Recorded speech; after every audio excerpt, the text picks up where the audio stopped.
Miss Marjoribanks. By Margaret Oliphant. Chapter 1. Miss Marjoribanks lost her mother when she was only 15, and when, to add to the misfortune, she was absent at school, and could not have it in her power to soothe her dear mamma's last moments.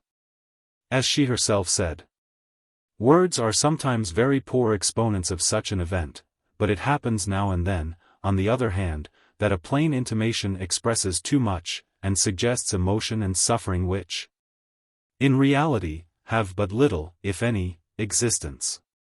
Mrs. Marjoribanks, poor lady, had been an invalid for many years. She had grown a little peevish in her loneliness, not feeling herself of much account in this world. There are some rare natures that are content to acquiesce in the general neglect, and forget themselves when they find themselves forgotten.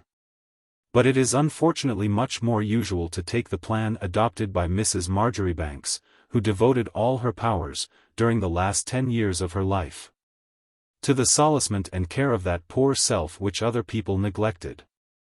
The consequence was, that when she disappeared from her sofa, except for the mere physical fact that she was no longer there, no one, except her maid, whose occupation was gone, could have found out much difference.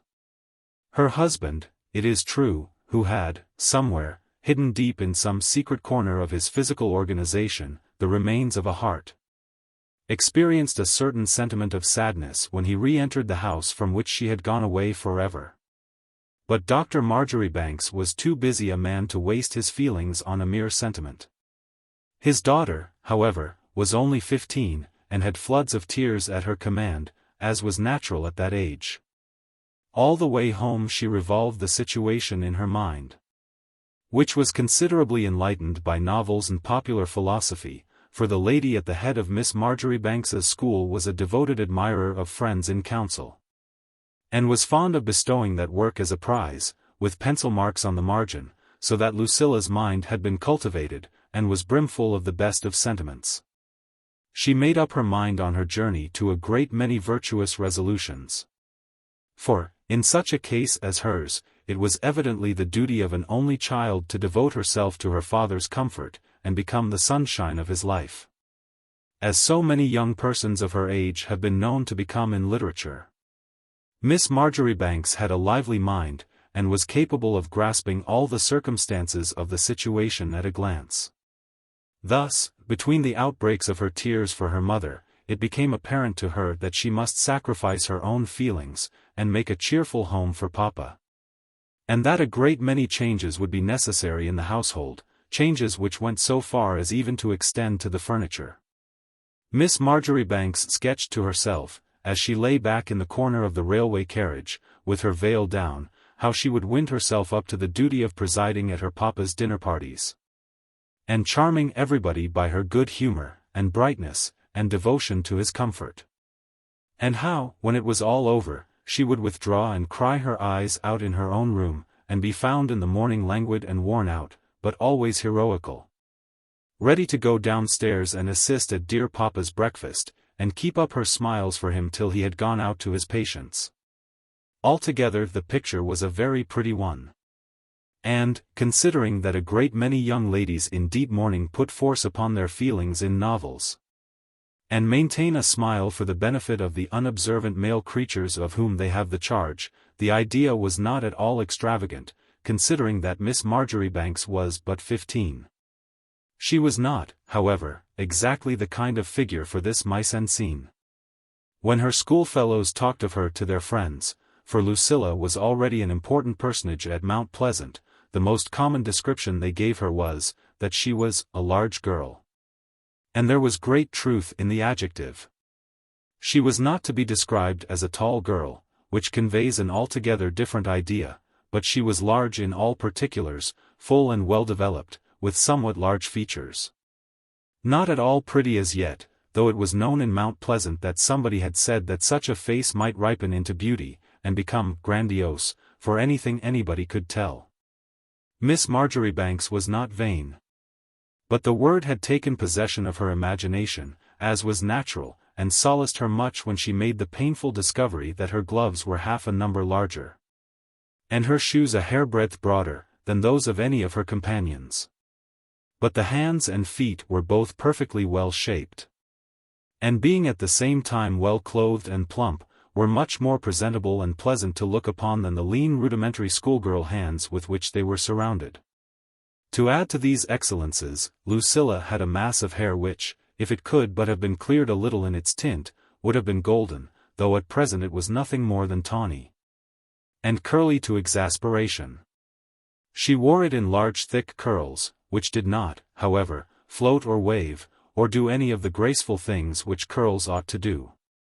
For it had this aggravating quality, that it would not grow long, but would grow ridiculously, unmanageably thick, to the admiration of her companions, but to her own despair. For there was no knowing what to do with those short but ponderous locks. These were the external characteristics of the girl who was going home to be a comfort to her widowed father, and meant to sacrifice herself to his happiness. In the course of her rapid journey she had already settled upon everything that had to be done. Or rather, to speak truly, had rehearsed everything, according to the habit already acquired by a quick mind, a good deal occupied with itself. First, she meant to fall into her father's arms, forgetting, with that singular facility for overlooking the peculiarities of others which belongs to such a character, that Dr. Marjoribanks was very little given to embracing. And that a hasty kiss on her forehead was the warmest caress he had ever given his daughter, and then to rush up to the chamber of death and weep over dear mamma. And to think I was not there to soothe her last moments. Lucilla said to herself, with a sob, and with feelings sufficiently real in their way. After this, the devoted daughter made up her mind to come downstairs again, pale as death, but self-controlled, and devote herself to Papa. Perhaps, if great emotion should make him tearless, as such cases had been known, Miss Marjoribanks would steal into his arms unawares, and so surprise him into weeping. All this went briskly through her mind, undeterred by the reflection that tears were as much out of the doctor's way as embraces. And in this mood she sped swiftly along in the inspiration of her first sorrow, as she imagined, but in reality to suffer her first disappointment. Which was of a less soothing character than that mild and manageable grief. When Miss Marjoribanks reached home her mother had been dead for 24 hours. And her father was not at the door to receive her as she had expected, but by the bedside of a patient in extremity, who could not consent to go out of the world without the doctor. This was a sad reversal of her intentions, but Lucilla was not the woman to be disconcerted. She carried out the second part of her program without either interference or sympathy, except from Mrs. Marjoribanks's maid, who had some hopes from the moment of her arrival. "I can't bear to think as I'm to be parted from you all, miss," sobbed the faithful attendant. "I've lost the best missus as ever was, and I shouldn't mind going after her. Whenever anyone gets a good friend in this world, they're the first to be took away," said the weeping handmaiden, who naturally saw her own loss in the most vivid light. "Ah, Ellis," cried Miss Marjoribanks, reposing her sorrow in the arms of this anxious attendant, "we must try to be a comfort to poor Papa." With this end Lucilla made herself very troublesome to the sober-minded doctor during those few dim days before the faint and daily lessening shadow of poor Mrs. Marjoribanks was removed altogether from the house. When that sad ceremony had taken place, and the doctor returned, serious enough, heaven knows, to the great house, where the faded helpless woman, who had notwithstanding been his love and his bride in other days, lay no longer on the familiar sofa, the crisis arrived which Miss Marjoribanks had rehearsed so often. But after quite a different fashion. The widower was tearless, indeed, but not from excess of emotion. On the contrary, a painful heaviness possessed him when he became aware how little real sorrow was in his mind, and how small an actual loss was this loss of his wife, which bulked before the world as an event of just as much magnitude as the loss, for example, which poor Mr. Lake, the drawing master, was at the same moment suffering. It was even sad, in another point of view, to think of a human creature passing out of the world, and leaving so little trace that she had ever been there. As for the pretty creature whom Dr. Marjoribanks had married, she had vanished into thin air years and years ago. These thoughts were heavy enough, perhaps even more overwhelming than that grief which develops love to its highest point of intensity. But such were not precisely the kind of reflections which could be solaced by paternal attendrissement over a weeping and devoted daughter. It was May, and the weather was warm for the season. But Lucilla had caused the fire to be lighted in the large gloomy library where Dr. Marjoribanks always sat in the evenings, with the idea that it would be a comfort to him. And, for the same reason, she had ordered tea to be served there, instead of the dinner, for which her father, as she imagined, could have little appetite. When the doctor went into his favorite seclusion, tired and heated and sad, for even on the day of his wife's funeral the favorite doctor of Carlingford had patience to think of, the very heaviness of his thoughts gave warmth to his indignation. He had longed for the quiet and the coolness and the solitude of his library, apart from everybody. And when he found it radiant with firelight, tea set on the table, and Lucilla crying by the fire, in her new crape, the effect upon a temper by no means perfect may be imagined. The unfortunate man threw both the windows wide open and rang the bell violently, and gave instant orders for the removal of the unnecessary fire and the tea service. "Let me know when dinner is ready," he said, in a voice like thunder, "and if Miss Marjoribanks wants a fire, let it be lighted in the drawing-room." Lucilla was so much taken by surprise by this sudden overthrow of her program, that she submitted, as a girl of much less spirit might have done, and suffered herself and her fire and her tea things to be dismissed upstairs, where she wept still more at sight of dear mamma's sofa, and where Ellis came to mingle her tears with those of her young mistress, and to beg dear Miss Lucilla, for the sake of her precious elf and her dear papa, to be persuaded to take some tea. On the whole, master stood lessened in the eyes of all the household by his ability to eat his dinner, and his resentment at having his habitudes disturbed. "Them men would eat and drink if we was all in our graves," said the indignant cook, who indeed had a real grievance.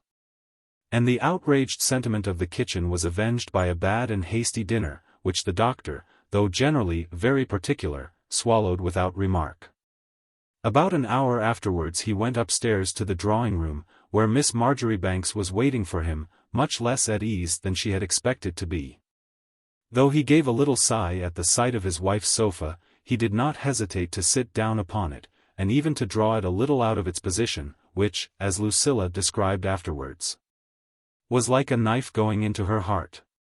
Though, indeed, she had herself decided already, in the intervals of her tears, that the drawing-room furniture had got very faded and shabby, and that it would be very expedient to have it renewed for the new reign of youth and energy which was about to commence.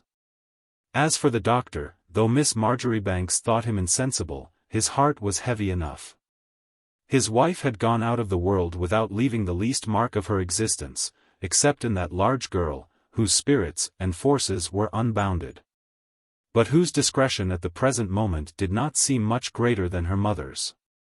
Instead of thinking of her as a comfort, the doctor felt himself called upon to face a new and unexpected embarrassment.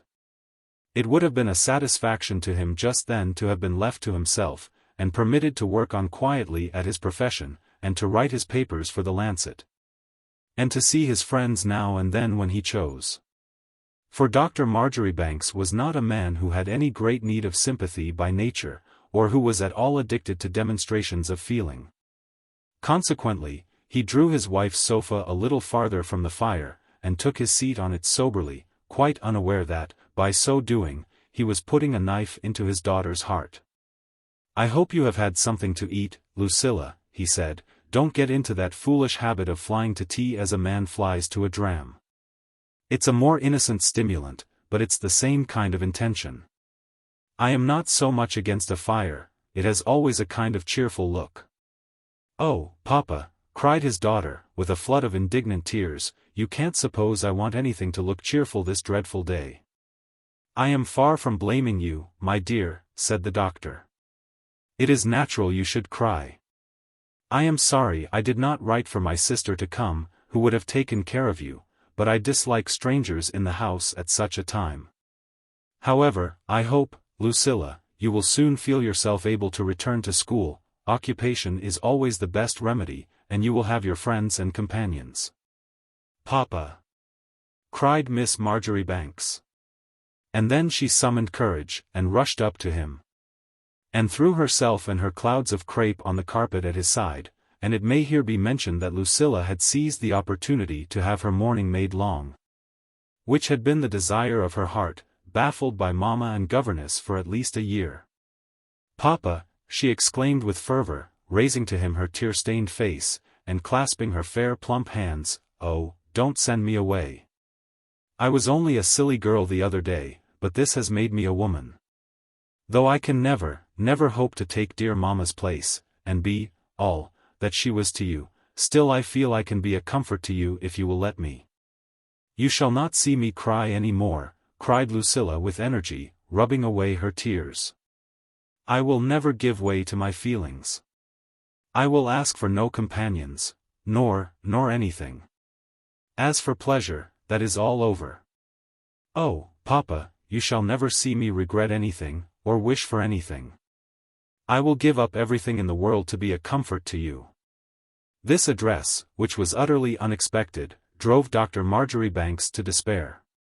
He said, "Get up, Lucilla," but the devoted daughter knew better than to get up.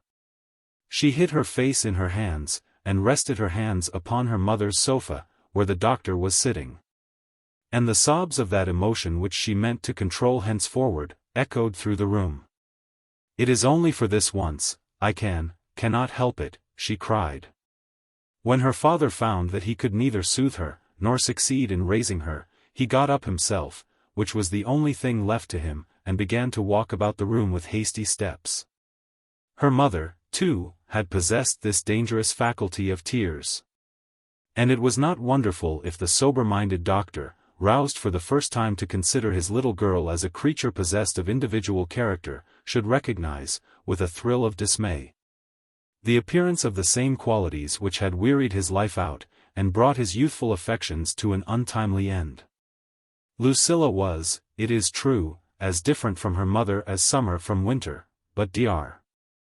Marjoribanks had no means of knowing that his daughter was only doing her duty by him in his widowhood, according to a program of filial devotion resolved upon, in accordance with the best models, some days before. Accordingly, when her sobs had ceased, her father returned and raised her up not unkindly, and placed her in her chair. In doing so, the doctor put his finger by instinct upon Lucilla's pulse, which was sufficiently calm and regulated to reassure the most anxious parent. And then a furtive momentary smile gleamed for a single instant round the corners of his mouth. "It is very good of you to propose sacrificing yourself for me," he said. "And if you would sacrifice your excitement in the meantime, and listen to me quietly, it would really be something, but you are only 15, Lucilla. And I have no wish to take you from school just now. Wait till I have done. Your poor mother is gone, and it is very natural you should cry, but you were a good child to her on the whole, which will be a comfort to you.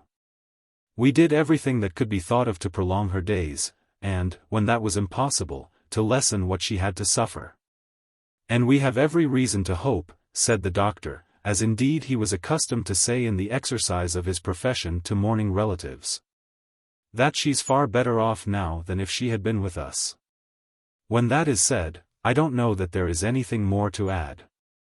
I am not fond of sacrifices, either one way or another.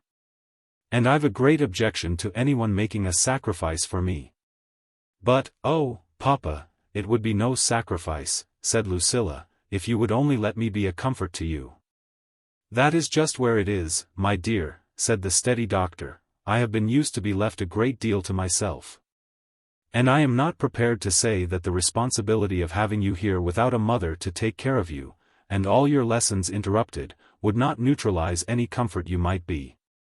You see," said Dr. Marjoribanks, trying to soften matters a little, "a man is what his habits make him, and I have been used to be left a great deal to myself. It answers in some cases, but I doubt if it would answer with me." And then there was a pause, in which Lucilla wept and stifled her tears in her handkerchief, with a warmer flood of vexation and disappointment than even her natural grief had produced. "Of course, Papa, if I can't be any comfort, I will go back to school," she sobbed, with a touch of sullenness which did not escape the doctor's ear. Yes, my dear, you will certainly go back to school, said the peremptory father. I never had any doubt on that subject. You can stay over Sunday and rest yourself. Monday or Tuesday will be time enough to go back to Mount Pleasant, and now you had better ring the bell, and get somebody to bring you something, or I'll see to that when I go downstairs. It's getting late, and this has been a fatiguing day. I'll send you up some negus, and I think you had better go to bed. And with these commonplace words, Dr. Marjoribanks withdrew in calm possession of the field. As for Lucilla, she obeyed him, and betook herself to her own room, and swallowed her negus with a sense, not only of defeat, but of disappointment and mortification which was very unpleasant. To go back again and be an ordinary schoolgirl, after the pomp and woe in which she had come away, was naturally a painful thought. She who had ordered her mourning to be made long, and contemplated new furniture in the drawing-room, and expected to be mistress of her father's house. Not to speak of the still dearer privilege of being a comfort to him. And now, after all, her active mind was to be condemned over again to verbs and chromatic scales, though she felt within herself capacities so much more extended. Miss Marjoribanks did not by any means learn by this defeat to take the characters of the other personae in her little drama into consideration. When she rehearsed her pet scenes hereafter, for that is a knowledge slowly acquired, but she was wise enough to know when resistance was futile. And like most people of lively imagination, she had a power of submitting to circumstances when it became impossible to change them. Thus she consented to postpone her reign, if not with a good grace, yet still without foolish resistance, and retired with the full honors of war. She had already rearranged all the details, and settled upon all the means possible of preparing herself for what she called the charge of the establishment when her final emancipation took place. Before she returned to school. "Papa thought me too young," she said, when she reached Mount Pleasant, though it was dreadful to come away and leave him alone with only the servants. "But, dear Miss Martha, you will let me learn all about political economy and things, to help me manage everything, for now that dear Mamma is gone, there is nobody but me to be a comfort to Papa." And by this means Miss Marjoribanks managed to influence the excellent woman who believed in friends in council, and to direct the future tenor of her own education. While, at least, in that one moment of opportunity, she had achieved long dresses, which was a visible mark of womanhood, and a step which could not be retraced. How do you find this book? Any thoughts about the book or the author? Any suggestion for improvement? Please take a moment to share your thoughts in a comment. If you like it, share it with your friends who might enjoy it as well. Subscribe to keep in touch. Visit CompleteAudiobooks.com for more quality content. Chapter 2. Dr. Marjoribanks was so far from feeling the lack of his daughter's powers of consolation, that he kept her at Mount Pleasant for 3 years longer. During which time it is to be supposed he managed to be comfortable after a benighted fashion, good enough for a man of 50, who had come to an end of his illusions. To be sure, there were in the world, and even in Carlingford, kind women, who would not have objected to take charge of the doctor in his establishment, and be a comfort to him. But, on the whole, it was undeniable that he managed tolerably well in external matters, and gave very good men's dinners, and kept everything in perfect order, so far as it went. Naturally the fairer part of existence was left out altogether in that grim, though well-ordered house, but then he was only a man and a doctor, and knew no better. And while the feminine part of Grange Lane regarded him with natural pity, not only for what he lacked, but for a still more sad defect, his total want of perception on the subject. Their husbands and fathers rather liked to dine with the doctor, and brought home accounts of sauces which were enough to drive any woman to despair. Some of the ladies of Grange Lane, Mrs. Chillee, for example, who was fond of good living herself, and liked, as she said, a little variety, laid siege to the doctor, and did their best to coax his receipts out of him. But Dr. Marjoribanks knew better than that. He gave all the credit to his cook, like a man of sense. And as that functionary was known in Carlingford to be utterly regardless and unprincipled in respect to gravy beef, and the materials for stock, or consommé, as some people called it. Society was disinclined to exert its ordinary arts to seduce so great an artiste from the kitchen of her indulgent master. And then there were other ladies who took a different tone. Dr. Marjoribanks, poor man, has nothing but his table to take up his mind, said Mrs. Centum, who had 6 children. I never heard that the heart could be nourished upon sauces, for my part, and for a man who has his children's future to think of, I must say I am surprised at you, Mr. Centum. As for young Mrs. Woodburn, her reply was still more decisive, though milder in its tone. Poor cook! I am so sorry for her, said the gentle young matron. You know you always like something for breakfast, Charles. And then there is the children's dinner, and our lunch, and the servants' dinner, so that the poor thing is worn out before she comes to what you call the great event of the day. And you know how angry you were when I asked for a kitchen maid for her, poor soul. The consequence of all this was, that Dr. Marjoribanks remained unrivaled in Grange Lane in this respect at least. When rumours arose in Carlingford of a possible second marriage for the doctor, and such rumours naturally arose 3 or 4 times in the course of the 3 years, the men of Grange Lane said, "Heaven forbid! No wife in the world could replace Nancy," said Colonel Chillee, after that fervent aspiration, and none could put up with her. While, on the other side, there were curious speculations afloat as to the effect upon the house, and especially the table, of the daughter's return. When a young woman comes to be 18 it is difficult to keep her at school. And though the doctor had staved off the danger for the moment, by sending Lucilla off along with one of her schoolfellows, whose family was going abroad to make orthodox acquaintance with all the Swiss mountains, and all the Italian capitals, still that was plainly an expedient for the moment. And a new mistress to the house, which had got along so well without any mistress, was inevitable. So that it cannot be denied Miss Marjoribanks's advent was regarded in Carlingford with as much interest and curiosity as she could have wished. For it was already known that the doctor's daughter was not a mild young lady, easy to be controlled, but, on the contrary, had all the energy and determination to have her own way, which naturally belonged to a girl who possessed a considerable chin, and a mouth which could shut, and tightly curling tawny tresses, which were still more determined than she was to be arranged only according to their inclination. It was even vaguely reported that some passages of arms had occurred between Miss Marjoribanks and the redoubtable Nancy during the short and uncertain opportunities which were afforded by holidays. And the community, accordingly, regarded as an affair of almost municipal importance Lucilla's final return home. As for the young lady herself, though she was at school, she was conscious of having had a career not without importance, even during these 3 years of pupillage.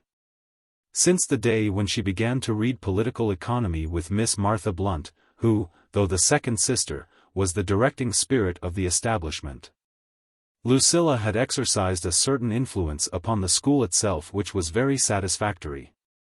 Perhaps her course might be a little deficient in grace, but grace, after all, is but a secondary quality. And, at all events, Miss Marjoribanks went straight forward, leaving an unquestionable wake behind her, and running down with indifference the little skiffs in her way. She was possessed by nature of that kind of egotism, or rather egoism, which is predestined to impress itself, by its perfect reality in good faith, upon the surrounding world. There are people who talk of themselves, and think of themselves, as it were, under protest, and with depreciation, not actually able to convince themselves that anybody cares. But Lucilla, for her part, had the calmest and most profound conviction that, when she discussed her own doings and plans and clevernesses, she was bringing forward the subject most interesting to her audience as well as to herself. Such a conviction is never without its fruits. To be sure, there were always 1 or 2 independent spirits who revolted. But for the crowd, it soon became impressed with a profound belief in the creed which Miss Marjoribanks supported so firmly.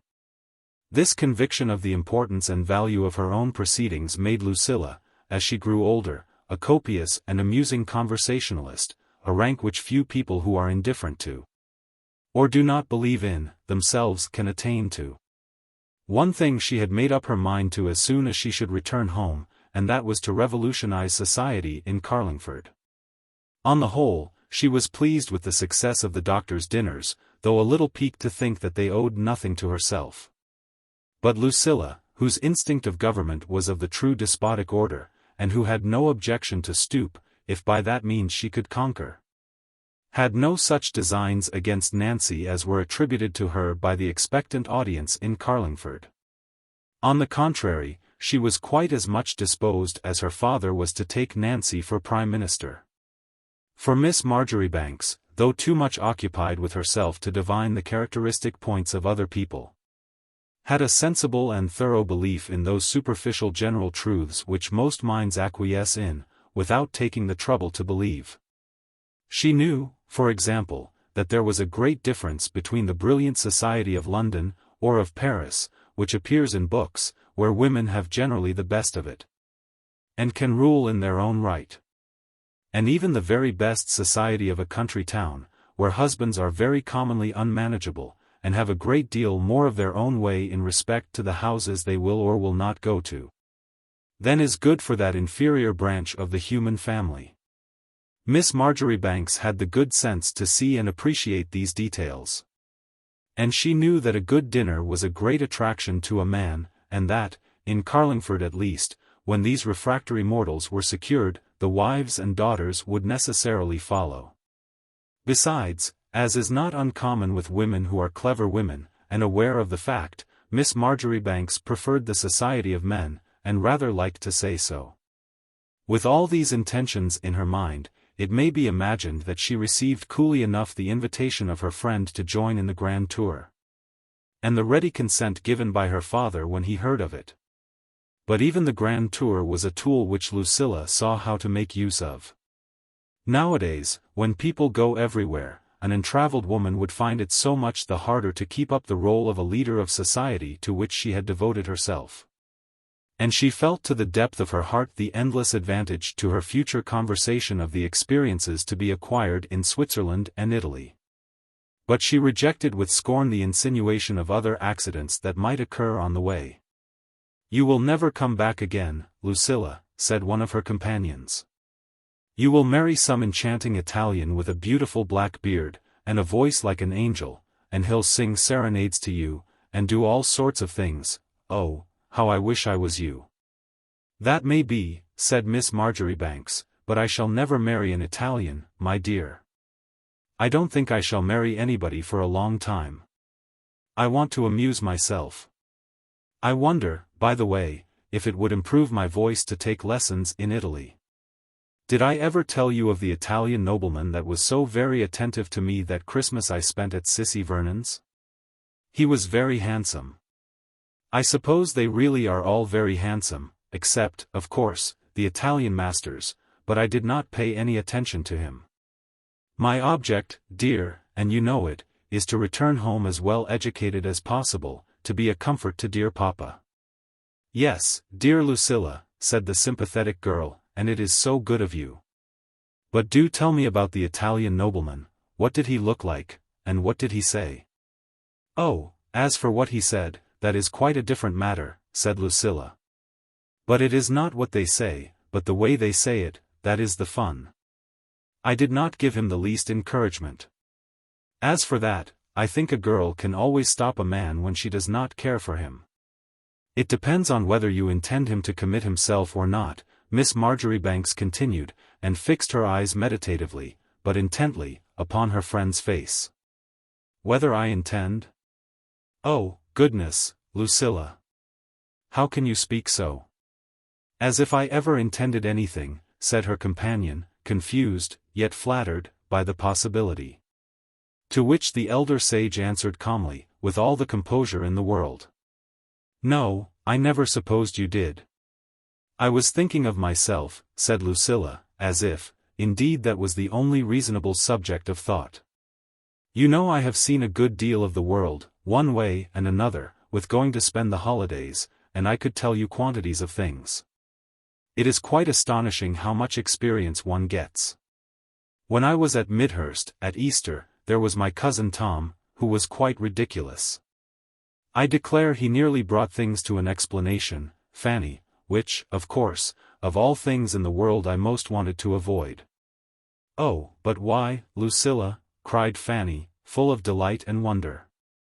I do so want to know what they say when they make explanations, as you call them. Oh, do tell me, Lucilla, why? My dear, said Miss Marjoribanks, a cousin of my own. And only 21, and reading for the bar. In the first place, my aunt would never have forgiven me, and I am very fond of my aunt. It's so nice to like all one's relations. I know some girls who can't bear theirs. And then a boy not much older than myself, with nothing but what his mother pleases. Fortunately he did not just say the words, so I escaped that time. But, of course, I could understand perfectly what he meant. But, oh, Lucilla, tell me the words, cried the persistent questioner, do, there's a darling. I am quite sure you have heard them, and I should so like to know exactly what they say. Do they go down on their knees, or do they try to take your hand as they always do in novels? Or what do they do? Oh, Lucilla, tell me, there's a dear. Nonsense, said Lucilla, I only want you to understand that I am not likely to fall into any danger of that sort. My only ambition, Fanny, as I have told you often, is to go home to Carlingford and be a comfort to dear papa. Yes, said Fanny, kissing her devoted companion, and it is so good of you, dear. But then you cannot go on all your life being a comfort to dear papa, said the intelligent girl, bethinking herself, and looking again with some curiosity in Lucilla's face. We must leave that to Providence, said Miss Marjoribanks, with a sense of paying a compliment to Providence in entrusting it with such a responsibility. I have always been guided for the best hitherto, she continued, with an innocent and unintentional profanity, which sounded solemn to her equally innocent companion. And I don't doubt I shall be so till the end. From which it will be perceived that Miss Marjoribanks was of the numerous class of religionists who keep up civilities with heaven, and pay all the proper attentions, and show their respect for the divine government in a manner befitting persons who know the value of their own approbation. The conversation dropped at this point.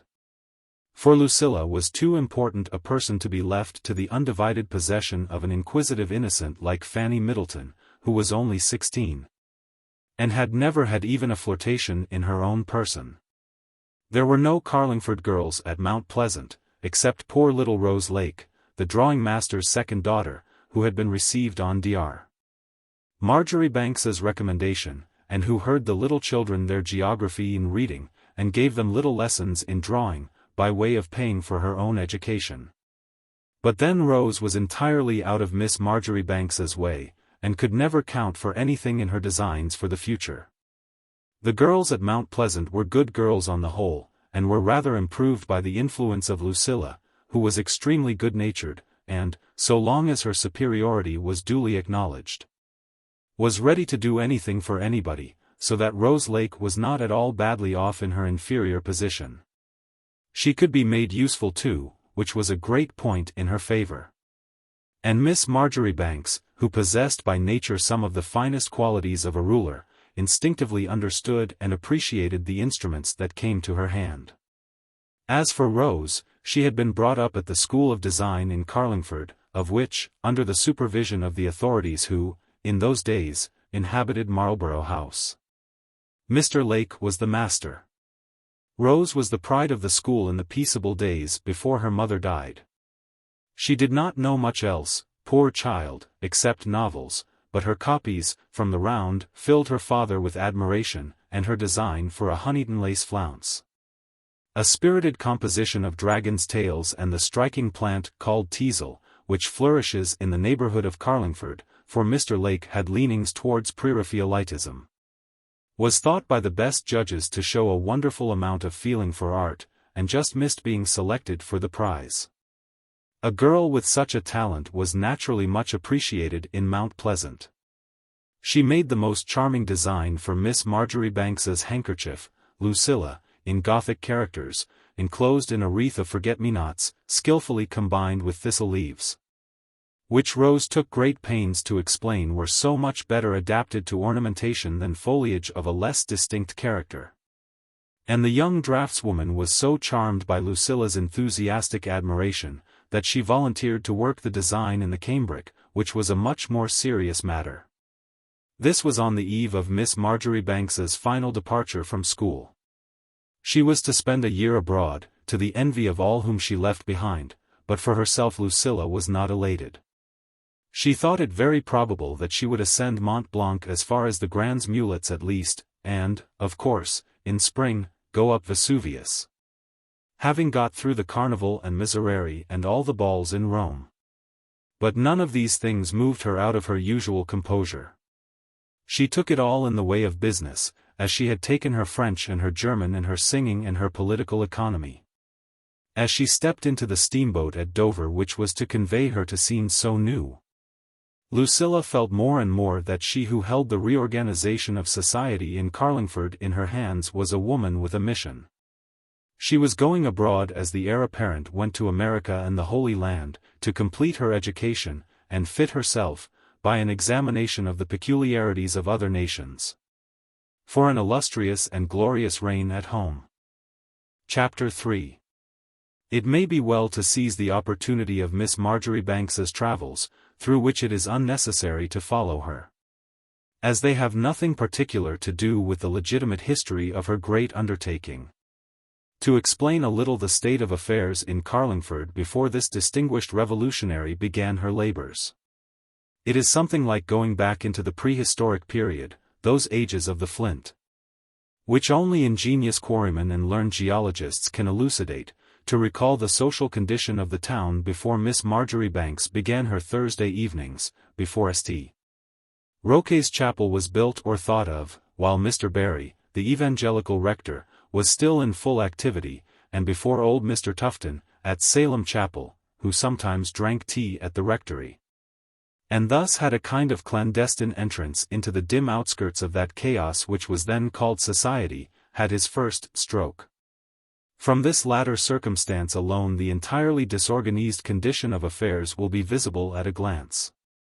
It is true, Mr. Vincent, who succeeded Mr. Tufton, was received by Lady Western, in days when public opinion had made great advances. But then Lady Western was the most good-natured creature in the world, and gave an invitation, when it happened to come into her head, without the least regard for the consequences. And, after all, Mr. Vincent was very nice-looking and clever, and quite presentable. Fortunately, however, the period to which we allude was prior to the entrance of Lady Western into Grange Lane. She was a very pretty woman, and knew how to look like a lady of fashion, which is always of importance. But she was terribly inconsequent, as Miss Marjoribanks said, and her introductions were not in the least to be depended upon. She was indeed quite capable of inviting a family of retired drapers to meet the best people in Grange Lane, for no better reason than to gratify her protégés, which, of course, was a proceeding calculated to strike at the roots of all society. Fortunately for Carlingford, its reorganization was in abler hands. Affairs were in an utterly chaotic state at the period when this record commences.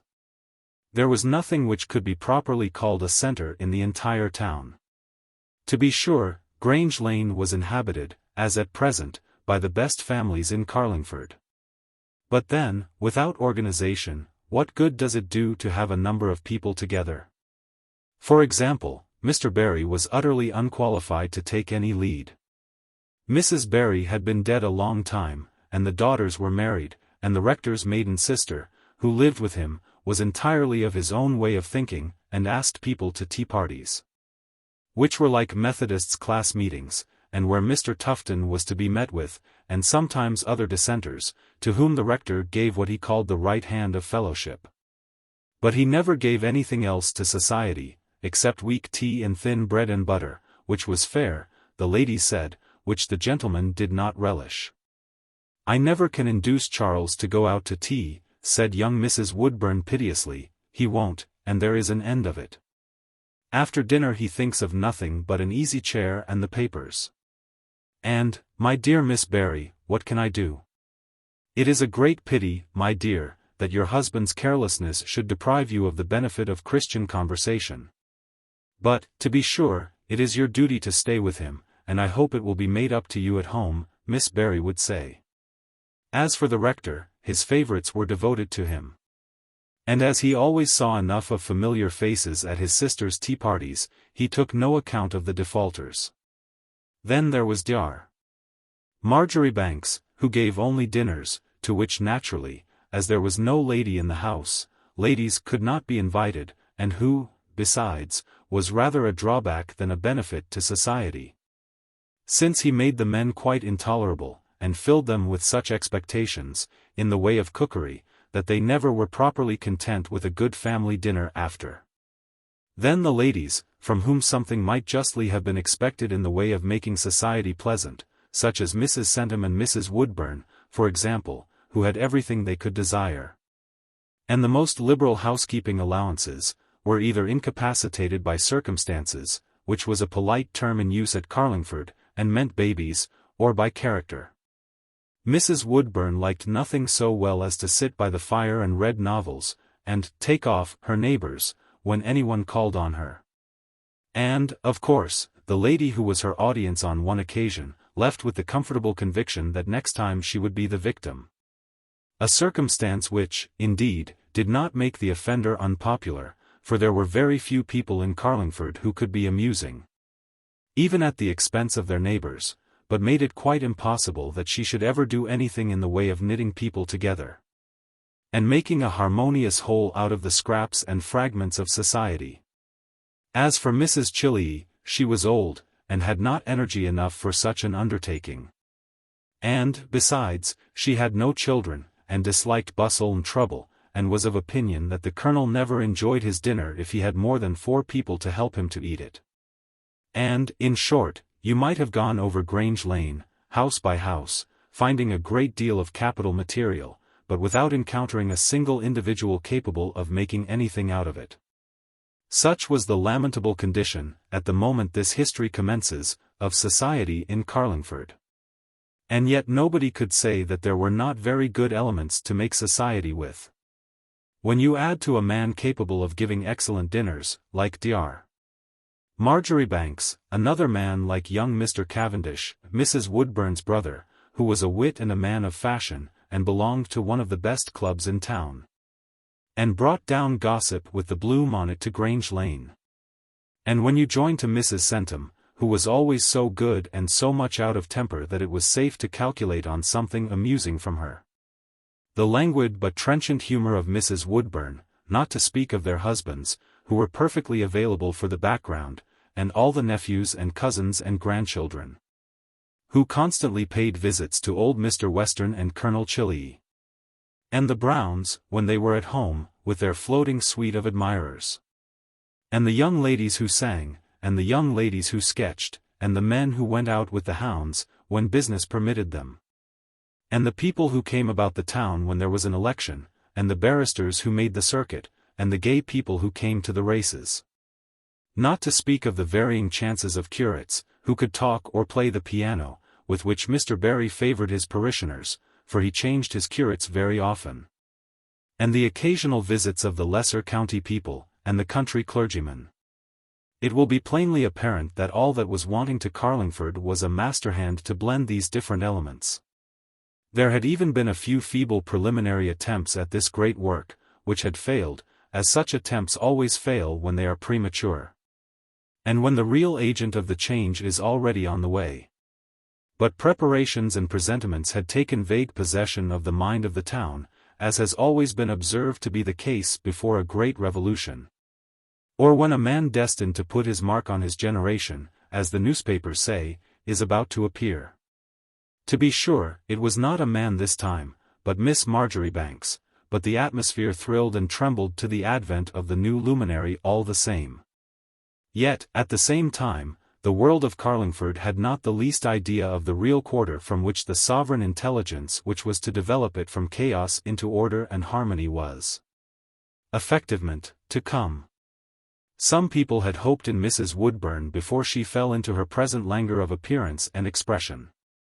And a great many people hoped in Mr. Cavendish's wife, if he married, as he was said to intend to do. For this gentleman, who was in the habit of describing himself, no doubt, very truthfully, as one of the Cavendishes, was a person of great consideration in Grange Lane. And some hoped in a new rector, for it was apparent that Mr. Barry could not last very long.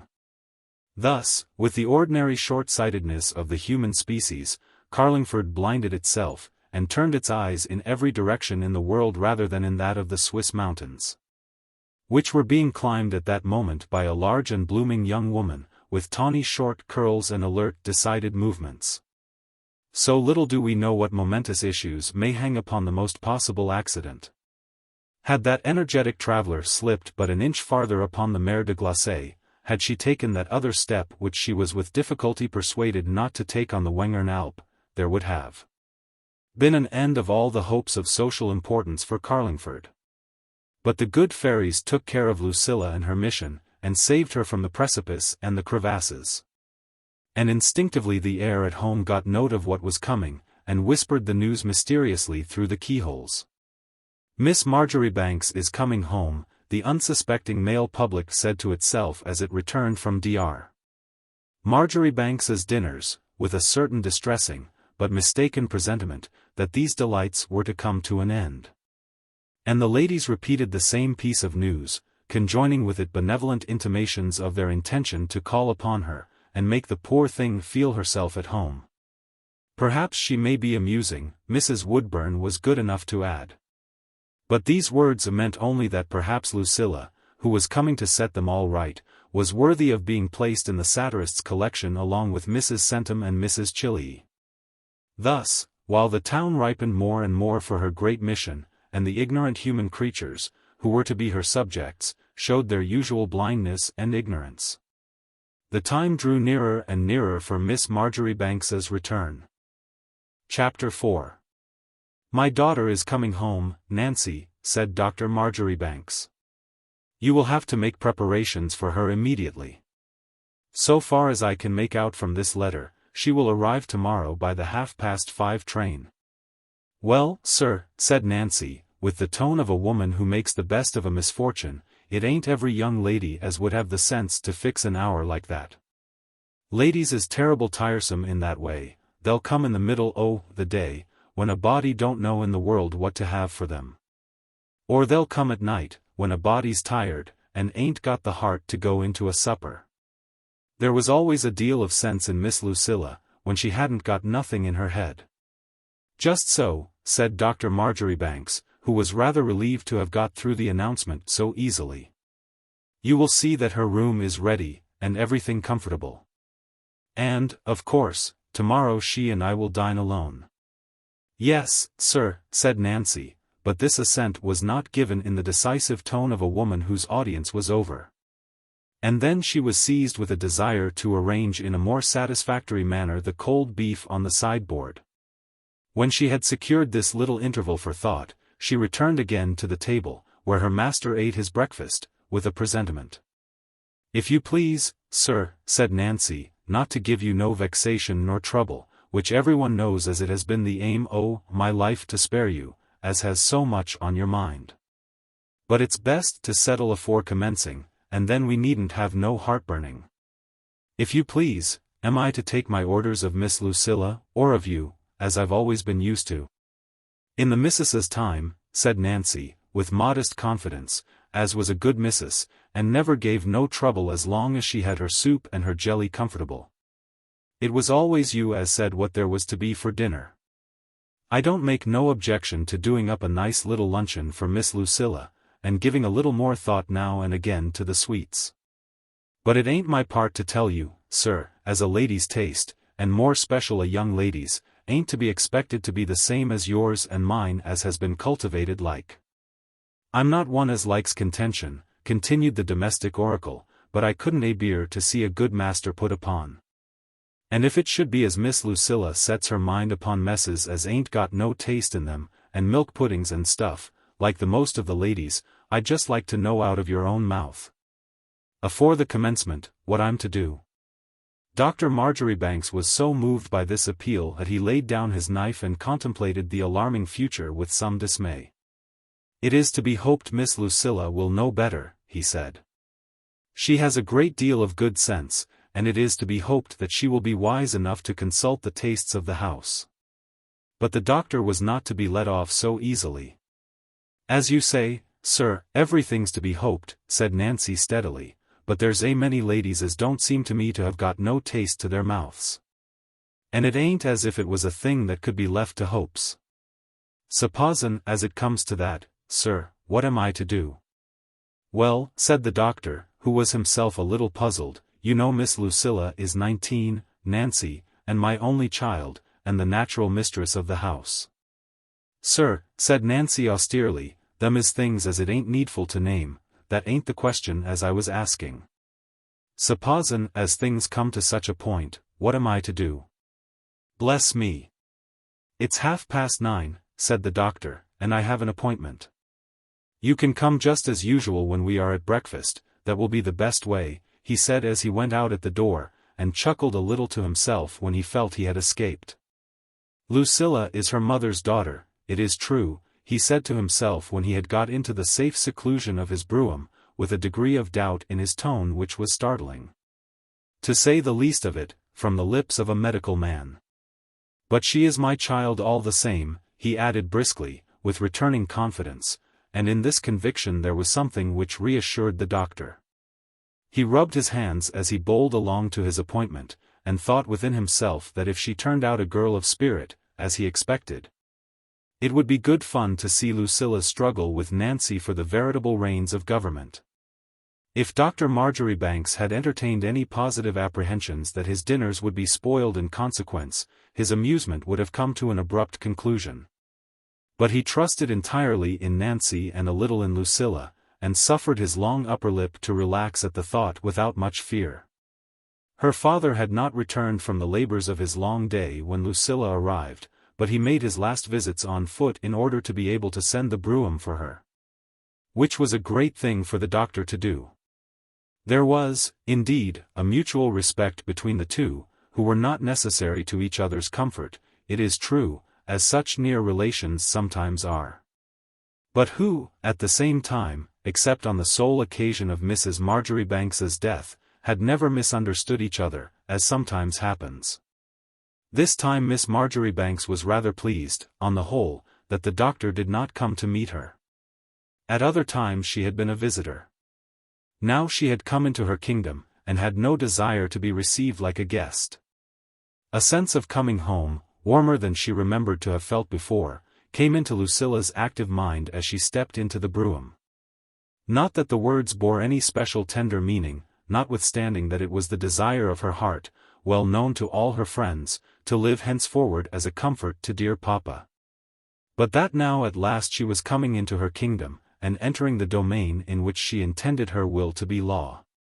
After living for a year with friends whose arrangements, much inferior to those which she could have made had she had the power, she had to acquiesce in, and whose domestic economy could only be criticized up to a certain point, it was naturally a pleasure to Miss Marjoribanks to feel that now at length she was emancipated, and at liberty to exercise her faculty. There were times during the past year when Lucilla had with difficulty restrained herself from snatching the reins out of the hands of her hosts, and showing them how to manage. But, impatient as she was, she had to restrain herself, and make the best of it. Now all that bondage was over. She felt like a young king entering in secret a capital which awaits him with acclamations. Before she presented herself to the rejoicing public, there were arrangements to be made and things to be done. And Miss Marjoribanks gave a rapid glance at the shops in George Street as she drove past, and decided which of them she meant to honor with her patronage. When she entered the garden it was with the same rapid glance of reorganizing genius that she cast her eyes around it. And still more decided was the look with which she regarded her own room, where she was guided by the new housemaid, who did not know Miss Lucilla. Nancy, who knew no better, being, like most gifted persons, a woman of one idea, had established her young mistress in the little chamber which had been Lucilla's when she was a child. But Miss Marjoribanks, who had no sentimental notions about white dimity, shook her head at the frigid little apartment, where, however, she was not at all sorry to be placed at present, for if Dr. Marjoribanks had been a man of the prevenient class, disposed to make all the preparations possible for his daughter, and arrange elegant surprises for her, he would have thoroughly disgusted Lucilla, who was bent on making all the necessary improvements in her own person. When she went down to the drawing-room to await her father, Miss Marjoribanks's look of disapprobation was mingled with so much satisfaction and content in herself that it was pleasant to behold. She shook her head and shrugged her shoulders as she paused in the center of the large faded room, where there was no light but that of the fire, which burned brightly, and kept up a lively play of glimmer and shadow in the tall glass over the fireplace, and even twinkled dimly in the 3 long windows, where the curtains hung stiff and solemn in their daylight form. It was not an uncomfortable sort of big, dull, faded, respectable drawing-room. And if there had been a family in it, with recollections attached to every old ottoman and easy-chair, no doubt it would have been charming, but it was only a waste and howling wilderness to Lucilla. When she had walked from one end to the other, and verified all the plans she had already long ago conceived for the embellishment of this inner court and center of her kingdom, Lucilla walked with her unhesitating step to the fire, and took a match and lighted all the candles in the large old-fashioned candlesticks, which had been flickering in grotesque shadows all over the roof. This proceeding threw a flood of light on the subject of her considerations, and gave Miss Marjoribanks an idea, in passing, about the best mode of lighting, which she afterwards acted upon with great success. She was standing in this flood of light, regarding everything around her with the eye of an enlightened critic and reformer, when Dr. Marjoribanks came in. Perhaps there arose in the soul of the doctor a momentary thought that the startling amount of éclairage which he witnessed was scarcely necessary. For it is certain that he gave a momentary glance at the candles as he went up to greet his daughter. But he was far too well-bred a man to suggest such an idea at the moment. On the contrary, he kissed her with a sentiment of real pleasure, and owned to himself that, if she was not a fool, and could keep to her own department, it might be rather agreeable on the whole to have a woman in the house. The sentiment was not enthusiastic, and neither were the words of his salutation. "Well, Lucilla, so this is you," said the moderate and unexcited father. "Yes, Papa, it is me," said Miss Marjoribanks, "and very glad to get home." And so the two sat down and discussed the journey, whether she had been cold, and what state the railway was in, till the doctor bethought himself that he had to prepare for dinner. "Nancy is always very punctual, and I am sure you are hungry," he said, "so I'll go upstairs, with your permission, Lucilla, and change my coat." And with this the actual arrival terminated, and the new reign began. But it was only next morning that the young sovereign gave any intimation of her future policy. She had naturally a great deal to tell that first night. And though it was exclusively herself, and her own adventures and achievements, which Miss Marjoribanks related, the occasion of her return made that sufficiently natural. And the doctor was not altogether superior to the natural prejudice which makes a man interested, even when they are not in themselves particularly interesting, in the doings of his children. She succeeded in doing what is certainly one of the first duties of a woman: she amused her father. He followed her to the drawing-room for a marvel, and took a cup of tea, though it was against his principles. And, on the whole, Lucilla had the satisfaction of feeling that she had made a conquest of the doctor, which, of course, was the grand and most essential preliminary. In the little interval which he spent over his claret, Miss Marjoribanks had succeeded in effecting another fundamental duty of woman: she had, as she herself expressed it, harmonized the rooms. By the simple method of rearranging half the chairs and covering the tables with trifles of her own, a proceeding which converted the apartment from an abstract English drawing-room of the old school into Miss Marjoribanks's drawing-room, an individual spot of ground revealing something of the character of its mistress.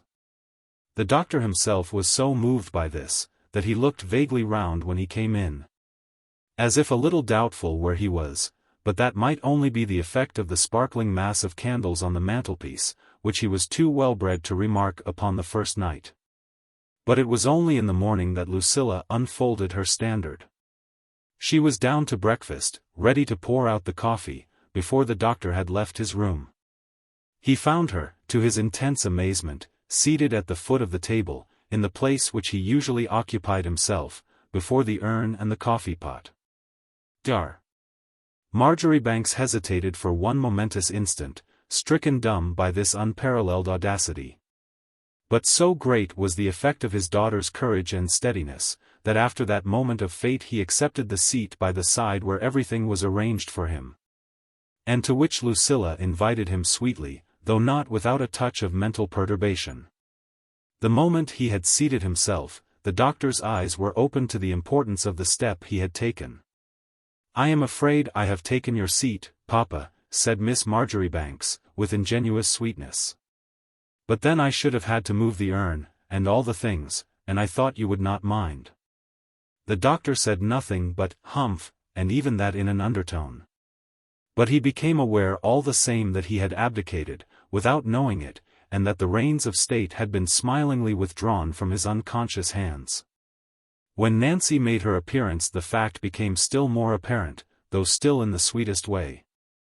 "It is so dreadful to think Papa should have been bothered with all these things so long," said Miss Marjoribanks. "After this I am sure you and I, Nancy, can arrange it all without giving him the trouble. Perhaps this morning, Papa, as I am a stranger, you will say if there is anything you would like, and then I shall have time to talk it all over with Nancy, and find out what is best." And Lucilla smiled so sweetly upon her two amazed subjects that the humor of the situation caught the fancy of the doctor, who had a keen perception of the ridiculous. He laughed out, much to Nancy's consternation, who was standing by in open-eyed dismay. "Very well, Lucilla," he said, "you shall try what you can do. I dare say Nancy will be glad to have me back again before long. But in the meantime I am quite content that you should try," and he went off laughing to his brougham, but came back again before Lucilla could take Nancy in hand. Who was an antagonist more formidable? "I forgot to tell you," said the doctor, "that Tom Marjoribanks is coming on circuit, and that I have asked him to stay here, as a matter of course.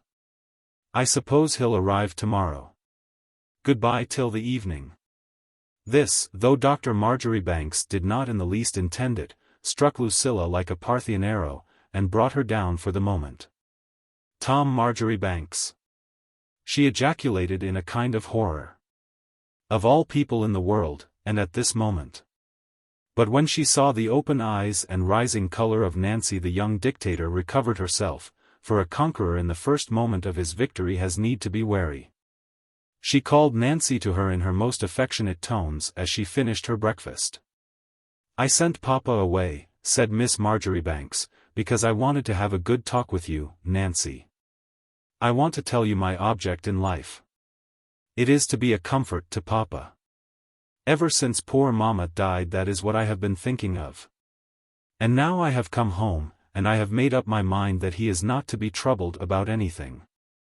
I know what a good, faithful, valuable woman you are, I assure you. You need not think me a foolish girl who is not able to appreciate you." "The dinner was charming last night, Nancy," said Lucilla, with much feeling. "And I never saw anything more beautifully cooked than Papa's cutlets today." "Miss Lucilla, I may say as I am very glad I have pleased you," said Nancy, who was not quite conquered as yet. She stood very stiffly upright by the table, and maintained her integrity. "Master is particular, I don't deny," continued the Prime Minister, who felt herself dethroned. "I've always done my best to go in with his little fancies, and I don't mean to say as it isn't right and natural as you should be the missus. But I ain't used to have ado with ladies, and that's the truth. Ladies is stingy in a many things as is the soul of a good dinner to them as knows. I may be valuable or not, it ain't for me to say. But I'm not one as can always be kept to a set figure in my gravy beef, and my bacon, and them sorts of things. As for the butter, I don't know as I could give nobody an idea. I ain't one as likes changes, but I can't abide to be kept to a set figure, and that's the chief thing, Miss Lucilla, as I've got to say." "And quite reasonable too," said Miss Marjoribanks. "You and I will work perfectly well together, Nancy. I am sure we have both the same meaning, and I hope you don't think I am less concerned about dear papa than about the gravy beef. He must have been very desolate, with no one to talk to, though he has been so good and kind and self-sacrificing in leaving me to get every advantage. But I mean to make it up to him, now I've come home." "Yes, miss," said Nancy, somewhat mystified, "not but what master has had his little parties now and again, to cheer him up a bit. And I make bold to say, miss, as I have heard compliments, which it was Thomas that brought downstairs, as might go nigh to turn a body's head, if it was vanity as I was thinking of. But I ain't one as thinks of anything but the comfort of the family," said Nancy, yielding in spite of herself to follow the leadings of the higher will in presence of which she found herself.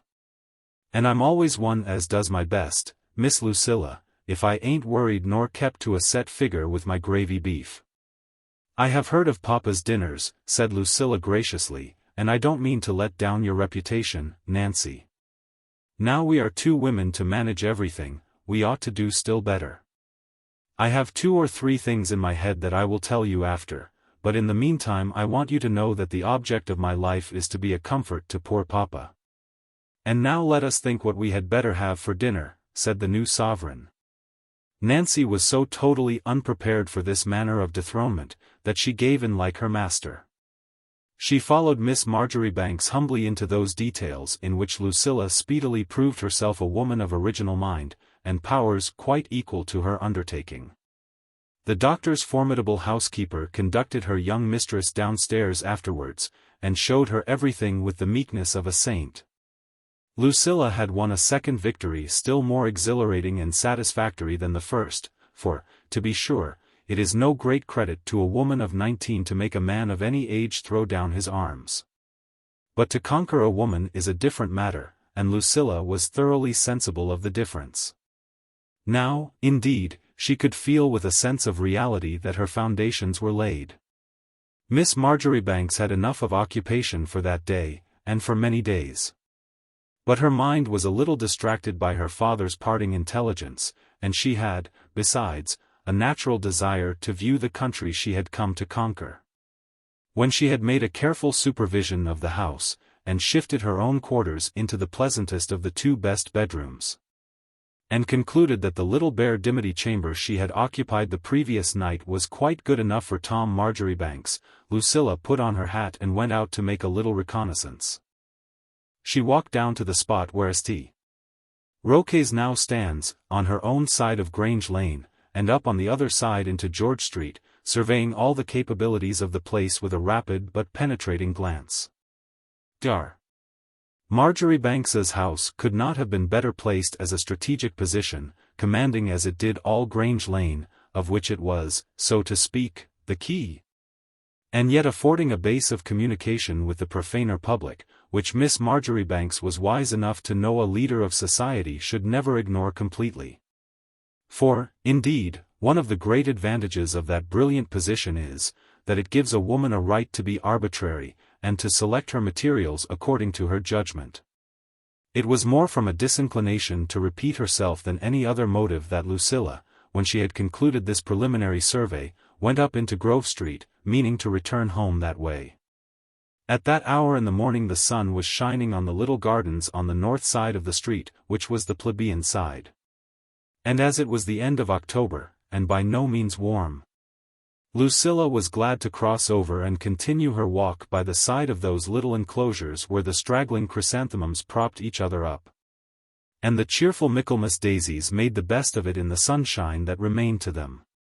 Miss Marjoribanks had nearly reached Salem Chapel, which pushed itself forward amid the cosy little line of houses. Pondering in her mind the unexpected hindrance which was about to be placed in her triumphant path, in the shape of Tom Marjoribanks, when that singular piece of good fortune occurred to her which had so much effect upon her career in Carlingford.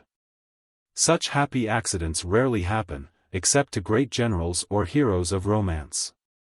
And it would have been, perhaps, a presumption on the part of Lucilla to place herself conspicuously in either of these categories. The fact is, however, that at this eventful moment she was walking along under the shade of her pretty parasol, not expecting anything, but absorbed in many thoughts. and a little cast down in her expectations of success by a consciousness that this unlucky cousin would insist upon making love to her, and perhaps even, as she herself expressed it, saying the words which it had taken all her skill to prevent him from saying before. Not that we would have anyone believe that love-making in the abstract was disagreeable to Miss Marjoribanks. But she was only 19, well off and good-looking, and with plenty of time for all that, and at the present moment she had other matters of more importance in hand. It was while occupied with these reflections, and within 3 doors of Salem Chapel, in front of a little garden where a great deal of mignonette had run to seed, and where the Michaelmas daisies had taken full possession, that Lucilla was roused suddenly out of her musings.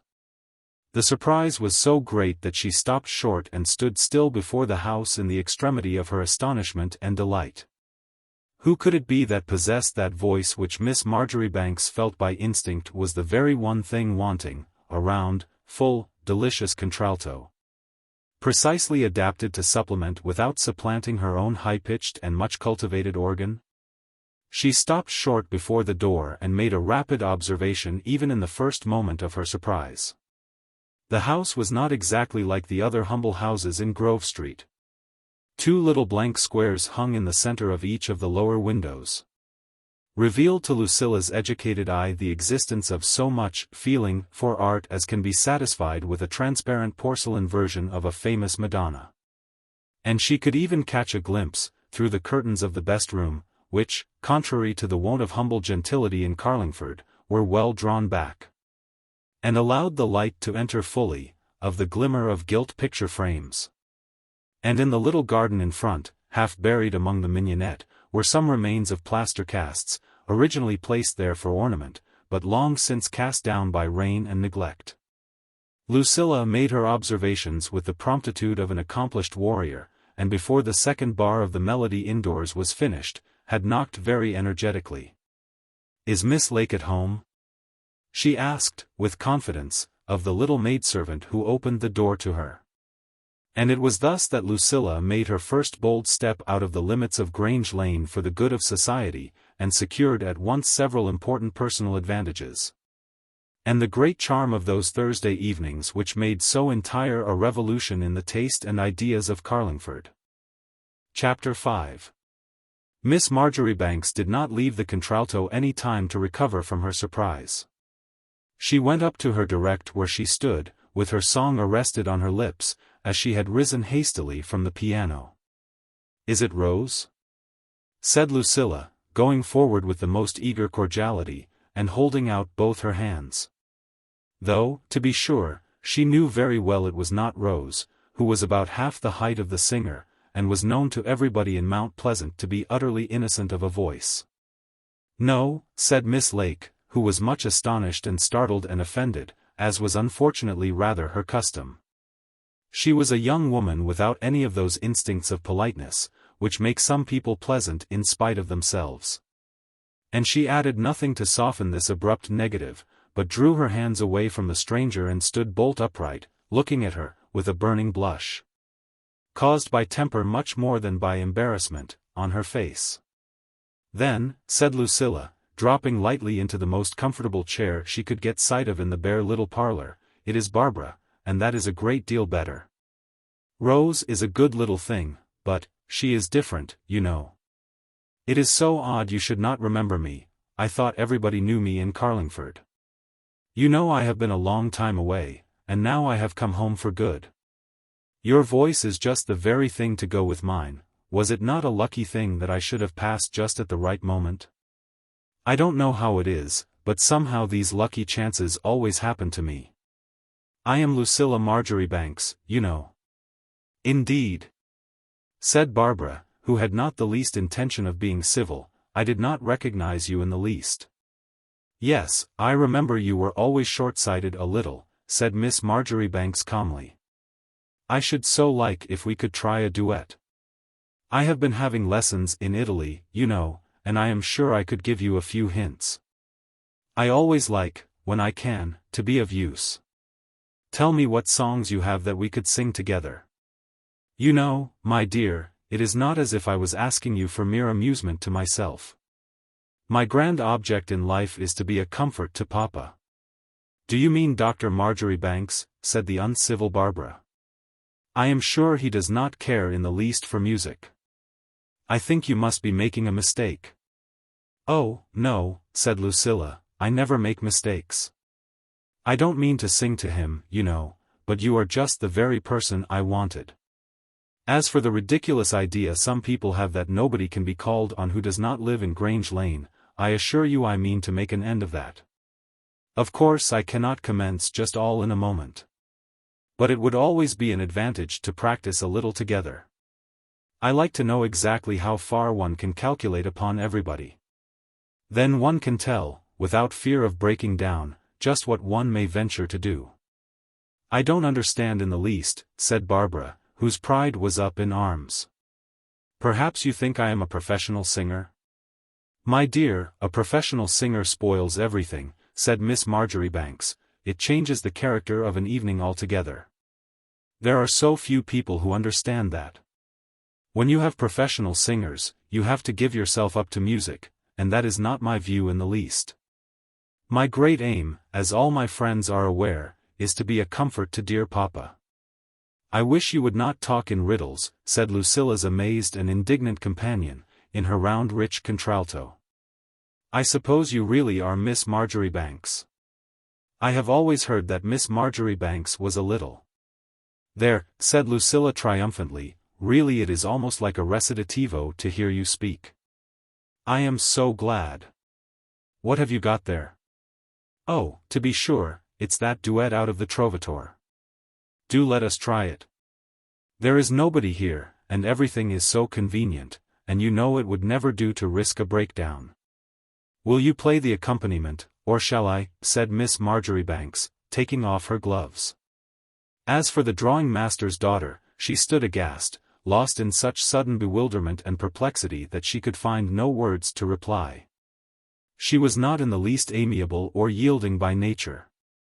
But Lucilla took it so much as a matter of course that Barbara could not find a word to say, and before she could be sure that it was real, Miss Marjoribanks had seated herself at the piano. Barbara was so obstinate that she would not sing the first part, which ought to have been hers, but she was not clever enough for her antagonist. Lucilla sang her part by herself gallantly. And when it came to Barbara's turn the second time, Miss Marjoribanks essayed the second in a false voice, which drove the contralto off her guard. And then the magnificent volume of sound flowed forth. Grand enough to have filled Lucilla with envy if she had not been sustained by that sublime confidence in herself which is the first necessity to a woman with a mission. She paused a moment in the accompaniment to clap her hands after that strophe was accomplished, and then resumed with energy. For, to be sure, she knew by instinct what sort of clay the people were made of by whom she had to work. And gave them their reward with that liberality and discrimination which is the glory of enlightened despotism. Miss Marjoribanks was naturally elated when she had performed this important and successful tour. She got up from the piano, and closed it in her open, imperial way. "I do not want to tire you, you know," she said, "that will do for today. I told you your voice was the very thing to go with mine. Give my love to Rose when she comes in, but don't bring her with you when you come to me. She is a good little thing, but then she is different, you know," said the bland Lucilla. And she held out her hand to her captive graciously, and gathered up her parasol, which she had left on her chair. Barbara Lake let her visitor go after this, with a sense that she had fallen asleep, and had dreamt it all. But, after all, there was something in the visit which was not disagreeable when she came to think it over. The drawing-master was poor, and he had a quantity of children, as was natural. And Barbara had never forgiven her mother for dying just at the moment when she had a chance of seeing a little of what she called the world. At that time Mr. Lake and his portfolio of drawings were asked out frequently to tea. And when he had pupils in the family, some kind people asked him to bring one of his daughters with him, so that Barbara, who was ambitious, had beheld herself for a month or two almost on the threshold of Grange Lane. And it was at this moment of all others, just at the same time as Mrs. Marjoribanks finished her pale career, that poor Mrs. Lake thought fit to die. to the injury of her daughter's prospects and the destruction of her hopes. Naturally, Barbara had never quite forgiven that injury. It was this sense of having been ill-used which made her so resolute about sending Rose to Mount Pleasant, though the poor little girl did not in the least want to go, and was very happy helping her papa at the School of Design. But Barbara saw no reason why Rose should be happy, while she herself had to resign her inclinations and look after a set of odious children. To be sure, it was a little hard upon a young woman of a proper ambition, who knew she was handsome, to fall back into housekeeping and consent to remain unseen and unheard. For Barbara was also aware that she had a remarkable voice. In these circumstances, it may be imagined that, after the first movement of a passionate temper was over, when she had taken breath, and had time to consider this sudden and extraordinary visit, a glimmer of hope and interest penetrated into the bosom of the gloomy girl.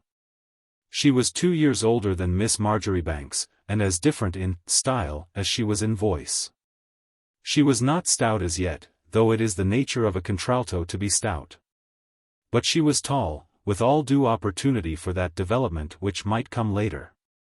And then Barbara possessed a kind of beauty, the beauty of a passionate and somewhat sullen brunette, dark and glowing, with straight black eyebrows, very dark and very straight, which gave, oddly enough, a suggestion of oblique vision to her eyes.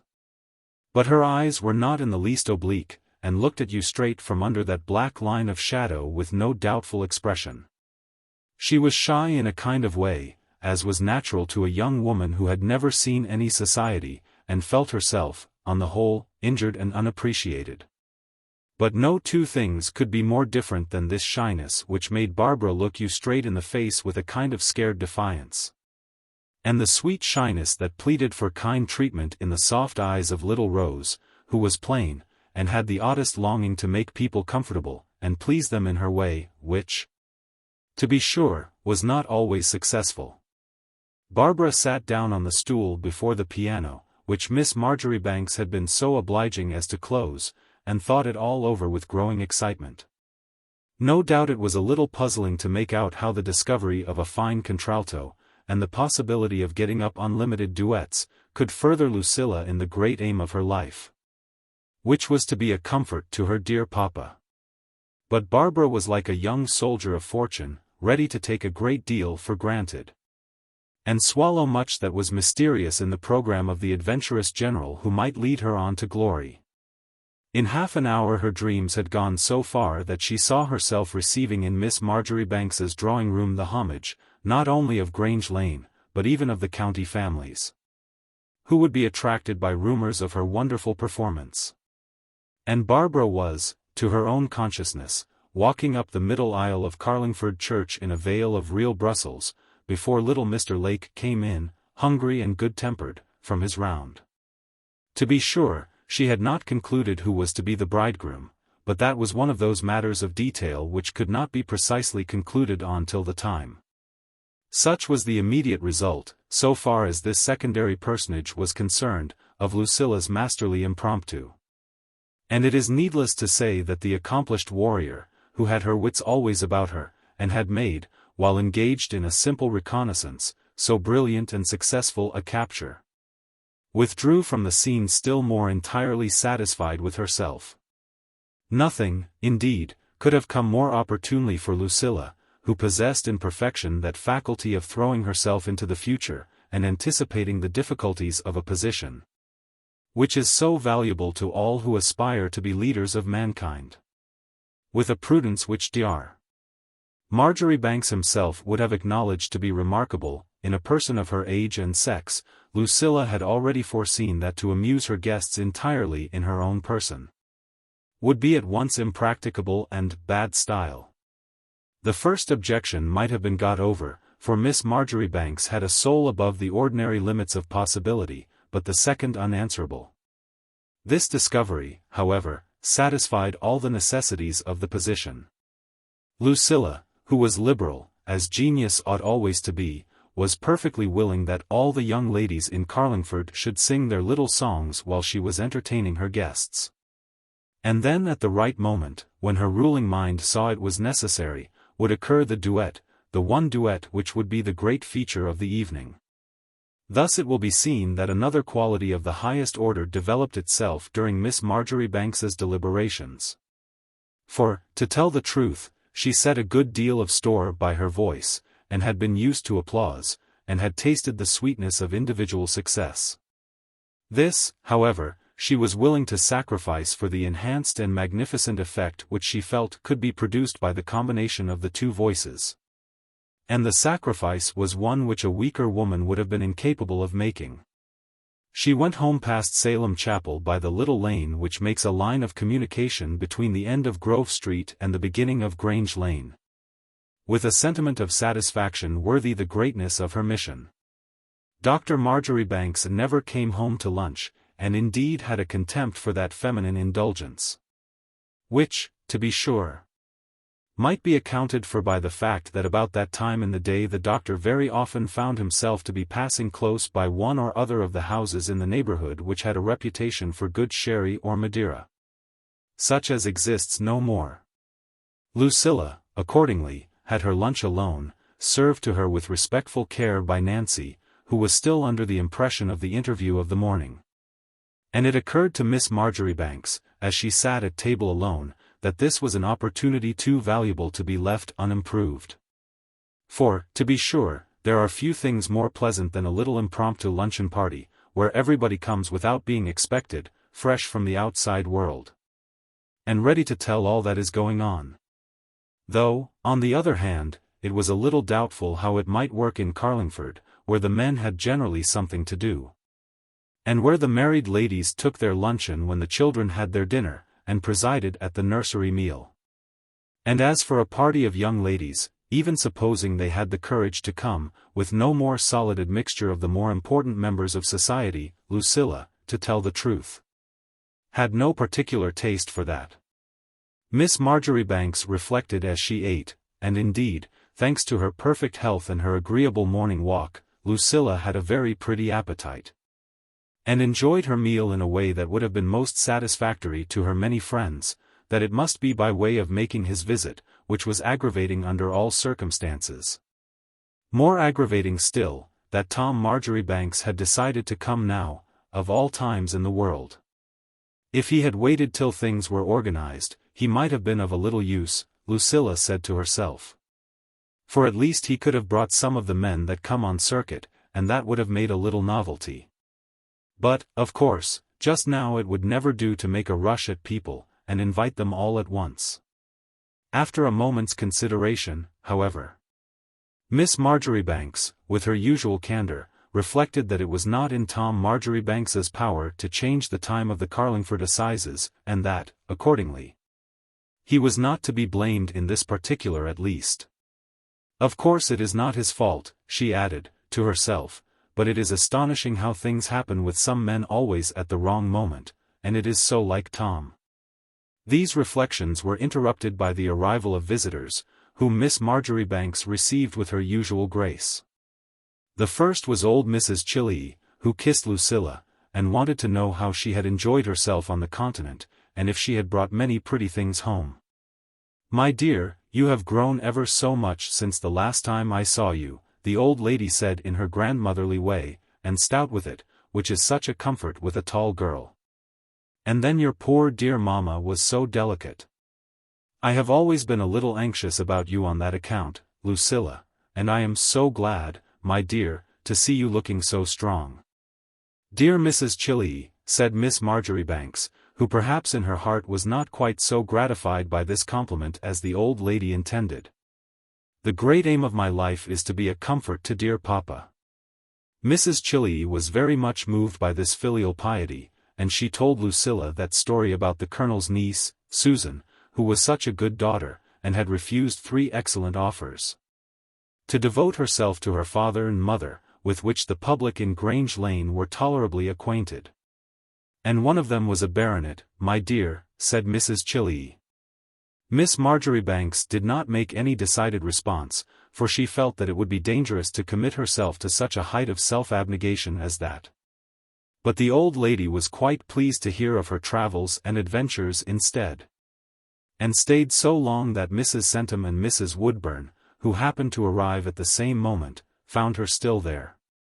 Mrs. Chilley was a little afraid of Mrs. Woodburn, and she took her leave hastily, with another kiss. And Lucilla found herself face to face with the only two women who could attempt a rival enterprise to her own in Carlingford. As for Mrs. Woodburn, she had settled herself in an easy chair by the fire, and was fully prepared to take notes. To be sure, Lucilla was the very person to fall victim to her arts. For that confidence in herself which, in one point of view, gave grandeur to the character of Miss Marjoribanks, gave her also a certain naivete and openness which the most simple rustic could not have surpassed. "I am sure by her face she has been telling you about my niece Susan," said the mimic, assuming Mrs. Chilley's tone, and almost her appearance, for the moment, and that one of them was a baronet. "My dear, I always know from her looks what she has been saying," and the colonel was much as usual, but suffering a little from the cold, as he always does in this climate. "She must be a good soul, for she always has her favorite little speeches written in her face." "I am sure I don't know," said Miss Marjoribanks, who felt it was her duty to make an example. "There has always been one thing remarked of me all my life, that I never have had a great sense of humor. I know it is singular, but when one has a defect, it is always so much better to confess it. I always get on very well with anything else, but I never had any sense of humor, you know. And I am very fond of Mrs. Chilley. She has always had a fancy for me from the time I was born, and she has such nice manners. But then, it is so odd I should have no sense of humor," said Lucilla, addressing herself to Mrs. Centum, who was sitting on the sofa by her. "Don't you think it is very odd?" "I am sure it is very nice," said Mrs. Centum. "I hate people that laugh at everything. I don't see much to laugh at myself, I am sure, in this distracting world. Anyone who has a lot of children and servants like me to look after, finds very little to laugh at." And she seized the opportunity to enter upon domestic circumstances. Mrs. Woodburn did not answer a word. She made a most dashing murderous sketch of Lucilla, but that did the future ruler of Carlingford very little harm. And then, by the evening, it was known through all Grange Lane that Miss Marjoribanks had snubbed the caricaturist who kept all the good people in terror of their lives. Snubbed her absolutely, and took the words out of her very mouth, was the report that flew through Grange Lane. And it may be imagined how Lucilla's prestige rose in consequence, and how much people began to expect of Miss Marjoribanks, who had performed such a feat almost on the first day of her return home. Chapter 6. Tom Marjoribanks arrived that night, according to the doctor's expectation. He arrived, with that curious want of adaptation to the circumstances which characterized the young man, at an hour which put Nancy entirely out, and upset the equanimity of the kitchen for 24 hours at least. He came, if anyone can conceive of such an instance of carelessness, by the 9 o'clock train, just as they had finished putting to rights downstairs. After this, Miss Marjoribanks's conclusion that the fact of the Carlingford assizes occurring a day or two after her arrival, when as yet she was not fully prepared to take advantage of them, was so like Tom, may be partially understood. And of course he was furiously hungry, and could have managed perfectly to be in time for dinner if he had not missed the train at Didcot Junction, by some wonderful blunder of the railway people, which never could have occurred but for his unlucky presence among the passengers. Lucilla took Thomas apart, and sent him downstairs with the most conciliatory message. "Tell Nancy not to put herself about, but to send up something cold, the cold pie, or anything she can find handy. Tell her I am so vexed, but it is just like Mr. Tom. And he never knows what he is eating," said Miss Marjoribanks.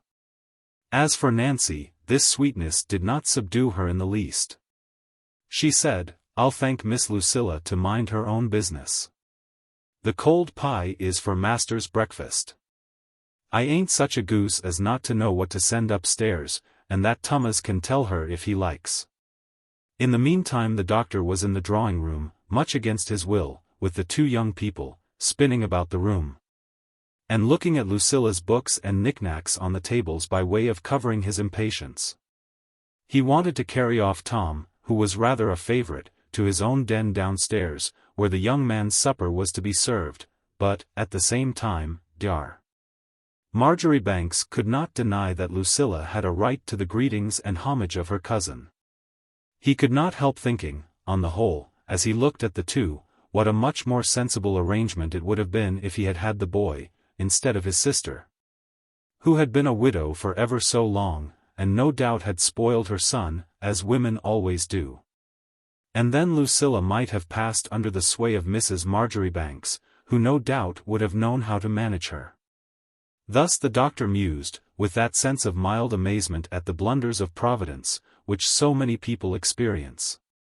And without any idea that Mrs. Marjoribanks would have found a task a great deal beyond her powers in the management of Lucilla. As for Tom, he was horribly hungry, having found, as was to be expected, no possible means of lunching at Didcot. But, at the same time, he was exhilarated by Lucilla's smile, and delighted to think of having a week at least to spend in her society. "I don't think I ever saw you looking so well," he was saying. "And you know my opinion generally on that subject." To which Lucilla responded in a way to wither all the germs of sentiment in the bud. "What subject?" she said. "My looks? I am sure they can't be interesting to you. You are as hungry as ever you can be, and I can see it in your eyes. Papa, he is famishing, and I don't think he can contain himself any longer. Do take him downstairs, and let him have something to eat. For myself," Lucilla continued, in a lower tone, "it is my duty that keeps me up. You know it has always been the object of my life to be a comfort to Papa." "Come along, Tom," said the doctor. "Don't waste your time philandering when your supper is ready." And Dr. Marjoribanks led the way downstairs, leaving Tom, who followed him, in a state of great curiosity to know what secret oppression it might be under which his cousin was supported by her duty. Naturally his thoughts reverted to a possible rival, someone whom the sensible doctor would have nothing to say to, and his very ears grew red with excitement at this idea. But, notwithstanding, he ate a very satisfactory meal in the library, where he had to answer all sorts of questions. Tom had his tray at the end of the table, and the doctor, who had, according to his hospitable old-fashioned habit, taken a glass of claret to keep him company, sat in his easy chair between the fire and the table, and sipped his wine, and admired its color and purity in the light, and watched with satisfaction the excellent meal his nephew was making. He asked him all about his prospects, and what he was doing, which Tom replied to with the frankest confidence. He was not very fond of work, nor were his abilities anything out of the common. But at the present moment Tom saw no reason why he should not gain the woolsack in time, and Dr.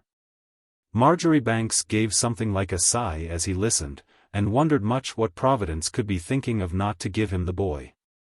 Lucilla meantime was very much occupied upstairs. She had the new housemaid up nominally to give her instructions about Mr. Tom's room, but really to take the covers off the chairs, and see how they looked when the room was lighted up. But the progress of decay had gone too far to stand that trial. After all, the chintz, though none of the freshest, was the best. When the gentleman came upstairs, which Tom, to the doctor's disgust, insisted on doing, Lucilla was found in the act of pacing the room, pacing. Not in the sentimental sense of making a little promenade up and down, but in the homely practical signification, with a view of measuring, that she might form an idea how much carpet was required. Lucilla was tall enough to go through this process without any great drawback in point of grace, the long step giving rather a tragedy queen effect to her handsome but substantial person and long, sweeping dress. She stopped short, however, when she saw them, and withdrew to the sofa, on which she had established her throne. And there was a little air of conscious pathos on her face as she sat down, which impressed her companions. As for Tom, he instinctively felt that it must have something to do with that mystery under which Lucilla was supported by her duty. And the irrelevant young man conceived immediately a violent desire to knock the fellow down. Whereas there was no fellow at all in the case, unless it might be Mr. Holden, the upholsterer, whose visits Miss Marjoribanks would have received with greater enthusiasm at this moment than those of the most eligible eldest son in England. And then she gave a little pathetic sigh.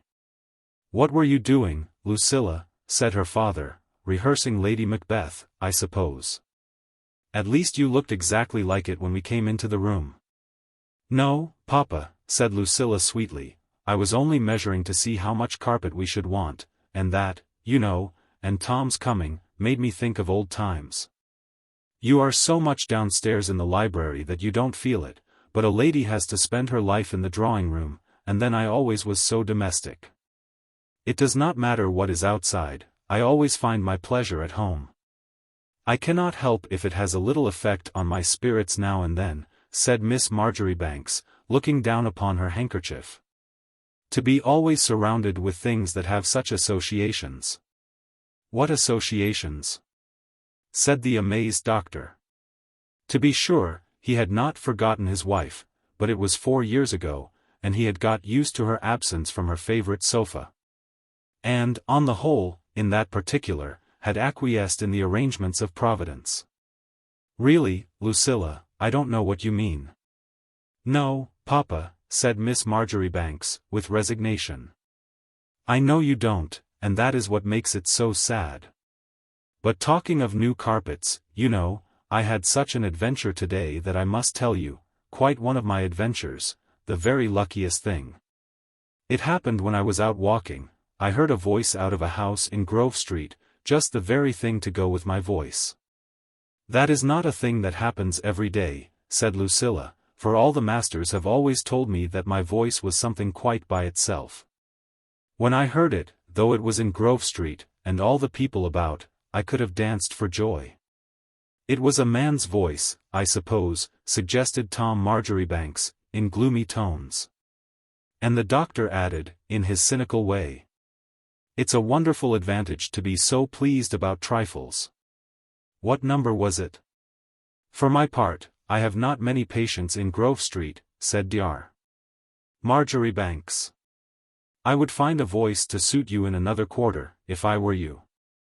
"Dear Papa, it's such a pity that you don't understand," said Lucilla compassionately. "It turned out to be Barbara Lake, for, of course, I went in directly, and found out. I never heard a voice that went so well with mine." If Miss Marjoribanks did not go into raptures over the contralto on its own merits, it was not from any jealousy, of which, indeed, she was incapable, but simply because its adaptation to her own seemed to her by far its most interesting quality, and indeed almost the sole claim it had to consideration from the world. "Barbara Lake," said the doctor. "There's something in that. If you can do her any good or get her teaching or anything, I have a regard for poor Lake, poor little fellow. He's kept up wonderfully since his wife died, and nobody expected it of him." Dr. Marjoribanks continued, with a momentary dreary recollection of the time when the poor woman took farewell of her children, which indeed was the next day after that on which his own wife, who had nobody in particular to take farewell of, faded out of her useless life. "Yes," said Lucilla, "I mean her to come here and sing with me, but, then, one needs to organize a little first." "I am 19, how long is it since you were married, Papa?"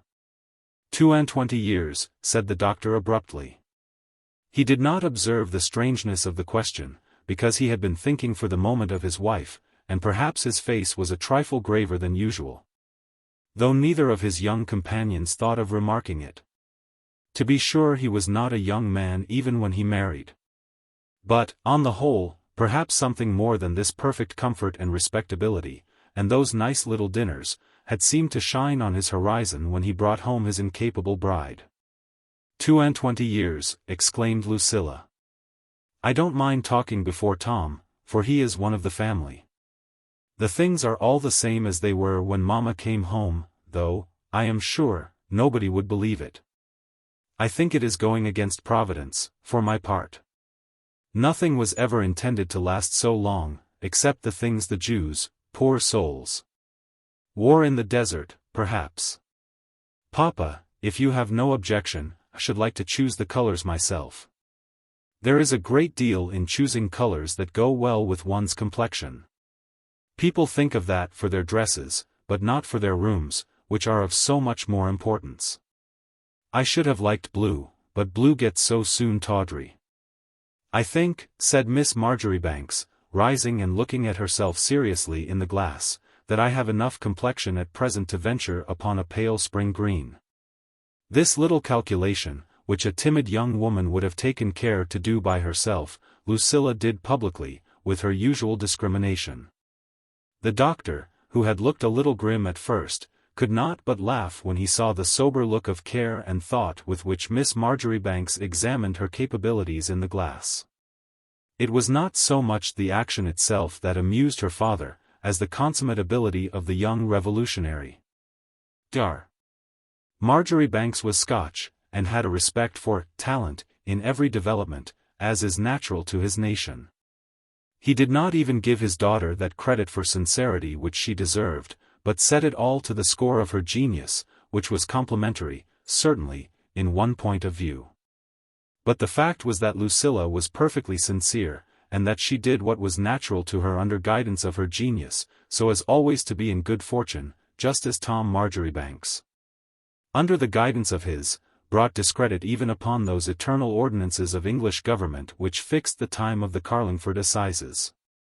Lucilla was quite in earnest in thinking that the colour of the drawing-room was an important matter, and that a woman of sense had very good reason for suiting it to her complexion, an idea which accordingly she proceeded to develop and explain. For one can change one's dress, said Miss Marjoribanks, as often as one likes, at least as often, you know, as one has dresses to change, but the furniture remains the same. I am always a perfect guy, whatever I wear, when I sit against a red curtain. You men say that a woman always knows when she's good-looking, but I am happy to say I know when I look a guy. What I mean is a delicate pale green, Papa. For my part, I think it wears just as well as any other color, and all the painters say it is the very thing for pictures. The carpet, of course, would be a darker shade, and as for the chairs, it is not at all necessary to keep to one color. Both red and violet go beautifully with green, you know. I am sure Mr. Holden and I could settle all about it without giving you any trouble. Who told you, Lucilla, said the doctor, that I meant to refurnish the house? He was even a little angry at her boldness, but at the same time he was so much amused and pleased in his heart to have so clever a daughter, that all the tones that could produce terror were softened out of his voice. I never heard that was a sort of thing a man had to do for his daughter, said Dr. Marjoribanks. And I would like to know what I should do with all that finery when you get married, as I suppose you will by and by, and leave me alone in the house? Ah, that is the important question, said Tom. As usual, it was Tom's luck. But then, when there did happen to be a moment when he ought to be silent, the unfortunate fellow could not help but speak. Perhaps I may marry some time, said Miss Marjoribanks, with composure. It would be foolish, you know, to make any engagements, but that will depend greatly upon how you behave, and how Carlingford behaves, Papa. I give myself 10 years here, if you should be very good. By 29 I shall be going off a little, and perhaps it may be tiring, for anything I can tell. 10 years is a long time, and naturally, in the meantime, I want to look as well as possible. Stop a minute, I forgot to put down the number of paces for the length. Tom, please to do it over again for me. Of course, your steps are a great deal longer than mine. Tom is tired, said the doctor, and there are no new carpets coming out of my pockets. Besides, he's going to bed, and I'm going downstairs to the library. We may as well bid you good night. These words, however, were addressed to deaf ears.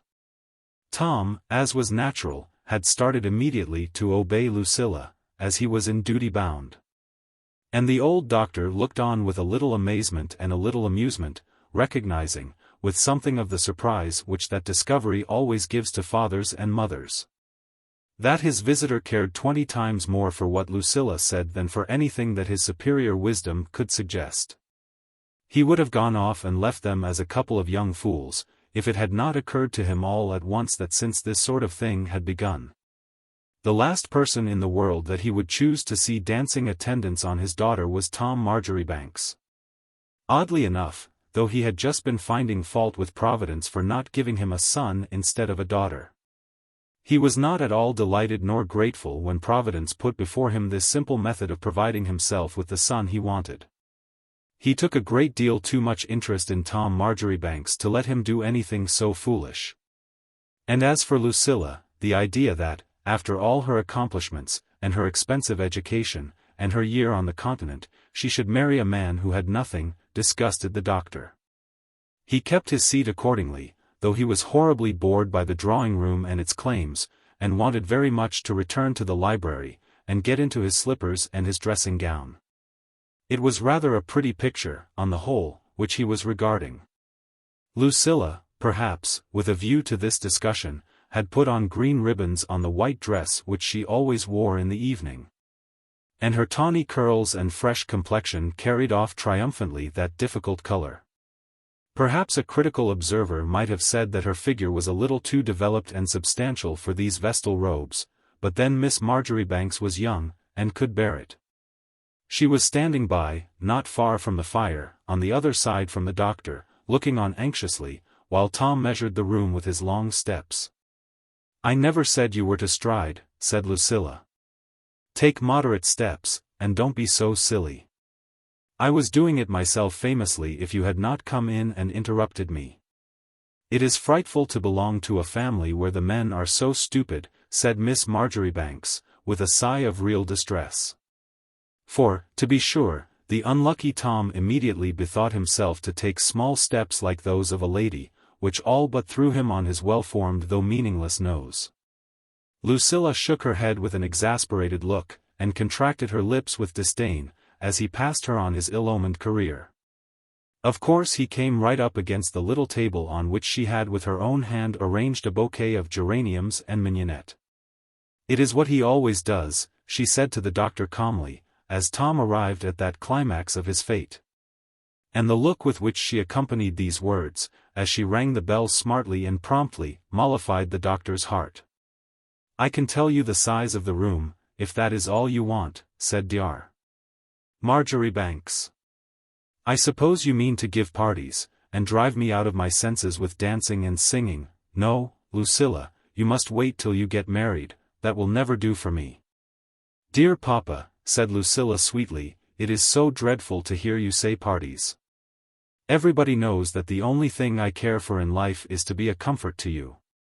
And as for dancing, I saw at once that was out of the question." "Dancing is all very well," said Miss Marjoribanks thoughtfully. "But it implies quantities of young people, and young people can never make what I call society. It is evenings I mean to have, papa. I am sure you want to go downstairs, and I suppose Tom would think it civil to sit with me, though he is tired. So I will show you a good example, and Thomas can pick up the table and the flowers at his leisure." "Good night, papa," said Lucilla, giving him her round fresh cheek to kiss. She went out of the room with a certain triumph, feeling that she had fully signified her intentions, which is always an important matter, and shook hands in a condescending way with Tom, who had broken his shins in a headlong rush to open the door. She looked at him with an expression of mild despair, and shook her head again as she accorded him that sign of amity. "If you only would look a little where you are going," said Miss Marjoribanks. Perhaps she meant the words to convey an allegorical as well as a positive meaning, as so many people have been found out to do, and then she pursued her peaceful way upstairs. As for the doctor, he went off to his library rubbing his hands, glad to be released, and laughing softly at his nephew's abashed looks. "She knows how to put him down at least," the doctor said to himself, well pleased. And he was so much amused by his daughter's superiority to the vulgar festivity of parties, that he almost gave in to the idea of refurnishing the drawing-room to suit Lucilla's complexion. He rubbed his hands once more over the fire, and indulged in a little laugh all by himself over that original idea. "So it is evenings she means to have," said the doctor. And, to be sure, nothing could be more faded than the curtains, and there were bits of the carpet in which the pattern was scarcely discernible. So that, on the whole, up to this point there seemed to be a reasonable prospect that Lucilla would have everything her own way. Chapter 7. Miss Marjoribanks had so many things to think of next morning that she found her cousin, who was rather difficult to get rid of, much in her way. Naturally the young man was briefless, and came on circuit for the name of the thing, and was quite disposed to dawdle the first morning, and attach himself to the active footsteps of Lucilla. And for her part, she had things to occupy her so very much more important. For one thing, one of Dr. Marjoribanks's little dinner parties was to take place that evening, which would be the first under the new regime, and was naturally a matter of some anxiety to all parties. "I shall go down and ask Mrs. Chilley to come with the Colonel," said Lucilla. "I have always meant to do that. We can't have a full dinner party, you know, as long as the house is so shabby. But I am sure Mrs. Chilley will come to take care of me." "To take care of you, in your father's house? Do you think they'll bite?" said the doctor grimly. But as for Lucilla, she was quite prepared for that. "I must have a chaperone, you know," she said. "I don't say it is not quite absurd. But then, at first, I always make it a point to give in to the prejudices of society. That is how I have always been so successful," said the experienced Lucilla. "I never went in the face of anybody's prejudices. Afterwards, you know, when one is known." The doctor laughed, but at the same time he sighed. There was nothing to be said against Mrs. Chilley, who had, on the whole, as women go, a very superior training, and knew what a good dinner was, but it was the beginning of the revolution of which Dr. Marjoribanks, vaguely oppressed with the idea of new paper, new curtains, and all that was involved in the entrance of Mr. Holden the upholsterer into the house, did not see the end. He acquiesced, of course, since there was nothing else for it, but it must be confessed that the spectre of Mrs. Chilley sitting at his right hand clouded over for the doctor the pleasant anticipation of the evening. If it had been possible to put her at the head of the table beside Lucilla, whom she was to come to take care of, he could have borne it better, and to be sure it would have been a great deal more reasonable. But then that was absolutely out of the question, and the doctor gave in with a sigh. Thus it was that he began to realize the more serious result of that semi-abdication into which he had been beguiled. The female element, so long peacefully ignored and kept at a distance, had come in again in triumph and taken possession. And the doctor knew too well by the experience of a long life what a restless and troublesome element it was. He had begun to feel that it had ceased to be precisely amusing as he took his place in his brougham. It was good sport to see Lucilla make an end of Tom, and put her bridle upon the stiff neck of Nancy. But when it came to changing the character of the doctor's dinners, his intellect naturally got more obtuse, and he did not see the joke. As for Tom, he had to be disposed of summarily. "Do go away," Miss Marjoribanks said, in her straightforward way. "You can come back to luncheon if you like. That is to say, if you can pick up anybody that is very amusing, you may bring him here about 1:30, and if any of my friends have come to call by that time, I will give you lunch. But it must be somebody very amusing, or I will have nothing to say to you," said Lucilla. And with this dismissal Tom Marjoribanks departed, not more content than the doctor. For, to be sure, the last thing in the world which the poor fellow thought of was to bring somebody who was amusing, to injure his chances with Lucilla. Tom, like most other people, was utterly incapable of fathoming the grand conception which inspired Miss Marjoribanks. When she told him that it was the object of her life to be a comfort to Papa, he believed it to a certain extent, but it never occurred to him that filial devotion, though beautiful to contemplate, would preserve Lucilla's heart from the ordinary dangers of youth, or that she was at all in earnest in postponing all matrimonial intentions until she was 29, and had begun to go off a little. So he went away disconsolate enough, wavering between his instinct of obedience and his desire of being in Lucilla's company, and a desperate determination never to be the means of injuring himself by presenting to her anybody who was very amusing. All Miss Marjoribanks's monde, as it happened, was a little out of humor that day.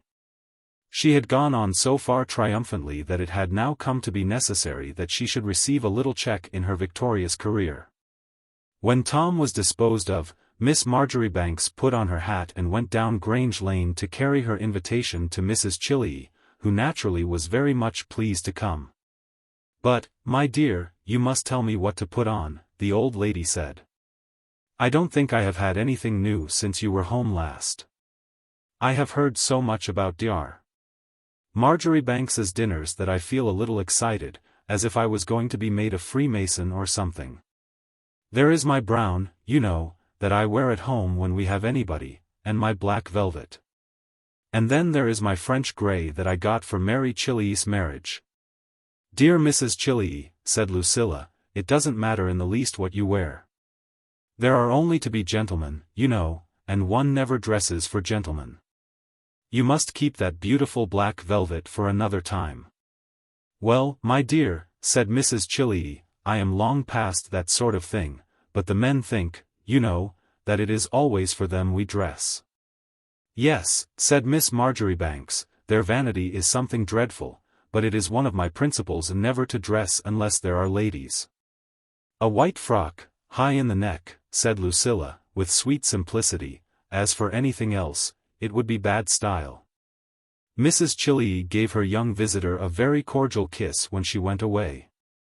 "The sense she has," said the old lady, but at the same time the colonel's wife was so old-fashioned that this contemptuous way of treating the gentleman puzzled her unprogressive intelligence.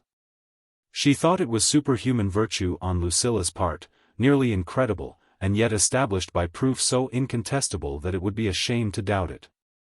And she felt ashamed of herself, she who might have been a grandmother, had such been the will of Providence, for lingering 5 minutes undecided between her two best caps. "I dare say Lucilla does not spend so much time on such vanity, and she only 19, said the penitent old lady. As for Miss Marjoribanks, she returned up Grange Lane with a mind at ease, and that consciousness of superior endowments which gives amiability and expansion even to the countenance. She did not give any money to the beggar who at that period infested Grange Lane with her 6 children. For that was contrary to those principles of political economy which she had studied with such success at Mount Pleasant. But she stopped and asked her name, and where she lived, and promised to inquire into her case. "If you are honest and want to work, I will try to find you something to do," said Miss Marjoribanks. Which, to be sure, was a threat appalling enough to keep her free from any further molestation on the part of that interesting family. But Lucilla, to do her justice, felt it equally natural that beneficence should issue from her in this manner as in that other mode of feeding the hungry which she was willing to adopt at 1:30, and had solemnly engaged herself to fulfill at 7 o'clock. She went up after that to Mr. Holden's, and had a most interesting conversation, and found among his stores a delicious damask, softly, spiritually green, of which, to his great astonishment, she tried the effect in one of the great mirrors which ornamented the shop. "It is just the tint I want," Lucilla said, when she had applied that unusual test. And she left the fashionable upholsterer of Carlingford in a state of some uncertainty whether it was curtains or dresses that Miss Marjoribanks meant to have made. Perhaps this confusion arose from the fact that Lucilla's mind was occupied in discussing the question whether she should not go round by Grove Street, and try that duet again with Barbara, and invite her to Grange Lane in the evening to electrify the little company. Or whether, in case this latter idea might not be practicable, she should bring Barbara with her to lunch by way of occupying Tom Marjoribanks.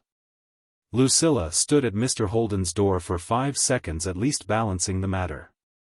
But finally she gave her curls a little shake, and took a quick step forward, and without any more deliberation returned towards Grange Lane.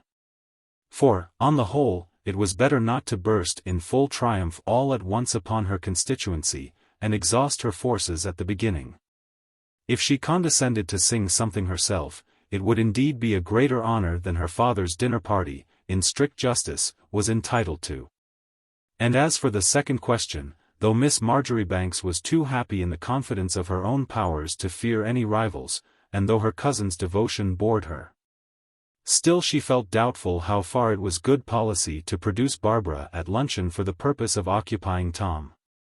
Other people might see her besides Tom, and her own grand coup might be forestalled for anything she could tell. And then Tom had some title to consideration on his own merits, though he was the unlucky member of the family. He might even, if he were so far left to himself, though Miss Marjoribanks smiled at the idea, fall in love with Barbara. Or, what was more likely, driven to despair by Lucilla's indifference, he might pretend to fall in love, and Lucilla reflected that if anything happened she could never forgive herself. This was the point she had arrived at when she shook her tawny curls and set out suddenly on her return home. It was now nearly 1 o'clock, and it was quite possible that Tom, as well as herself, might be on the way to Grange Lane. But Lucilla, who, as she said, made a point of never going against the prejudices of society, made up her mind to remain sweetly unconscious of the hour of luncheon. Unless some lady came to keep her company. But then Miss Marjoribanks was always lucky, as she said. A quarter of an hour before Tom applied for admission, Miss Barry came to pay Lucilla a visit. She had been visiting in her district all the morning, and was very easily persuaded to repose herself a little. And then, naturally, she was anxious about her young friend's spiritual condition, and the effect upon her mind of a year's residence abroad. She was asking whether Lucilla had not seen something soul-degrading and dishonoring to religion in all the mummeries of popery. And Miss Marjoribanks, who was perfectly orthodox, had replied to the question in the most satisfactory manner. When Tom made his appearance, looking rather sheepish and reluctant, and followed by the somebody amusing whom Lucilla had commissioned him to bring, he had struggled against his fate, poor fellow. But when it happens to be a man's instinct to do what he is told, he can no more resist it than if it was a criminal impulse. Tom entered with his amusing companion, who had been chosen with care, and was very uninviting to look at. And by Miss Barry, with the most puzzled looks, found herself listening to gossip about the theatres and all kinds of profane subjects. "I think they are going to hang that fellow that killed the tailor," said the amusing man. "That will stir you up a little in Carlingford, I should suppose. It is as good as a play for a country town. Of course, there will be a party that will get up a memorial, and prove that a man so kind-hearted never existed out of paradise. And there will be another party who will prove him to be insane. And then at the end all the blackguards within 100 miles will crowd into Carlingford, and the fellow will be hanged, as he deserves to be. But I assure you it's a famous amusement for a country town." "Sir," said Miss Barry, with a tremulous voice, for her feelings had overcome her, "when you speak of amusement, does it ever occur to you what will become of his miserable soul?" "I assure you, wretches of that description have no souls," said the young barrister, "or else, of course, I would not permit myself to speak so freely. It is a conclusion I have come to not rashly, but after many opportunities of observing," the young man went on with solemnity. "On the whole, my opinion is, that this is the great difference between one portion of mankind and the other, that description of being, you may take my word for it, has no soul."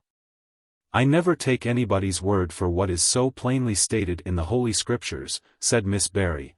"I never heard anyone utter such a terrible idea." "I am sure I don't want to defend a murderer," cried the rector's sister, with agitation. "But I have heard of persons in that unfortunate position coming to a heavenly frame of mind, and giving every evidence of being truly converted. The law may take their lives, but it is an awful thing, a truly dreadful thing," said Miss Barry, trembling all over, "to try to take away their soul." "Oh, nonsense, Lucilla. By Jove! He does not mean that, you know," said Tom, interposing to relieve his friend. "Do you believe in Jove, Mr. Thomas Marjoribanks?" said Miss Barry, looking him in an alarming manner full in the face. The unfortunate Tom grew red and then he grew green under this question and that awful look. "No, Miss Barry, I can't say I do," he answered humbly.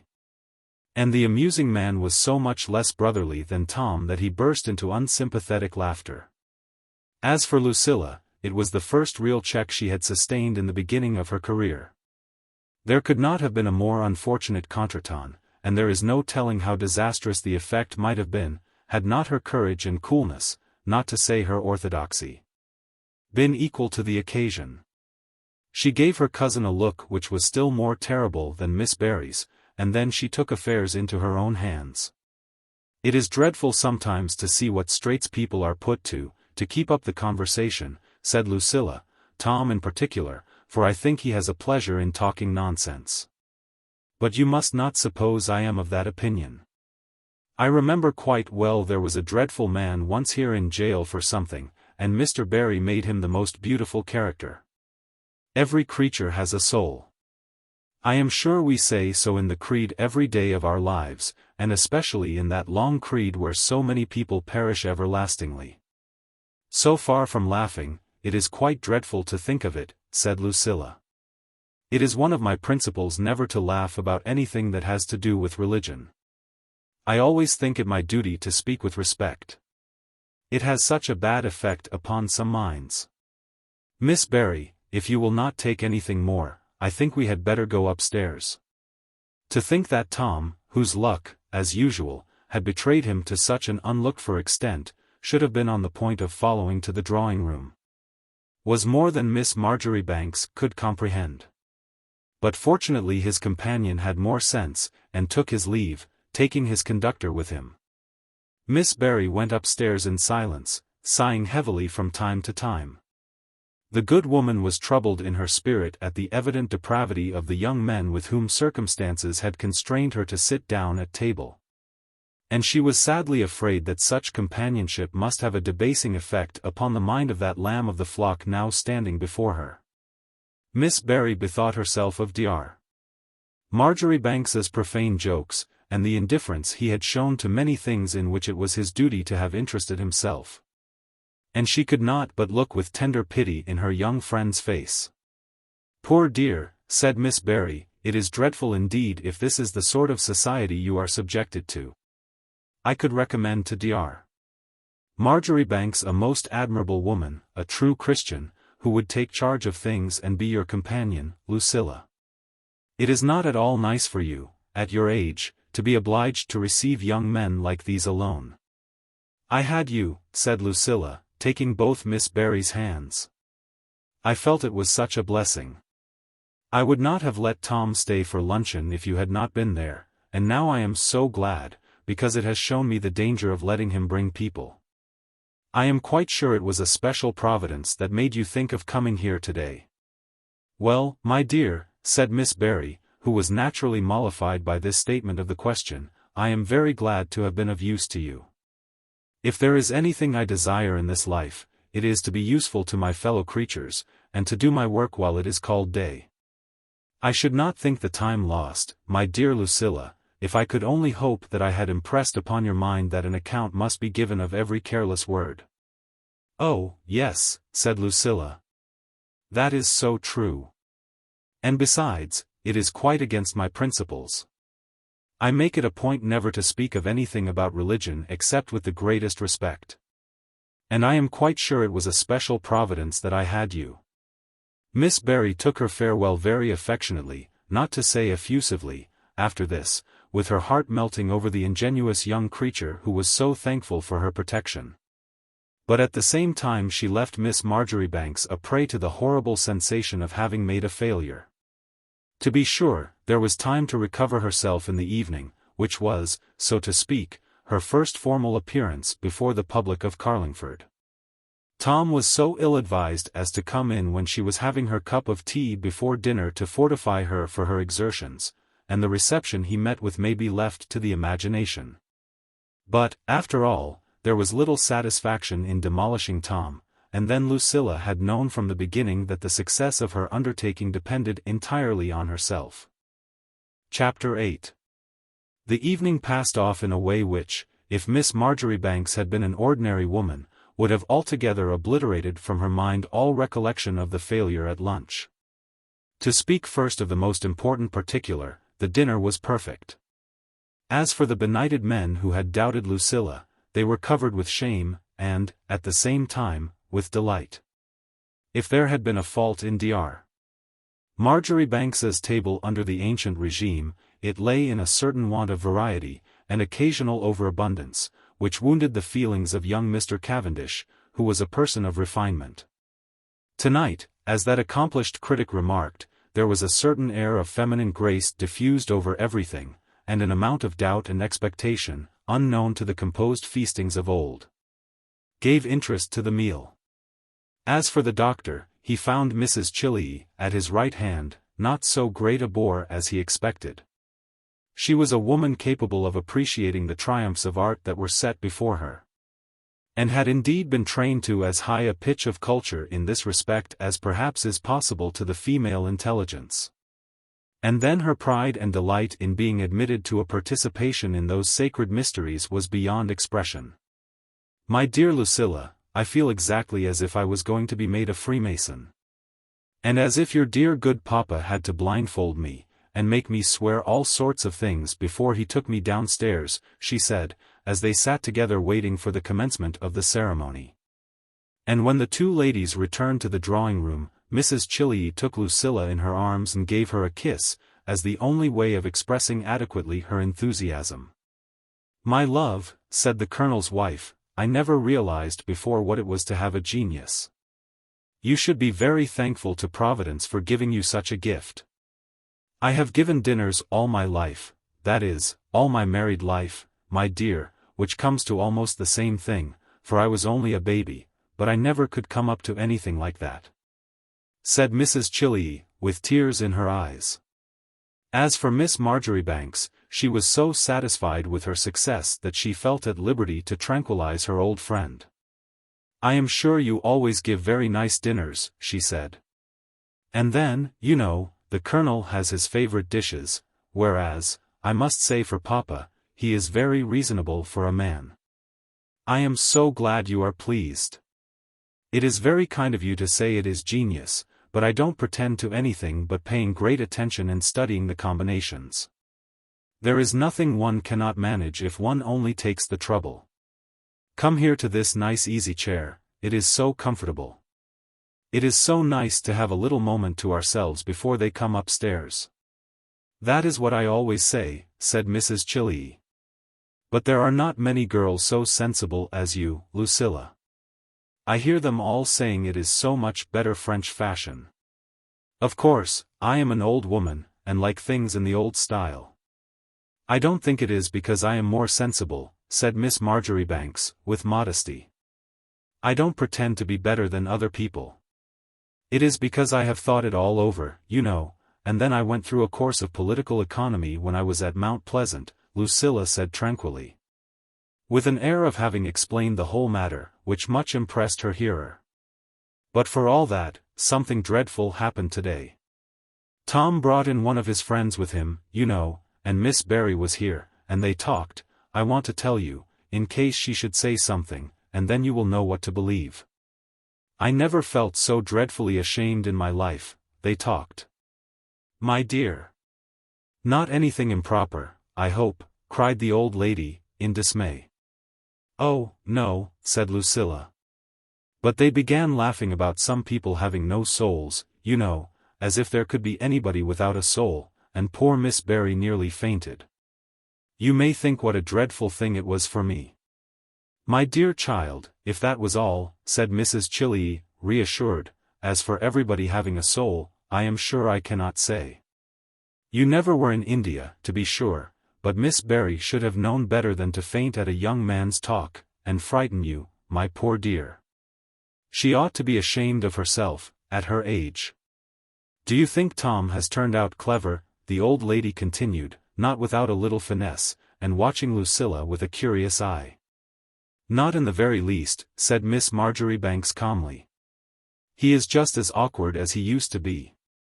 It is dreadful to have him here just now, when I have so many things to do, and then he would follow me about everywhere if I would let him. A cousin of that sort is always in the way." "I am always afraid of a cousin, for my part," said Mrs. Chilley, "and talking of that, what do you think of Mr. Cavendish, Lucilla? He is very nice in himself, and he has a nice property, and some people say he has a very good chance to be member for Carlingford when there is an election." I think that is just what would suit you. I could not see him for the lamp, said Lucilla. It was right between us, you know, but it is no use talking of that sort of thing just now. Of course, if I had liked, I never need have come home at all, Miss Marjoribanks added, with composure, and, now I have come home, I have got other things to think of. If Papa is good, I will not think of leaving him for 10 years. Oh, yes, I have heard girls say that before, said Mrs. Chillee, but they always changed their minds. You would not like to be an old maid, Lucilla, and in 10 years. I should have begun to go off a little, no doubt, said Miss Marjoribanks. No, I can't say I wish to be an old maid. Can they be coming upstairs already, do you think? Oh, it is Tom, I suppose, said Lucilla, with a little indignation. But when they did make their appearance, which was at a tolerably early period, for a return to the drawing-room was quite a novelty for Dr. Marjoribanks's friends, and tempted them accordingly, Miss Marjoribanks was quite ready to receive them. And just before 10 o'clock, when Mrs. Chillee began to think of going home, Lucilla, without being asked, and without indeed a word of preface, suddenly went to the piano, and before anybody knew, had commenced to sing. She was a great deal too sensible to go into high art on this occasion, or to electrify her father's friends with her newly acquired Italian, or even with German, as some young ladies do. She sang them a ballad out of one of those treasures of resuscitated ballads which the new generation had then begun to dig out of the bowels of the earth. There was not, to tell the truth, a great deal of music in it, which proved Lucilla's disinterestedness. I only sang it to amuse you, she said, when all the world crowded to the piano. And for that night she was not to be persuaded to further exertions. Thus Miss Marjoribanks proved to her little public that power of subordinating her personal tastes and even her vanity to her great object, which more than anything else demonstrates a mind made to rule. I hope next time you will be more charitable, and not tantalize us in this way, Mr. Cavendish said, as he took his leave. And Lucilla retired from the scene of her triumph, conscious of having achieved entire success in her first appearance in Carlingford. She laid her head upon her pillow with that sweet sense of an approving conscience which accompanies the footsteps of the benefactors of their kind. But even Miss Marjoribanks's satisfaction was not without its drawbacks. She could not get out of her mind that unhappy abortive luncheon and all its horrors. Not to speak of the possibility of her religious principles being impugned, which was dreadful in itself, for people can stand a man being skeptical, you know, Miss Marjoribanks justly observed. But everybody knows how unbecoming it is in a woman, and me who have such a respect for religion. There remained the still more alarming chance that Miss Barry, who was so narrow-minded, might see something improper in the presence of the two young men at Lucilla's maidenly table, for, to be sure, the rector's sister was altogether incapable of grasping the idea that young men, like old men and the other less interesting members of the human family, were simple material for Miss Marjoribanks's genius, out of which she had a great result to produce. This was the dread that overshadowed the mind of Lucilla as she composed herself to rest after her fatigues. When she slept the sleep of the innocent, it still pursued her into her dreams. She dreamed that she stood at the altar by the side of the member for Carlingford, and that Mr. Barry, with inflexible cruelty, insisted upon marrying her to Tom Marjoribanks instead, and then the scene changed, and instead of receiving the salutations of Mr. Cavendish as MP for the borough, it was the amusing man, in the character of the defeated candidate, who grinned and nodded at her, and said from the hustings that he would never forget the luncheon that had been his first introduction to Carlingford. Such was the nightmare that pursued Lucilla even into the sphere of dreams. When such a presentiment takes possession of a well-balanced mind like that of Miss Marjoribanks, it may be accepted as certain that something is likely to follow. Lucilla did her best to disarm fate, not only by the sweetest submission and dutifulness to the doctor and his wishes, but by a severe disregard of Tom, which drove that unhappy young man nearly desperate. Far from saying anything about luncheon, she even ignored his presence at breakfast, and remained calmly unconscious of his empty cup. until he had to ask for some coffee in an injured and pathetic voice, which amused Dr. Marjoribanks beyond description. But even this did not prove sufficient to propitiate the fates. When they were gone, and it may be well to say that Lucilla used this pronoun to signify the gentleman, in greater or smaller number as it might happen, and she had finished all her arrangements, Miss Marjoribanks decided upon going to Grove Street to pay Barbara Lake a visit, and practice some duets, which was certainly as innocent an occupation for her leisure as could be desired. She was putting on her hat with this object, and the bell in the garden rang solemnly, and Lucilla, whose curiosity conquered her good manners for the moment, hastening to the window, saw Mr. Barry himself enter the garden, accompanied by a black figure in deep and shabby mourning. All the tremors of the night rushed back upon her mind at the sight. She felt that the moment had arrived for a trial of her courage very different from the exertions which had hitherto sufficed her. Nothing but the most solemn intentions could have supported the rector in that severe pose of his figure and features, every line in which revealed an intention of being faithful. And the accompanying mute in black, whose office the culprit could not divine, had a veil over her face, and wore a widow's dress. Miss Marjoribanks, it is true, was not a woman to be discouraged by appearances, but she felt her heart beat as she collected all her powers to meet this mysterious assault. She took off her hat with an instinctive certainty that, for this morning at least, the duet was impracticable, when she heard Mr. Barry's steady step ascending the stairs. But, notwithstanding, it was with a perfectly cheerful politeness that she bade him welcome when he came into the room. "It is so good of you to come," Lucilla said, "you that have so much to do. I scarcely could believe it when I saw you come in. I thought it must be for Papa. I did hope to find Dr. Marjoribanks," said the rector, "but as he is not at home, I thought it best to come to you." "This is Mrs. Mortimer," said Mr. Barry, taking the chair Lucilla had indicated with a certain want of observance of his companion which betrayed to the keen perceptions of Miss Marjoribanks that she was a dependent of some kind or other. The rector was a very good man, but was evangelical, and had a large female circle who admired and swore by him. And, consequently, he felt it in a manner natural that he should take his seat first, and the place that belonged to him as the principal person present. And then, to be sure, his mission here was for Mrs. Mortimer's as well as Miss Marjoribanks's good. After this introduction, the figure in black put up its veil, and revealed a deprecating woman, with a faint sort of pleading smile on her face. Probably she was making believe to smile at the position in which she found herself. But anyhow she took her seat humbly on another chair at a little distance, and waited, as Lucilla did, for the next golden words that it might please the rector to say. "My sister told me what happened yesterday," said Mr. Barry. "She is very sorry for you, Miss Marjoribanks. It is sad for you to be left alone so young, and without a mother, and exposed to temptations which it is difficult to withstand at your age.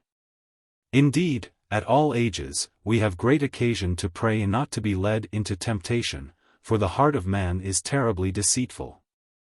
After hearing what she had to say, I thought it best to come up at once this morning and talk to Dr. Marjoribanks. I am sure his natural good sense will teach him that you ought not to be left alone in the house. "I do not see how Papa can help it," said Lucilla. "I am sure it is very sad for him as well. But since dear Mamma died there has been nobody but me to be a comfort to him. I think he begins to look a little cheerful now," Miss Marjoribanks continued, with beautiful simplicity, looking her adversary in the face. "Everybody knows that to be a comfort to him is the object of my life." "That is a very good feeling," said the rector, "but it does not do to depend too much upon our feelings. You are too young to be placed in a position of so much responsibility, and open to so much temptation. I was deeply grieved for Dr. Marjoribanks when his partner in life was taken from him. But my dear Miss Lucilla, now you have come home, who stand so much in need of a mother's care, we must try to find someone to fill her place."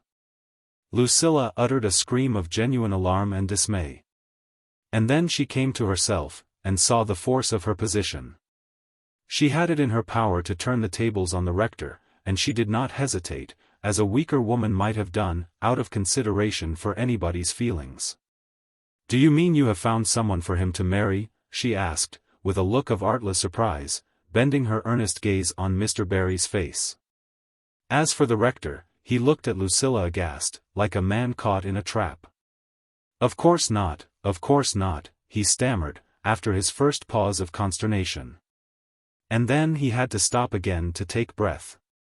Lucilla kept up the air of amazement and consternation which had come naturally at the first, and had her eyes fixed on him, leaning forward with all the eager anxiety natural to the circumstances. And the unfortunate clergyman reddened from the edge of his white cravat to the roots of his grey hair. He was almost as sensitive to the idea of having proposed something improper as his sister could have been, though indeed, at the worst, there would have been nothing improper in it had Dr. Marjoribanks made up his mind to another wife. "It is very dreadful for me that am so young to go against you," said Lucilla. "But if it is that, I cannot be expected to take any part in it. It would not be natural. It is the great object of my life to be a comfort to Papa. But if that is what you mean, I could not give in to it." "I am sure Miss Barry would understand me," said Miss Marjoribanks. And she looked so nearly on the point of tears, that the rector's anxious disclaimer found words for itself. "Nothing of the kind, my dear Miss Lucilla, nothing of the kind," cried Mr. Barry. "Such an idea never came into my mind. I cannot imagine how I could have said anything. I can't fancy what put such an idea. Mrs. Mortimer, you are not going away?" Lucilla had already seen with the corner of her eye that the victim had started violently, and that her heavy veil had fallen over her face, but she had not taken any notice. For there are cases in which it is absolutely necessary to have a victim. By this time, however, the poor woman had risen in her nervous, undecided way. "I had better go, I am sure I had better go," she said hurriedly, clasping together a pair of helpless hands, as if they could find a little strength in union. "Miss Marjoribanks will understand you better, and you will perhaps understand Miss Marjoribanks." "Oh, sit down," said Mr. Barry, who was not tolerant of feelings. "Perhaps I expressed myself badly. What I meant to say was, that Mrs. Mortimer, who has been a little unfortunate in circumstances, sit down, pray, had by a singular providence just applied to me when my sister returned home yesterday. These things do not happen by chance, Lucilla. We are taken care of when we are not thinking of it. Mrs. Mortimer is a Christian lady for whom I have the greatest respect. A situation to take the superintendence of the domestic affairs, and to have charge of you, would be just what would suit her. It must be a great anxiety to the doctor to leave you alone, and without any control, at your age. You may think the liberty is pleasant at first, but if you had a Christian friend to watch over and take care of you— What is the matter?" said the rector, in great alarm. It was only that the poor widow who was to have charge of Lucilla, according to his benevolent intention, looked so like fainting, that Miss Marjoribanks jumped up from her chair and rang the bell hastily. It was not Lucilla's way to lose time about anything. She took the poor woman by the shoulders and all but lifted her to the sofa, where she was lying down with her bonnet off when the rector came to his senses. To describe the feelings with which Mr. Barry contemplated this little entr'acte, which was not in his programme, would be beyond our powers. He went off humbly and opened the window when he was told to do so, and tried to find the eau de cologne on the table, while Thomas rushed downstairs for water at a pace very unlike his usual steady rate of progress. As for Lucilla, she stood by the side of her patient quite self-possessed, while the rector looked so foolish. "She will be all right directly," Miss Marjoribanks was saying. Luckily she never went right off. When you don't go right off, lying down is everything. If there had been anyone to run and get some water she would have got over it, but luckily I saw it in time. What possible answer Mr. Barry could make to this, or how he could go on with his address in sight of the strange turn things had taken, it would have been hard to say.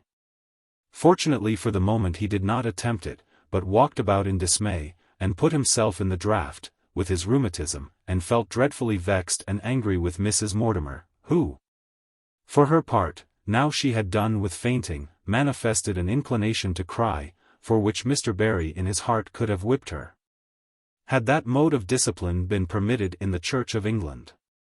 Lucilla was merciful, but she could not help taking a little advantage of her victory.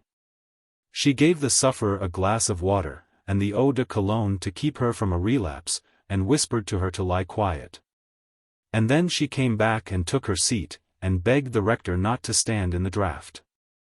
"I don't think she is strong," said Miss Marjoribanks confidentially, when she had wiled the disconcerted clergyman back to her side, "her colour changes so. She never would be able for what there is to do here, even if Papa would consent to think of it." "For my part one am sure I should be glad of a little assistance," said Lucilla, "but I never like to give false hopes, and I don't think Papa would consent. She looks nice if she was not so weak, poor thing.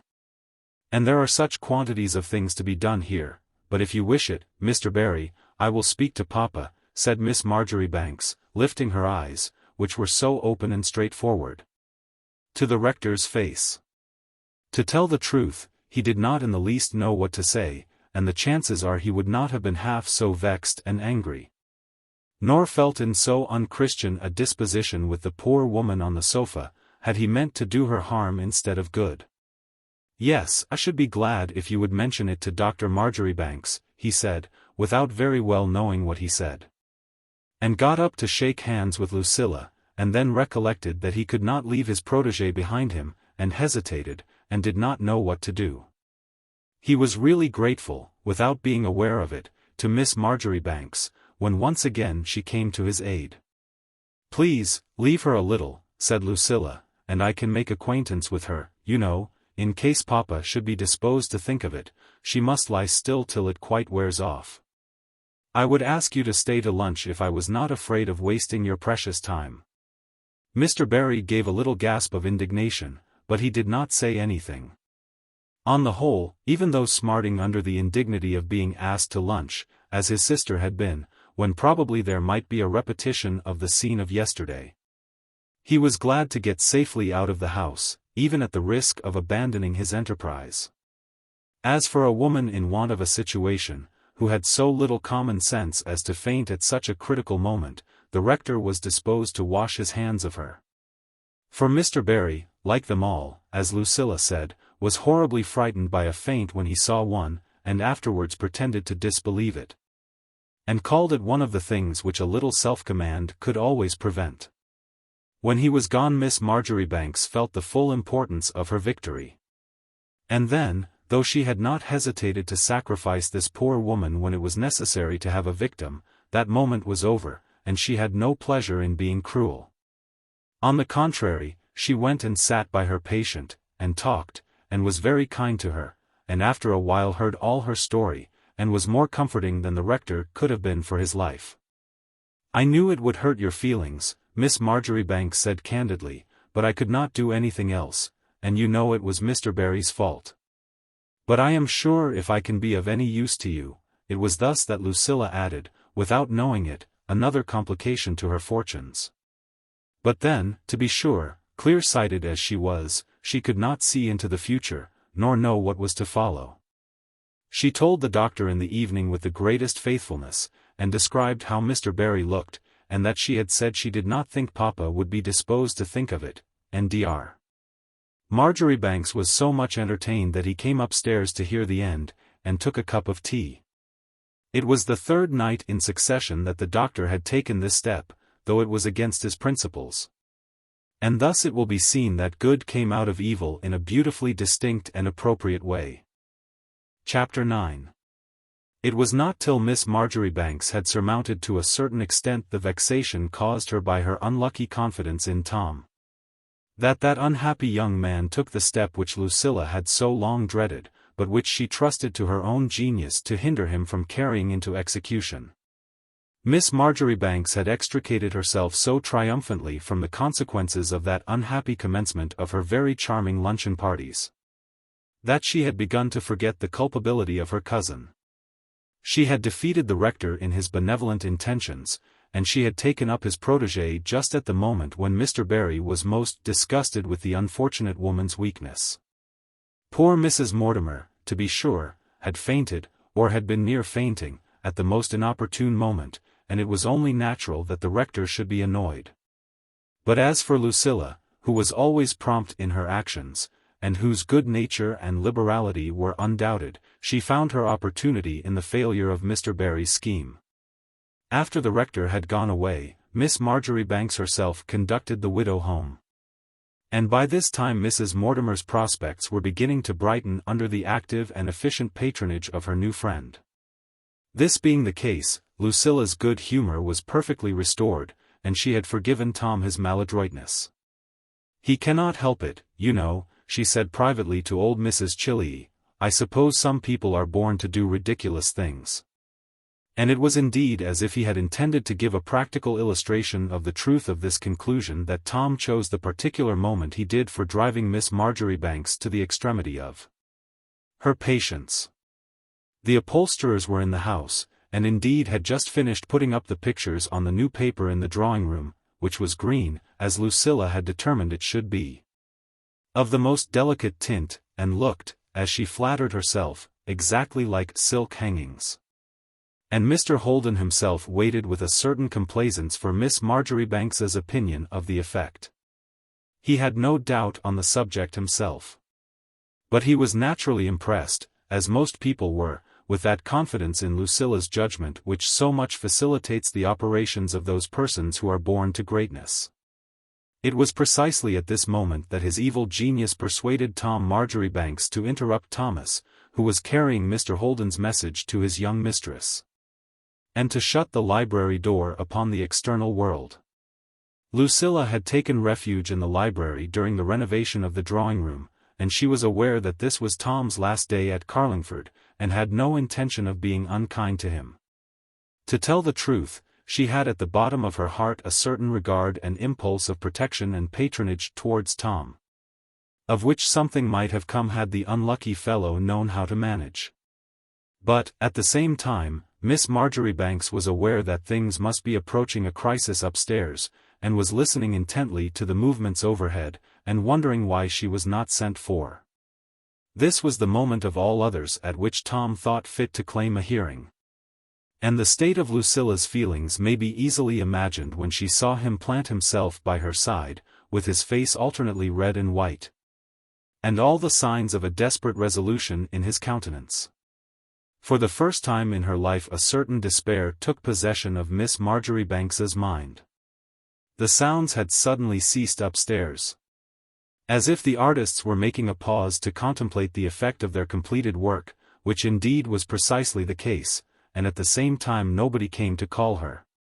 Important though the occasion was, she made a last effort to emancipate herself before it was too late. "Ring, please, Tom," she said. "I want to know if they have finished upstairs. I am so sorry you are going away. But you know it is one of my principles never to neglect my duty. I am sure they must be waiting for me, if you would only be kind enough to ring." "Lucilla," said Tom, "you know I would do anything in the world you like to tell me. But don't ask me to ring just now. I am going to leave you, and there is something I must say to you, Lucilla," said the young man, with agitation. Miss Marjoribanks was seated near the window, and she had a moral certainty that if any of the Browns happened to be in that ridiculous glasshouse where they did their photography, they must have a perfectly good view of her, with Tom in the background, who had placed himself so as to shut her into the recess of the window. This, coupled with the evidence of her senses that the workmen upstairs had ceased their work, and that a slow footstep traversing the floor now and then was all that was audible, drove Lucilla to despair. "Yes," she said, temporizing a little, which was the only thing she could do, "I am sure I am very sorry, but then, you know, with the house in such a condition. Next time you come I shall be able to enjoy your society," said the designing young woman, "but at present I am so busy. It is one of my principles, you know, that things are never rightly done if the lady of the house does not pay proper attention. They are sure to make some dreadful mistake upstairs if I don't look after them. I shall see you again before you go." "Lucilla, don't be so cruel," cried the unlucky Tom, and he caught her hand though they were at the window. "Do stop a moment and listen to me. Lucilla. What does it matter about furniture and things when a man's heart is bursting? Cried the unfortunate lover. And just at that moment Miss Marjoribanks could see that the curtain was drawn aside a little, ever so little, in the glasshouse. She sat down again with a sigh, and drew her hand away, and prepared herself to meet her fate with heroism at least. "What in the world can you have been doing?" said Lucilla innocently. "You used always to tell me, you know, when you got into any difficulty, and I am sure if I can be of any use to you, Tom, but as for furniture and things, they matter a great deal, I assure you. To people's happiness. And then, you know, it is the object of my life to be a comfort to dear papa." When she said this, Miss Marjoribanks settled herself again in the recess of the window, so that the Miss Browns could command a full view if they chose. For Lucilla's courage was of the highest order, and nothing, except, perhaps, a strategical necessity of profound importance, would have moved her to retreat before an enemy. As for Tom, he was bewildered, to start with, by this solemn repetition of her great purpose. "I know how good you are, Lucilla," he said, with humility. "But then my uncle, you know, I don't think he is a man to appreciate." "Oh, Lucilla. Why should you go and sacrifice to him the happiness of your life?" "Tom," said Miss Marjoribanks, with some solemnity, "I wish you would not talk to me of happiness. I have always been brought up to believe that duty was happiness. And everybody has known for a long time what was the object of my life. As for poor papa, it is the worse for him if he does not understand. But that does not make any difference to my duty," said the devoted daughter. She gave a little sigh as she spoke, the sigh of a great soul, whose motives must always remain to some extent unappreciated. And the sight of her resignation and beautiful perseverance overwhelmed her unlucky suitor. For indeed, up to this moment, Lucilla still entertained the hope of preventing Tom from, as she herself described it, saying the very words, which, to be sure, are awkward words to hear and to say. "Lucilla, when you are so good to my uncle, you ought to have a little pity on me," said Tom, driven to the deepest despondency. "How do you think I can bear it, to see you getting everything done here, as if you meant to stay all your life, when you know I love you," said the unfortunate young man. "When you know I have always been so fond of you, Lucilla, and always looked forward to the time, and now it is very hard to see you care so little for me." "Tom," said Miss Marjoribanks, with indignant surprise, "how can you say I care little for you? You know I was always very fond of you, on the contrary. I am sure I always stood your friend at home, whatever happened, and never said a word when you broke that pretty little pearl ring I was so fond of, and tore the scarf that my aunt gave me. I wonder, for my part, how you can be so unkind as so say so." "We have always been the very best friends in the world," said Lucilla, with an air of injury. "I always said at school I liked you the best of all my cousins, and I am very fond of all my cousins." Miss Marjoribanks concluded, after a little pause, "It is so unkind to tell me that I don't care for you." Poor Tom groaned within himself as he listened. He did not know what to answer to Lucilla's aggrieved yet frank confession.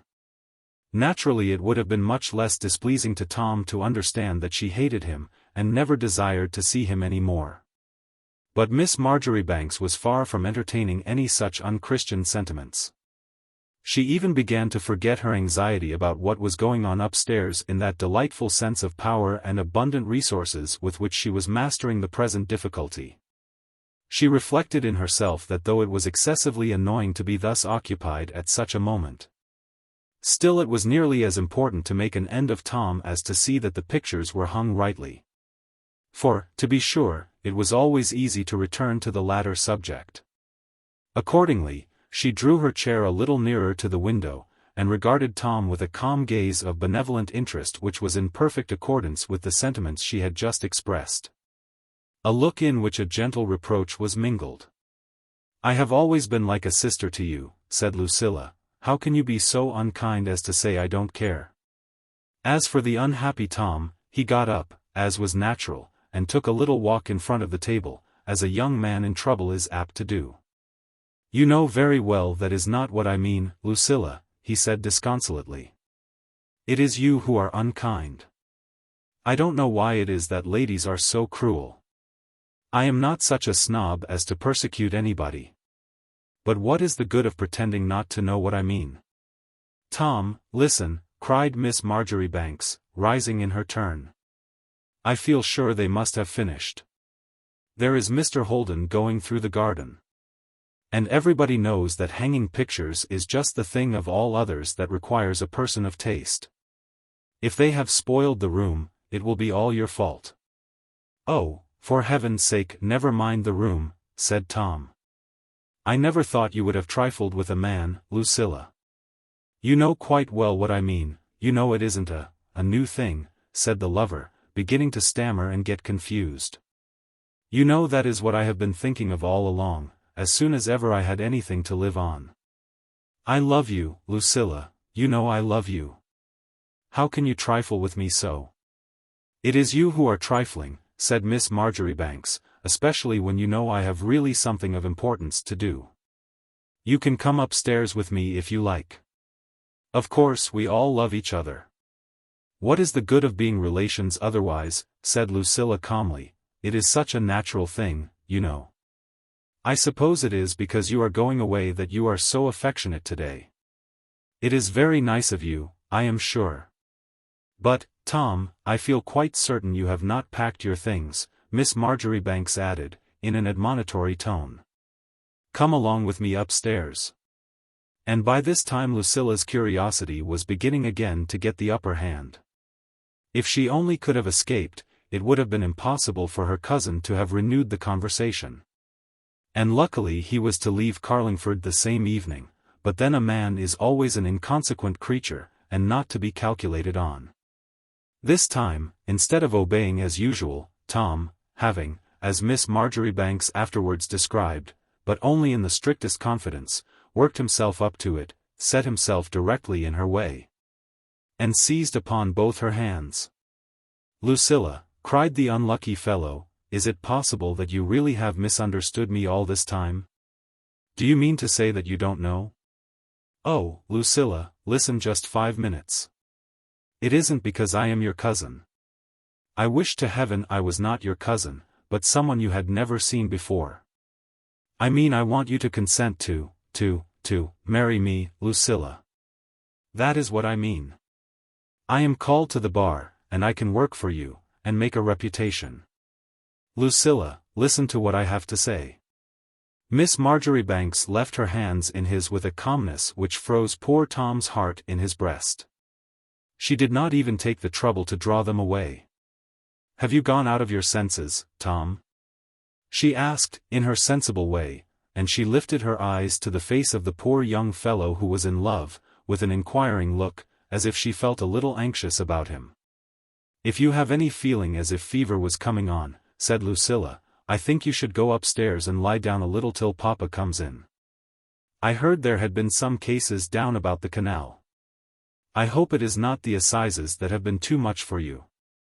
When Miss Marjoribanks said this, she herself took fast hold of Tom's hands with a motherly grasp to feel if they were hot, and looked into his eyes with a certain serious inspection, which, under the circumstances, poor fellow, was enough to drive him out of the little rationality he had left.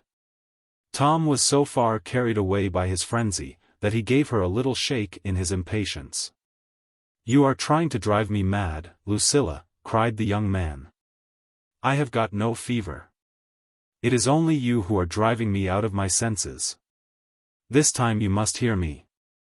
I will not let you go till you have given me an answer. I am called to the bar, and I have begun my career, said Tom, making a pause for breath. I knew you would have laughed at me when I was depending on my mother, but now all that is over, Lucilla. I have loved you as long as I can remember. And I always thought that you cared for me a little. If you will have me, there is nothing I could not do, said Tom, who thoroughly believed what he was saying. And if you will not have me, I will not answer for the consequences. If I go off to India, or if I go to the bad. Tom, said Lucilla solemnly, and this time she drew away her hands, if you ever want to get married, I think the very best thing you can do is to go to India. As for marrying just now at your age, you know you might as well jump into the sea. You need not be vexed, said Miss Marjoribanks, in her motherly way. I would not speak so if I was not your best friend. As for marrying me, you know it is ridiculous. I have not the least intention of marrying anybody. If I had thought of that, I need never have come home at all. As for your going to the bad, I am not afraid of that. If I were to let you carry on with such a ridiculous idea, I should never forgive myself.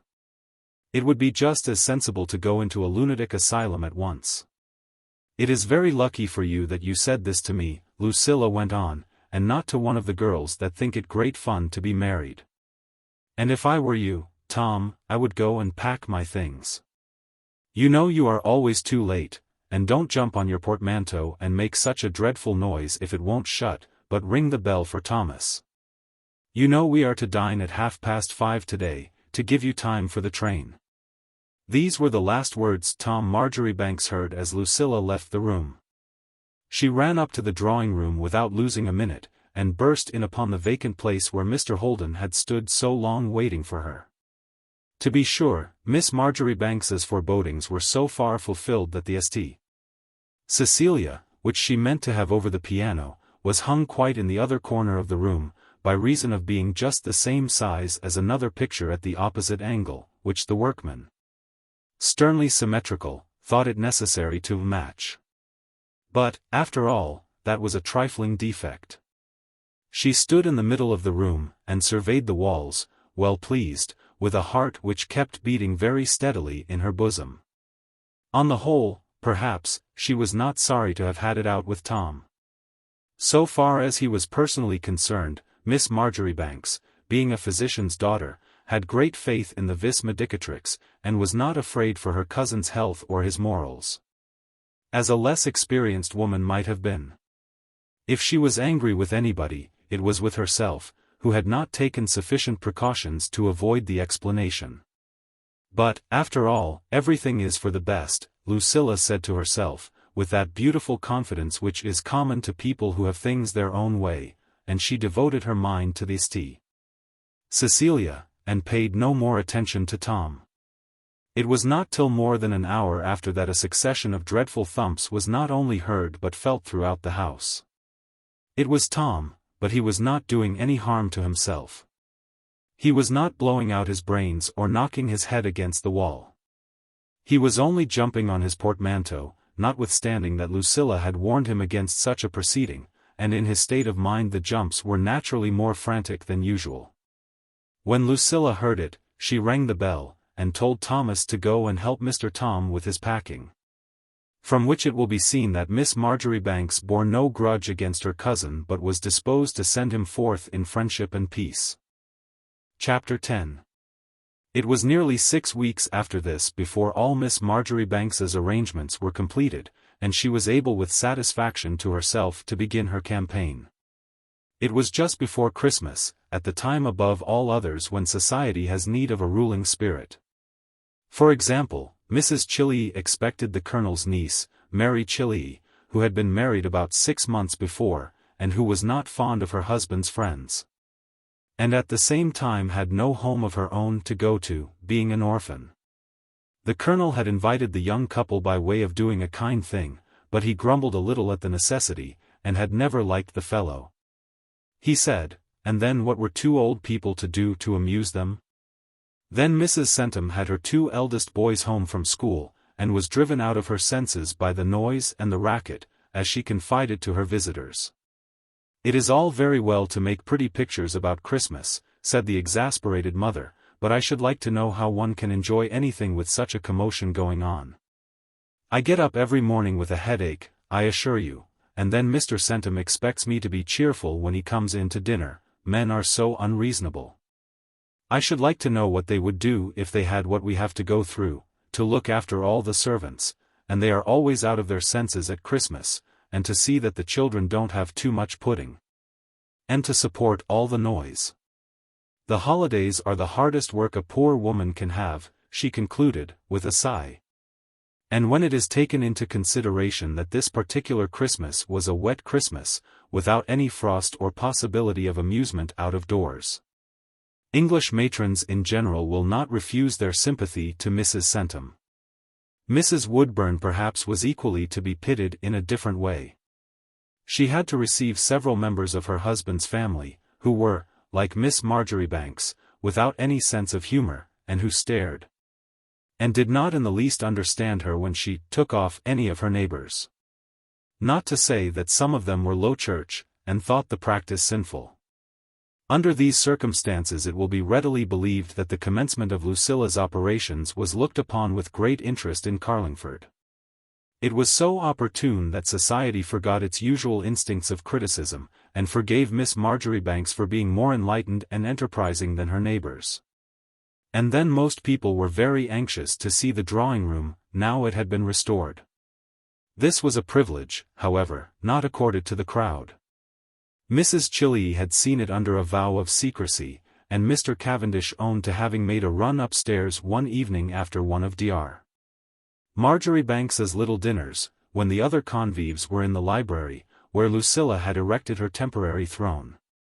But this clandestine inspection met with the failure it deserved, for there was no light in the room except the moonlight, which made 3 white blotches on the carpet where the windows were, burying everything else in the profoundest darkness. And the spy knocked his foot against something which reduced him to sudden and well-merited agony. As for Mrs. Chilley, she was discretion itself, and would say nothing even to her niece. "I mean to work her a footstool in water lilies, my dear, like the one I did for you when you were married," the old lady said, and that was the only light she would throw on the subject. "My opinion is that it must be in crimson," Mrs. Woodburn said, when she heard this, "for I know your aunt's water lilies. When I see them growing, I always think of you. It would be quite like Lucilla Marjoribanks to have it in crimson, for it is a cheerful color, you know, and quite different from the old furniture. And that would always be a comfort to her dear papa." From this it will be seen that the curiosity of Carlingford was excited to a lively extent. Many people even went so far as to give the Browns a sitting in their glasshouse, with the hope of having a peep at the color of the hangings at least. But Miss Marjoribanks was too sensible a woman to leave her virgin drawing-room exposed to the sun when there was any, and to the photographers, who were perhaps more dangerous. "I think it is blue, for my part," said Miss Brown, who had got into the habit of rising early in hopes of finding the doctor's household off its guard. Lucilla was always a great one for blue. She thinks it is becoming to her complexion, which, indeed, as the readers of this history are aware, was a matter of fact. As for Miss Marjoribanks, she did her best to keep up this agreeable mystery. "For my part, I am fond of neutral tints," she herself said, when she was questioned on the subject. "Anybody who knows me can easily guess my taste. I should have been born a Quaker, you know, I do so like the drabs and greys, and all those soft colors. You can have as much red and green as you like abroad, where the sun is strong, but here it would be bad style," said Lucilla. From which the most simple-minded of her auditors drew the natural conclusion. Thus all the world contemplated with excitement the first Thursday which was to open this enchanted chamber to their admiring eyes. "Don't expect any regular invitation," Miss Marjoribanks said. "I hope you will all come, or as many of you as can. Papa has always some men to dinner with him that day, you know, and it is so dreadfully slow for me with a heap of men. That is why I fixed on Thursday.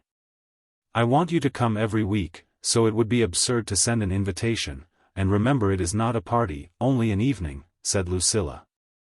"I shall wear a white frock high, as I always do. Now be sure you come."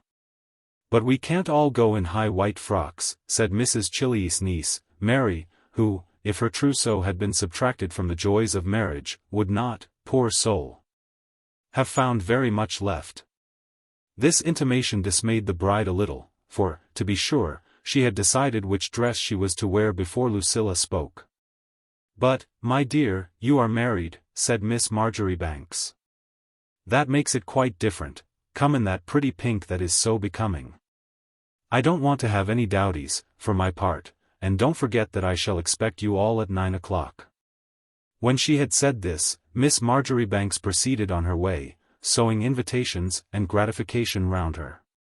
She asked the youngest Miss Brown to bring her music, in recognition of her ancient claims as the songstress of society in Carlingford. For Lucilla had all that regard for constituted rights which is so necessary to a revolutionary of the highest class. She had no desire to shock anybody's prejudices or wound anybody's feelings. And she has a nice little voice, Lucilla said to herself, with the most friendly and tolerant feelings. Thus Miss Marjoribanks prepared to establish her kingdom with a benevolence which was almost utopian, not upon the ruins of other thrones, but with the goodwill and cooperation of the lesser powers. Who were, to be sure, too feeble to resist her advance, but whose rights she was quite ready to recognize, and even to promote, in her own way. At the same time it is necessary here to indicate a certain vague and not disagreeable danger, which appeared to some experienced persons to shadow Lucilla's conquering way. Mr. Cavendish, who was a young man of refinement, not to say that he had a very nice property, had begun to pay attention to Miss Marjoribanks in what Mrs. XXIII thought quite a marked manner. To be sure, he could not pretend to the honor of taking her in to dinner, which was not his place, being a young man. But he did what was next best, and maneuvered to get the place on her left hand, which, in a party composed chiefly of men, was not difficult to manage. For, to tell the truth, most of the gentlemen present were at that special moment more interested in the dinner than in Lucilla. And after dinner it was Mr. Cavendish who was the first to leave the room. And to hear the two talking about all the places they had been to, and all the people they had met, was as good as a play, Mrs. XXIII said. Mr. Cavendish confided to Lucilla his opinions upon things in general, and accepted the reproofs which she administered, for Miss Marjoribanks was quite unquestionable in her orthodoxy. And thought it a duty, as she said, always to speak with respect of religion, when his sentiments were too speculative, and said, how charming is divine philosophy. So as, for the moment, to dazzle Lucilla herself, who thought it a very pretty compliment. He came to her assistance when she made tea, and generally fulfilled all the duties which are expected of a man who is paying attention to a young lady. Old Mrs. XXIII watched the nascent regard with her kind old grandmotherly eyes. She calculated over in her own mind the details of his possessions, so far as the public was aware of them, and found them on the whole satisfactory. He had a nice property, and then he was a very nice, indeed an unexceptionable young man. And to add to this, it had been agreed to between Colonel XXIII and Mr. Centum, and several other of the leading people in Carlingford, that he was the most likely man to represent the borough when old Mr. Chiltern, who was always threatening to retire, fulfilled his promise. Mr. Cavendish had a very handsome house a little out of town, where a lady would be next thing to a county lady, indeed, quite a county lady, if her husband was the member for Carlingford. All these thoughts passed through Mrs. XXIII's mind, and, as was natural, in the precious moments after dinner, were suggested in occasional words of meaning to the understanding ear of Miss Marjoribanks. My dear Lucilla, it is just the position that would suit you, with your talents, the old lady said, and Lucilla did not say no. To be sure, she had not at the present moment the least inclination to get married, as she truly said, it would, indeed, to tell the truth, disturb her plans considerably. But still, if such was the intention of Providence, and if it was to the member for Carlingford, Lucilla felt that it was still credible that everything might be for the best. But it is a great deal too soon to think of anything of that sort, Miss Marjoribanks would reply. If I had thought of that, I need never have come home at all. And especially when Papa has been so good about everything. Yet for all that she was not ungracious to Mr. Cavendish when he came in first as usual. To marry a man in his position would not, after all, be deranging her plans to any serious extent. Indeed, it would, if his hopes were realized, constitute Lucilla a kind of queen in Carlingford, and she could not but feel that, under these circumstances, it might be a kind of duty to reconsider her resolution. And thus the time passed while the drawing-room was undergoing renovation. Mr. Cavendish had been much tantalized, she said, by the absence of the piano, which prevented them from having any music, and Lucilla had even been tempted into a few snatches of song, which, to tell the truth, some of the gentlemen present, especially the doctor himself and Colonel Chillee, being old-fashioned, preferred without the accompaniment. And thus it was, under the most brilliant auspices, and with the full confidence of all her future constituency, that Miss Marjoribanks superintended the arrangement of the drawing-room on that momentous Thursday, which was to be the real beginning of her great work in Carlingford. "My dear, you must leave yourself entirely in my hands," Lucilla said to Barbara Lake on the morning of that eventful day. "Don't get impatient. I dare say you don't know many people, and it may be a little slow for you at first, but everybody has to put up with that, you know, for a beginning. And, by the by, what are you going to wear?" "I have not thought about it," said Barbara, who had the painful pride of poverty, aggravated much by a sense that the comforts of other people were an injury to her. Poor soul! She had been thinking of little else for at least a week past, and then she had not very much choice in her wardrobe. But her disposition was one which rejected sympathy, and she thought it would look best to pretend to be indifferent. At the same time, she said this with a dull color on her cheeks, the color of irritation. And she could not help asking herself why Lucilla, who was not so handsome as she was, had the power to array herself in gorgeous apparel, while she, Barbara, had nothing but a white frock. There are differences even in white frocks, though the masculine mind may be unaware of them. Barbara's muslin had been washed 6 times, and had a very different air from the vestal robes of her patroness. To be sure, Lucilla was not taken in the least, by her companion's look of indifference, and would even have been delighted to bestow a pretty dress upon Barbara, if that had been a possible thing to do. "There will be no dress," said Miss Marjoribanks, with solemnity. "I have insisted upon that. You know it is not a party, it is only an evening. A white frock, that is all I mean to wear. And mind you don't lose patience. I shall keep my eye on you, and after the first, I feel sure you will enjoy yourself. Goodbye for the present." When she had uttered these encouraging words, Miss Marjoribanks went away to pursue her preparations, and Barbara proceeded to get out her dress and examine it. It was as important to her as all the complicated paraphernalia of the evening's arrangements were to Lucilla. It is true that there were greater interests involved in the case of the leader. But then Barbara was the soldier of fortune who had to open the oyster with her sword, and she was feeling the point of it metaphorically while she pulled out the breadths of her white dress, and tried to think that they would not look limp at night.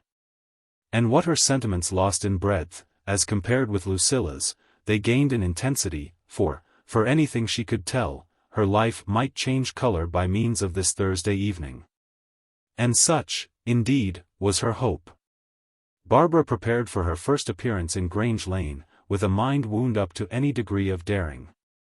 It did not occur to her that she required to keep faith with Miss Marjoribanks in anything except the duet. As regarded other matters, Barbara was quite unscrupulous, for at the bottom she could not but feel that anyone who was kind to her was taking an unwarrantable liberty. What right had Lucilla Marjoribanks to be kind to her? As if she was not as good as Lucilla any day. And though it might be worth her while to take advantage of it for the moment, it was still an insult, in its way, to be avenged if an opportunity ever should arise. The evening came, as evenings do come, quite indifferently whether people are glad or sorry. And it was with a calmness which the other ladies regarded as next to miraculous, that Miss Marjoribanks took Colonel Chillee's arm to go to the dining-room. We say the other ladies, for on this great occasion Mrs. Centum and Mrs. Woodburn were both among the dinner guests. To see her eat her dinner as if she had nothing on her mind. Mrs. Centum said in amazement, "As for me, though nobody can blame me if anything goes wrong, I could enjoy nothing for thinking of it. And I must say I was disappointed with the dinner," she added, with a certain air of satisfaction, in Mrs. Woodburn's ear. It was when they were going upstairs, and Lucilla was behind with Mrs. Chillee. "The fuss the men have always made about these dinners. And except for a few made dishes that were really nothing, I can't say I saw anything particular in it.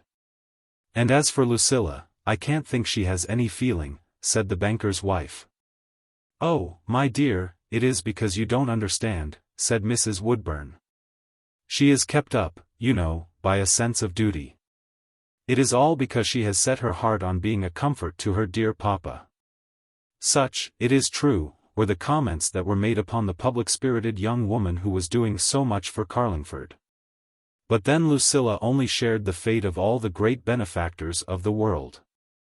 An hour later the glories of the furniture were veiled and hidden by the robes of a radiant flood of society, embracing all that was most fair and all that was most distinguished in Carlingford.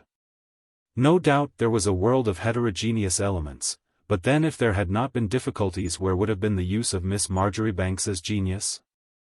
Mr. Barry and his sister, who had been unconsciously mollified by the admirable dinner provided for them downstairs, found some stray lambs in the assembly who were in need of them, and thus had the double satisfaction of combining pleasure with duty. And though there were several people in the room whose lives were a burden to them in consequence of Mrs. Woodburn's remarkable gift, even they found it impossible not to be amused by an occasional representation of an absent individual, or by the dashing sketch of Lucilla, which she gave at intervals in her corner. Amid the smothered laughter of the audience, who were half ashamed of themselves. "She is never ill-tempered, the persons who felt themselves threatened in their turn said to each other with a certain piteous resignation. And oddly enough it was in general the most insignificant people about who were afraid of Mrs. Woodburn. It is needless to say that such a dread never entered the serene intelligence of Miss Marjoribanks, who believed in herself with a reasonable and steady faith. As for old Mrs. XXIII, who had so many funny little ways, and whom the mimic executed to perfection, she also was quite calm on the subject. "There is nothing to take off in me," the old lady would say. "I always was a simple body, and then I am old enough to be all your grandmothers, my dear." Which was a saying calculated, as Miss Marjoribanks justly observed, to melt a heart of stone. Then the Miss Browns had brought their photographs, in which most people in Grange Lane were caricatured hideously, but with such a charming equality that the most exigent forgave the wrong to himself in laughing at his neighbors. Miss Brown had brought her music too, and sang her feeble little strain to the applause of her immediate neighbors, and to the delight of those who were at a distance. And who could talk louder and flirt more openly under cover of the music? And there were other young ladies who had also come prepared with a little roll of songs or pieces. Lucilla, with her finger as it were upon the pulse of the company, let them all exhibit their powers with that enlightened impartiality which we have already remarked in her. When Mr. Cavendish came to her in his ingratiating way, and asked her how she could possibly let all the sparrows chirp like that when the nightingale was present, Miss Marjoribanks proved herself proof to the flattery. She said, "Do go away, like a good man, and make yourself agreeable. There are so few men, who can flirt in Carlingford. I have always reckoned upon you as such a valuable assistant." "It is always an advantage to have a man who flirts," said Miss Marjoribanks. This was a sentiment perhaps too large and enlightened, in the truest sense of the word, to meet, as it ought to have done, with the applause of her audience. Most of the persons immediately surrounding her thought, indeed, that it was a mere bon mot to which Lucilla had given utterance, and laughed accordingly. But it is needless to explain that these were persons quite unable to understand her genius. All this time she was keeping her eyes upon a figure in the corner of a sofa, which looked as if it was glued there, and kept staring defiance at the world in general from under black and level brows. Lucilla, it is true, had introduced Barbara Lake in the most flattering way to Mrs. XXIII, and to some of the young ladies present. But then she was a stranger, and an intruder into those regions of the blessed, and she could not help feeling so. If her present companions had not whispered among themselves, "Miss Lake." What Miss Lake? Good gracious! Lake the drawing master's daughter, she herself would still have reminded herself of her humble paternity. Barbara sat as if she could not move from that corner, looking out upon everybody with scared eyes, which expressed nothing but defiance. And in her own mind making the reflections of bitter poverty upon the airy pretty figures round her.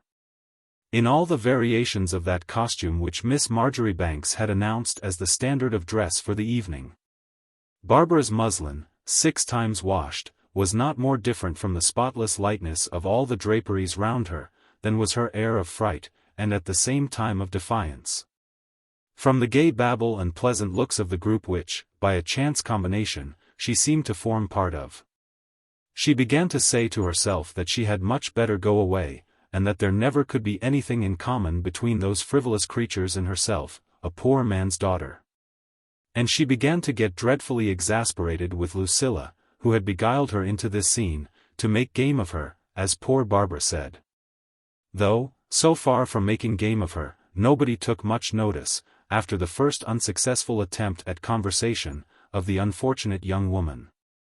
It was when she was in this unhappy humor that her eye fell upon Mr. Cavendish, who was in the act of making the appeal to Lucilla which we have already recorded. Barbara had never as yet had a lover, but she had read an unlimited number of novels, which came to nearly the same thing. And she saw at a glance that this was somebody who resembled the indispensable hero. She looked at him with a certain fierce interest, and remembered at that instant how often in books it is the humble heroine, behind backs, whom all the young ladies snub, who wins the hero at the last. And then Miss Marjoribanks, though she sent him away, smiled benignantly upon him. The color flushed to Barbara's cheeks, and her eyes, which had grown dull and fixed between fright and spite, took sudden expression under her straight brows. An intention, which was not so much an intention as an instinct, suddenly sprang into life within her, and, without knowing, she drew a long breath of eagerness and impotence. He was standing quite near by this time, doing his duty according to Miss Marjoribanks's orders, and flirting with all his might. And Barbara looked at him as a hungry schoolboy might be supposed to look at a tempting apple just out of his reach. How was she to get at this suitor of Lucilla's? It would have given her so pure a delight to tear down the golden apple, and tread on it, and trample it to nothing, and then it came into her head that it might be good to eat as well. It was at this moment that Miss Marjoribanks, who was in 6 places at once, suddenly touched Barbara's shoulder. "Come with me a minute, I want to show you something," she said loud out. Barbara, on her side, looked round with a crimson countenance, feeling that her secret thoughts must be written in her guilty eyes. But then these were eyes which could be utterly destitute of expression when they pleased, though their owner, at present just at the beginning of her experience, was not quite aware of the fact. She stumbled to her feet with the awkward motion natural to that form of shyness which her temper and her temperament united to produce in her. She did all but put her foot through Miss Brown's delicate skirt. And she had neither the natural disposition or the acquired grace which can carry off one of those trifling offences against society. Nevertheless, as she stood beside Lucilla at the piano, the company in general owned a little thrill of curiosity. Who was she? A girl with splendid black hair, with brows as level as if they had been made with a line, with intense eyes which looked a little oblique under that straight bar of shadow. Her dress was limp, but she was not such a figure as could be passed over even at an evening party, and then her face was a little flushed, and her eyes lit up with excitement. She seemed to survey everybody with that defiant look which was chiefly awkwardness and temper, but which looked like pride when she was standing up at her full height, and in a conspicuous position, where everybody could see her. Most people concluded she was an Italian whom Lucilla had picked up somewhere in her travels. As for Mr. Cavendish, he stopped short altogether in the occupation which Miss Marjoribanks had allotted to him, and drew close to the piano. He thought he had seen the face somewhere under a shabby bonnet in some by-street of Carlingford, and he was even sufficiently learned in female apparel to observe the limpness of her dress.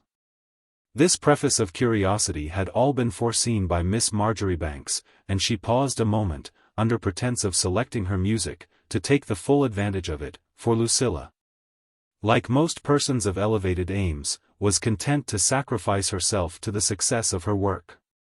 And then all at once, before the Carlingford people knew what they were doing, the 2 voices rose, bursting upon the astonished community like a sudden revelation. For it must be remembered that nobody in Carlingford, except the members of Dr. Marjoribanks's dinner party, had ever heard Lucilla sing, much less her companion. And the account which these gentlemen had carried home to their wives had been generally pooh-poohed and put down. "Mr. Sentiment never listens to a note if he can help it," said the banker's wife, and how could he know whether she had a nice voice or not, which, indeed, was a powerful argument. But this evening there could be no mistake about it. The words were arrested on the very lips of the talkers. Mrs. Woodburn paused in the midst of doing Lucilla, and, as we have before said, Mr. Cavendish broke a flirtation clean off at its most interesting moment. It is impossible to record what they sang, for those events, as everybody is aware, happened a good many years ago.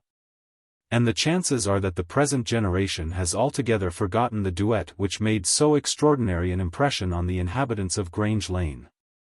The applause with which the performance was received reached the length of a perfect ovation.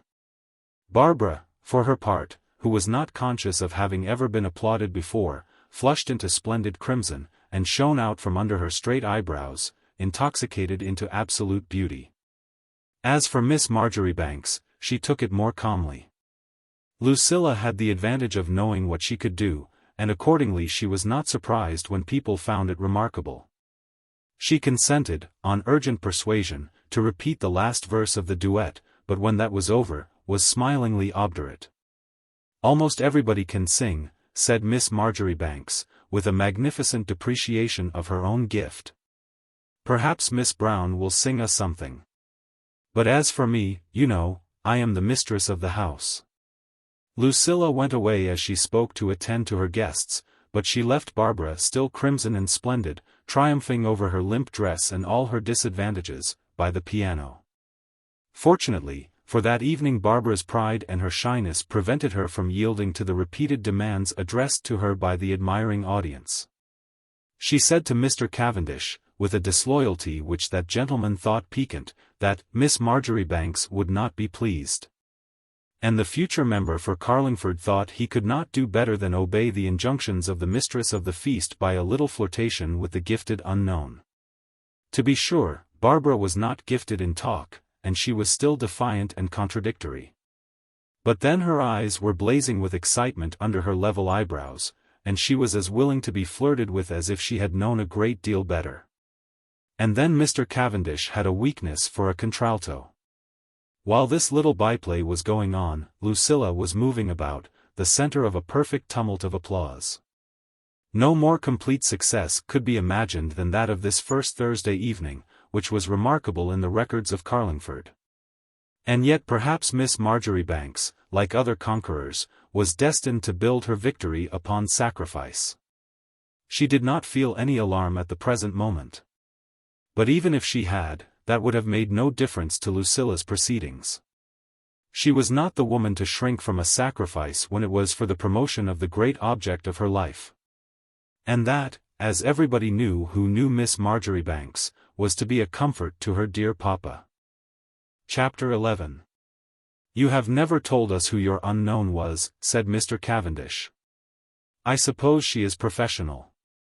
Carlingford could not possibly possess two such voices in private life." "Oh, I don't know about two such voices," said Miss Marjoribanks. "Her voice suits mine, you know. It is always a great thing to find two voices that suit. I never would choose to have professional singers, for my part. You have to give yourself up to music when you do such a thing, and that is not my idea of society." "I am very fond of music," said Lucilla, "excessively fond of it, but then everybody is not of my opinion, and one has to take so many things into consideration. For people who give one party in the year it does very well, but then I hate parties. The only pleasure in society is when one's friends come to see one without any ado." "In white frocks, hi," said Mrs. Woodburn, who could not help assuming Lucilla's manner for the moment, even while addressing herself. But as the possibility of such a lèse-majesté did not even occur to Miss Marjoribanks, she accepted the observation in good faith. "Yes. I hate a grand toilette when it is only a meeting of friends," she said, "for the girls, you know, of course you married ladies can always do what you like. You have your husbands to please, said Lucilla. And this was a little hard upon her satirist, for, to tell the truth, that was a particular of domestic duty to which Mrs. Woodburn did not much devote herself. According to the opinion of Grange Lane. But about the contralto, said Mr. Cavendish, who had come to call on Miss Marjoribanks under his sister's wing, and desired above all things to keep the peace between the two ladies. As indeed is a man's duty under such circumstances. You are always statesmanlike in your views, but I cannot understand why you let poor little Molly Brown carry on her chirping when you had such an astonishing force in reserve. She must have been covered with confusion, the poor little soul. Nothing of the sort, said Mrs. Woodburn, pursuing her favorite occupation as usual. She only said, goodness me. How high Lucilla goes. Do you like that dreadfully high music, and made little eyebrows? To be sure, the mimic made Miss Brown's eyebrows, and spoke in her voice, so that even Lucilla found it a little difficult to keep her gravity. But then Miss Marjoribanks was defended by her mission, and she felt in her heart that, representing public interest as she did, it was her duty to avoid all complicity in any attack upon an individual. And consequently, to a certain extent, it was her duty also to put Mrs. Woodburn down. Molly Brown has a very nice little voice, said Lucilla, with most disheartening gravity. I like to hear her sing, for my part, the only thing is that she wants cultivation a little. It doesn't matter much, you know, whether or not you have a voice to begin with. It is cultivation that is the thing, said Miss Marjoribanks deliberately. I hope you really thought it was a pleasant evening. Of course everybody said so to me. But then one can never put any faith in that. I have said it myself ever so many times when I am sure I did not mean it. For myself, I don't give any importance to the first evening. Anybody can do a thing once, you know, the second and the third, and so on, that is the real test. But I hope you thought it pleasant so far as it went. It was a great deal more than pleasant, said Mr. Cavendish, and as for your conception of social politics, it is masterly, the future MP added, in a tone which struck Lucilla as very significant. Not that she cared particularly about Mr. Cavendish's meaning, but still, when a young man who intends to go into Parliament congratulates a young lady upon her statesmanlike views and her conception of politics, it must be confessed that it looks a little particular. And then, if that was what he meant, it was no doubt Lucilla's duty to make up her mind. Oh, you know, I went through a course of political economy at Mount Pleasant, she said, with a laugh. One of the Miss Blounts was dreadfully strong-minded. I wonder, for my part, that she did not make me literary, but fortunately I escaped that. Heaven be praised, said Mr. Cavendish. I think you ought to be Prime Minister. That contralto of yours is charming raw material, but if I were you I would put her through an elementary course. She knows how to sing, but she does not know how to move, and as for talking, she seems to expect to be insulted. If you make a pretty behaved young lady out of that, you will beat Adam Smith. Oh, I don't know much about Adam Smith, said Miss Marjoribanks. I think Miss Martha thought him rather old-fashioned. As for poor Barbara, she is only a little shy, but that will soon wear off. I don't see what need she has to talk, or to move either, for that matter. I thought she did very well indeed for a girl who never goes into society. Was it not clever of me to find her out the very first day I was in Carlingford? It has always been so difficult to find a voice that went perfectly with mine. For my part, I think it was a great deal more than clever, said Mr. Cavendish, for Mrs. Woodburn, finding herself unappreciated, was silent and making notes. It was a stroke of genius. So her name is Barbara? I wonder if it would be indiscreet to ask where Mademoiselle Barbara comes from, or if she belongs to anybody, or lives anywhere. My own impression is that you mean to keep her shut up in a box all the week through, and produce her only on the Thursday evenings. I have a weakness for a fine contralto. If she had been existing in an ordinary habitation like other people in Carlingford, I should have heard her, or heard of her. It is clear to me that you keep her shut up in a box." "Exactly," said Lucilla. "I don't mean to tell you anything about her. You may be sure, now I have found her out, I mean to keep her for myself. Her box is quite a pretty one, like what Gulliver had somewhere. It is just time for lunch, and you are both going to stay, I hope. And there is poor Mary Chilley and her husband coming through the garden. What a pity it is he is such a goose." "Yes. But you know she never would take her uncle's advice, my dear," said the incorrigible mimic, putting on Mrs. Chilley's face, "and being an orphan, what could anybody do? And then she does not get on with his family." "By the way," Mrs. Woodburn said, falling into her natural tone, "I wonder if anybody ever does get on with her husband's family?" The question was one which was a little grave to herself at the moment. And this was the reason why she returned to her identity, for there was no telling how long the Woodburns, who had come for Christmas, meant to stay. "I shall be quite interested to watch you, Lucilla, when it comes to be your turn, and see how you manage," she went on, with a keen look at Miss Marjoribanks, and Mr. Cavendish laughed. He too looked at her, and Lucilla felt herself in rather a delicate position, not that she was agitated, as might have been the case had the future MP. For Carlingford engaged her affections, as she herself would have said. Fortunately these young affections were quite free as yet. But nevertheless Miss Marjoribanks felt that the question was a serious one, as coming from the sister of a gentleman who was undeniably paying her attention. She did not in the least wish to alarm a leading member of a family into which it was possible she might enter, and then at the same time she intended to reserve fully all her individual rights. "I always make it a point never to shock anybody's prejudices," said Miss Marjoribanks. "I should do just the same with them as with other people. All you have to do is to show from the first that you mean to be good friends with everybody." "But then I am so lucky, I can always get on with people," said Lucilla, rising to greet the two unfortunates who had come to Colonel Chilley's to spend a Merry Christmas. And who did not know what to do with themselves. And then they all went downstairs and lunched together very pleasantly. As for Mr. Cavendish, he was quite devoted, as poor Mary Chilley said, with a touch of envy. To be sure, her trousseau was still in its full glory. But yet life under the conditions of marriage was not nearly such fun as it had been when she was a young lady.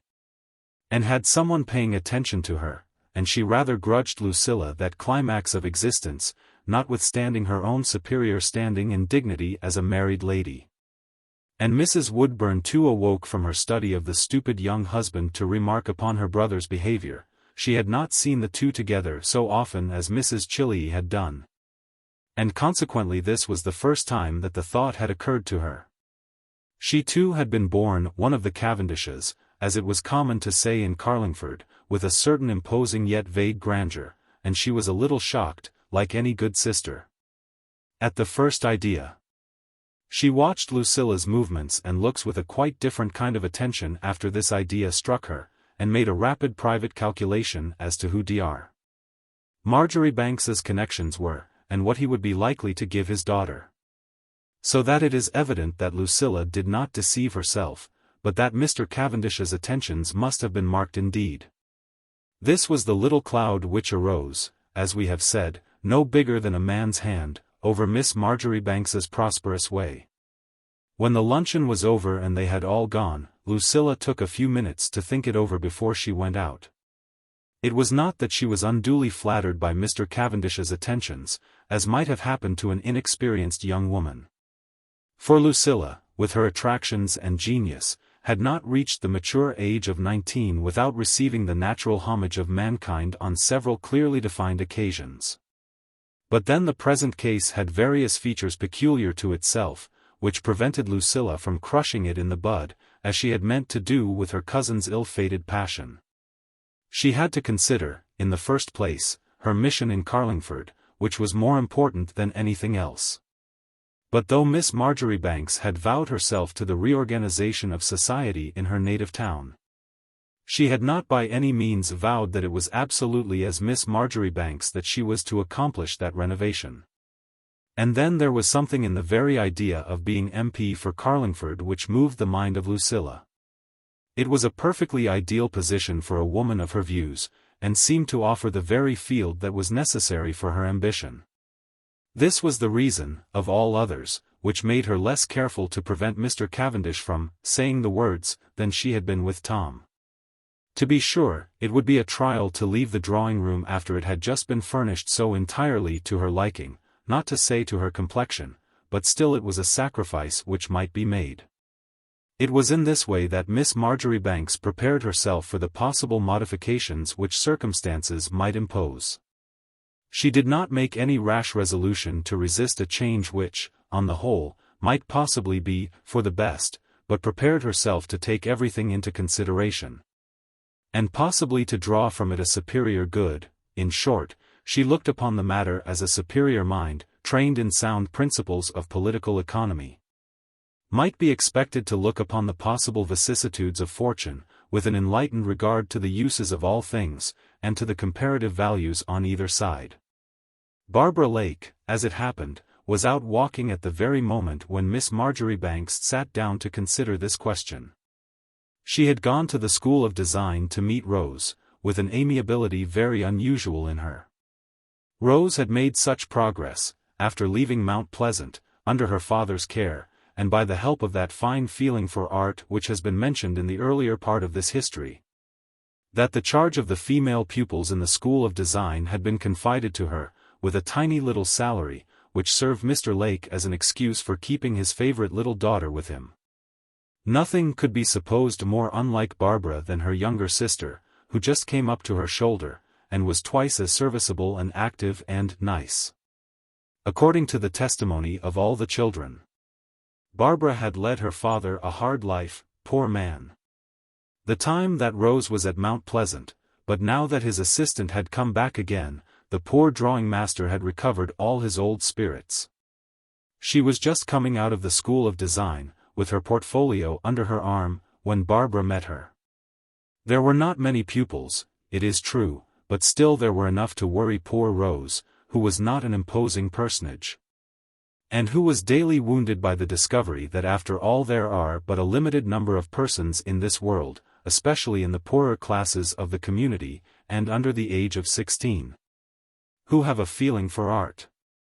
It was utterly inconceivable to the young teacher how her girls could be so clever as to find out each a different way of putting the sublime features of the Belvedere Apollo out of drawing. And she was still revolving this difficult problem when her sister joined her. Barbara, for her part, was occupied with thoughts of a hero much more interesting than he of Olympus. She was flushed and eager, and looking very handsome under her shabby bonnet. And her anxiety to have a confidant was so great that she made a dart at Rose, and grasped her by the arm under which she was carrying her portfolio, to the great discomposure of the young artist. She asked, with a little anxiety, "What is the matter? Is there anything wrong at home?" and made a rapid movement to get to the other side. "Oh, Rose," said Barbara, panting with haste and agitation, "only fancy, I have just seen him. I met him right in front of Masters's, and he took off his hat to me. I feel in such a way, I can scarcely speak."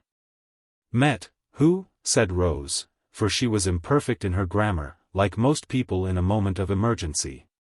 And, besides, she shared to some extent Miss Marjoribanks's reluctance to shock the prejudices of society, and was disturbed by the idea that somebody might pass and see Barbara in her present state of excitement, and perhaps attribute it to its true cause. "Oh, you stupid little thing," said Barbara, giving her a shake by her disengaged arm. "I tell you, him, the gentleman I met at Lucilla Marjoribanks's. He looked as if he was quite delighted to see me again, and I am sure he turned round to see where I was going. He couldn't speak to me, you know, the first time. Though indeed I shouldn't be the least surprised if he had followed, at a distance, you know, only to see where I live," said Barbara, turning round and searching into the distance with her eager eyes. But there was nobody to be seen in the street, except some of Rose's pupils lingering along in the sunshine, and very probably exchanging similar confidences. Barbara turned back again with a touch of disappointment. "I am quite sure he will find out before long, and don't forget I said so," she added, with a little nod of her head. "I don't see what it matters if he found out directly," said Rose. "Papa would not let anybody come to our house that he did not approve of. And then, you know, he will never have anything to say to people who are patronizing. I don't want to hear any more about your fine gentleman. If you were worried as I am, you would think much more of getting home than of anybody bowing to you in the street. One of the gentlemen from Marlborough House once took off his hat to me," said Rose, with a certain solemnity. "Of course I was pleased. But then I knew it was my design he was thinking of, my Honiton flounce, you know. I suppose this other one must have thought you had a pretty voice." This time, however, it was an angry shake that Barbara gave to her sister. "I wish you would not be such a goose," she said. "Who cares about your Honiton flounce? He took off his hat because he admired me, I suppose, and then it was a great deal more than just taking off his hat. He gave me such a look. Papa has no sense, though I suppose you will blaze up when I say so. He ought to think of us a little. As for patronizing, I should soon change that, I can tell you. But then Papa thinks of nothing but paying his bills and keeping out of debt, as he says, as if everybody was not in debt, and how do you suppose we are ever to get settled in life? It would be far more sensible to spend a little more, and go into society a little, and do us justice. Only think all that old doctor is doing for Lucilla. And there are 4 of us when the little ones grow up," said Barbara, in a tone of injury. "I should like to know what Papa is thinking of. If Mama had not died when she did." "It was not poor Mama's fault," said Rose. "I dare say she would have lived if she could for all our sakes. But then you have always taken a false view of our position, Barbara. We are a family of artists," said the little mistress of the School of Design. She had pretty eyes, very dewy and clear, and they woke up under the excitement of this proud claim. "When Papa is appreciated as he deserves, and when Willie has made a name," said Rose, with modest confidence, "things will be different. But the true strength of our position is that we are a family of artists. We are everybody's equal, and we are nobody's equal. We have a rank of our own. If you would only remember this, you would not grudge anything to Lucilla Marjoribanks, and then I am sure she has been very kind to you." "Oh, bother," said the unfeeling Barbara. "You do nothing but encourage Papa with your nonsense. And I should like to know what right Lucilla Marjoribanks has to be kind to me. If I am not as good as she, it is a very strange thing. I should never take the trouble to think about him if it was not that Lucilla believes he is paying her attention. That is the great fun. It would be delicious to take him from her, and make game of her and her kindness. Goodness! There he is again. I felt sure that he would try to find out the house." And Barbara crimsoned higher than ever, and held Rose fast by the arm, and called her attention by the most visible and indeed tangible signs to the elegant apparition. Like any other underbred young woman. As for Rose, she was a little gentlewoman born, and had a horror unspeakable of her sister's bad manners. When Mr. Cavendish made a movement as if to address Barbara, it was the pretty grey eyes of Rose lifted to his face with a look of straightforward surprise and inquiry which made him retire so hastily. He took off his hat again more respectfully than before, and pursued his walk along Grove Street, as if he had no ulterior intention in visiting that humble part of the town. As for Barbara, she held Rose faster than ever, and almost pinched her arm to make her listen. "I knew he was trying to find out the house," she said, in an exultant whisper. "And Lucilla thinks he is paying her attention." For the fact was, that when Miss Marjoribanks took to being kind to Barbara, she conferred upon the contralto at the same moment a palpable injury and grievance. Which was what the drawing-master's daughter had been looking for several years of her life. And naturally Lucilla, who was at this moment thinking it all over under the soft green shadows from her new hangings, was deprived of the light which might have been thrown on her reflections. Had she seen what was going on in Grove Street? The conditions of humanity are such that even a woman of genius cannot altogether overstep them. And Lucilla still continued to think that Mr. Cavendish was paying her attention, which, indeed, was also the general opinion in Grange Lane. Chapter 12. The second of her Thursday evenings found Miss Marjoribanks, though secure, perhaps more anxious than on the former occasion. The charm of the first novelty was gone, and Lucilla did not feel quite sure that her subjects had the good sense to recognize all the benefits which she was going to confer upon them. "It is the second time that counts," she said in confidence to Mrs. Chilley. "Last Thursday they wanted to see the drawing-room, and they wanted to know what sort of thing it was to be." "Dear Mrs. Chilley, it is tonight that is the test," said Lucilla, giving a nervous pressure to her old friend's hand. At least a pressure that would have betokened the existence of nerves in anyone else but Miss Marjoribanks, whose magnificent organization was beyond any suspicion of such weakness. But, nevertheless, Mrs. Chilley, who watched her with grandmotherly interest, was comforted to perceive that Lucilla, as on the former occasion, had strength of mind to eat her dinner. "She wants a little support, poor dear," the old lady said in her heart. For she was a kinder critic than the younger matrons, who felt instinctively that Miss Marjoribanks was doing what they ought to have done. She took her favourite's arm in hers as they went upstairs, and gave Mr. Cavendish a kindly nod as he opened the door for them. "He will come and give you his assistance as soon as ever he can get away from the gentleman," said Mrs. Chilley, in her consolatory tone, "but, good gracious, Lucilla, what is the matter?" The cause of this exclamation was a universal hum and rustle as of many dresses and many voices. And, to tell the truth, when Miss Marjoribanks and her companion reached the top of the stairs, they found themselves lost in a laughing crowd, which had taken refuge on the landing. "There is no room, Lucilla. Lucilla, everybody in Carlingford is here. Do make a little room for us in the drawing-room," cried this overplus of society. If there was an enviable woman in Carlingford at that moment, it certainly was Miss Marjoribanks, standing on the top of her own stairs, scarcely able to penetrate through the throng of her guests. Her self-possession did not forsake her at this supreme moment. She grasped Mrs. Chilley once again with a little significant gesture which pleased the old lady.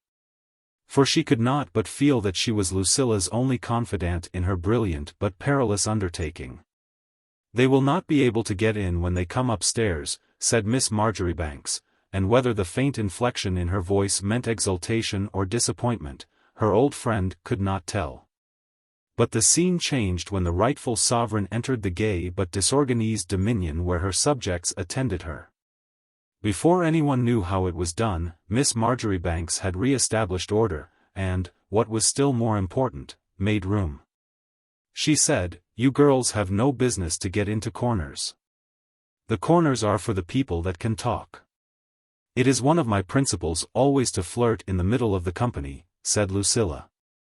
And again, as happened so often, ignorant people laughed and thought it a bon mot. But it is needless to inform the more intelligent persons who understand Miss Marjoribanks, that it was by no means a bon mot, but expressed Lucilla's convictions with the utmost sincerity. Thus it happened that the second Thursday was more brilliant and infinitely more gratifying than the first had been.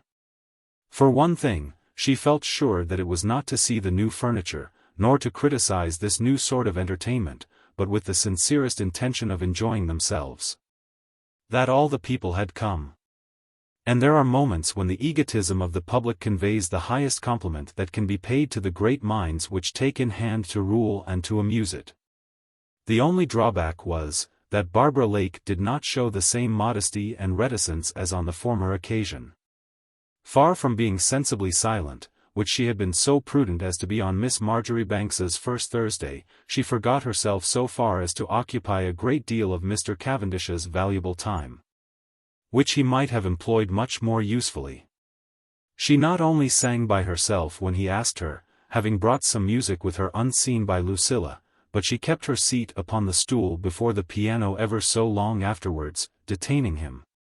And, as Miss Marjoribanks had very little doubt, making an exhibition of herself, for Barbara, having received one good gift from nature, had been refused the other, and could not talk. When Lucilla, arrested in the midst of her many occupations, heard her protégé's voice rising alone, she stopped quite short with an anxiety which it was touching to behold. It was not the jealousy of a rival cantatrice which inspired Miss Marjoribanks's countenance, but the far broader and grander anxiety of an accomplished statesman, who sees a rash and untrained hand meddling with his most delicate machinery. Lucilla ignored everything for the moment, her own voice, and Mr. Cavendish's attentions, and every merely secondary and personal emotion. All these details were swallowed up in the fear that Barbara would not acquit herself as it was necessary for the credit of the house that she should acquit herself. That she should not sing well enough, or that she should sing too much. Once more Miss Marjoribanks put her finger upon the pulse of the community as she and they listened together. Fortunately, things went so far well that Barbara sang her very best, and kept up her prestige, but it was different in the second particular. For, unluckily, the contralto knew a great many songs, and showed no inclination to stop. Nothing remained for it but a bold coup, which Lucilla executed with all her natural coolness and success. "My dear Barbara," she said, putting her hands on the singer's shoulders as she finished her strain, "that is enough for tonight. Mr. Cavendish will take you downstairs and get you a cup of tea. For you know there is no room tonight to serve it upstairs." Thus Miss Marjoribanks proved herself capable of preferring her great work to her personal sentiments, which is generally considered next to impossible for a woman. She did what perhaps nobody else in the room was capable of doing. She sent away the gentleman who was paying attention to her, in company with the girl who was paying attention to him. And at that moment, as was usual when she was excited, Barbara was splendid, with her crimson cheeks, and the eyes blazing out from under her level eyebrows. This Miss Marjoribanks did, not in ignorance, but with a perfect sense of what she was about. It was the only way of preventing her evening from losing its distinctive character. It was the lamp of sacrifice which Lucilla had now to employ, and she proved herself capable of the exertion. But it would be hopeless to attempt to describe the indignation of old Mrs. Chilley, or the unmitigated amazement of the company in general, which was conscious at the same time that Mr. Cavendish was paying attention to Miss Marjoribanks, and that he had been flirting in an inexcusable manner with Miss Lake. "My dear, it would have nothing to do with that bold girl," Mrs. Chilley said in Lucilla's ear. "I will go down and look after them if you like. A girl like that always leads the gentleman astray, you know. I never liked the looks of her. Let me go downstairs and look after them, my dear.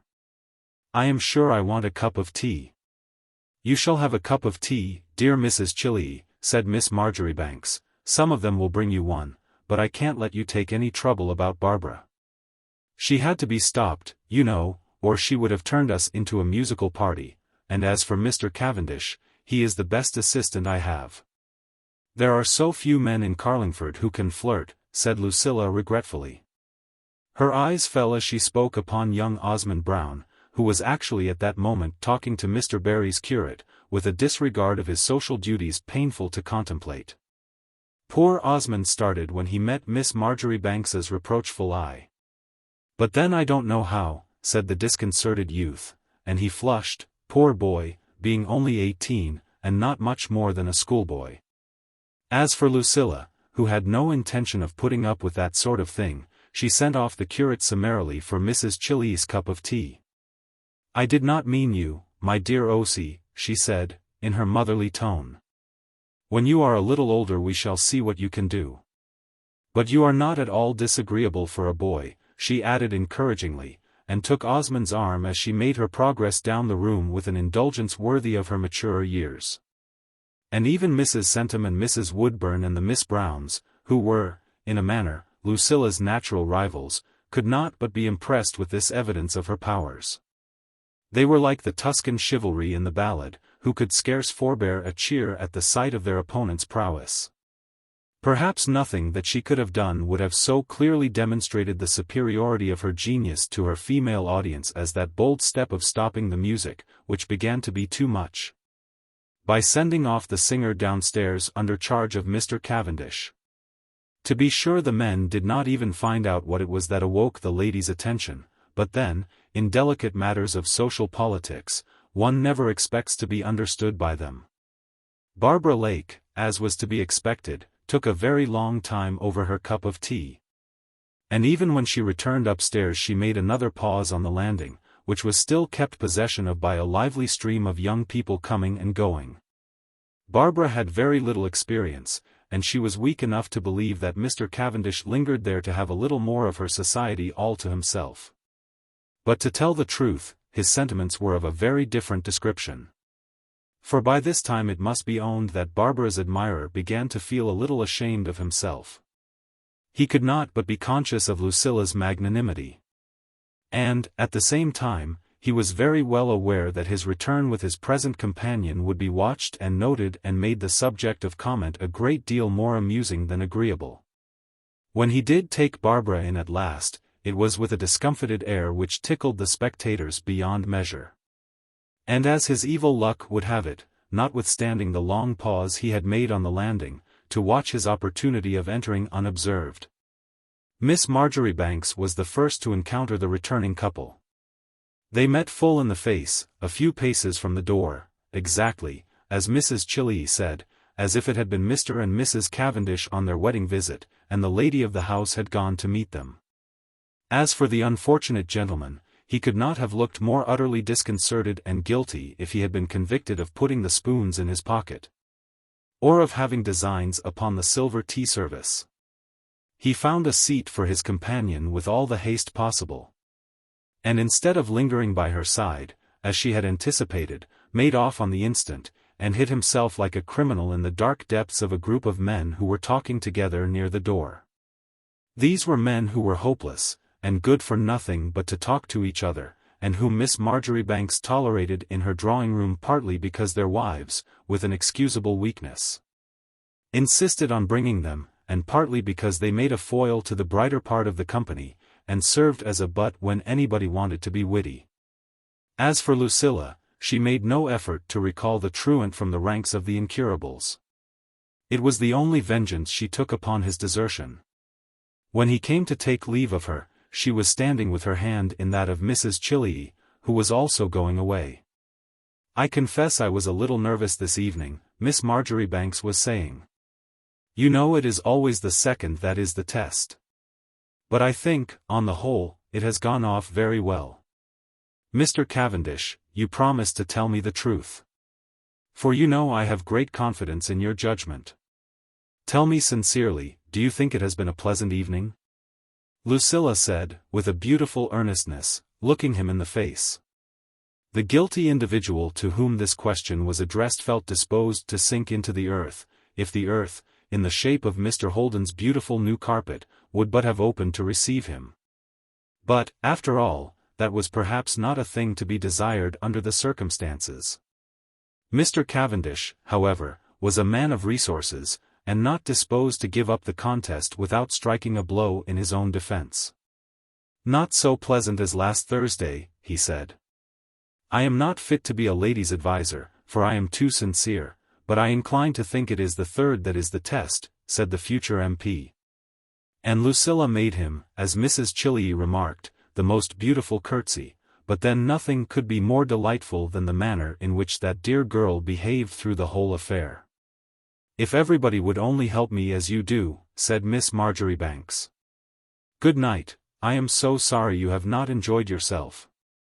But then it is such a consolation to meet with people that are sincere. And I think, on the whole, it has gone off very well for the second," said Lucilla, "though I say it that should not say it." The fact was, it had gone off so well that the house could hardly be cleared of the amiable and satisfied guests. A series of the most enthusiastic compliments were paid to Lucilla as she stood in state in the middle of the room, and bade everybody good-bye. "Next Thursday," she said, with the benevolent grace of an acknowledged sovereign.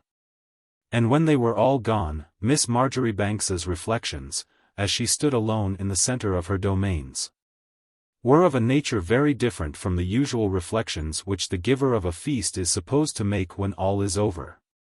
But then, as everybody is aware, it was not a selfish desire for personal pleasure, nor any scheme of worldly ambition, which moved the mind of Lucilla. With such motives it is only natural that the conclusion, all is vanity, should occur to the weary entertainer in the midst of his withered flowers and extinguished lights. Such ideas had nothing in common with the enlightened conceptions of Miss Marjoribanks.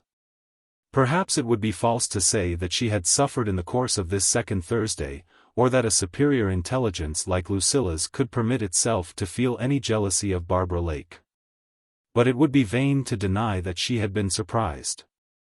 And anyone who knows Miss Marjoribanks will acknowledge that a great deal was implied in that confession. But then she had triumphed over the weakness, and triumphantly proved that her estimate of the importance of her work went far beyond the influence of mere personal feeling. In these circumstances Lucilla could contemplate her withered flowers with perfect calmness, without any thought that all was vanity. But then the fact was, Miss Marjoribanks was accomplishing a great public duty, and at the same time had the unspeakable consolation of knowing that she had proved herself a comfort to her dear papa. The doctor, it is true, after looking on for a little with a half-amused consciousness that his own assistance was totally unnecessary, had gradually veered into a corner, and from thence had finally managed to escape downstairs to his beloved library. But then the sense of security and tranquility with which he established himself at the fire, undisturbed by the gay storm that raged outside, gave a certain charm to his retirement. He rubbed his hands and listened, as a man listens to the wind howling out of doors, when he is in shelter and comfort. So that, after all, Lucilla's sensation of having accomplished her filial duties in the most effective manner was to a certain extent justified. While at the same time it is quite certain that nobody missed Dr. Marjoribanks from the pleasant assembly upstairs. Chapter 13. It was thus that the reign of Miss Marjoribanks became gradually established and confirmed in Carlingford. It would be unnecessary to enter into detail, or to redouble instances of that singular genius which made itself so fully felt to the furthest limits of society, and which even indeed extended those limits miraculously beyond the magic circle of Grange Lane. Lucilla's powers beguiled not only the Powells and Sir John Richmond's family, who were, as everybody knows, fully entitled to be called county people, and came only on the Thursdays when there was moonlight to light them home, which was not so much to be wondered at, since county society in those parts was unusually heavy at that period. But even, what was more extraordinary, Miss Marjoribanks made a lodgment in the enemy's country on the other side, and made a capture, of all people in the world, of John Brown, who lived in his father's big old house at the town end of George Street, and had always laughed in his cynical way at the pretensions of Grange Lane. But then Lucilla had, as all the ladies admitted, an influence over the gentlemen, of which, as was natural, they were slightly contemptuous, even if perhaps envious, to some extent, of the gift. For everybody knows that it requires very little to satisfy the gentleman, if a woman will only give her mind to it. As for Miss Marjoribanks herself, she confessed frankly that she did her best to please them. For you know, after all, in Carlingford, one is obliged to take them into consideration, she said, with a natural apology. So many of you poor dear people have to go where they like, and see the people they want you to see, Miss Marjoribanks added, fluttering her maiden plumes with a certain disdainful pity in the very eyes of Mrs. Centum and Mrs. Woodburn, who were well aware, both of them, at the bottom of their hearts, that but for Dr. Marjoribanks's dinners, their selfish mates would find infinite objections to the Thursday evening, which was now an institution in Carlingford. And Lucilla knew it just as well as they did, which gave a certain sense of condescension and superiority to her frankness. "I never pretend I don't try to please them," Miss Marjoribanks said. And the matrons found themselves worsted as usual, for, to be sure, it was not for them, but for the good of the community in general, that Lucilla exerted herself so successfully. Nothing, indeed, could have proved more completely the disinterested character of Miss Marjoribanks's proceedings than her behavior in respect to Mr. Cavendish. After the bold and decisive action taken by Lucilla on the first occasion when the flirtation between him and Barbara Lake became apparent, the misguided young man returned to a better frame of mind. Perhaps out of admiration for her magnanimity, perhaps attracted by her indifference, as is the known and ascertained weakness of the gentleman. And perhaps also Mr. Cavendish was ashamed of himself, as, in Mrs. Chili's opinion at least, he had so much reason to be. Anyhow, whatever the cause, he behaved himself with the profoundest decorum for several weeks in succession, and treated the contralto with such overwhelming politeness as reduced poor Barbara out of her momentary exultation into the depths of humiliation and despair. Mr. Cavendish was Lucilla's right hand for that short but virtuous period, and fully justified Miss Marjoribanks's opinion, which was founded at once upon reflection and experience, that to have a man who can flirt is next thing to indispensable to a leader of society. That is to say, if he is under efficient discipline, and capable of carrying out a grand conception.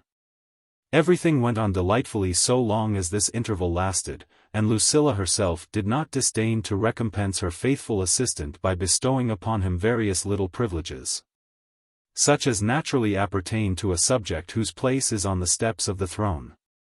She took him into her confidence, and made him to a certain extent a party to her large and philanthropic projects, and even now and then accepted a suggestion from him with that true candor and modesty which so often accompany administrative genius.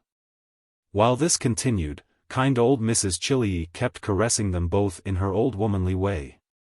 She even went so far as to call Mr. Cavendish "my dear," as if he had been a grandson of her own, and took her afternoon drive in her little brougham past his house with a genial sense of prospective property through Lucilla, which was wonderfully pleasant. To be sure, there was not very much known in Carlingford about his connections, but then everybody was aware that he was one of the Cavendishes, and the people who are not content with that must be hard indeed to please. As for Mrs. Woodburn, she, it was true, continued to take off Miss Marjoribanks. But then, as Mrs. Chili justly remarked, she was a woman who would take off the Archbishop of Canterbury or the Virgin Mary, if she had the opportunity. And there was no fear but Lucilla, if once married, would soon bring her to her senses. And then Mr. Chiltern grew more and more feeble, and was scarcely once in a fortnight in his place in Parliament, which was a sacrifice of the interests of the borough dreadful to contemplate. And thus it was in the interests of Lucilla, notwithstanding that ladies are not eligible for election under such circumstances, that Mrs. Chili carried on a quiet little canvass for the future MP. All this lasted, alas, only too short a time. After a while the level eyebrows and flashing eyes and magnificent voice of Barbara Lake began to reassert their ancient power. Whatever may be the predisposition of the Cavendishes in general, this particular member of the race was unable to resist these influences. Barbara had managed to persuade Rose to persuade her father that it was necessary for her to have a new dress. And Mr. Lake was more persuadable than usual, being naturally pleased to be complimented, when he went to give his lessons, on his daughter's beautiful voice. "Her talent has taken another development from ours," he said, with his little air of dignity, "but still she has the artist temperament. All my children have been brought up to love the beautiful." And this argument had, of course, all the more effect upon him when repeated by his favorite daughter. "And then Barbara has such a noble head," said Rose. "When nobody is looking at her she always makes a fine composition. To be sure, when she is observed she gets awkward, and puts herself out of drawing, but that is not to be wondered at. I don't want her to be fine, or to imitate the Grange Lane people. But then, you know, Papa, you always say that we have a rank of our own, being a family of artists," said Rose, holding up her little head with a pretty arrogance which delighted the father both in a paternal and a professional point of view. If one could only have made a study of her at that moment, he said to himself regretfully, and he consented to Barbara's dress.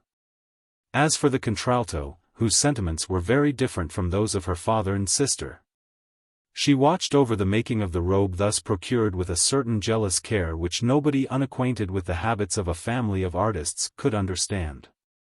Barbara's talent was not sufficiently developed to permit of her making it herself.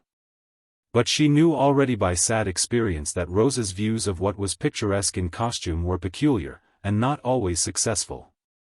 And then it was only a new dress to Rose, whereas to Barbara it was a supreme effort of passion and ambition and jealousy and wounded amour propre. Mr. Cavendish had paid a great deal of attention to her, and she had naturally entertained dreams of the wildest and most magnificent character, of riding in her carriage, as she would herself have said, and dressing as nobody else dressed in Carlingford, and becoming the great lady of the town, and eclipsing utterly Lucilla Marjoribanks, who had been so impertinent as to patronize her. Such had been Barbara's delicious dreams for a whole fortnight. And then Mr. Cavendish, who had taken her up, put her down again, and went away from her side, and delivered himself over, heart and soul, to the service of Lucilla. Barbara had no intellect to speak of, but she had what she called a heart, that is to say, a vital center of inclinations and passions, all of which were set in motion by that intense force of self-regard which belongs to some of the lower organizations. Thus she arrayed herself, not in simple muslin, but in all the power of fascination which a strong will and fixed purpose can add to beauty. And in her excitement, and with the sense she had that this was her opportunity, and that advancement and grandeur depended upon the result of her night's work, her level eyebrows, and flushing cheeks, and black intense eyes, rose almost into positive beauty. There was nobody in the room to compare with her when she stood up to sing on that memorable evening. The Miss Browns, for example, were very pretty, especially Lydia, who was afterwards married to young Richmond, Sir John's eldest son. And they were much nicer girls, and far more engaging than Barbara Lake, who was not even a lady, Mrs. Chiley said. But then her determination, though it was a poor enough thing in itself, gave a certain glow and passion to her coarser beauty. When she stood up to sing, the whole room was struck with her appearance. She had her new dress on, and though it was only white muslin like other people's, it gave her the air of a priestess inspired by some approaching crisis, and sweeping forward upon the victim who was ready to be sacrificed. And yet the victim that night was far from being ready for the sacrifice. On the contrary, he had been thinking it all over, and had concluded that prudence and every other reasonable sentiment were on the other side, and that in many ways it would be a very good thing for him if he could persuade Miss Marjoribanks to preside over and share his fortunes. He had made up his mind to this with all the more certainty that he was a man habitually prone to run off after everything that attracted him, in direct opposition to prudence, an inclination which he shared with his sister, who, as everybody knew, had ruined poor Mr. Woodburn's fortunes by taking off, before his very face, the only rich uncle in the Woodburn family. Mr. Cavendish, with this wise resolution in his mind, stood up in the very path of the contralto as she followed Miss Marjoribanks to the piano, and, confident in his determination, even allowed himself to meet her eye, which was rash, to say the least of it. Barbara flashed upon him as she passed a blaze of intense oblique lightning from under her level brows, or perhaps it was only that straight black line which made it look oblique, and then went on to her place. The result was such as might have been anticipated from the character of the man. Barbara was in richer voice than ever before, and all but obliterated even Lucilla, though she too was singing her best, and thus poor Mr. Cavendish again fell into the snare. That very night the flirtation, which had already created so much talk, was resumed with more energy than ever. And Barbara took Miss Marjoribanks's place at the piano, and sang song after song in a kind of intoxication of triumph. This, to be sure, was visible only to a small portion of the guests who crowded Lucilla's drawing-room. But the result was soon so visible that all Carlingford became aware of it. The hero wavered so much that the excitement was kept up for many weeks, but still from the first nobody could have any reasonable doubt as to how it was to end. And it was while this process of seduction was going on that the character of Miss Marjoribanks revealed itself in all its native grandeur. Lucilla had various kind friends round her to advise her, and especially old Mrs. Chiley, whose indignation went beyond all bounds. "My dear, I would never let her enter my door again, never," cried the old lady. "I told you long ago I never could bear her looks, you know I warned you, Lucilla. As for her singing, what does it matter? You have a much prettier voice than she has, everybody knows that a soprano is perfect by itself, but a contralto is only a second," Mrs. Chilley said, with mingled wrath and satisfaction. "And, my dear, I should never let her enter my house again, if it was me." "Dear Mrs. Chilley," said Lucilla, who was now, as usual, equal to the occasion, "it is so nice of you to be vexed. You know I would do anything to please you, but, after all, there are thousands and thousands of gentlemen, and it is not so easy to find a voice that goes with mine. All my masters always said it was a quite peculiar second I wanted, and suppose Barbara is foolish, that is not to say I should forget my duties," Miss Marjoribanks added, with a certain solemnity. "And then, you know, she has no mother to keep her right." "And neither have you, my poor dear," said Mrs. Chilley, kissing her protégée. As for Lucilla, she accepted the kiss, but repressed the enthusiasm of partisanship with which her cause was being maintained. "I have you," she said, with artless gratitude. "And then I am different," added Lucilla. Nothing but modesty of the most delicate description could have expressed the fact with such a fine reticence. No doubt Miss Marjoribanks was different. And she proved her superiority, if anybody could have doubted it, by the most beautiful behavior. She took no more notice of the unprincipled flirtation thus set a-going under her very eyes, than if Mr. Cavendish and Barbara Lake had been two figures in gingerbread. So far as anybody knew, not even a flying female shaft from Lucilla's bow, one of those dainty projectiles which the best of women cast forth by times, had ever been directed against the ungrateful young person who had made so unprincipled a use of her admittance into Grange Lane. And the faithless gallant had not even the gratification of feeling that Lucilla was cool to him. Whether this singular self-denial cost Miss Marjoribanks any acute sufferings, nobody could tell, but Mrs. Chilley still marked with satisfaction that Lucilla, poor dear, was able to eat her dinner, of which she had so much need to support her strength. And after she had eaten her dinner Miss Marjoribanks would go upstairs and show herself just as usual. She was in perfect voice, and neither lost her color, nor grew thin, nor showed any of those external signs of a disappointment in love with which most people are familiar. "It might have been different, you know, if my affections had been engaged," she said to her sole and sympathizing counselor. And Mrs. Chilley, who had had a great deal of experience in girls, became more and more of opinion that such sense was all but superhuman. Meantime the tide of public opinion ran very high in Carlingford against Mr. Cavendish, who had been so popular a little while before. If it had been one of the Miss Browns, or a niece of the Colonel's, or indeed anybody in Grange Lane, people might have passed over it, but one of Mr. Lake the drawing-master's daughters. The only person indifferent was Mrs. Woodburn, who ought to have known better. But then she was thoughtless, like her brother, and liked it all the better, on the whole, that he should transfer those attentions which he had been paying to Miss Marjoribanks, and which in that quarter must have come to something, to a little harmless amusement with Barbara, who, after all, was very handsome, and had by times a little air of obdurate stupidity which captivated the mimic. As for anything coming of that, Mrs. Woodburn rejected the idea with a simplicity which was perfectly consistent with her insight into other people's weaknesses. She could put on Barbara's stolid defiant look, and even make her eyebrows square, and give something of an oblique gleam to her eyes, with the most perfect skill and mastery of the character, and at the same time be just as stolid as Barbara in respect to what was going on at her very hand, and to the consequences which must follow. She did not want her brother to marry Miss Marjoribanks, and yet she could not have said a word against so unexceptionable a match. And accordingly it was quite a satisfaction to her to see him turned aside in so perfectly legitimate a manner.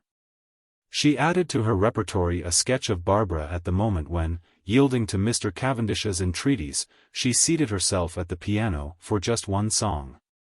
And being perfectly successful in the representation, Mrs. Woodburn took no further care about the matter.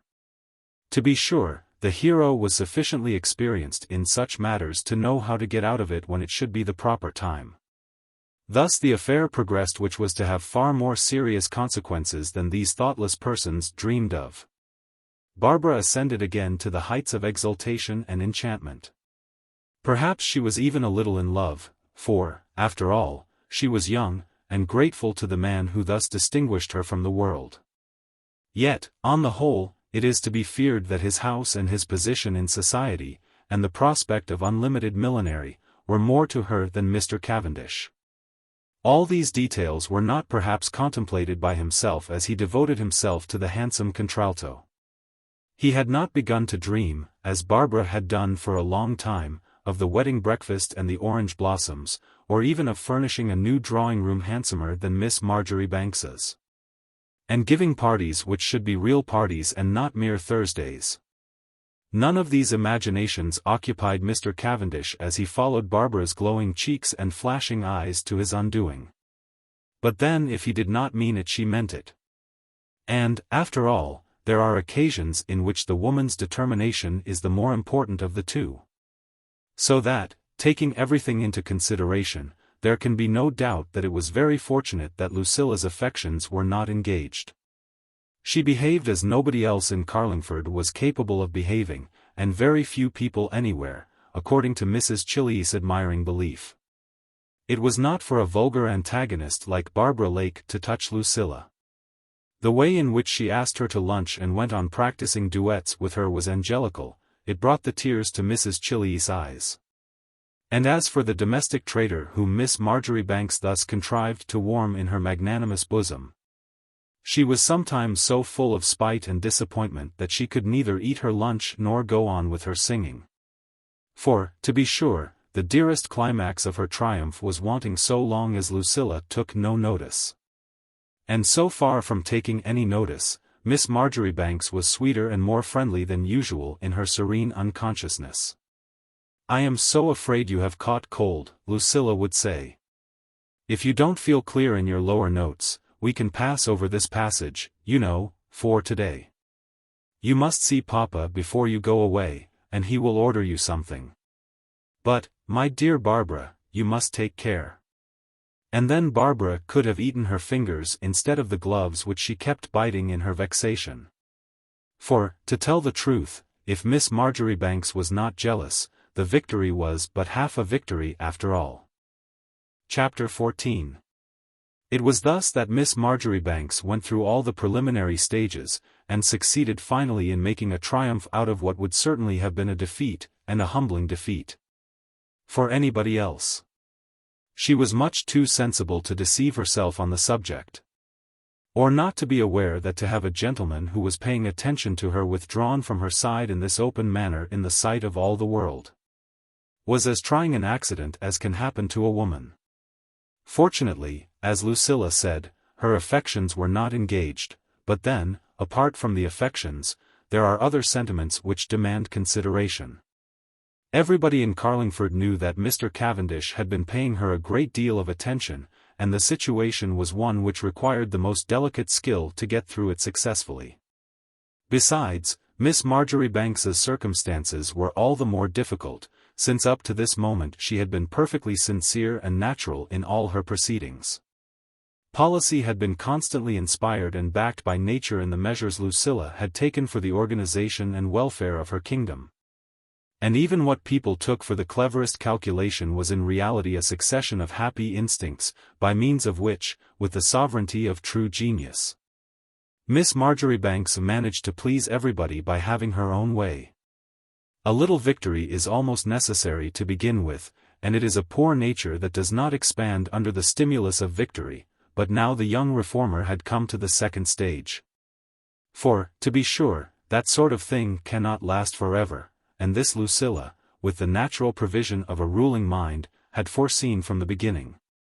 The shape in which she had feared defeat, if a nature so full of resources could ever be said to fear, was that of a breakdown, when all the world was looking to her for amusement. Or the sudden appearance of a rival entertainer in Carlingford with superior powers. Though the last was but a dim and improbable danger, the first was quite possible, and might have arrived at any moment. Miss Marjoribanks was much too sensible not to have foreseen this danger in all its shapes, and even in a kind of way to have provided against it. But Providence, which had always taken care of her, as Lucilla piously concluded, had spared her the trial in that form. Up to this moment it had always providentially happened that all the principal people in Carlingford were quite well and disengaged on that evening. To be sure, the ladies had headaches, and the married gentlemen now and then were out of temper in Grange Lane as in other less favoured places. But these social accidents had been mercifully averted on Thursdays, perhaps by means of some special celestial agency, perhaps only through that good luck which had been born with Lucilla. Not in this vulgar and likely manner was the trial of her strength to come. But when she was at the height of her success, and full in the eye of the world, and knew that everybody was remarking her, and that from the sauces for which the doctor's table was once so famed, but which even Colonel Chili no longer thought of identifying as Dr. Marjoribanks's, to the fashion of the high white frock in which Lucilla had taught the young ladies of Carlingford to appear of an evening, she was being imitated on every hand, at that moment. When an ordinary person would have had her head turned, and gone wild with too much success, Miss Marjoribanks suddenly saw her dragon approaching her. Just then, when she could not put on a new ribbon, or do her hair in a different style, without all Carlingford knowing of it, at that epoch of intoxication and triumph the danger came, sudden, appalling, and unlooked for. If Lucilla was staggered by the encounter, she never showed it, but met the difficulty like a woman of mettle, and scorned to flinch. It had come to be summer weather when the final day arrived upon which Mr. Cavendish forgot himself altogether, and went over to the insidious enemy whom Miss Marjoribanks had been nourishing in her bosom. 50 eyes were upon Lucilla watching her conduct at that critical moment, 50 ears were on the strain to divine her sentiments in her voice, and to catch some intonation at least which should betray her consciousness of what was going on.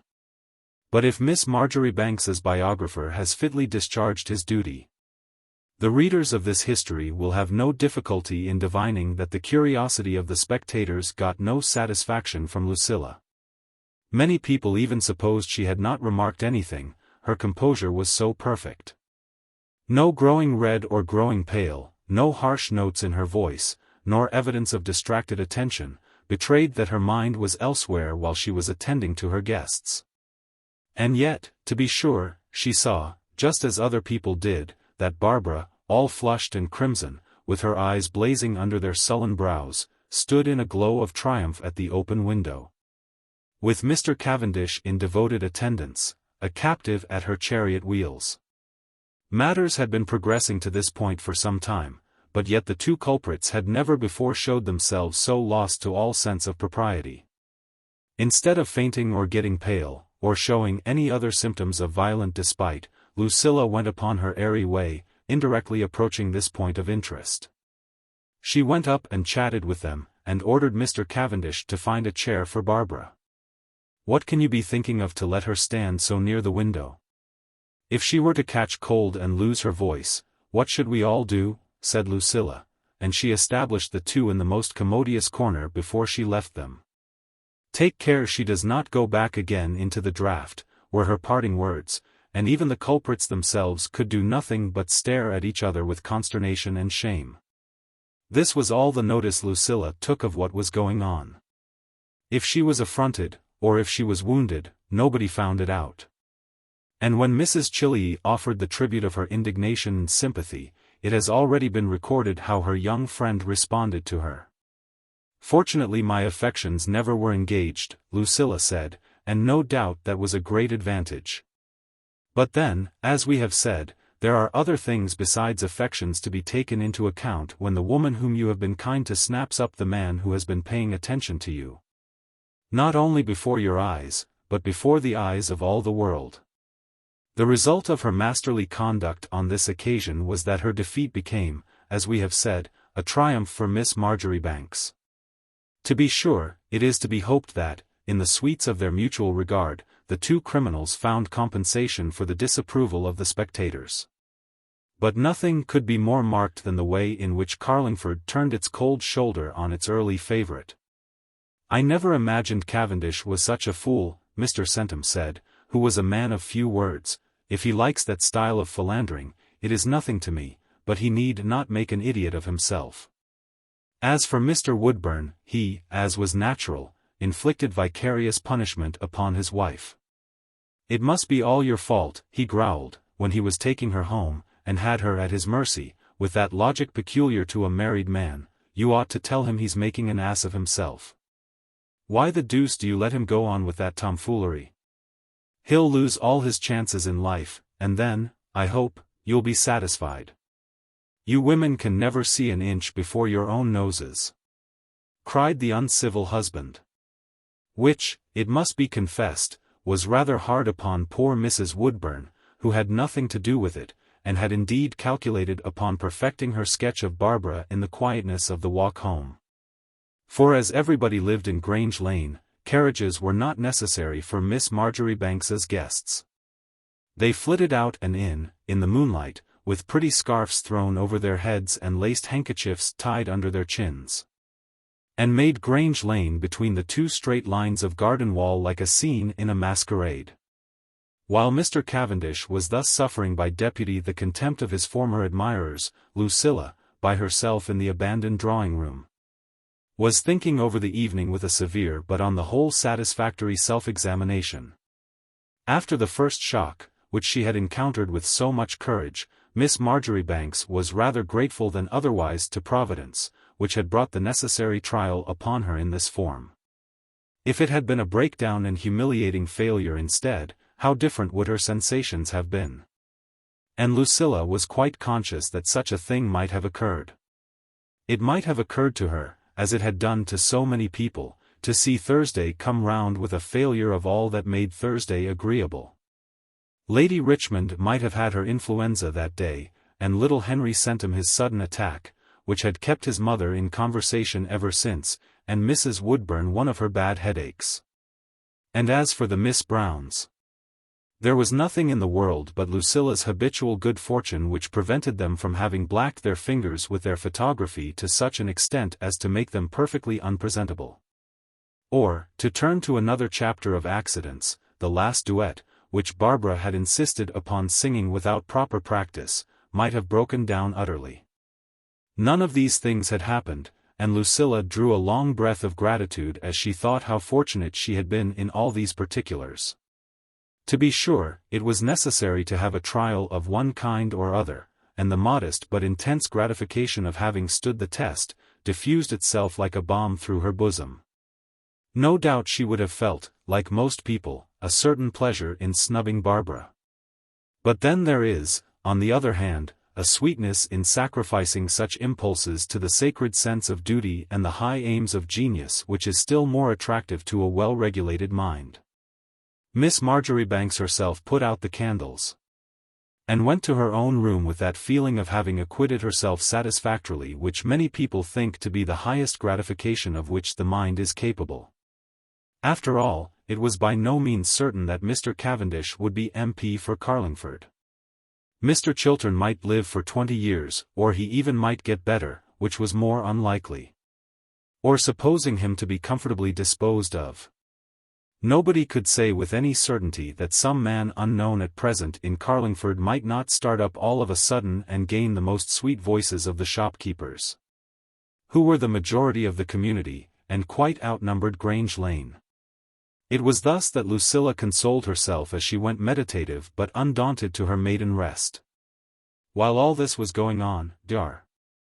Marjoribanks remained an amused spectator, and chuckled a little quietly, without saying anything to anybody, over the turn affairs had taken. The doctor knew all about everybody in Carlingford, and he had never been an enthusiast in favor of Mrs. Woodburn's brother. Notwithstanding that the young man had been received so warmly into society as one of the Cavendishes. Perhaps Dr. Marjoribanks, being Scotch, and having a turn for genealogy, found the description a little vague. But at all events there can be no doubt that he laughed to himself as he retired from the scene of his daughter's trial. The doctor possibly thought, in a professional point of view, that a little discipline of this description would be useful to Lucilla. Perhaps he thought it would be good for her to find out that, though she had managed to slip the reins out of his hands, and get the control of affairs with a skill which amused the doctor, and made him a little proud of her abilities, even though he was himself the victim, she could not go on always unchecked in her triumphant career, but must endure like other people an occasional defeat. No doubt, had Lucilla been really worsted, paternal feeling would have interposed, and Dr. Marjoribanks would to some extent have suffered in her suffering. But then the case was different, and nobody required, as it turned out, to suffer for Lucilla. The doctor was pleased she had shown so much spirit, and pleased to see how entirely she had discomfited her antagonists, and turned the tables upon the young puppy, in whom he had no confidence. And withal Dr. Marjoribanks chuckled a little in his secret heart over the event itself, and concluded that it would do Lucilla good. She had vanquished Nancy, and by a skillful jerk taken the reins out of his own experienced hands. He was aware that he had been on the whole very wisely governed since his abdication, but yet he was not sorry that the young conqueror should feel herself human. So that nobody except Mrs. Chilley felt that mingled rage and disappointment with which Barbara Lake had hoped to inspire Lucilla's bosom, and Mrs. Chilley, so to speak, had nothing to do with it. As for Barbara herself, she returned home in a state of mingled spite and exultation and disgust, which filled her sister with amazement. "She is such an actor, you know," Barbara said. "She never will give in to let you know how she is feeling, not if she can help it, but for all that she must have felt it. Nobody could help feeling it, though she carried it off so well. I knew how it would be, as soon as I had on a dress that was fit to be seen."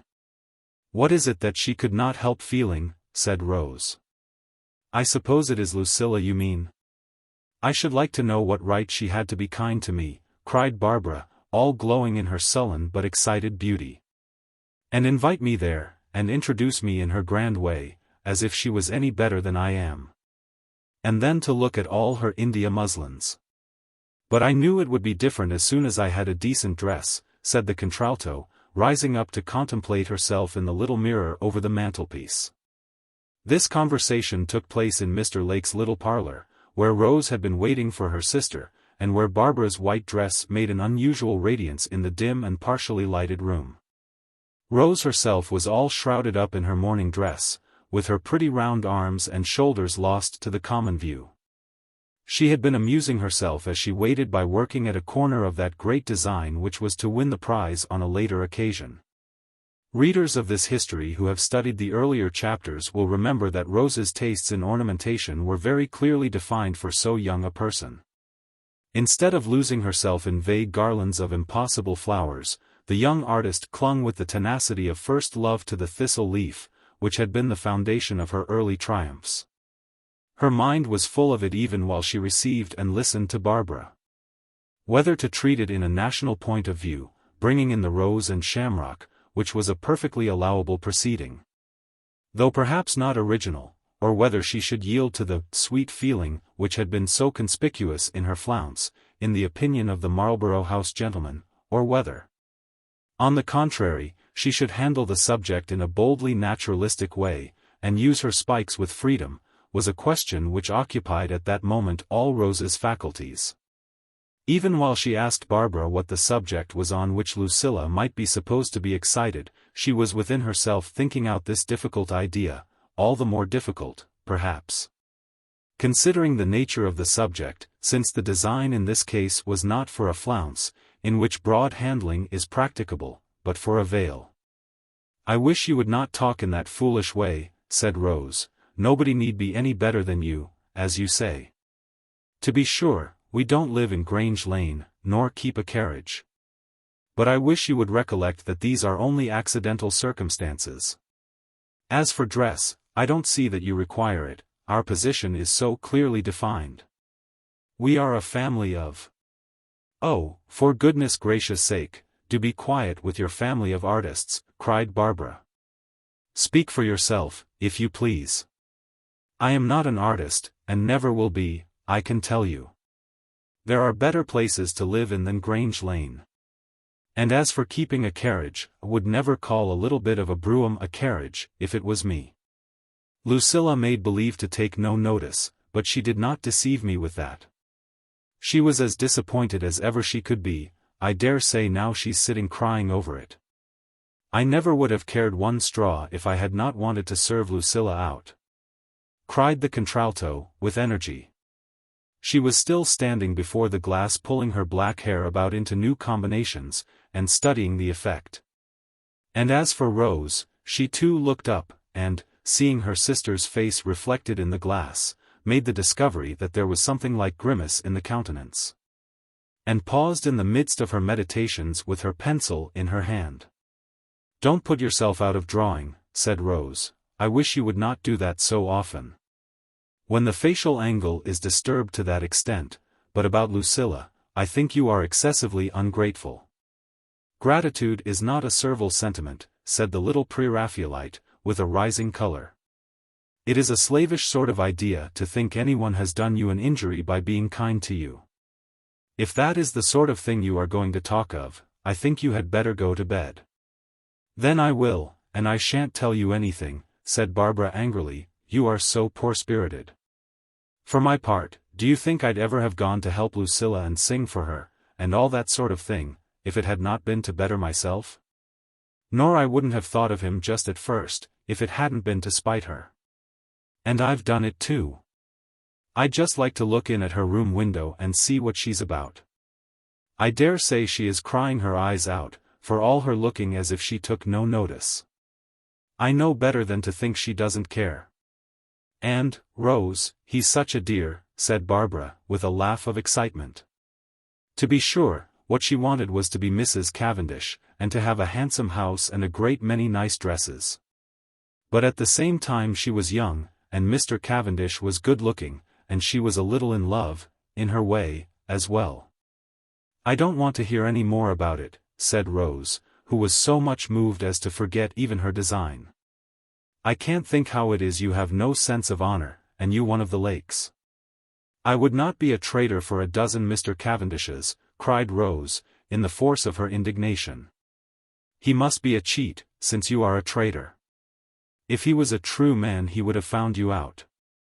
"You had better be quiet, Rose," said Barbara. "You may be sure I shall never do anything for you after we are married, if you talk like that, and then you'll be sorry enough." "After you are married? Has he asked you to marry him?" cried Rose. She pushed away her design with both her hands in the vehemence of her feelings, and regarded her sister with eyes which blazed. But which were totally different in their blazing from those which burned under Barbara's level eyebrows. It was too plain a question to have a plain answer. Barbara only lighted her candle in reply, and smiled and shook her head. "You don't suppose I am going to answer after your insulting ways," she said, taking up her candle. And she swept out of the room in her white dress with a sense of pleasure in leaving this grand point unsettled. To be sure, Mr. Cavendish had not yet asked that important question. But then the future was all before them, and the way clear. As for Rose, she clenched her little fists with a gesture that would have been too forcible for anyone who was not an artist, and a member of a family of artists. "To think she should be one of us, and not to know what honor means," said Rose, "and as for this man, he must be a cheat himself, or he would find her out." This was how Mr. Cavendish's defection from Lucilla took place, and at the same time it is a satisfaction to know that the event was received by everybody very much as little Rose Lake received it. And as for Miss Marjoribanks, if Barbara could have had the malicious satisfaction of looking in at the window, she would have been mortified to find that right-minded young woman sleeping the sleep of the just and innocent, and enjoying repose as profound and agreeable as if there had been no Mr. Cavendish in the world, not to speak of Carlingford. Which, to be sure, was a result to be greatly attributed to Lucilla's perfect health, and entire satisfaction with herself. Chapter 15. This event was of far too much importance in the limited world of Grange Lane to pass over without some of the many commentaries which were going on upon the subject coming to the ears of Miss Marjoribanks, who was the person principally concerned. As for the doctor, as we have already said, he was so far lost to a sense of his paternal duties as to chuckle a little within himself over the accident that had happened to Lucilla. It had done her no harm, and Dr. Marjoribanks permitted himself to regard the occurrence in a professional point of view, as supplying a little alterative which he could scarcely administer himself. For it is well known that physicians are seldom successful in the treatment of their own families. He was more jocose than usual at breakfast for some days following, and, on the morning of the next Thursday, asked if everybody was to come as usual. With a significance which did not escape the young mistress of the house. "You know best, Papa," she said cheerfully, as she poured him out his coffee. "If there is anybody who is ill and can't come, it must be your fault, but I did not hear that anyone was ill." "Nor I," said the doctor, with a quiet laugh. And he could not help thinking it would be good sport to see Cavendish come into the drawing-room all by himself without any support, and make his appearance before Miss Marjoribanks. And do his best to be agreeable, with an awful consciousness of his bad behavior, and nobody sufficiently benevolent to help him out. The doctor thought it would serve him right, but yet he was not sufficiently irritated nor sufficiently sympathetic to lose any of the humor of the situation. And it was with a little zest, as for something especially piquant, that he looked forward to the evening. As for Miss Marjoribanks, she too recognized the importance of the occasion. She resolved to produce that evening a new plait, which had occupied a corner of her busy mind for some time past. It was a crisis which called for a new step in advance. She sat down by the window after breakfast with various novel combinations floating in her creative brain. And while she was revolving these ideas in her mind, Nancy came in with more than her usual briskness. It is true that Lucilla had her household well in hand, and possessed the faculty of government to a remarkable extent. But still, under the best of circumstances, it was a serious business to propose a new dish to Nancy.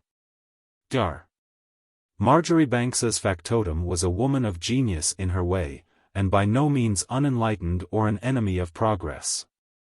But then she had a weakness common to many persons of superior intelligence and decided character. When there was anything new to be introduced, Nancy liked to be herself the godmother of the interesting novelty.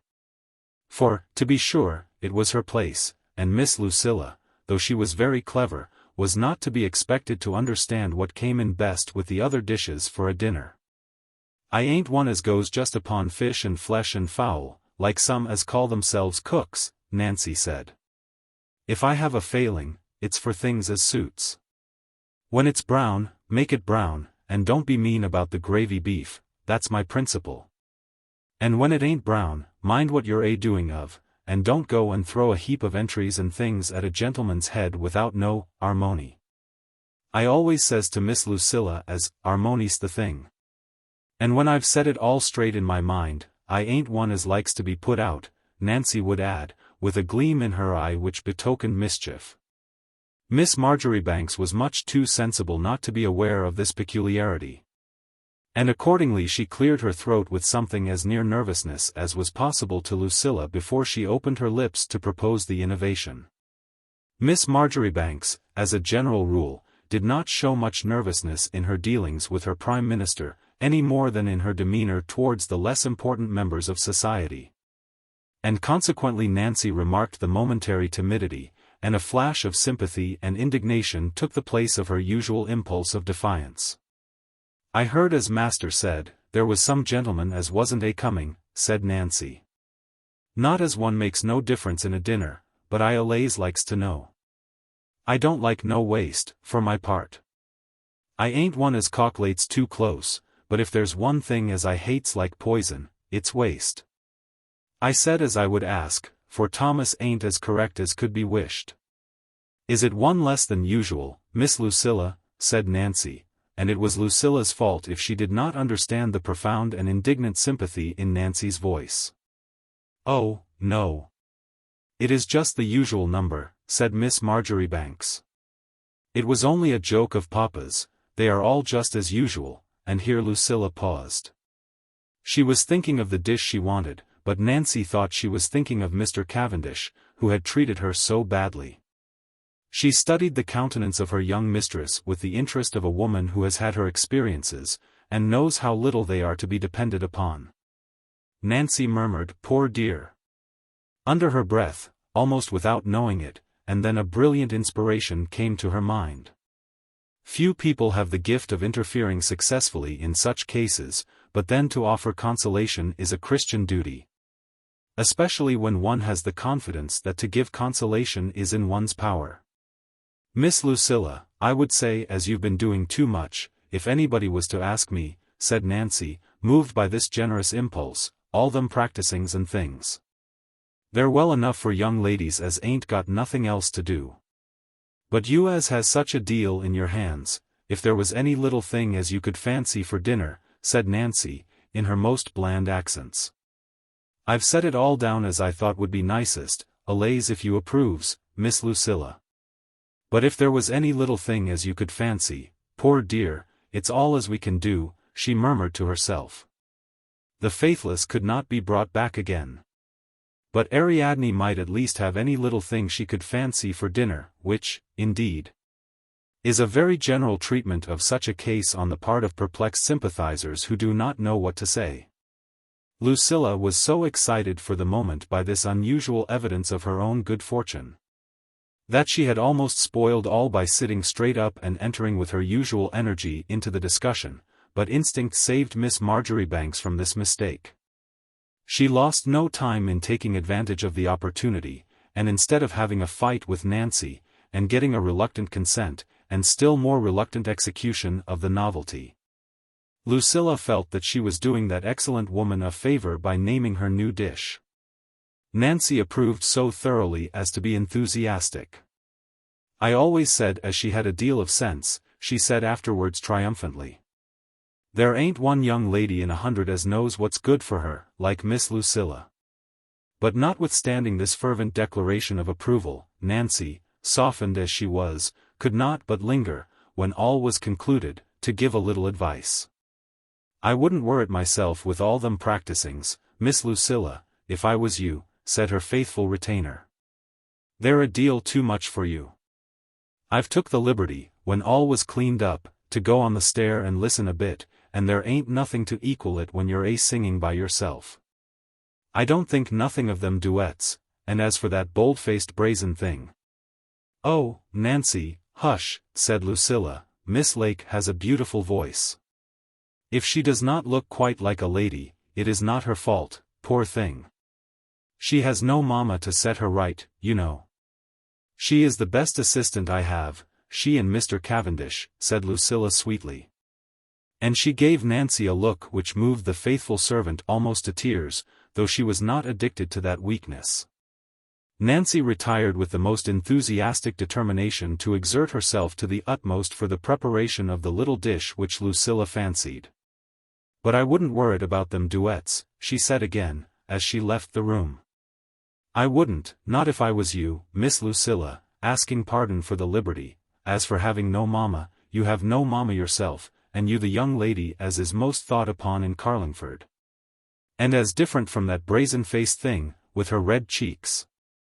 "Hush, oh hush, Nancy," Lucilla said, as she sank back in her chair. But Miss Marjoribanks, after all, was only human, and she was not so distressed by these unpolished epithets as she might or perhaps ought to have been. "Poor Barbara! I wish she could only look a little bit like a lady," she said to herself, and so proceeded with her preparations for the evening.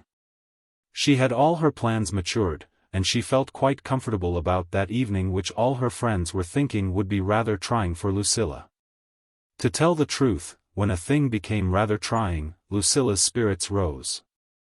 Mr. Cavendish's desertion was, perhaps, on the whole, more than compensated for by the exhilaration of a difficulty to be encountered.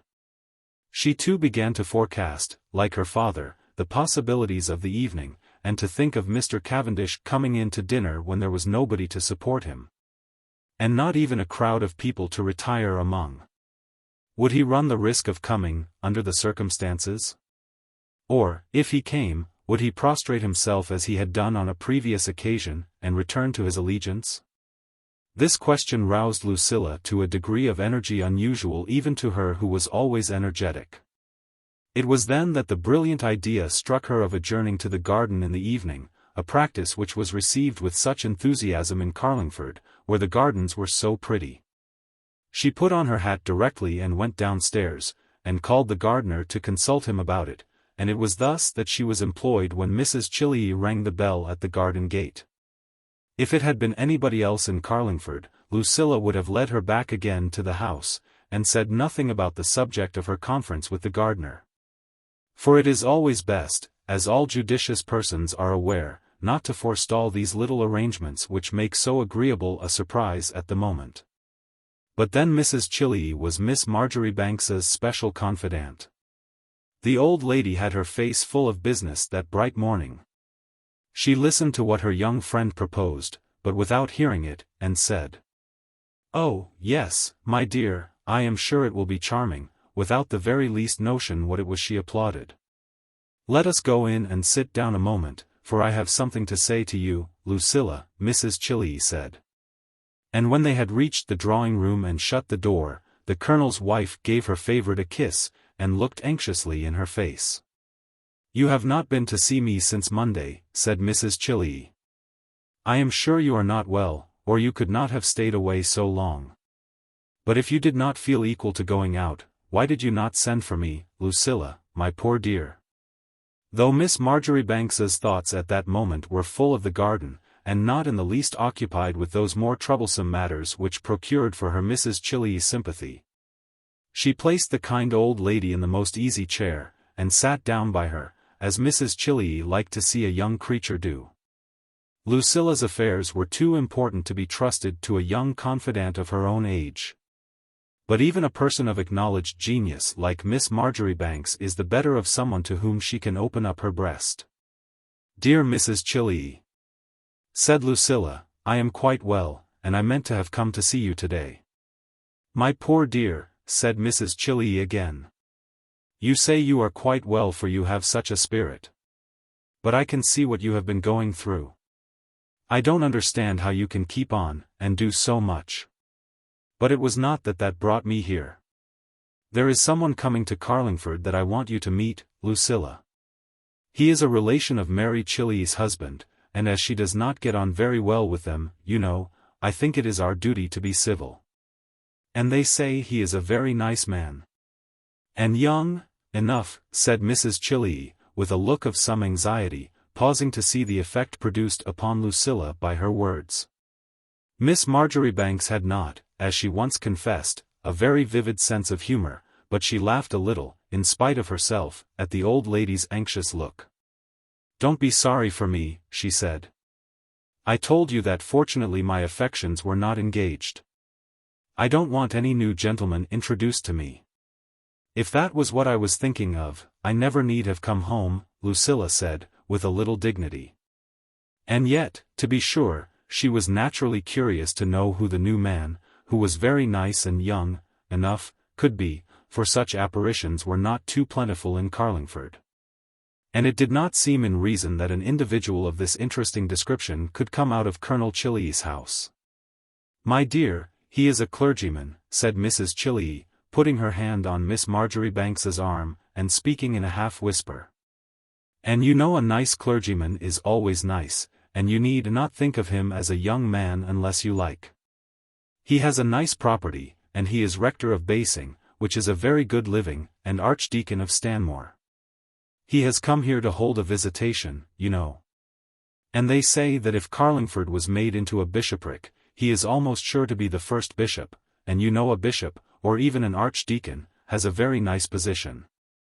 I want to be civil to him for Mary Chilley's sake, who is not on such terms as we could wish with her husband's friends. And then I suppose he will have to be a great deal in Carlingford, and I should like him to form a good impression. I want you and your dear good papa to come and meet him. And then after that, but one thing is enough at a time," the old lady said, breaking off with a nod and a smile. She too had brought her bit of consolation to Lucilla. And it was a kind of consolation which, when administered at the right moment, is sometimes of sovereign efficacy, as Mrs. Chilley was aware. "I am sure papa will be very happy," said Lucilla. "And, indeed, if you like, I shall be very glad to ask him here. If he is a friend of yours, that is quite enough for me. It is very nice to know a nice clergyman. But as for being a young man, I can't see how that matters. If I had been thinking of that, I need never, but I should think papa would like to meet him. And you know it is the object of my life to please papa."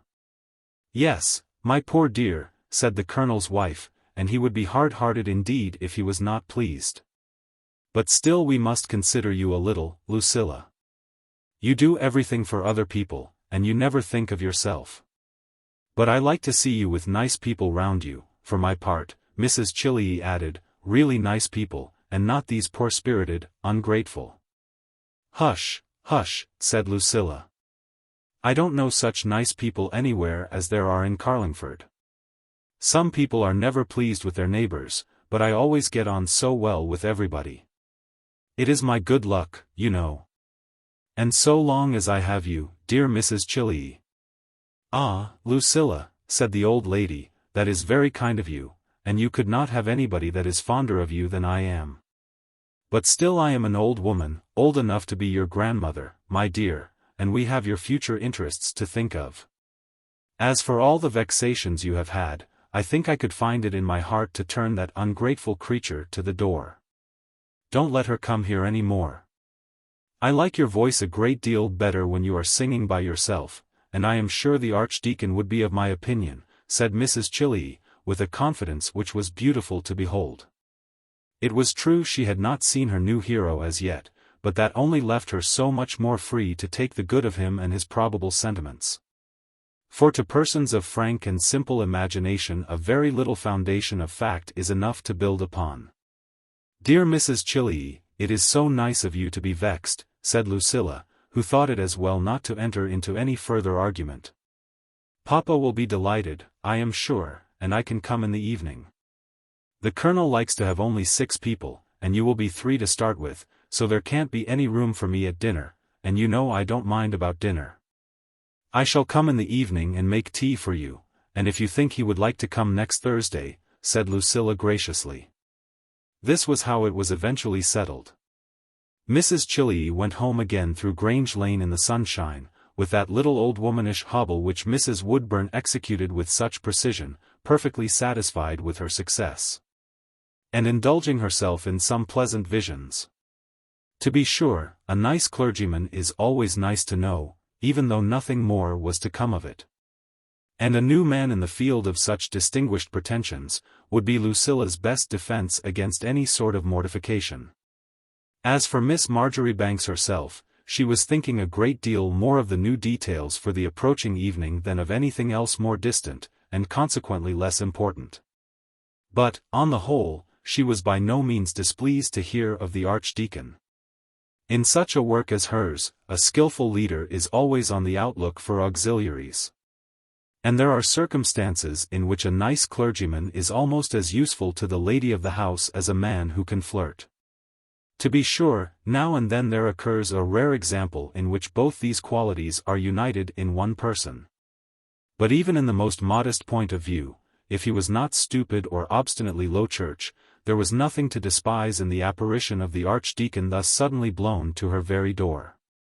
While she had the seats placed in the garden, not too visibly, but shrouded among the shrubs and round the trunks of the trees, and chose the spot for a little illumination, which was not to be universal, like a tea garden, but concentrated in one spot under the big lime tree, Lucilla permitted herself to speculate a little about this unknown hero.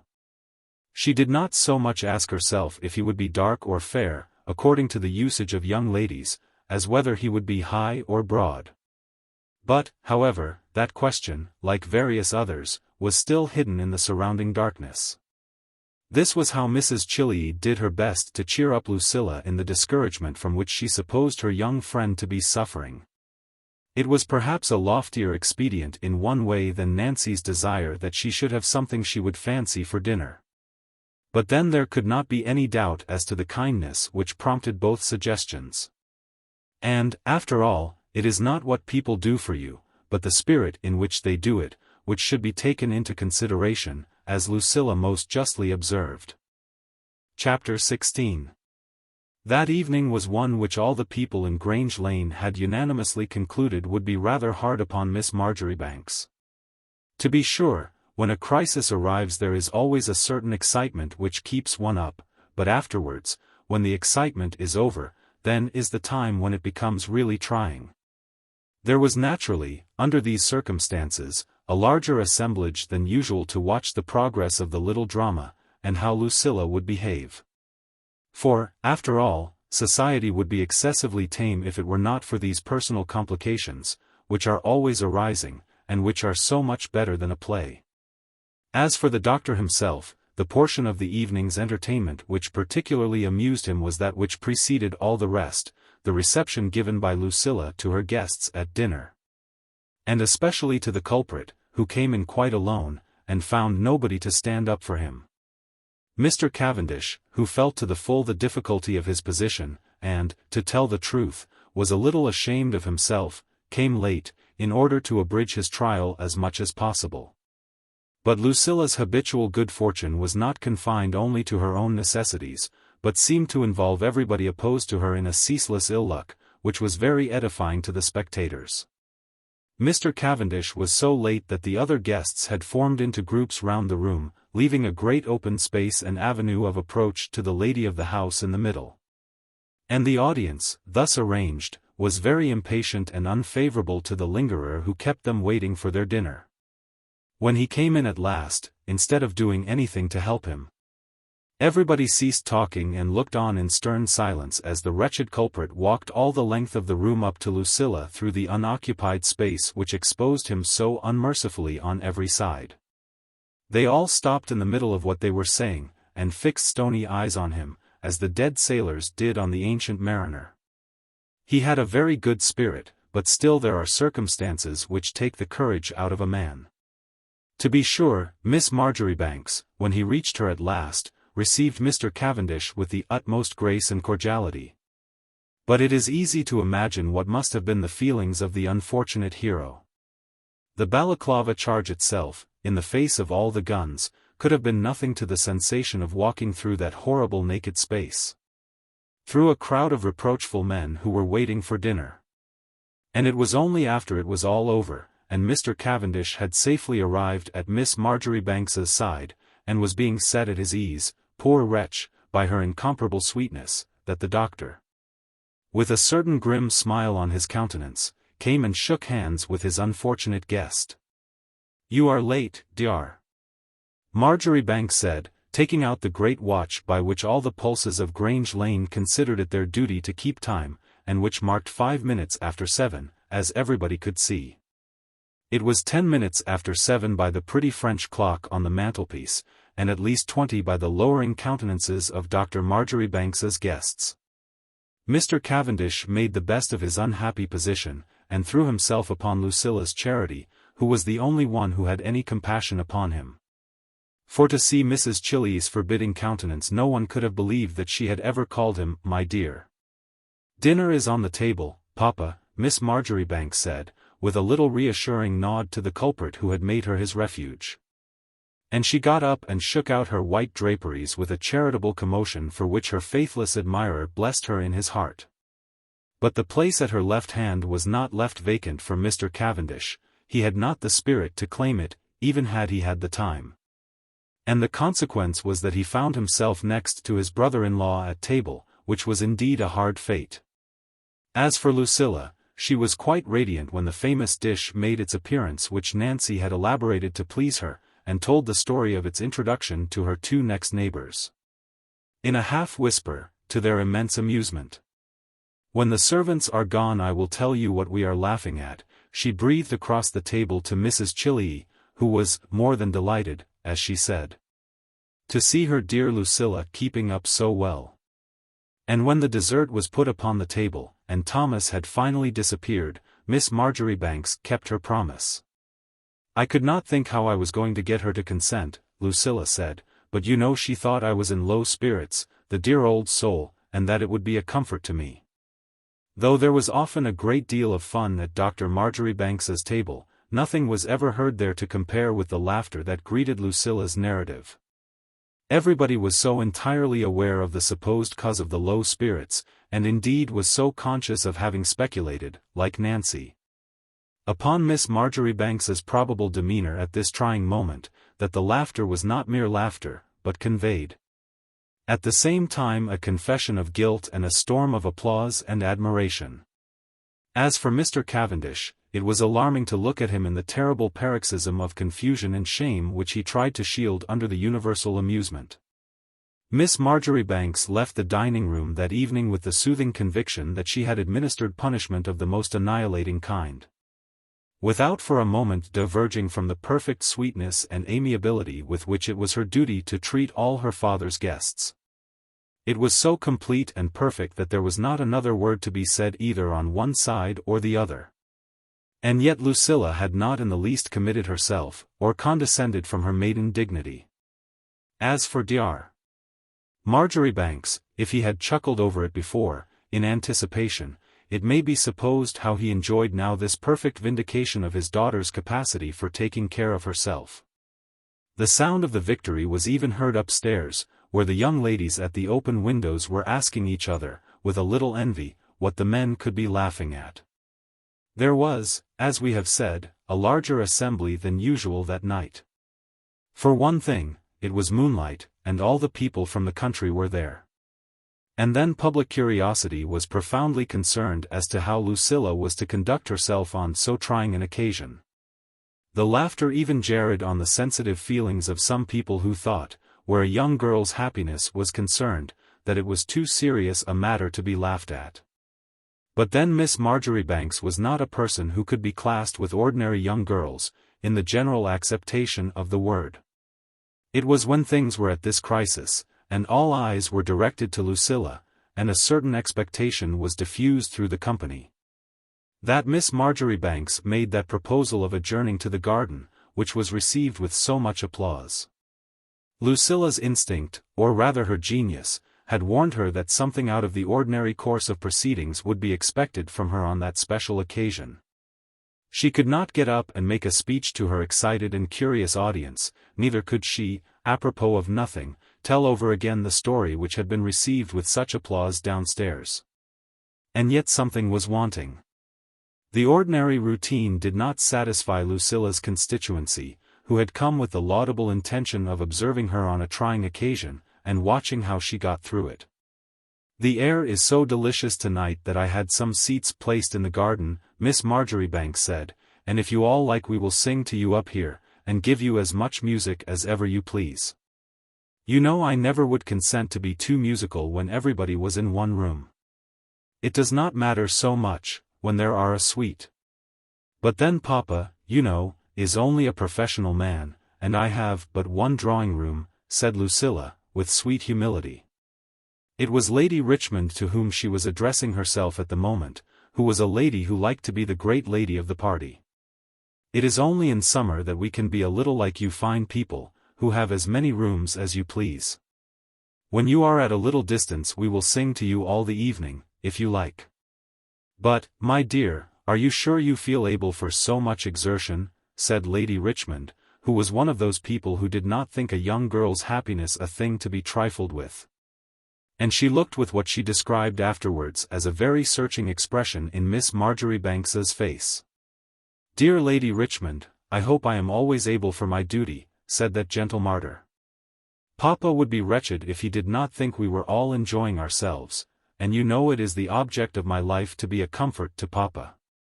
This was what the searching expression in Lady Richmond's eyes elicited from Lucilla. The sentiment was perhaps a little different from that which she had conveyed to her delighted auditors in the dining room, but at the same time it was equally true. For everybody in Carlingford was aware of the grand object of Miss Marjoribanks's existence. Lady Richmond went down to the garden at the head of a bevy of ladies, and seated herself under the drawing-room windows, and placed a chair beside her own for Mrs. XXIII. "I am afraid that dear girl is keeping up too well," Lady Richmond said. "I never saw such fortitude. All the young people say she does not feel it. But as soon as I fixed my eyes on her I saw the difference. You can always find out what a girl's feelings are when you look into her eyes." "Yes," said Mrs. XXIII, with a little doubt, for she had been shaken in her convictions by the universal laughter, though she was a little mystified herself by Lucilla's anecdote. And then she had never been gifted with eyes like Lady Richmond's, which looked people through and through. "She goes through a great deal, and it never seems to do her any harm," the old lady said, with a little hesitation. "It is such a comfort that she has a good constitution, especially as her mother was so delicate. And then Lucilla has such a spirit. "But one may try a good constitution too far," said Lady Richmond, "and I am certain she is full of feeling. It is sure to come out when she sings, and that is why I came to this seat. I should not like to lose a note. And do tell me who is that horrid flirting, disagreeable girl," added the county lady, drawing her chair a little closer. By this time the garden was full of pretty figures and pleasant voices, and under the lime tree there was a glimmer of yellow light from the lamps. And on the other side the moon was coming up steady like a ball of silver over the dark outlines of Carlingford. And even the two voices which swelled forth upstairs in the fullest accord, betraying nothing of the personal sentiments of their owners, were not more agreeable to hear than the rustle and murmur of sound which rose all over Dr. Marjoribanks's smooth lawn and pretty shrubbery. Here and there a group of the older people sat, like Lady Richmond and Mrs. Chilley, listening with all their might. And all about them were clusters of girls and their natural attendants, arrested in their progress, and standing still breathless, just for this bar. As young people pause in their walks and talks to listen to a chance nightingale. And, to be sure, whenever anybody was tired of the music, there were quantities of corners to retire into, not to speak of that bright spot full of yellow light under the lime tree. Nobody but Lucilla ever could have thought of anything so delicious, was what everybody said. And then the two singers upstairs gave so much scope to curiosity. "Do you think they are all by themselves?" Lydia Brown was heard to ask, with a little natural anxiety. And the livelier imaginations among the party set to work at once to invent impossible tortures which the soprano might inflict on the contralto. But, to tell the truth, the two singers were by no means alone. Half the gentlemen of the dinner party, who were past the sentimental age, and did not care about moonlight, had gone upstairs according to their use and wont, and remained there, finding, to their great satisfaction, room to move about, and comfortable chairs to sit down in. They sat and chatted in the corners in great content and good humor, while Lucilla and Barbara executed the most charming duets. Now and then old Colonel Chilley paused to put his two hands softly together and cry "Brava," but on the whole the gentlemen were not much disturbed by the music. And then there were a few ladies, who were subject to neuralgia, or apt to take bad colds in the head, who preferred being upstairs. So that if Lucilla had meant to pinch or maltreat her rival, circumstances would have made it impossible. Miss Marjoribanks did nothing to Barbara, except incite her to sing her very best. But no doubt she was the means of inflicting considerable pain on Mr. Cavendish, who stood at a little distance, and looked and listened to both. And perhaps had inward doubts as to the wisdom of his choice. Such was the arrangement of the personages of the social drama, and it was in this way that everybody was occupied. When an event occurred which at a later period awoke much excitement in Carlingford, and had no small influence upon the future fate of some of the individuals whose history is here recorded. Everything was as calm and cheerful and agreeable as if Carlingford had been a social paradise, and Miss Marjoribanks's drawing-room the seventh heaven of terrestrial harmony. The sky itself was not more peaceful, nor gave less indication of any tempest than did the tranquil atmosphere below, where all the people knew each other, and everybody was friendly. Lucilla had just risen from the piano, and there was a little pause, in which cheers were audible from the garden, and Colonel Chilley, in the midst of his conversation, patted his two hands together. And it was just at that moment that the drawing-room door opened, and Thomas came in, followed by a gentleman. The gentleman was a stranger, whom Miss Marjoribanks had never seen before, and she made a step forward, as was her duty as mistress of the house. But when she had made that one step, Lucilla suddenly stood still, arrested by something more urgent than the arrival of a stranger. Mr. Cavendish, too, had been standing with his face to the door, and had seen the new arrival. He was directly in front of Lucilla, so near her that he could not move without attracting her attention. When Miss Marjoribanks took that step in advance, Mr. Cavendish, as if by the same impulse, suddenly, and without saying a word, turned right round like a man who had seen something terrible, at which he dared not take a second look. He was too much absorbed at that moment in his own feelings to know that he was betraying himself to Lucilla, or even to be conscious that she was near him. His face was more than pale. It had a green ghastly look, as of a face from which all the blood had suddenly been withdrawn to reinforce the vital center in some failing of nature. His underlip hung down, and two hollows which had never been seen there before appeared in his cheeks. Miss Marjoribanks was so taken by surprise that she stood still, thinking no more of her duties, but regarding in utter dismay and amazement the look of dead stupefied terror which thus appeared so unexpectedly before her. Mr. Cavendish had turned right round, turning his back upon a lady to whom he had been talking the minute before. But he was as unconscious of doing so as of the fact that he had presented the spectacle of his miserable surprise and alarm in the most striking way to the one woman present who had a right to entertain a certain grudge against him. During this moment of unusual inaction on Lucilla's part, the stranger had been led up to Colonel Chilliey, and had shaken hands with him, and was entering into some explanations which Miss Marjoribanks divined with her usual quick intelligence. And then the old colonel roused himself up from his easy chair, and leaned over to speak to Dr. Marjoribanks, and showed symptoms of approaching the lady of the house.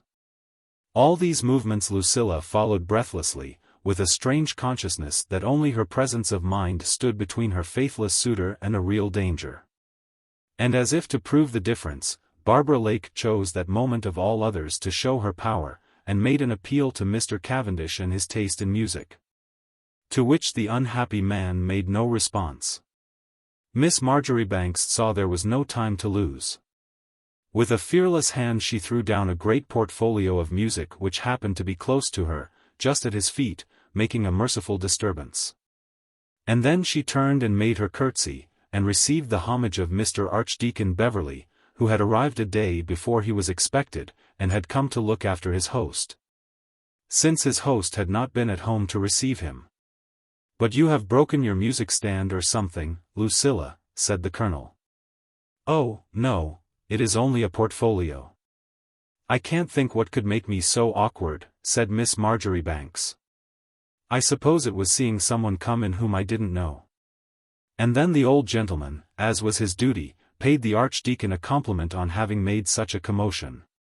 "We used to have the best of it in our day," said the old soldier, "but now you churchmen are the men." Miss Marjoribanks heard the door open again before this little speech was finished. It was Mr. Cavendish, who was going out with a long step, as if he with difficulty kept himself from running. And he never came back again to say good night, or made any further appearance either out of doors or indoors. It is true that the Archdeacon made himself very agreeable, but then one man never quite makes up for another. Miss Marjoribanks said nothing about it, not even when Mrs. Woodburn came up to her with a scared face, and in full possession of her own identity, which of itself was an extraordinary fact, and proved that something had happened. But it would be vain to say that Lucilla was not much excited by this sudden gleam of mystery. It gave the Archdeacon an extraordinary and altogether unexpected attraction.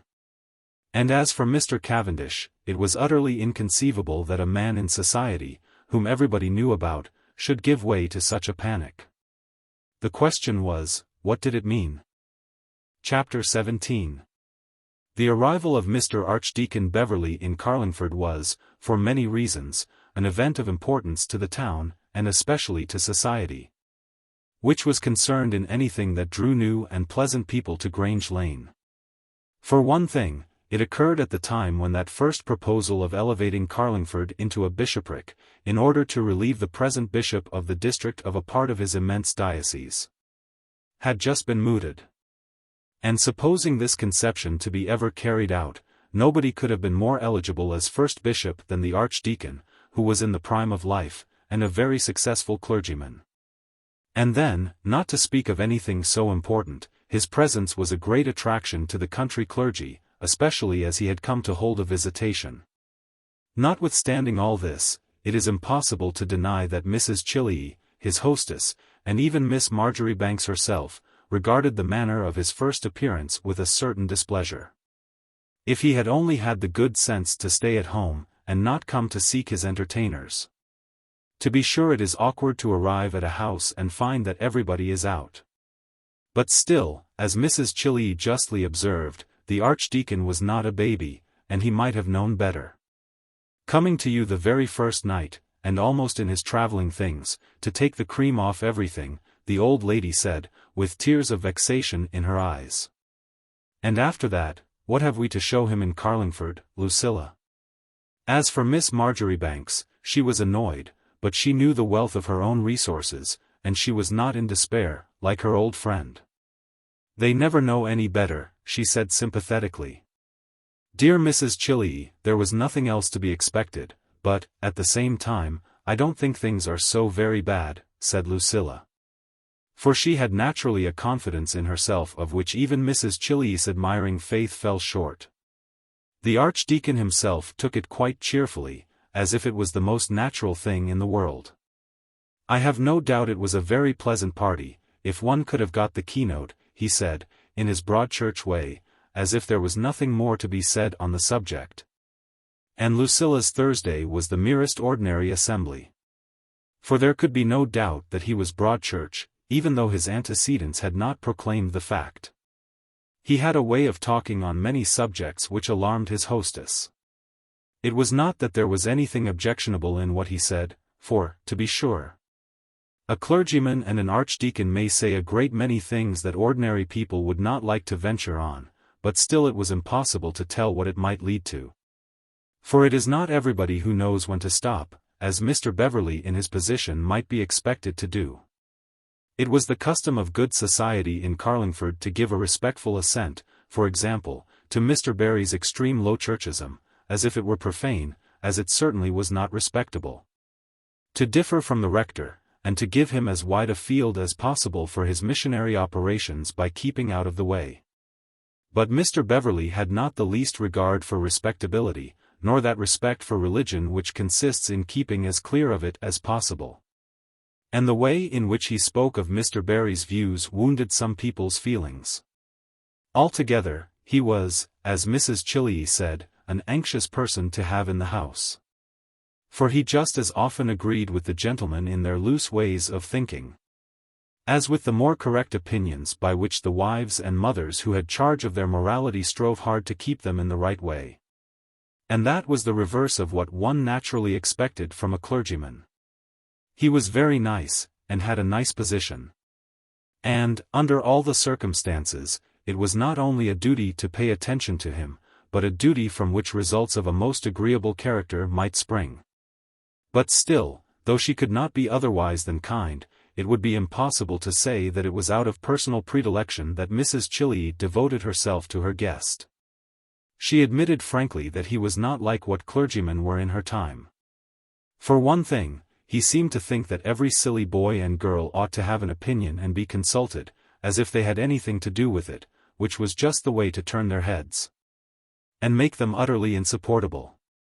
On the whole, perhaps, the old lady was more charitable to Mary Chilley, and understood better how it was that she, brought up in sound church principles, did not get on so well as might be desired with her husband's family, after a week of the Archdeacon.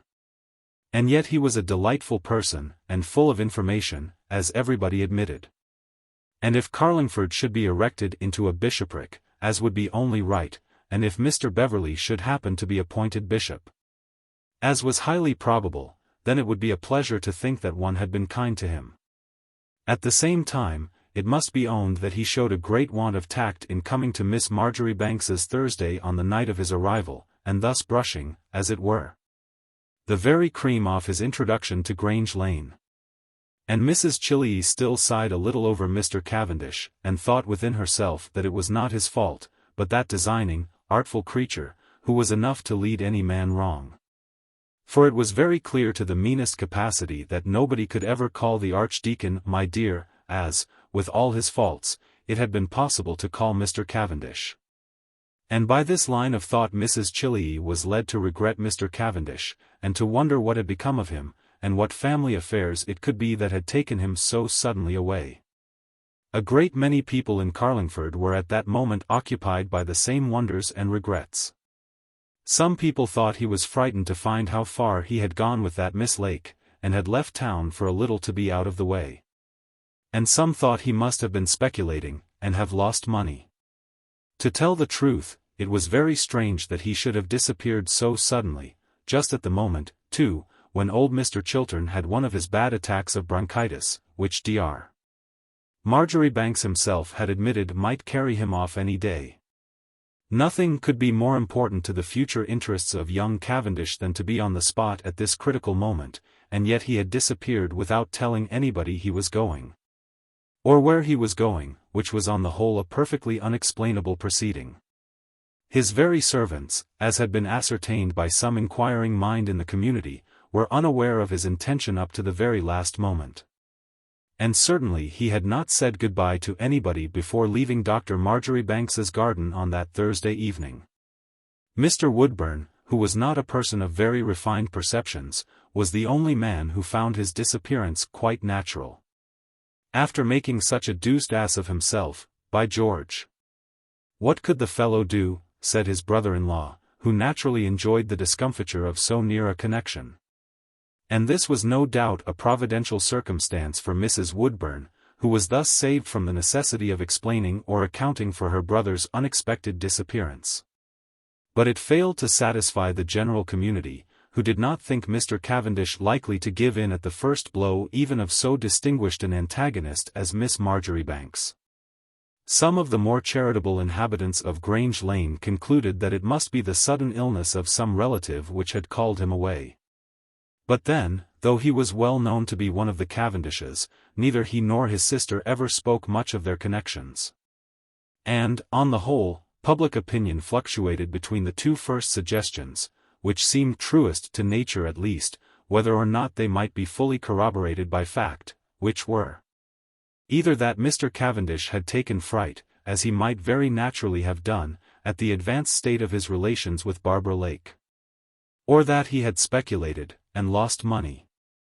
In either case his departure would have been natural enough, and need not, perhaps, have been accomplished with quite so much precipitation.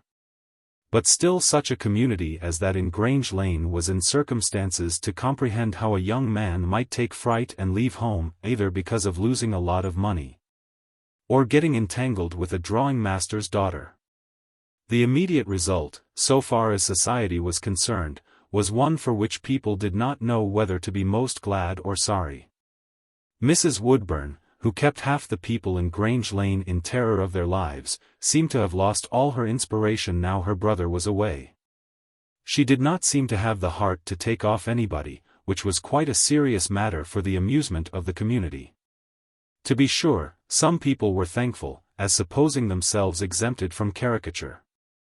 But then unfortunately, as has been said, the people who were most afraid for Mrs. Woodburn were precisely those who were unworthy of her trouble, and had nothing about them to give occupation to her graphic powers. As for Miss Marjoribanks, who had supplied one of the mimic's most effective studies, she was much disturbed by the failure of this element of entertainment. "I have always thought it very strange that I never had any sense of humor," Lucilla said, "but it would not do, you know, if all the world was like me. And society would be nothing if everybody did not exert themselves to the best of their abilities." There was a mournful intonation in Lucilla's voice as she said this. For, to tell the truth, since Mr. Cavendish's departure she had been dreadfully sensible of the utter absence of any man who could flirt. As for Osmond Brown and the other boys of his age, it might be possible to train them, but at the best they were only a provision for the future. And in the meantime Miss Marjoribanks could not but be sensible of her loss. She lamented it with such sincerity that all the world thought her the most perfect actress in existence. "I have nothing to say against any of you," Lucilla would say, contemplating with the eye of an artist the young men of Grange Lane who were her raw material. "I dare say you will all fall in love with somebody sooner or later, and be very happy and good for nothing, but you are no assistance in any way to society. It is Mr. Cavendish I am sighing for," said the woman of genius, with the candor of a great mind, and even Mrs. Woodburn was beguiled out of her despondency by a study so unparalleled. All this time, however, Lucilla had not forgotten the last look of her faithless admirer as he faced round upon her when Mr. Archdeacon Beverley came into the room. She too, like everybody else, wondered innocently why Mr. Cavendish had gone away, and when he was coming back again, but she never hinted to anyone that the Archdeacon had anything to do with it. For indeed, as she said to herself, she had no positive evidence except that of a look that the Archdeacon had anything to do with it. By which it will be seen that Miss Marjoribanks's prudence equalled her other great qualities. It would be wrong to say, however, that her curiosity was not excited, and that in a very lively way. For the vague wonder of the public mind over a strange fact could never be compared in intensity to the surprise and curiosity excited by something one has actually seen, and which gives one, as it were, a share in the secret, if indeed there was a secret, which was a matter upon which Lucilla within herself had quite made up her mind. As for the Archdeacon, the place which he took in society was one quite different from that which had been filled by Mr. Cavendish, as, indeed, was natural. He was one of those men who are very strong for the masculine side of Christianity. And when he was with the ladies, he had a sense that he ought to be paid attention to, instead of taking that trouble in his own person. Miss Marjoribanks was not a woman to be blind to the advantages of this situation, but still, as was to be expected, it took her a little time to get used to it. And to make all the use of it which was practicable under the circumstances, which was all the more difficult since she was not in the least VIII in her own person, but had been brought up in the old-fashioned orthodox way of having a great respect for religion, and as little to do with it as possible, which was a state of mind largely prevalent in Carlingford. But that was not in the least Mr. Beverley's way. It was when Lucilla's mind was much occupied by this problem that she received a visit quite unexpectedly one morning from little Rose Lake, who had just at that time a great deal on her mind. For it may easily be supposed that Mr. Cavendish's sudden departure, which bewildered the general public who had no special interest in the matter, must have had a still more overwhelming effect upon Barbara Lake, who had just been raised to the very highest pinnacle of hope, closely touching upon reality, when all her expectations collapsed and came to nothing in a moment. She would not believe at first that it could be true. And then, when it was no longer possible to resist the absolute certainty of Mr. Cavendish's departure, her disappointment found vent in every kind of violence, hysterics, and other manifestations of unreason and self-will. Rose had been obliged to leave the female school of design upon her papa's overburdened shoulders, and stay at home to nurse her sister. Perhaps the little artist was not the best person to take care of a sufferer under such circumstances, for she was neither unreasonable nor self-willed to speak of, though perhaps a little opinionative in her way, and could not be brought to think that a whole household should be disturbed and disordered, and a young woman in good health retire to her room, and lose all control of herself, because a young man, with whom she had no acquaintance 3 months before, had gone out of town unexpectedly. Perhaps it was a want of feeling on the part of the unsympathetic sister. She gave out that Barbara was ill, and kept up a most subdued and anxious countenance downstairs, for the benefit of the children and the maid-of-all-work, who represented public opinion in Grove Street. But when Rose went into her sister's room, where Barbara kept the blinds down, and had her face swollen with crying, it was with a very stern countenance that her little mentor regarded the invalid. "I do not ask you to have a sense of duty," Rose said, with a certain fine disdain, "but at least you might have a proper pride." This was all she took the trouble to say. But it must be admitted that a great deal more to the same effect might be read in her eyes, which were generally so dewy and soft, but which could flash on occasion.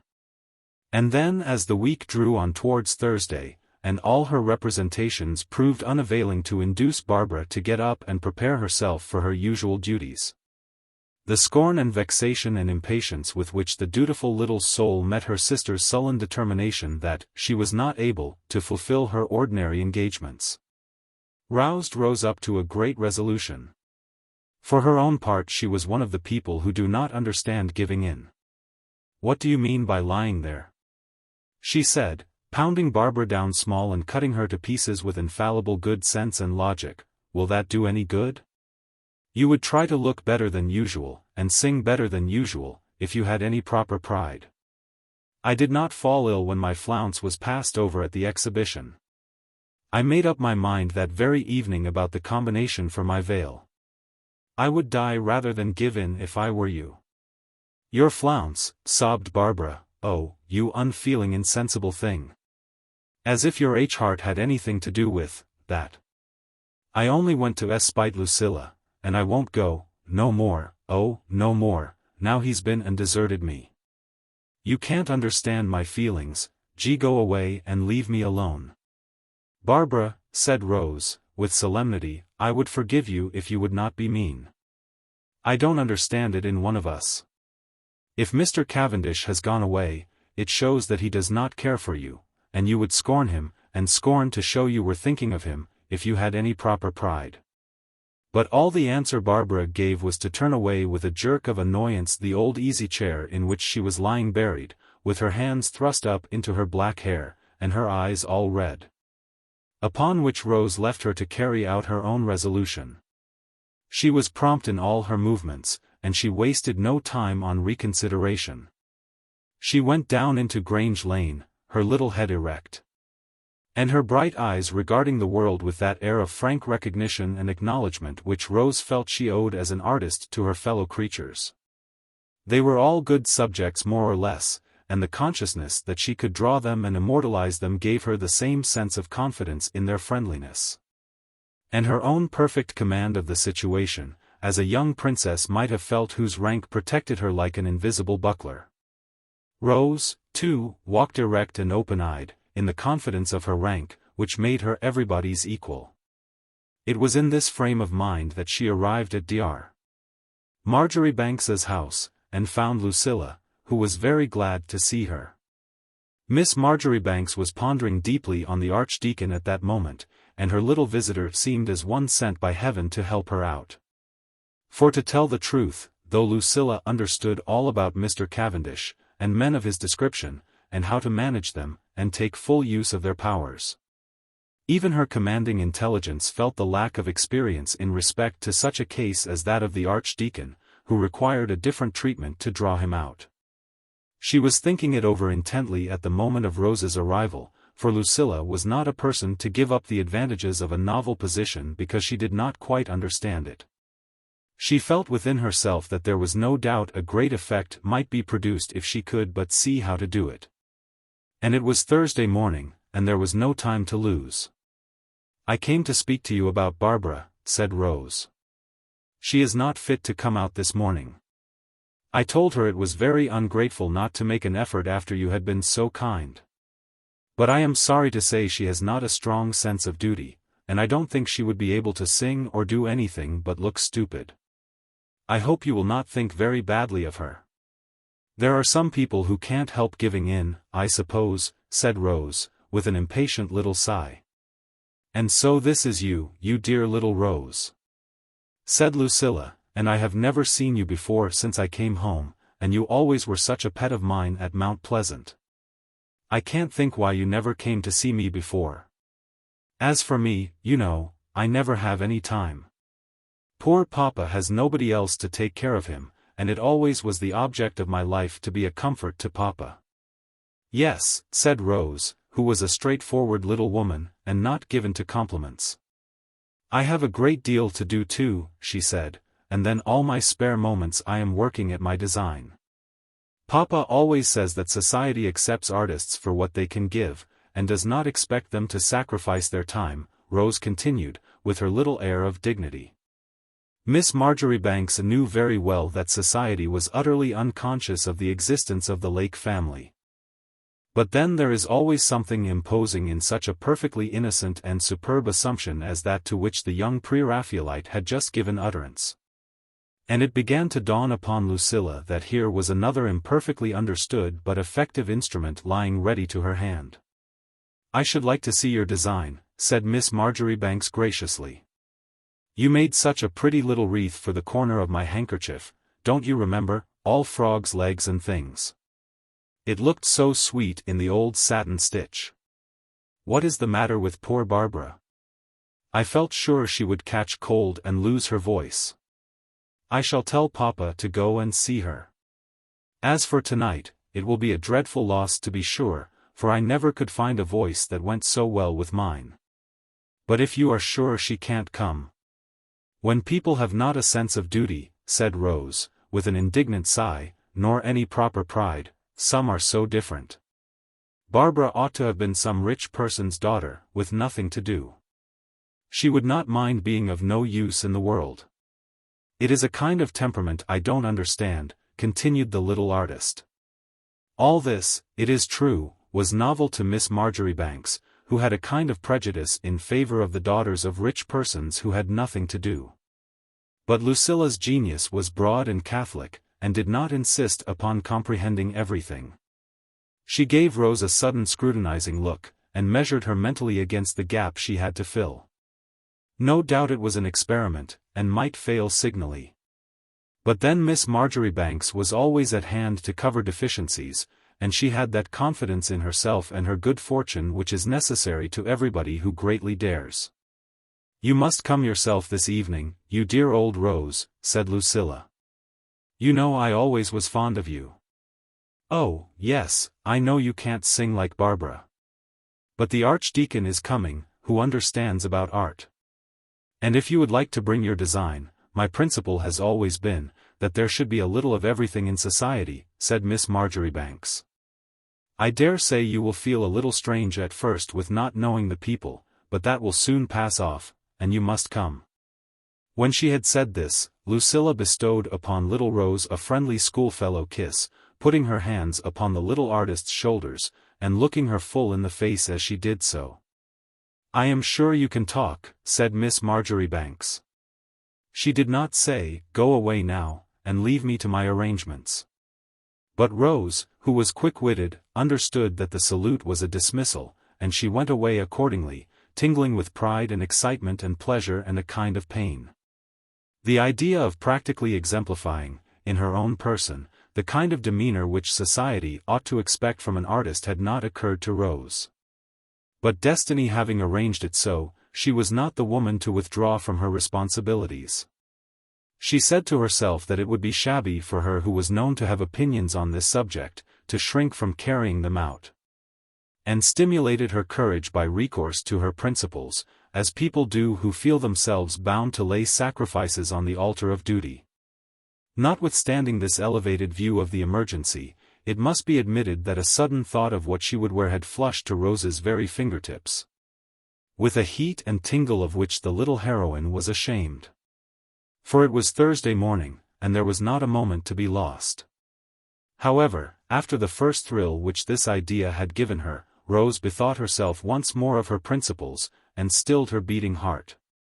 It was not for her to think of what she was to put on, she who had so often proclaimed the exemption of a family of artists from the rules which weigh so hard upon the common world. We have a rank of our own, she said to herself. But with that tremor which always accompanies the transference of a purely theoretical and even fantastic rule of conduct into practical ground, we are everybody's equal. And we are nobody's equal, and when Papa begins to be appreciated as he ought to be, and Willie has made a name, this was always the point at which Rose broke off, falling into reverie that could not be expressed in words. But she had no leisure to remark upon the chance compositions in the street, or the effects of light and shade, as she went home. A sudden and heavy responsibility had fallen upon her shoulders, and she would have scorned herself had she deserted her post. Chapter 18. But the anticipations of Rose Lake were trifling matters in comparison with the universal interest and even excitement which attended the Archdeacon's first appearance in Carlingford. What might be called his first public appearance took place at Dr. Marjoribanks's table, although he had previously dined at the rectory, and also at Sir John Richmond's, besides that there had been somebody to dinner at Colonel Chillies almost every day. But then there were only county people at Sir John's, and Mr. Barry's guests naturally counted for very little in Grange Lane. Indeed, it was confidently reported that the rector had invited Mr. Tufton of Salem Chapel to meet the Archdeacon, and that, but for the dissenting minister having more sense and knowing his place, that unseemly conjunction would have taken place, to the horror of all right-thinking people. So that Dr. Marjoribanks's was in reality the first house where he had any chance of seeing society. It would perhaps be using too strong a word to say that Miss Marjoribanks was anxious about the success of her arrangements for this particular evening. But, at the same time, it must be admitted that the circumstances were such as to justify a little anxiety. Mr. Cavendish was gone, who, to do him justice, was always agreeable, and his departure disturbed the habitual party, and Mrs. Woodburn had lost all her powers, as it seemed, and sat at Dr. Marjoribanks's left hand, looking just like other people, and evidently not to be in the least depended on. And Lucilla was aware that Barbara was not coming, which made, if nothing else, a change in the program.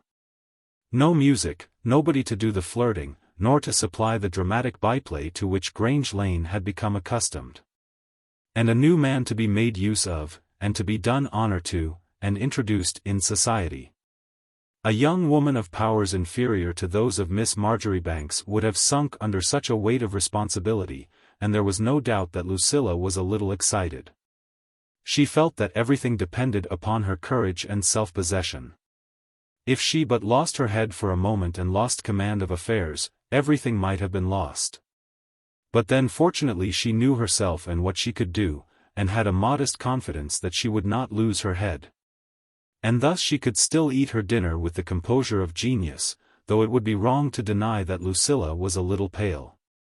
And then, as if all these things had not been enough to discourage the lady of the house, another discordant element was added by the presence of Mr. Barry and his sister, whom it had been necessary to ask to meet the Archdeacon.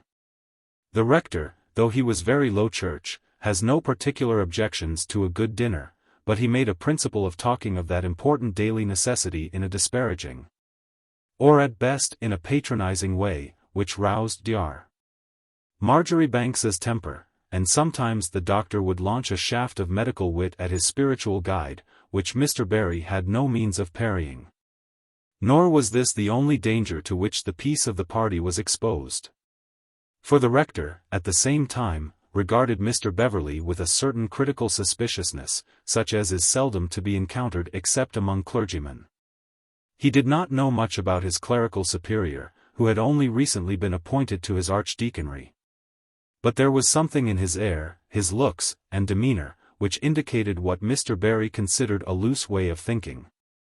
When the archdeacon made any remark the rector would pause and look up from his plate to listen to it, with his fork suspended in the air the while, and then he would exchange glances with his sister, who was on the other side of the table.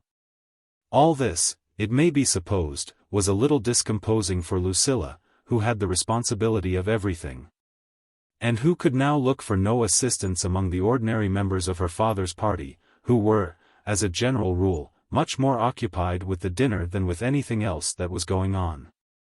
In such a state of affairs, it was a great relief to Miss Marjoribanks when the archdeacon, who occupied the post of honor by her side, made a lively new beginning in the conversation. It had not to call flag before, not precisely flagged, but still there were indications of approaching exhaustion, such as can always be perceived half a mile off by anybody who has any experience in society.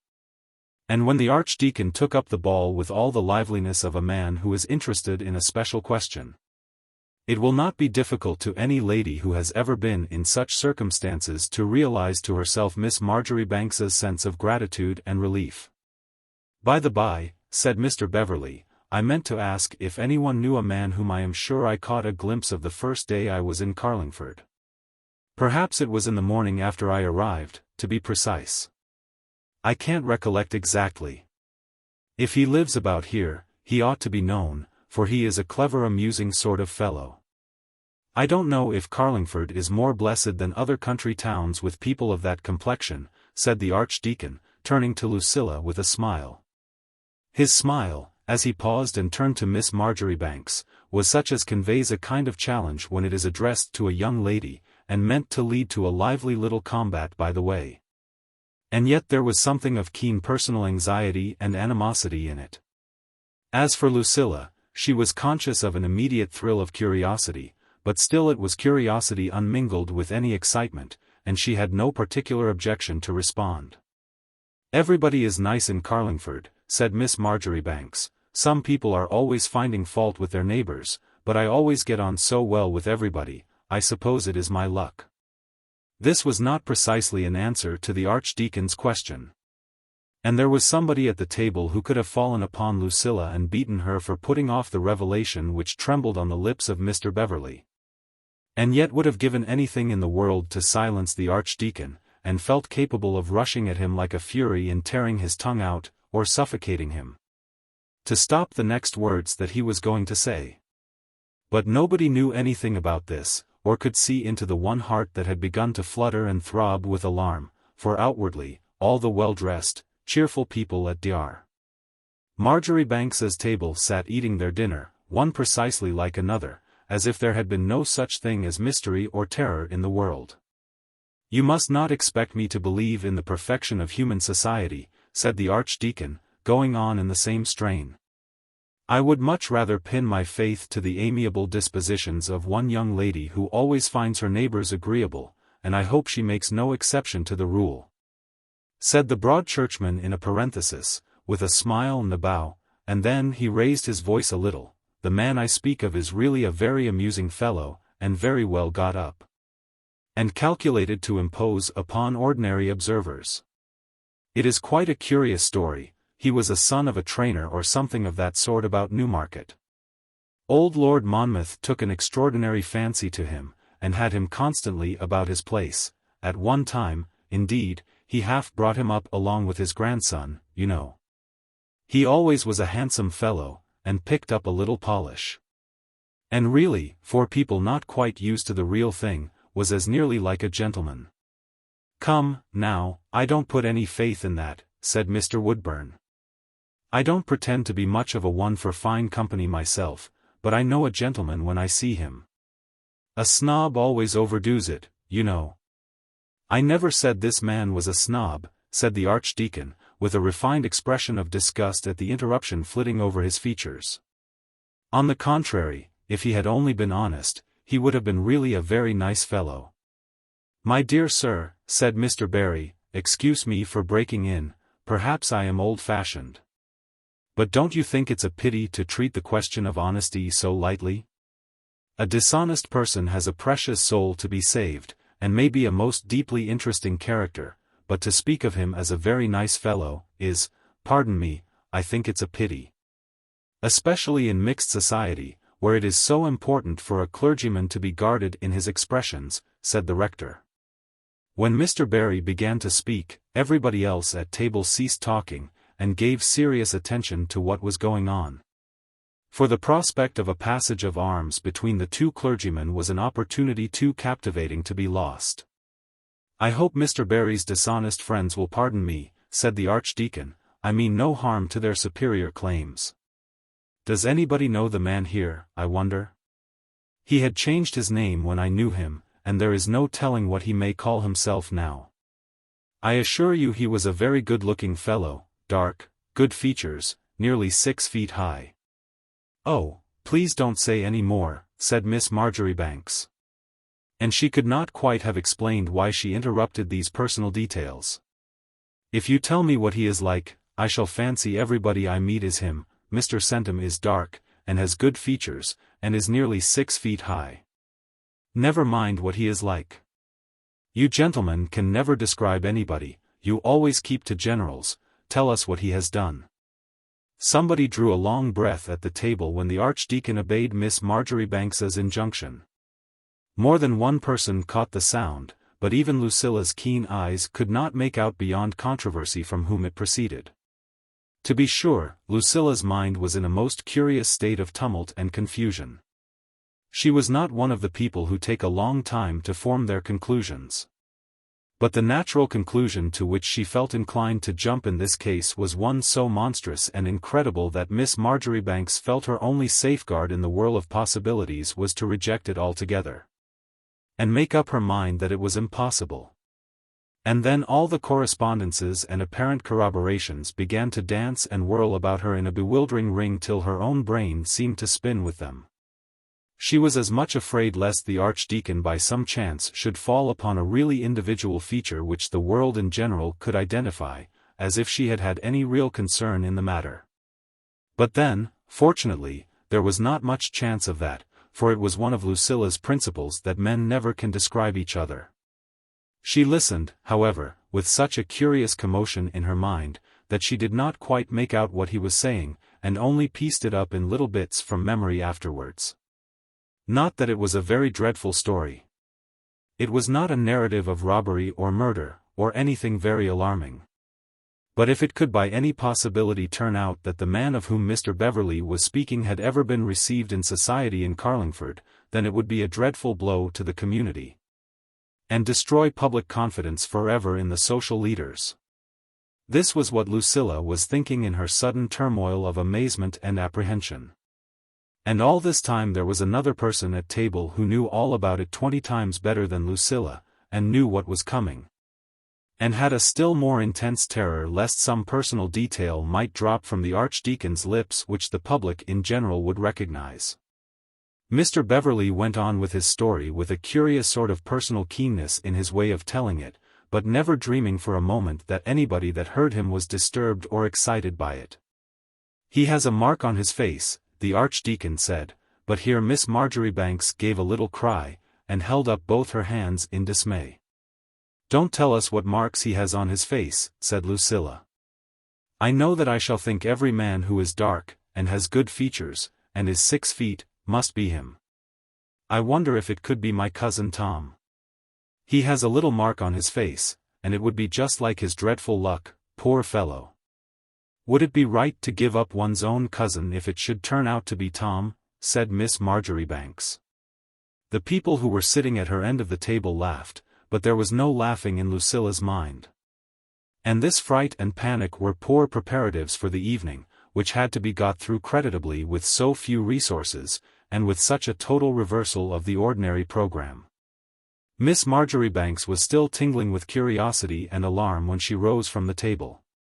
If it should really come to pass that an adventurer had been received into the best society of Carlingford, and that the best judges had not been able to discriminate between the false and true, how could anyone expect that Grange Lane would continue to confide its most important arrangements to such incompetent hands? Such was the dreadful question that occupied all Lucilla's thoughts. So far as the adventurer himself was concerned, no doubt he deserved anything that might come upon him. But the judgment which might overtake the careless shepherds who had admitted the wolf into the fold was much more in Miss Marjoribanks's mind than any question of abstract justice. So that it was not entirely with a philanthropical intention that she stopped Mr. Beverley and put an end to his dangerous details. Now she came to think of it, she began to remember that nobody of her acquaintance had any mark on his face, but still it was best not to inquire too closely. It was thus with a preoccupied mind that she went up to the drawing-room, feeling less in spirits for her work than on any previous occasion. It was the first of the unlucky nights, which every woman of Lucilla's large and public-spirited views must calculate upon as inevitable now and then. There was no moon, and the Richmonds naturally were absent, and so were the Miss Browns, who were staying there on a visit, for it was after the engagement between Lydia I and John. And Mr. Cavendish was away, though perhaps under the circumstances that was no disadvantage, and Mrs. Woodburn was silenced, and even Barbara Lake had failed her patroness. "You are not in spirits tonight, Lucilla, my poor dear," said Mrs. Chilley, as they went upstairs. And the kind old lady cast a fierce glance at Mrs. Woodburn, who was going before them with Miss Barry, as if it could be her fault. "Dear Mrs. Chilley," said Miss Marjoribanks, "I am in perfect spirits, it is only the responsibility, you know. Poor Barbara is ill, and we can't have any music, and what if people should be bored?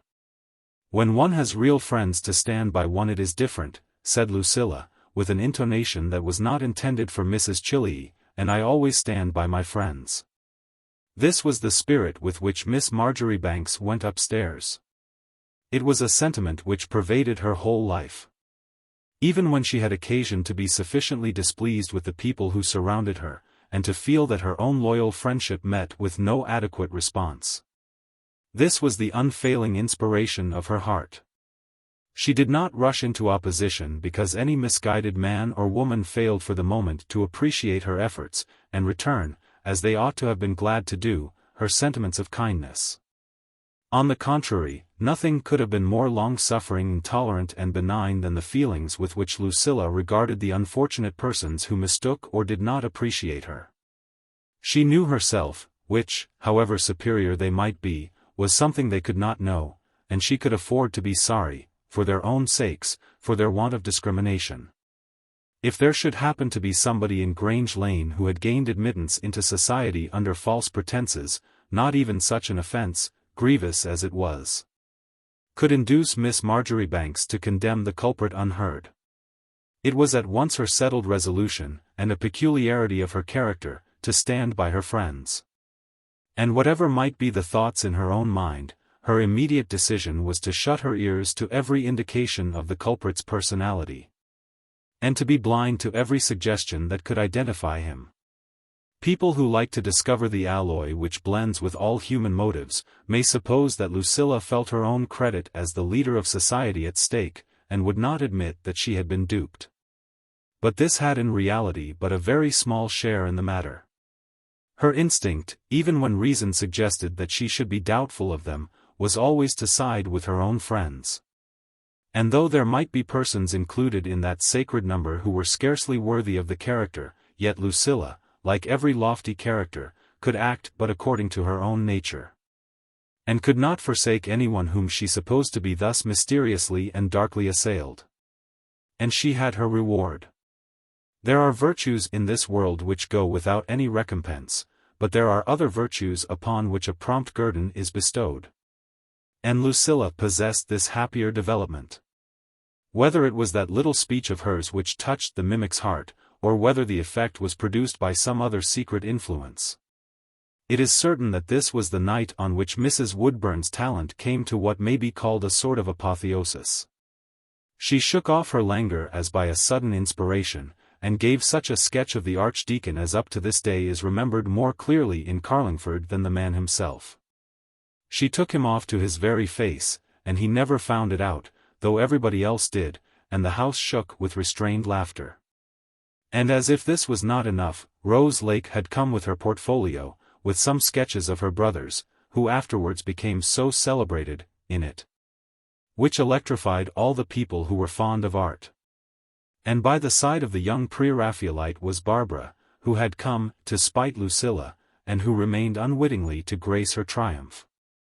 She stood by herself, all wan and crumpled, all the night, showing her disappointment and rage and jilted state so clearly in her face, as to afford to all the mammas in her neighborhood a most startling example of the danger of showing your feelings, with which to point a moral to the other young people about. She had come because Rose was coming, and she would not be eclipsed by her younger sister. But nobody took any notice of Barbara on this miserable evening. Nobody asked her to sing, or offered her a seat, or even spoke to her, except Lucilla, who in her magnanimity found time to say a word as she passed. She was carelessly dressed, and her hair was hastily arranged, and her eyes were red. She had no desire to look as if she had not been jilted, and had no proper pride, as Rose said. And Mrs. XXIII, who was Lucilla's partisan and champion, and who thought poor Barbara deserved it all, seized the opportunity, and delivered a little lecture on the subject to the first group of girls who came in her way. A disappointment may happen to anyone, said Mrs. XXIII, and so long as they had done nothing unbecoming, nobody could blame them, but, my dears, whatever you do, don't show it like that. It makes me ashamed of my sex. And only look at Lucilla, said the old lady. Lucilla had the best of it now. Instead of a failure, such as for a moment seemed likely, she had a triumphant success. She, and she only, said a word of kindness to her formerly triumphant rival. She drove her chariot over Barbara, and drew an advantage even from her sullen looks and red eyes. And the only thing that dissatisfied Mrs. XXIII in the entire course of the evening was the trustful confidence with which Miss Marjoribanks left the Archdeacon, the possible new candidate for her favour, beside the Lakes and their portfolio of drawings. In this, as in all other things, Lucilla could not but follow the dictates of her magnanimous nature. And even her own prospects, as her old friend lamented, were as nothing to her in comparison with the good of society. Experience ought to have taught her better. But then experience rarely does that amount of practical good which is generally attributed to it in the world. Lucilla gave little Rose the fullest opportunity of showing her drawings to the Archdeacon and awakening his curiosity, and even securing his affections, as the jealous observer thought. And everybody knows how little is necessary, if a young woman likes to exert herself, to lead a poor man to his undoing. And Mr. Beverley, though an archdeacon, was most probably, in this respect at least, no wiser than other men. This was the painful aspect of the case which Mrs. Chilley discussed with her husband when they got home. "He is not like what clergymen were in our day," said the old lady, "but still he is very nice, and has a nice position, and it would just suit Lucilla. But to think of her going and leaving him with these late girls, notwithstanding the lesson she has had. And I have no doubt the little one is just as designing and nasty as the other. If it should come to anything, she has only herself to blame," said Mrs. Chilley. As for the Colonel, he took it more calmly, as a gentleman might be expected to do. "You may trust a parson for that," said the old soldier. "He knows what he is about. You will never find him make such an ass of himself as young Cavendish did." But this only made Mrs. Chilley sigh the more. "Poor Mr. Cavendish," said the old lady. "I will never blame him, poor fellow. It was all that deceitful thing laying her snares for him. For my part, one never liked to have anything to do with those artist kind of people. They are all adventurers," said the Colonel's wife, and she went to bed with this unchristian persuasion in her mind. While everyone else regarded the matter with, to some extent, a personal bias, the only person who looked at it abstractly, and contemplated not the accidents of an evening, but the work itself, which was progressing in the face of all kinds of social difficulties, was the mastermind which first conceived the grand design of turning the chaotic elements of society in Carlingford into one grand unity. Lucilla was not blind to the dangers that surrounded her, nor indifferent to the partial disappointment she had undergone, but she saw that, in spite of all, her great work was making progress. And when we announce that Miss Marjoribanks herself was satisfied, there remains little more to say. As for the Archdeacon, he, as was natural, knew nothing about the matter. He said again, with the natural obtuseness which is so general among the gentlemen, that it had been a very pleasant party. "She has a fine clear candid nature," said Mr. Beverley, which certainly was better than pronouncing solemnly that she was a good woman, which was what he said of Mrs. Chilley and Lady Richmond. In the lump, as it were, without considering how unlike they were to each other. That was all he, being only a man, knew about it. But though Lucilla was satisfied with the events of the evening, it would be vain to deny that there were perturbations in her mind as she laid her head upon her maiden pillow. She said to herself again with profounder fervor, that fortunately her affections had not been engaged, but there were more things than affections to be taken into consideration. Could it be possible that mystery, and perhaps imposture, of one kind or another, had crossed the sacred threshold of Grange Lane? And that people might find out and cast in Lucilla's face the dreadful discovery that a man had been received in her house who was not what he appeared to be? When such an idea crossed her mind, Miss Marjoribanks shivered under her satin quilt. Of course she could not change the nature of the fact one way or another. But, at least, it was her duty to act with great circumspection, so that if possible it might not be found out, for Lucilla appreciated fully the difference that exists between wrong and discovery. If any man was imposing upon his neighbors and telling lies about himself, it was his own fault. But if a leader of society were to betray the fact of having received and petted such a person, then the responsibility was on her shoulders. And softer thoughts mingled with these prudential considerations, that sweet yet stern resolution to stand by her friends which Miss Marjoribanks had this evening expressed. And that sense of pity for everybody who is unfortunate which asserts itself even in the strongest of female intelligences. On the whole, it was clear that prudence was the great thing required, and a determination not to give too hasty heed to anything, nor to put herself in the wrong by any alarmist policy.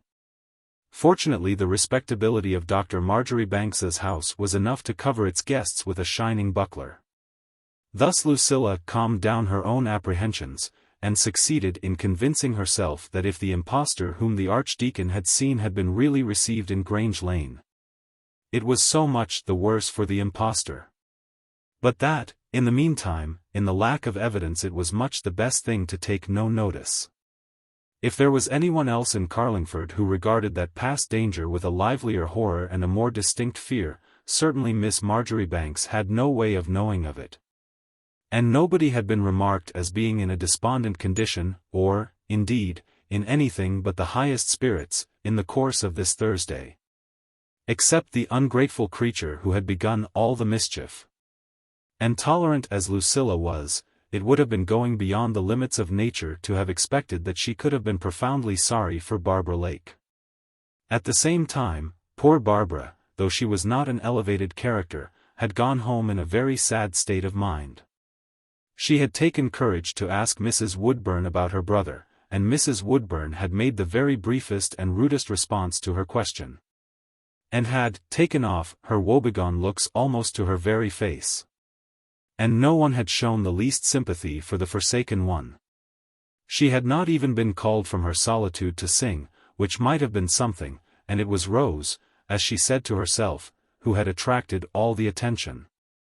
For, like most selfish people, Barbara, though keenly aware of her own wrongs, had no eyes to perceive that Rose, who had a proud little spirit, was anything but satisfied with the evening's entertainment, to which she had herself so largely contributed.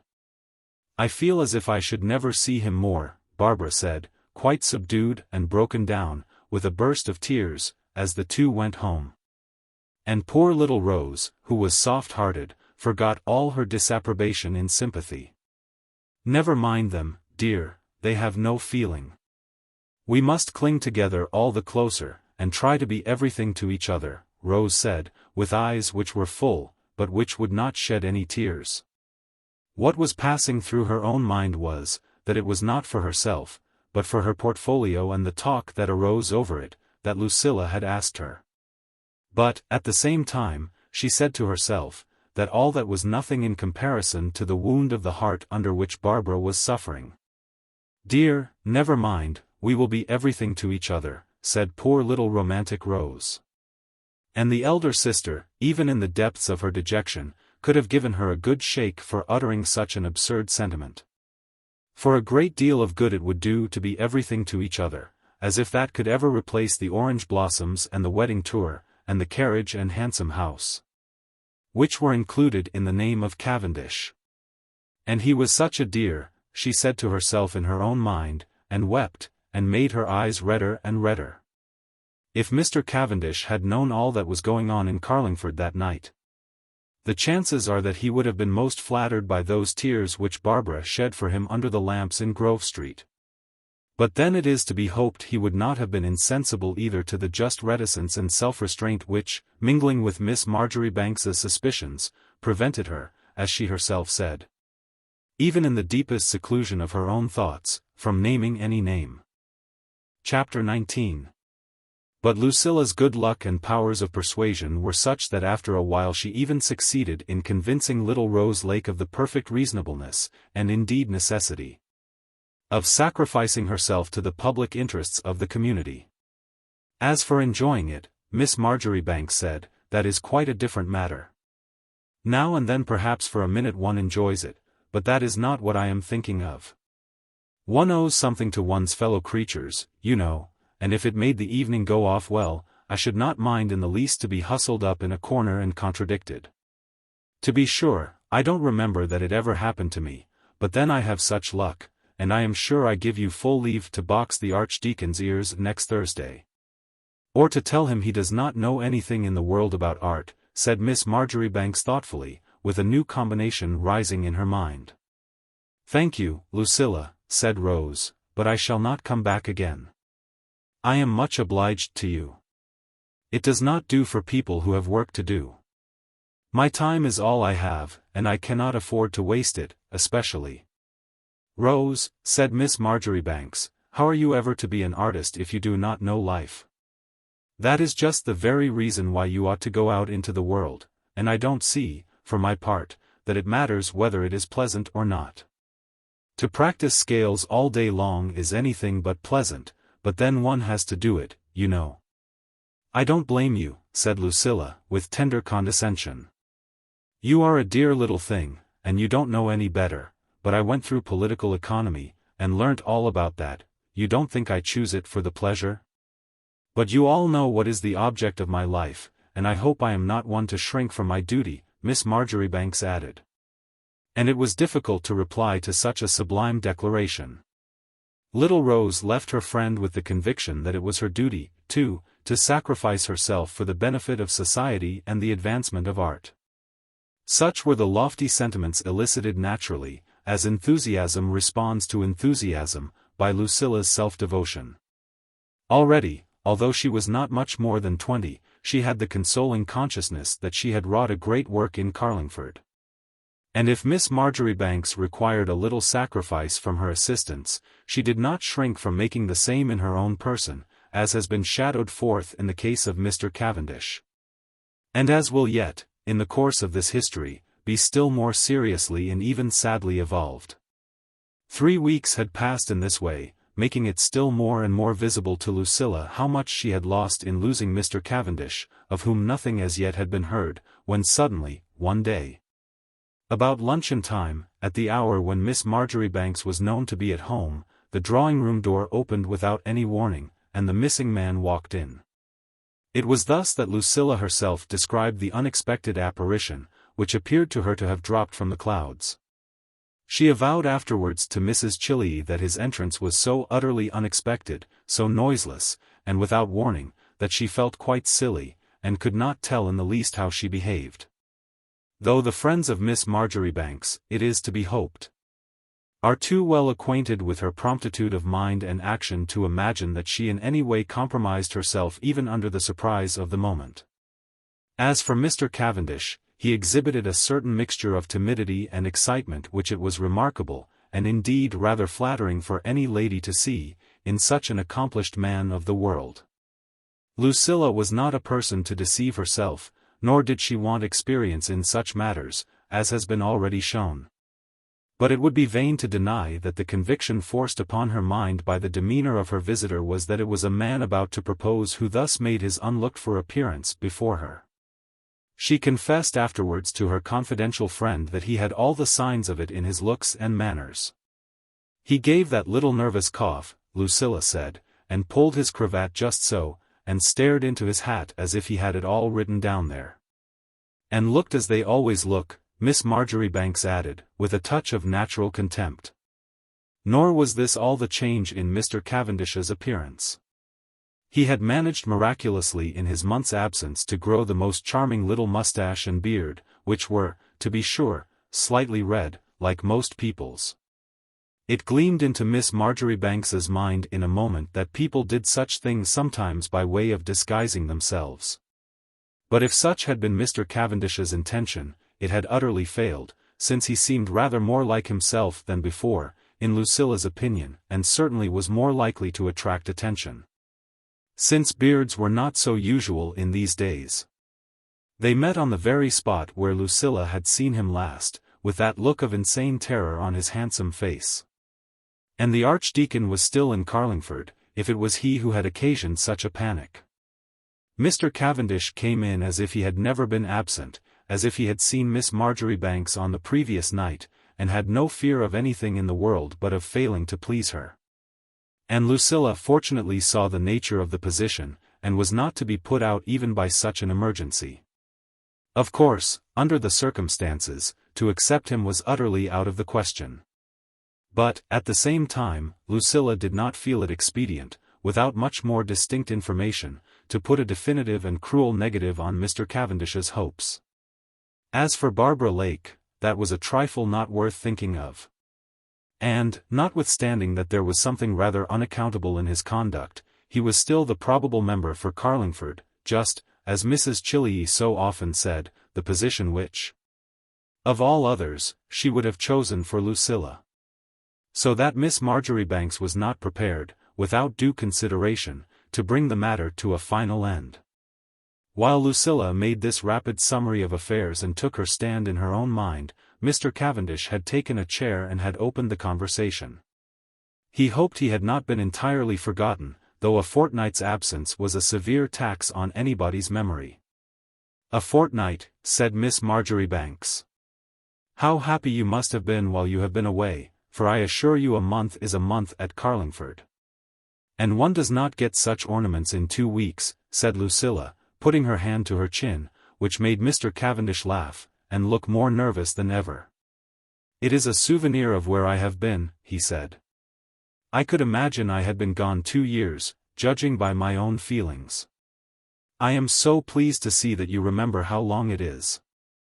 I dare say it looked a little droll running away so, but I dared not trust myself with leave-takings," Mr. Cavendish said, with an air of sentiment. "I have been watching over a poor friend of mine on his sickbed. He was once very good to me, and when he sent for me I could not delay or refuse him.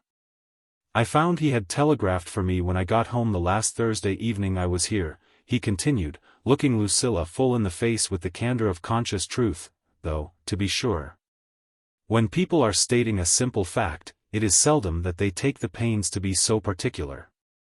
I started by the night train, and crossed the channel while you were all fast asleep. I wonder if anyone gave me a thought," continued Mr. Cavendish. And it was still more and more impressed upon Lucilla that he had all the signs of a man who had come to propose. "I cannot say about that night in particular, but I am sure a great many people have given you a thought," said Miss Marjoribanks. "We have all been wondering what had become of you, where you were, and when you were coming back. So far as I am concerned, I have missed you dreadfully," said Lucilla, with her usual openness. And she really thought for a moment that Mr. Cavendish in a sudden transport was going down on his knees. "I scarcely hoped for so much happiness," he said. And though he kept up the tone proper to good society, which might mean sport or earnest according as the occasion required, there was a certain air of gratitude and tenderness in his face which sent Lucilla's active mind a-wondering. "He is thinking of the music stand," she said to herself, and then went on with what she was saying. For though Miss Marjoribanks had a very good opinion of herself, it had not occurred to her that Mr. Cavendish was very deeply in love with her, at all events.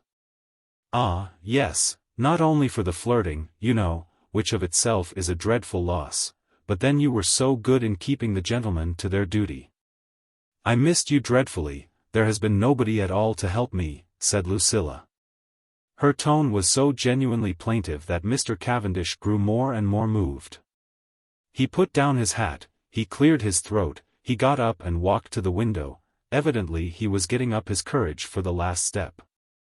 "But I heard you had some distinguished strangers here," he said, coming back to his seat without having, as it appeared, made up his mind. "My sister wrote, that is to say I heard, I really don't remember how I got the news, a dean, or bishop, or something." "Oh, yes, Mr. Archdeacon Beverley. He came precisely the night you went away," said Lucilla. "Didn't you see him? I thought you stayed till after he came into the room. A nice clergyman is very nice, you know. But, after all, a man who has some experience in society, and we have had no music to speak of since you went away. Poor dear Barbara has had such a bad cold. In short, we have all been at sixes and sevens. And the Archdeacon—" "Oh, never mind the Archdeacon," said Mr. Cavendish, and Miss Marjoribanks felt that he had not winced at the name. Though he did glance up at her in spite of himself with a little gleam in his eyes when she mentioned Barbara Lake. Perhaps this was because he knew nothing about the Archdeacon, perhaps because he was prepared to hear the Archdeacon named. Lucilla did not give him all the benefit of the uncertainty, for she began to get a little impatient, and to wonder, if the man had come to propose, as appearances suggested, why he did not do it and get done with it. Which was a very reasonable question. This time, however, it certainly was coming. "I don't like nice clergymen," said Mr. Cavendish, "especially not when it is you who find them so. If I could really flatter myself that you missed me." "We all did," said Lucilla, "there is no compliment about it, and poor dear Barbara has had such a cold." "Ah," said the unfortunate aspirant, and once more he gave a doubtful glance at Lucilla. Decidedly the name of Barbara had more effect upon him than that of the archdeacon. It seemed to damp his fire and smother the words on his lips, and he had to take another promenade to the window to recover himself. After that, however, he came back evidently wound up and determined. And his eyes, as he returned to Miss Marjoribanks's side, fell upon the music stand by means of which she had covered his fright and flight, if it was not a mere hallucination on Lucilla's part that he had been frightened and had fled, on the night he left Carlingford. He came back with the air of a man who means to delay and deliberate no more. "If I could flatter myself that you had missed me," he said.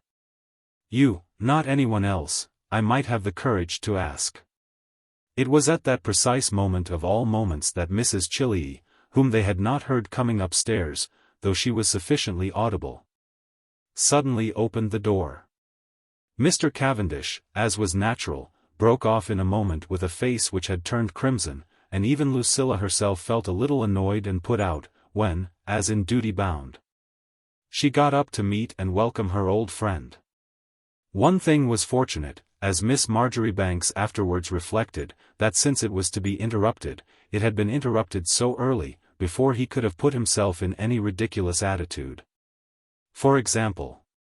For at such moments it is well known that some men go down upon their knees, or at least such is the ineradicable belief of womankind. If Mr. Cavendish had been on his knees, though, to tell the truth, he was not a very likely subject, the position would have been much more embarrassing. But as it was, there was an end. He turned back again to the window, biting his glove in the most frantic way, and taking up his hat, while she, always mistress of the position, advanced to the newcomer with outstretched hands. "I know you have come to have lunch with me," said Lucilla. "You are always so nice, just when I wanted you." For, of course, I dared not have asked Mr. Cavendish to go downstairs if I had been all alone. "Mr. Cavendish," cried the old lady, with a little scream. "So he has really come back. I am so glad to see you. I can't tell you how glad I am to see you, and, I declare, with a beard. Oh, you need not blush for what I say. I am old enough to be both your grandmothers, and I am so glad to see you together again," said Mrs. Chillee, with an imprudent effusion of sentiment. And it may be imagined what the effect of this utterance was upon the suitor whose love-making, if he was really going to make love, was thus cut short in the bud. He coughed more than ever when he shook hands with the newcomer, and kept fast hold of his hat with that despairing grasp which is common to men in trouble. And then he kept looking at the door, as if he expected someone else to come in, or wanted to escape. And so far from following up his interrupted address by any explanatory or regretful glances, he never even looked at Lucilla, which, to be sure, struck her as odd enough. "Miss Marjoribanks is very good," he said, "and I am very glad to see you so soon after my return, Mrs. Chillee, though, of course, I should have called, but I may have to go away in a day or two. And I am afraid I cannot have the pleasure of staying to lunch." "Oh, yes, you must stay," said Mrs. Chillee, "I want to hear all about it." "Go away again in a day or two? If I were Lucilla I would not let you go away. She is queen now in Carlingford, you know, and then poor old Mr. Chiltern is so ill. I hope you won't think of going away. They all say it would be such a pity if anything happened to him while you were away. Tell me where you have been, and what you have been doing all this time. We have missed you so dreadfully. And now you look quite like a military man with that beard." "I have been nursing a sick friend, on the continent," said Mr. Cavendish, "not very cheerful work. I am sorry about Mr. Chiltern, but I cannot help it. I have doubts now whether, even if he were to die, I should offer myself. I couldn't give pledges to all the shopkeepers about my opinions," said the embarrassed man, and as he spoke, he put his hat against his breast like a buckler. "I must not detain you from your lunch. Goodbye, Miss Marjoribanks, I am very sorry I can't stay." "But, dear me, stop a minute, don't run away from us," said Mrs. Chillee. "Come and talk it all over with the Colonel, there is a dear, and don't do anything rash. Goodbye, if you will go, said the old lady. She sat with a look of consternation in her face, looking at Miss Marjoribanks, as he made his way downstairs. Did I come in at a wrong time, Lucilla? Said Mrs. Chillee, in distress. Have you refused him, my dear? What is the matter? I am so dreadfully afraid I came in at the wrong time. Dear Mrs. Chillee, said Lucilla sweetly, you can never come in at a wrong time. And it is just as well, on the whole, that he didn't, for I was not prepared to give him any answer. I am sure, on the contrary, it was quite providential, Miss Marjoribanks said. But it may be doubted whether Lucilla's mind perfectly corresponded to her words on this occasion, though she was so amiable about it, as Mrs. Chillee afterward said. For even when a woman has not her answer ready, she has always a certain curiosity about a proposal. And then when such a delicate matter is crushed in the bud like this, who can tell if it will ever blossom again, and find full expression? Miss Marjoribanks could not be said to be disappointed, but unquestionably she regretted a little that he had not been permitted to say out his say. As for Mrs. Chillee, when she understood all the rights of it, she was afflicted beyond measure, and could not forgive herself for the unlucky part she had played. If you had only said you were engaged, the old lady exclaimed, or not at home, or anything, Lucilla. You know, you need never stand on ceremony with me. No wonder he looked as if he could eat me. Poor fellow. And I dare say he has gone away with his heart full, said Mrs. Chillee, with the tenderest sympathy. She could not get over it, nor eat any lunch, nor think of anything else. Poor dear boy. He need not have been so put out with an old woman like me. He might have known if he had given me the least hint, or even a look, would have gone away, said the kind old woman. But you must be all the kinder to him when he comes back, Lucilla. And, my dear, if I were you, I would stay in this afternoon. He is sure to come back, and I would not keep him in pain. I don't think he will come back, Lucilla could not help saying, for she had a conviction that nothing more would come of it.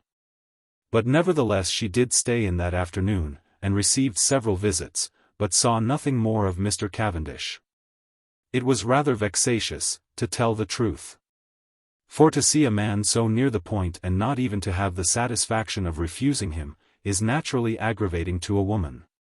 But Miss Marjoribanks had far too much philosophy as well as good sense to be vexed on that account with Mrs. Chillee, who could not forgive herself. And to make up for the consequences of her unlucky visit, would have done anything in the world. The old lady herself returned in the afternoon to know the result, and was doubly vexed and distressed to hear he had not come back. I ought to be on the Archdeacon's side, Lucilla, she said, with tears in her eyes. I know I ought, when it was I that brought him here, but I can't help feeling for the other, my dear.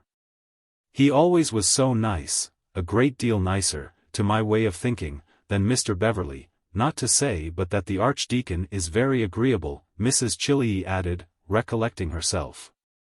For in matters of that description a woman of experience is aware that she cannot be too particular about what she says. And supposing that Mr. Cavendish did not come back, it would never do to prejudice Lucilla against the other candidate. I never blamed Mr. Cavendish about that Lake girl, the old lady continued. It was not his fault, poor young man. I know he was always devoted to you in his heart, and to think he should come here the very first place as soon as he returned. I only wish I had had one of my headaches this morning, my dear, to keep me indoors for an old malaprop. I do indeed, Lucilla. It would have served me right, and I should not have minded the pain. But indeed I don't wish anything of the sort, said Miss Marjoribanks. I would not have the best man in the world at the cost of one of those dreadful headaches of yours. It is so good of you to say so, but you know very well it is not that sort of thing I am thinking of. If I were to go off and marry just now, after all that has been done to the drawing-room and everything, I should feel as if I were swindling Papa. And it is the object of my life to be a comfort to him. Yes, my dear, said Mrs. Chillee, but we must not neglect your own interest for all that. I think it is most likely he will come this evening. He has just come from the continent, you know, where people do make calls in the evening. I meant to have asked you to come down to us, as we shall be all alone. All alone? Then where is the Archdeacon? Asked Lucilla. He has gone out to Sir John's for a day or two, my dear, said Mrs. Chillee, and she could not understand the little gleam of intelligence that shot into Lucilla's eye. He left word with me for you that he would be sure to be back before Thursday, but seeing Mr. Cavendish when I came in made me forget all about it. He would be quite distressed, poor man. If he thought I had forgotten to give you his message. I won't ask you now to come down and cheer me up a little, Lucilla. I think poor Mr. Cavendish is sure to come this evening, and I will not stand in his way again. But, my dear, you must send me a little note after he has been. Now promise. I shall be quite in suspense all night. Dear Mrs. Chillee, I don't think he will come, said Miss Marjoribanks. For my part, I think it was providential your coming today, for I am sure I don't know what I should have said to him. And it is so odd the Archdeacon should be away just at this moment. I feel quite sure he will not come tonight. There is nothing odd about the Archdeacon, said Mrs. Chillee. It was for today he was asked, you know, that is simple enough. If you are sure that you prefer the Archdeacon, my dear, the old lady added, with an anxious look. But Lucilla cut short the inquiry, which was becoming too serious, by bringing her kind visitor a cup of tea. I hope you don't think I prefer any of them, said the injured maiden. If I had been thinking of that sort of thing, you know, I need never have come home. If they would only let one do one's duty in peace and quiet, said Lucilla, with a sigh. And to tell the truth, both the ladies had occasion on that trying afternoon for the consolation of their cup of tea. But while they were thus refreshing themselves, a conversation of a very different kind, yet affecting the same interests, was being carried on not very far off. Under the shelter of a little flowery arbor in another of the embowered gardens of Grange Lane, where the subject was just then being discussed from the other side. Chapter 20. Mr. Woodburn's house, everybody admitted, was one of the nicest in Carlingford, but that was not so visible out of doors as in. He was a great amateur of flowers and fruit, and had his garden lined on each side with greenhouses, which were no doubt very fine in their way, but somewhat spoiled the garden.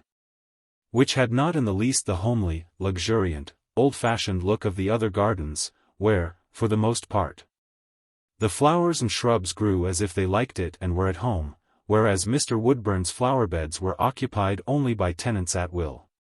But at one corner near the house there was a little arbor, so covered up and heaped over with clematis that even the Scotch gardener had not the heart to touch it.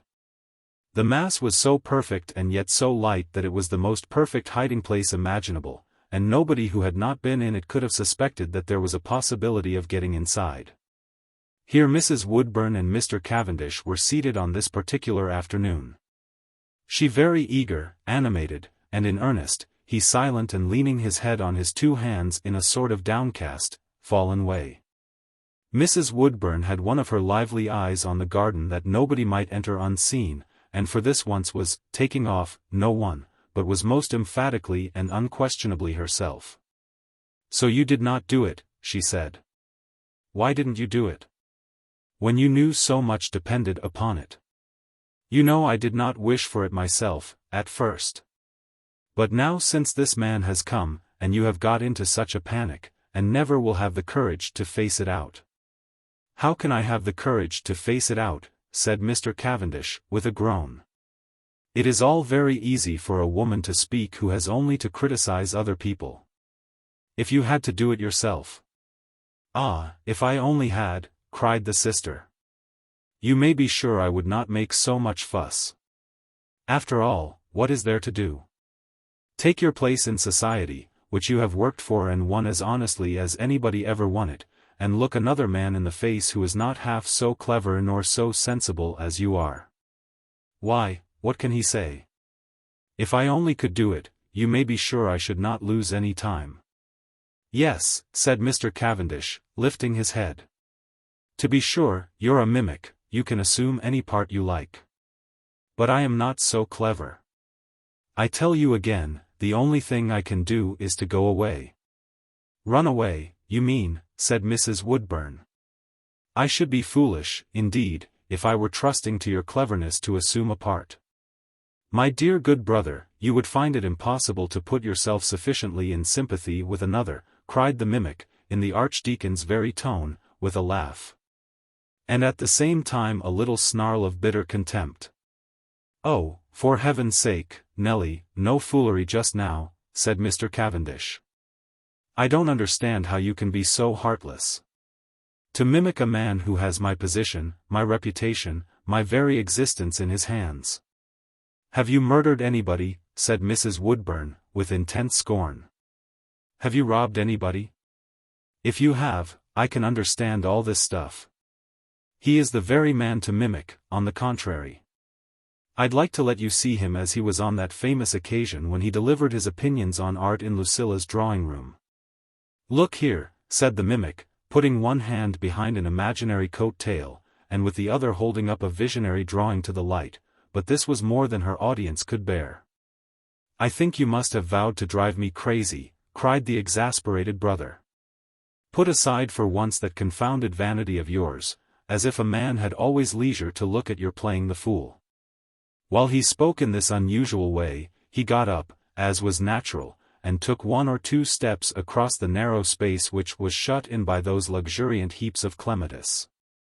And Mrs. Woodburn, for her part, withdrew her chair out of his way in equal heat and indignation.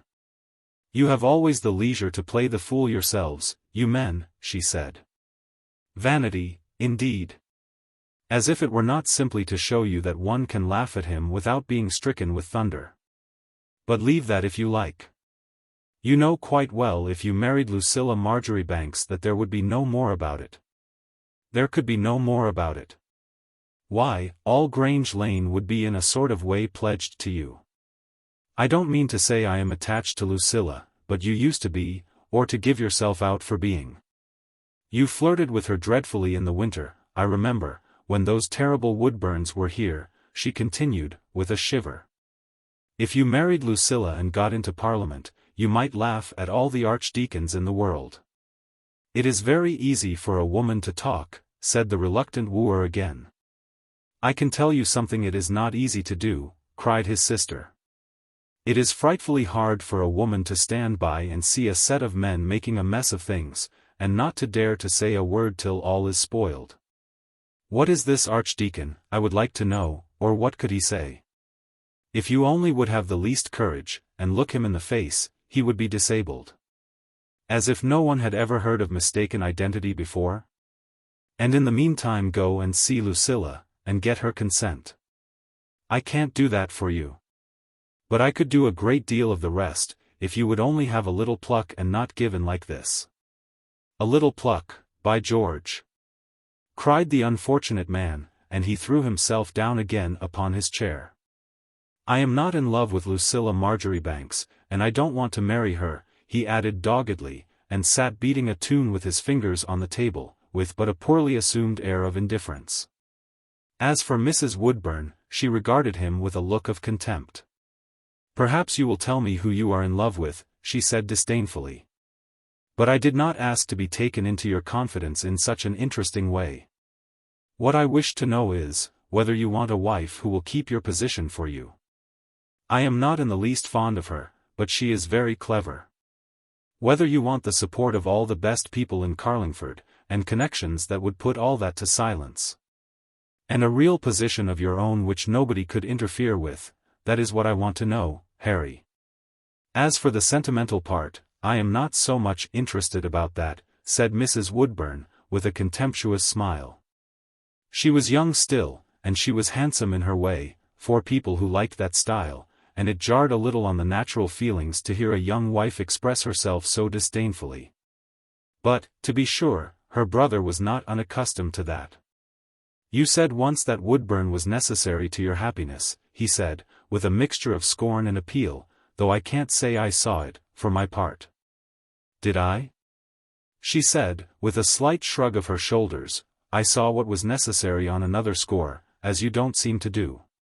When a man has nobody belonging to him, it is connections he ought to try for, and Lucilla has very good connections, and it would be as good as securing the support of Grange Lane.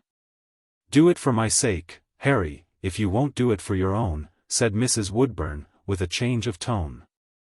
"If you were to let things be said, and give people an advantage, think what would become of me." Woodburn would not mind so much if somebody else were involved, but oh, Harry! If he should find out he had been cheated, and he only. He was not cheated. "You were always a great deal too good for him, Nelly," said Mr. Cavendish, touched at last at an effectual point. "And as for his friends and family, and all that." "Oh, please, don't speak of them," said Mrs. Woodburn, with a shudder, "but there are only two of us in the world. And, Harry, for my sake." At this appeal Mr. Cavendish got up again, and began to pace the little arbor, 2 steps to the wall, and 2 steps back again. "I told you I had almost done it, when that confounded old woman came in," he said. "That could not be called my fault." "And she said she was both your grandmothers," said the mimic, with a slightly hysterical laugh, in Mrs. Chili's voice. "I know how she did it. She can't be there still, you know, go now and try. Let alone a little, don't hurry a fellow," said her brother, somewhat sullenly. "A man can't move himself up to the point of proposing twice in one day." "Then promise that you will do it tomorrow," said Mrs. Woodburn. "I shall have to go in, for there is somebody coming. Harry, before I go, promise that you will do it tomorrow, for my sake." "Oh, bother," said Mr. Cavendish, and it was all the answer he deigned to give before Mrs. Woodburn was called away, notwithstanding the adjuration she addressed to him. It was then getting late, too late, even had he been disposed for such an exertion, to try his fortunes again that day. And Lucilla's allusion had given him a great longing to see Barbara once more before his sacrifice was accomplished. Not that it was such a great sacrifice, after all. For Mr. Cavendish was quite aware that Miss Marjoribanks was a far more suitable match for him than Barbara Lake, and he was not even disposed to offer himself and his name and fortune, such as they were, to the drawing-master's daughter. But, to tell the truth, he was not a person of fixed and settled sentiments, as he ought to have been in order to triumph, as his sister desired, over the difficulties of his position. Perhaps Mrs. Woodburn herself would have done just the same, had it been she from whom action was demanded. But she was capable of much more spirited and determined conduct in theory, as was natural, and thought she could have done a great deal better, as so many women do. Mr. Cavendish lounged about the garden a little, with his hands in his pockets, and then strayed out quite accidentally, and in the same unpremeditating mood made his way to Grove Street. He meant nothing by it, and did not even inquire of himself where he was going, but only strolled out to take the air a little. And it was better to go up to the higher parts of the town than to linger here about Grange Lane, where all the people he knew might pass, and stop to talk and ask him where he had been, and worry his life out. And surely he had had enough of bother for one day. By this time it was getting dark, and it was very pleasant in Grove Street, where most of the good people had just watered their little gardens, and brought out the sweetness of the mignonette. Mr. Cavendish was not sentimental, but still the hour was not without its influence. And when he looked at the lights that began to appear in the parlor windows, and breathed in the odors from the little gardens, it is not to be denied that he asked himself for a moment what was the good of going through all this bother and vexation, and whether love in a cottage, with a little garden full of mignonette and a tolerable amount of comfort within, was not, after all, a great deal more reasonable than it looked at first sight. This, however, it must be allowed, was no conclusion arrived at on sufficient premises, and with the calmness that befitted such an important argument, but the mere suggestion, by the way, of an impatient, undecided mind, that did always what at the moment it found most agreeable to do, and reflected afterwards, when the moment of repentance, not of reflection, had arrived. He had paused by instinct under a lamp not yet lighted, which was almost opposite Mr. Lake's house. And it was not his fault if he saw at the upper window a figure looking out, like Mariana, and sighing, "He cometh not." Naturally the figure was concerned to find out who he was, and he was anxious to find out who was the figure. And, on the whole, it was in a very innocent manner that this entirely natural curiosity was satisfied. First the window was opened a little, a very little, just enough to change the air, and Mr. Cavendish down below heard the voice of Barbara singing softly up above, which settled the matter as to her identity. As to his, Barbara had never, from the first moment she perceived him, any doubt of that. Her heart leaped back, as she thought, to its right place when she first caught sight of that blessed apparition. And with her heart came the orange flowers, and the wedding breakfast, and the veil of real Brussels for which Barbara had so much wept. She tried to sing something that would convey hope and assurance to her timid lover, according to romantic precedent, but her mind was far from being a prompt one, as has been said. Thus it was all in the most natural way that it came about. When Mr. Cavendish felt quite sure who it was, he took off his hat, which was only civil, and made a step or two forward. And then Barbara took the extreme step of going down to the door. No doubt it was an extreme step. Nothing but a great public aim, like that of Miss Marjoribanks, could have justified such a measure.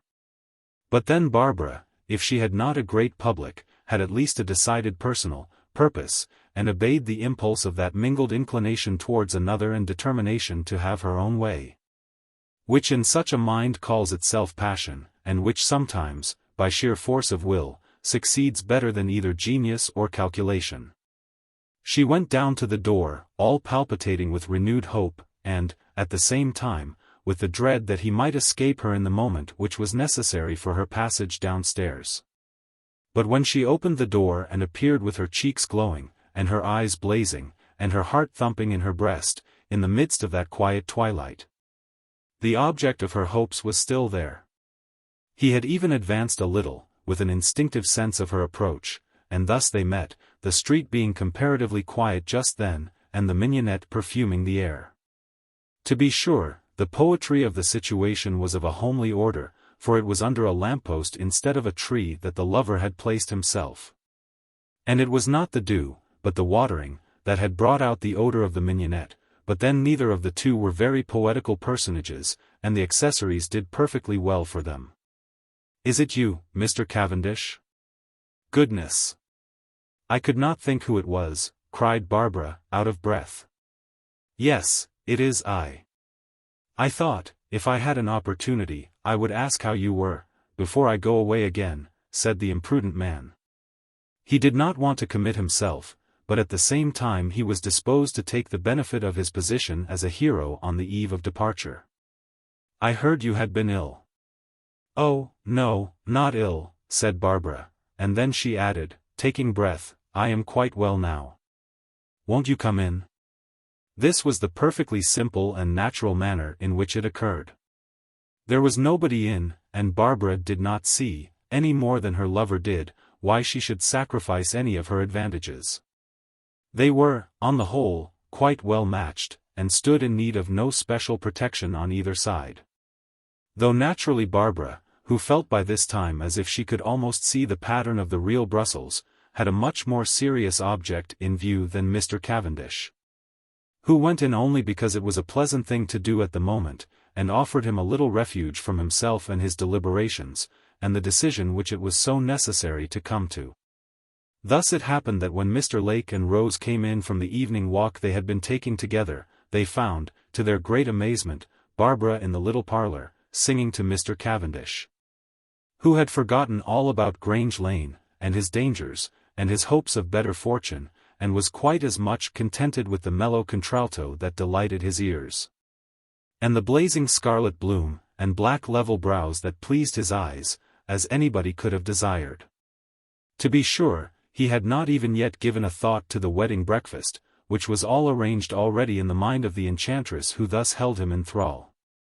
But perhaps that may be best accounted for by referring it to one of those indefinable peculiarities of difference that exist between the mind of woman and that of man.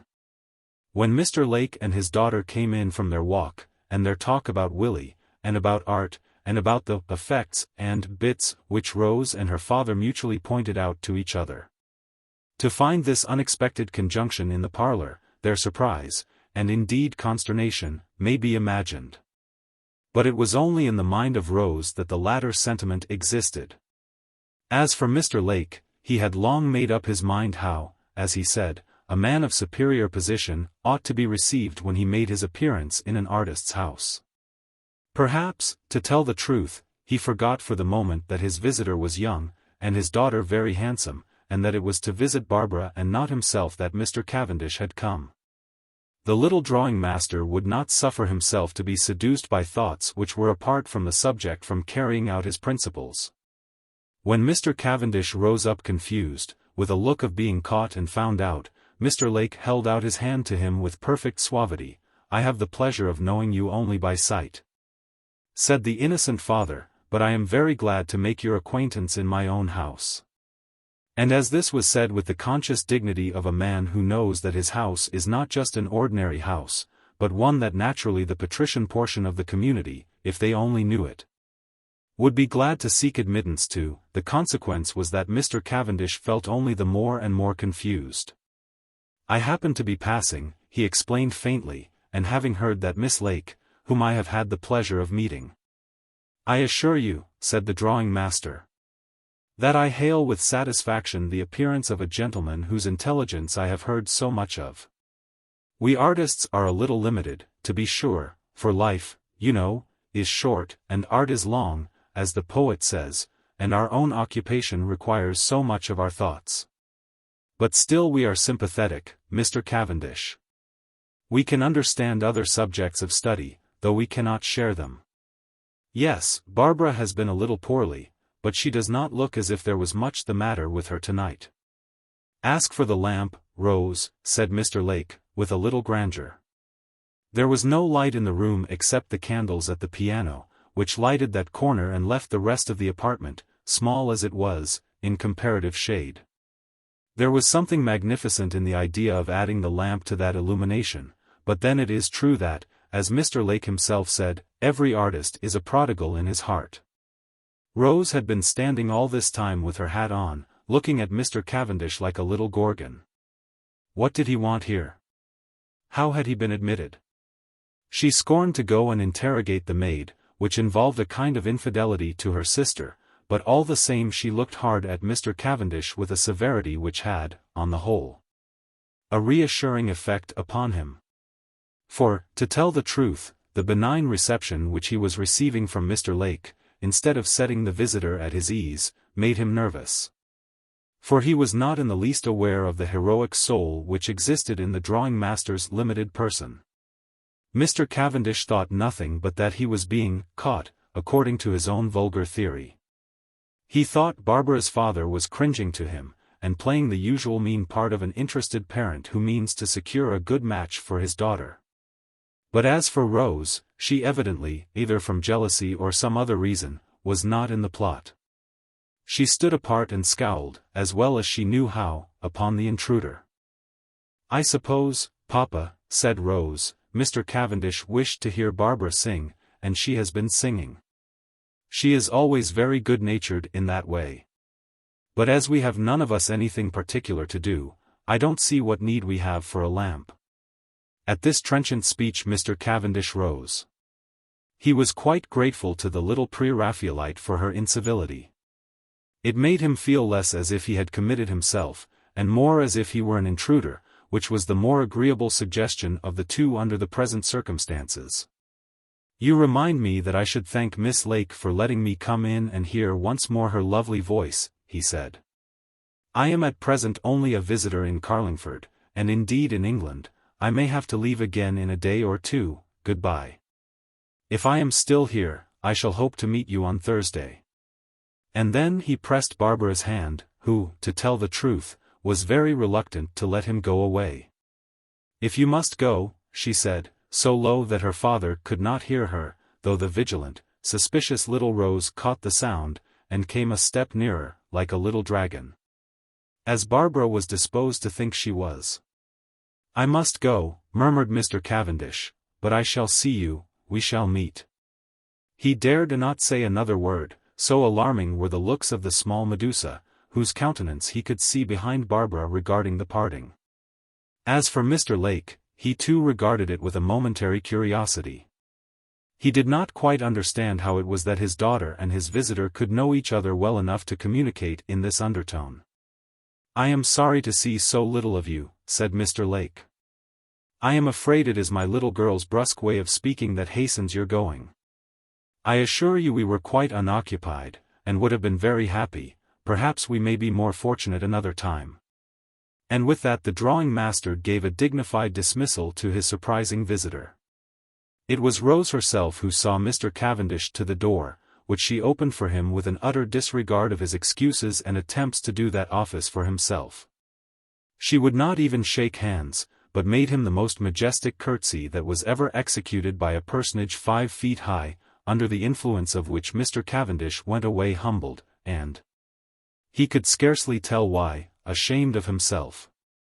When Rose came back to the parlor, still with her hat on, she found that Barbara had gone to the window and was looking out at the edge of the blind, which was all that was wanted to put a climax to her sister's exasperation. "Papa," said Rose, "I should like to know in your presence, or I should like you to ask Barbara herself, what is the meaning of all that has been going on tonight?" Mr. Lake turned right round at this appeal with an expression of utter amaze and bewilderment, which at another moment would have struck Rose with the profoundest delight as a study. And as for Barbara, without any more ado she burst into a flood of passionate tears. "Oh, you nasty, envious thing!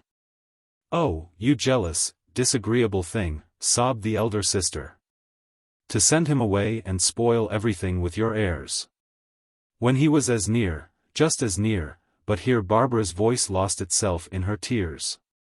"My dear, what does this mean?" said Mr. Lake. "It means, Papa, that she has encouraged him to come, and invited him in, and been singing to him," cried Rose. "To think she should be one of us, and have no proper pride. If he was fond of her, he would tell her so, and ask your permission. But she is laying herself out to please him, and is content that they should all jeer at her in Lucilla's parties, and say she is trying to catch him. I thought I could have died of shame when I saw him here tonight, and compromising you, as if that was why you were so civil. If it were for her good, do you think I would ever interfere?" cried Barbara's guardian angel. At this point Rose herself would have liked excessively to cry, if the truth must be told. But Barbara had already appropriated that facile mode of expression, and the little artist scorned to copy. As for Mr. Lake, he turned from one to the other of his daughters with unmitigated consternation and dismay. "It was all your coming in," sobbed Barbara, "if you had only had the sense to see it. That was what he meant. If I was singing, it was just to pass the time, I know that was what he came for. And you to send him away with your airs," cried the injured young woman. All this made up a scene entirely novel to the amazed father, who felt it his duty to put a stop to it, and yet could not tell what to say. "Girls," he began, with a trembling voice, "this is all perfectly new to me. I don't understand.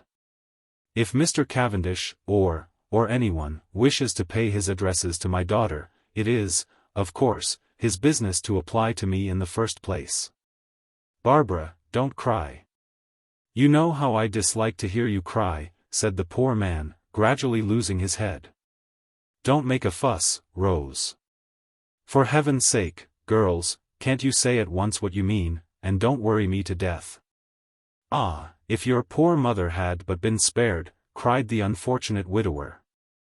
"And he had 5 daughters altogether, poor soul, and it was so easy to drive him out of his senses." At this point Rose intervened, and did what she could to calm matters down. Barbara, still sobbing, retired to her chamber, the boys came in from their cricket, and the little children had to be put to bed. And there was no one to attend to all these matters, in the absence of the eldest sister, except the little mistress of the School of Design. So that naturally all further explanation was postponed for this night. Chapter 21. It was thus that Mr. Cavendish, without particularly meaning it, impressed upon 2 interesting and amiable young women on the same day the conviction that he was about to propose, without in either case realizing that expectation. After this last exploit he went home with his head more confused, and his will more undecided, than ever.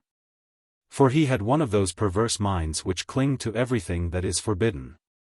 And the idea that he ought not to have gone near Barbara Lake, and that he ought not to see her again, made him more anxious to seek her out and follow her than he had ever been before.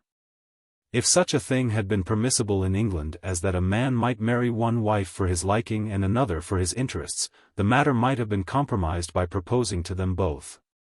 And there cannot be a doubt that Lucilla, in such a case, would very soon have triumphed over her handsome, sullen, passionate rival.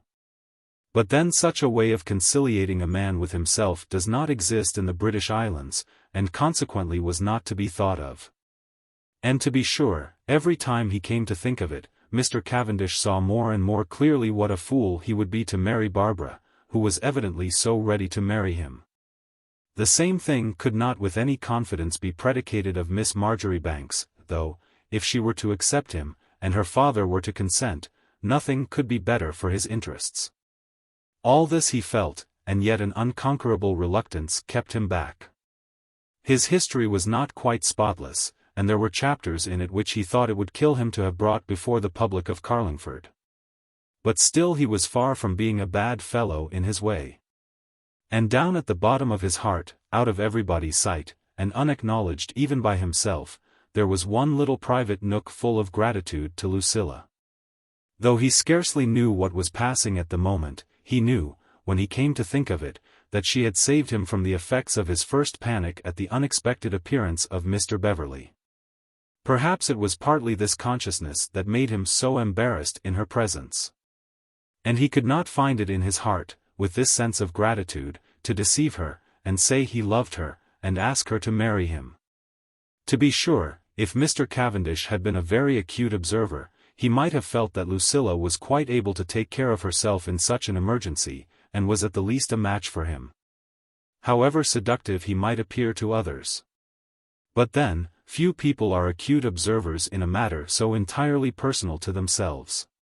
He felt furious with himself as he went home, and thought how foolish he had been ever to go near Barbara Lake in the present position of affairs. And yet he could not help feeling that it was more delightful to him to see the color blaze into her cheeks, and the song rise like a bird from her full crimson lips, and that flush of excitement and triumph come from her eyes, than it could have been in any case to have been admitted to the same degree of intimacy with Lucilla, who was not in the least intoxicated by his presence. Thus the unfortunate man was torn asunder, not so much by love and duty, as by inclination and interest, though the inclination was not strong enough to have allowed of any great sacrifice, nor the interest sufficiently certain to have repaid the exertion. This only made it the more difficult to decide. And in his circumstances, and with the panic that pursued him, he did not feel it possible to adopt the only wise policy that remained to him, and wait. As Mr. Cavendish was thus making his way home, horribly vexed and annoyed with himself, and avoiding Grange Lane as if the plague was in it, Miss Marjoribanks sat in her drawing-room alone, and thought the matter over. Certainly she had not expected him that evening, but still, when she heard 10 o'clock strike, and felt that his coming now absolutely impossible, she was a little, not exactly disappointed, but annoyed at herself for having felt a sort of expectation. Lucilla was not a person to hide her sentiments, or even to conceal a fact which was disagreeable to her amour propre.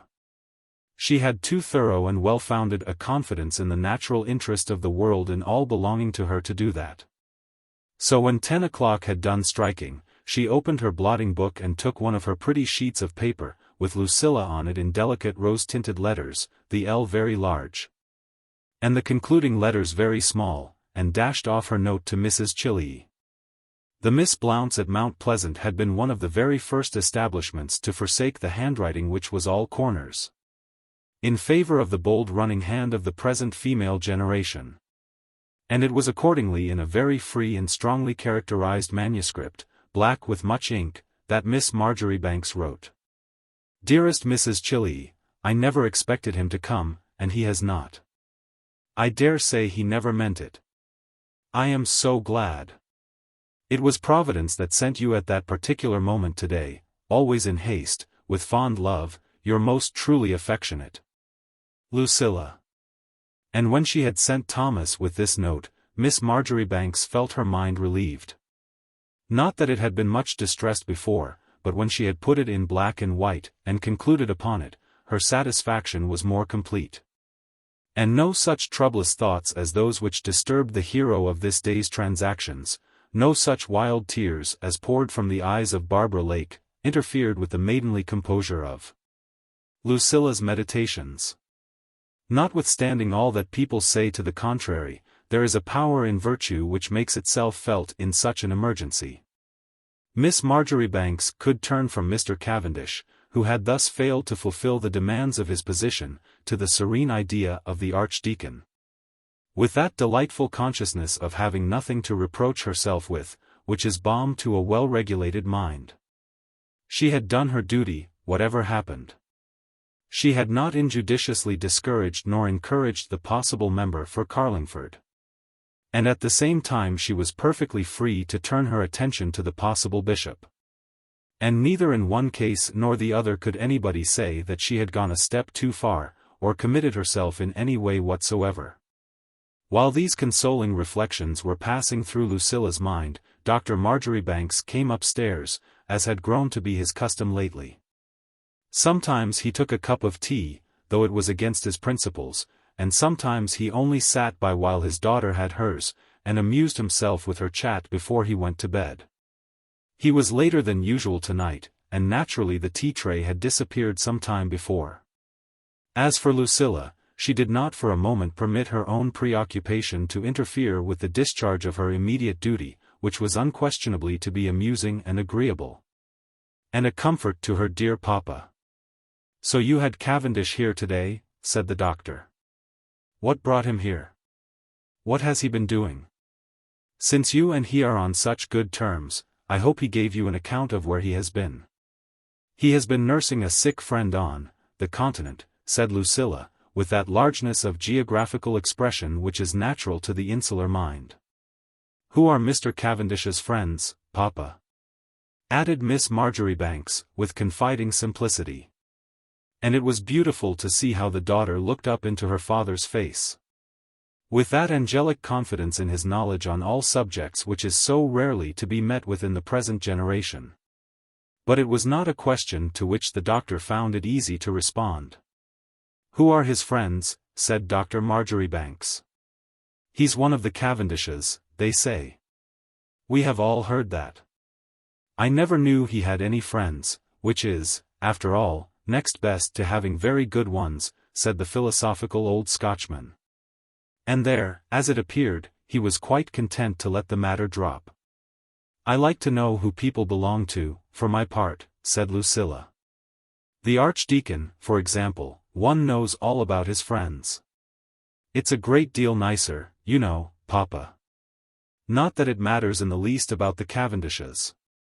"Well, I should have thought not, after the way you made an end of him," said the doctor. "I hope he doesn't mean to begin that nonsense over again, Lucilla. He is a good fellow enough, and I don't mind asking him to my house, but it is quite a different thing to give him my daughter. He spends too much money, and I can't see what real bottom he has. It may all flare up and come to nothing any day. Nobody can have any certainty with an expensive fellow like that," said Dr. Marjoribanks. "There is no telling where he draws his income from. It isn't from the land, and it isn't from business. And if it's money in the funds—" "Dear papa," said Lucilla, "if he had the Bank of England, it would not make any difference to me. I am not going to swindle you, after you have had the drawing-room done up, and everything. I said 10 years, and I mean to keep to it, if nothing very particular happens," Miss Marjoribanks added prudently. "Most likely I shall begin to go off a little in 10 years. And all I think of just now is to do my duty, and be a little comfort to you." Dr. Marjoribanks indulged in a faint humph under his breath, as he lighted his candle. For, as has been already said, he was not a man to feel so keenly as some men might have felt the enthusiasm of filial devotion which beautified Lucilla's life. But at the same time he had that respect for his daughter's genius, which only experience could have impressed upon him. And he did not venture, or rather he did not think it necessary, to enter into any further explanations. Dr. Marjoribanks did not in the least degree share the nervousness of Mr. Cavendish, who was afraid of deceiving Lucilla. As for her father, he felt a consoling conviction that she was quite able to conduct her own affairs, and would do him no discredit in any engagements she might form. And at the same time he was amused by the idea that he might be swindled in respect to the drawing-room, if she married at this early moment. He took it for wit, when it was the most solid and sensible reality. But then, fortunately, the points in which he misapprehended her redounded as much to Lucilla's credit, as those in which he seized her meaning clearest. So that on every side there was something to be gained. And when Miss Marjoribanks too retired to her maidenly chamber, a sentiment of general content and satisfaction filled her mind. It is true that for the moment she had experienced a natural womanly vexation to see a proposal nipped in the bud. It annoyed her not so much on personal as on general principles. For Lucilla was aware that nothing could be more pernicious to a man than when thus brought to the very point to be thrown back again, and never permitted to produce that delicate bloom of his affections. It was like preventing a rose from putting forth its flowers, a cruelty equally prejudicial to the plant and to the world. But when this pang of wounded philanthropy was over, Miss Marjoribanks felt in her heart that it was Providence that had sent Mrs. Chilley at that special moment. There was no telling what embarrassments, what complications she might not have got into, had Mr. Cavendish succeeded in unbosoming himself. No doubt Lucilla had a confidence that, whatever difficulties there might have been, she would have extricated herself from them with satisfaction and even éclat. But still it was better to avoid the necessity.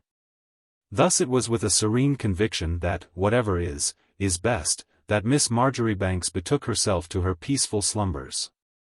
There are so many people in the world who hold, or are tempted to hold, an entirely different opinion, that it is pleasant to linger over the spectacle of a mind so perfectly well regulated.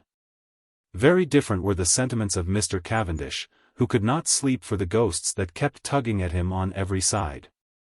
And those of Barbara Lake, who felt that for her too the flower of her hero's love had been nipped in the bud. But, to be sure, it is only natural that goodness and self-control should have the best of it sometimes even in this uncertain world. Chapter 22. The Archdeacon returned to Carlingford before Thursday, as he had anticipated. But in the interval Mr. Cavendish had not recovered his courage so far as to renew his visit to Miss Marjoribanks, or to face the man who had alarmed him so much. Everybody in Grange Lane remarked at the time how worried poor Mrs. Woodburn looked.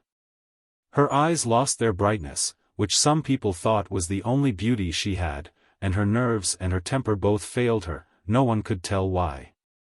The personal sketches she made at this moment were truculent and bitter to an unheard-of degree. She took off Mr. Beverley with a savage force which electrified her audience, and put words into his mouth which everybody admitted were exactly like him. If he could ever be imagined to have fallen into the extraordinary circumstances in which the mimic placed him. In short, Mrs. Woodburn made a little drama out of the Archdeacon. Mr. Beverley, of course, knew nothing about this, and showed some surprise now and then at the restrained laughter which he heard in the corners. But when anybody spoke of Mrs. Woodburn, he showed an instinctive want of confidence. "I have not studied her sufficiently to give an opinion of her," he said, which was certainly the very reverse of her deliverance upon him. To tell the truth, she had rather studied him too much, and gave too keen an edge to his characteristic qualities, as is natural to all literary portraiture, and even went so far that, in the end, people began to ask whether she had any personal spite against him. "She don't know him," Mr. Woodburn said, when he heard some faint echo of this suggestion. "She's clever, and it carries her away, you know. She enters into it so, she don't know how far she is going, but I can answer for it she never saw the Archdeacon before, and Hal isn't here to give her the keynote, as she says. He has met everybody, I believe, one place or another," the simple man said, with a little natural pride, for in his heart he was vain of his fashionable brother-in-law. As for Mr. Cavendish himself, it began to be understood that he was with a friend who was sick, on the continent. And soon, for news had a wonderful tendency to increase and grow bigger as it spread in Grange Lane, that his friend was dying. And that a probable large increase of fortune to the popular favourite would be the result, which was an idea that did credit to the imagination of Carlingford. He had disappeared completely once more after the eventful day which we have described, carrying out in the fullest way Lucilla's prediction, but striking Barbara Lake with bitter disappointment. Miss Marjoribanks had a great many things to occupy her, but Barbara had nothing except the humble duty of looking after her little brothers and sisters, and attending to her father's comfort, which had never been occupations particularly to her mind. And then Barbara was aware that, if she neglected her duties, Rose, on her return from the School of Design, would do them, though with a fierce little outbreak of indignation, which the elder sister felt she could bear. And accordingly, she did little else but brood over his sudden disappearance, and spend her time at the window looking for his return. Lucilla conducted herself, as might have been expected, in a much more rational and dignified manner. She made herself very agreeable to the Archdeacon, who unbended very much, and grew very nice, as Mrs. Chilley herself allowed. But, my dear, I am uneasy about his opinions, the old lady said. He certainly had a very free way of talking, and was ready to discuss anything, and was not approved of by Mr. Barry. But still he had very good connections and a nice position, and had always a chance of being Bishop of Carlingford, and in marriage it is well known that one never can have everything one wants. So that, on the whole, even Mrs. Chilley did not see what difference his opinions made, so far as Lucilla was concerned. When Miss Marjoribanks went down to Colonel Chilley's in the evening and made tea for the old people, like a daughter of the house, Mr. Beverley was always disposed to go over to the enemy. As the old colonel said. No doubt he had enough of Colonel Chilley, who had not received a new idea into his mind since the Battle of Waterloo, and did not see what people had to do with such nonsense. And then the Archdeacon would very often walk home with the young visitor. During this time, as was natural, Mr. Beverley heard Mr. Cavendish's name 100 times, and regretted, like all the world, that so eminent a member of the Carlingford Commonwealth should be absent during his visit. But, at the same time, Lucilla took great care to avoid all personalities, and kept a discreet silence even about the gifts and accomplishments of her almost lover. Mrs. Chilley sighed, poor soul, when she saw how her young friend avoided this subject, and thought sometimes that he was forgotten, sometimes that the poor dear was breaking her heart for him. But it is needless to say that neither of these suppositions was in the least true. And then it began to be considered rather odd in Carlingford that the Archdeacon should pay such a long visit.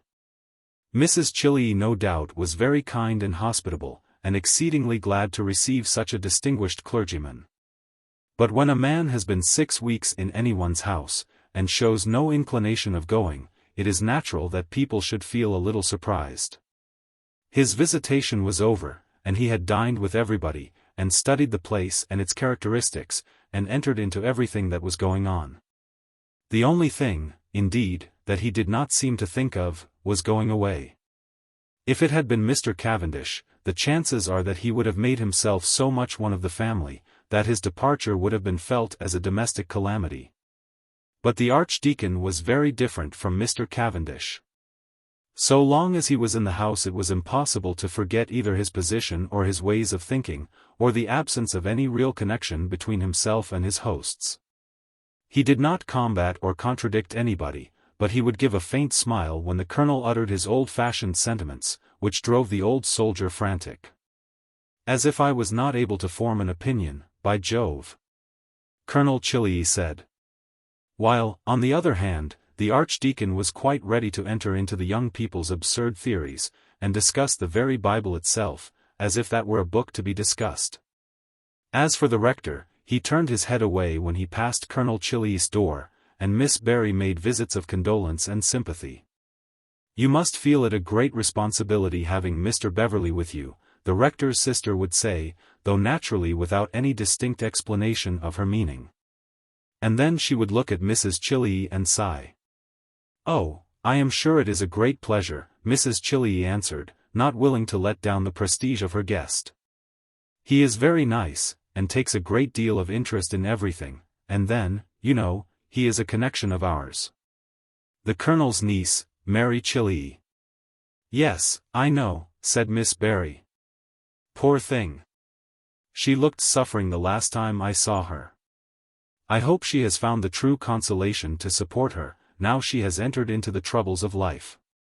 Well, yes, I hope so, said Mrs. Chilley, a little doubtfully, but you know one does not feel the troubles of life very severely at her age. And I don't think I should have called a baby a trouble when I was like her. I never had any, you know, and I used to fret over it a great deal. But the Colonel never liked the noise of children, and I suppose it is all for the best. One may always be sure of that, said Miss Barry, in her instructive way. I suppose the Archdeacon is going soon, she added, he has been here a long time now. I almost wonder he likes to be so long absent from his parish.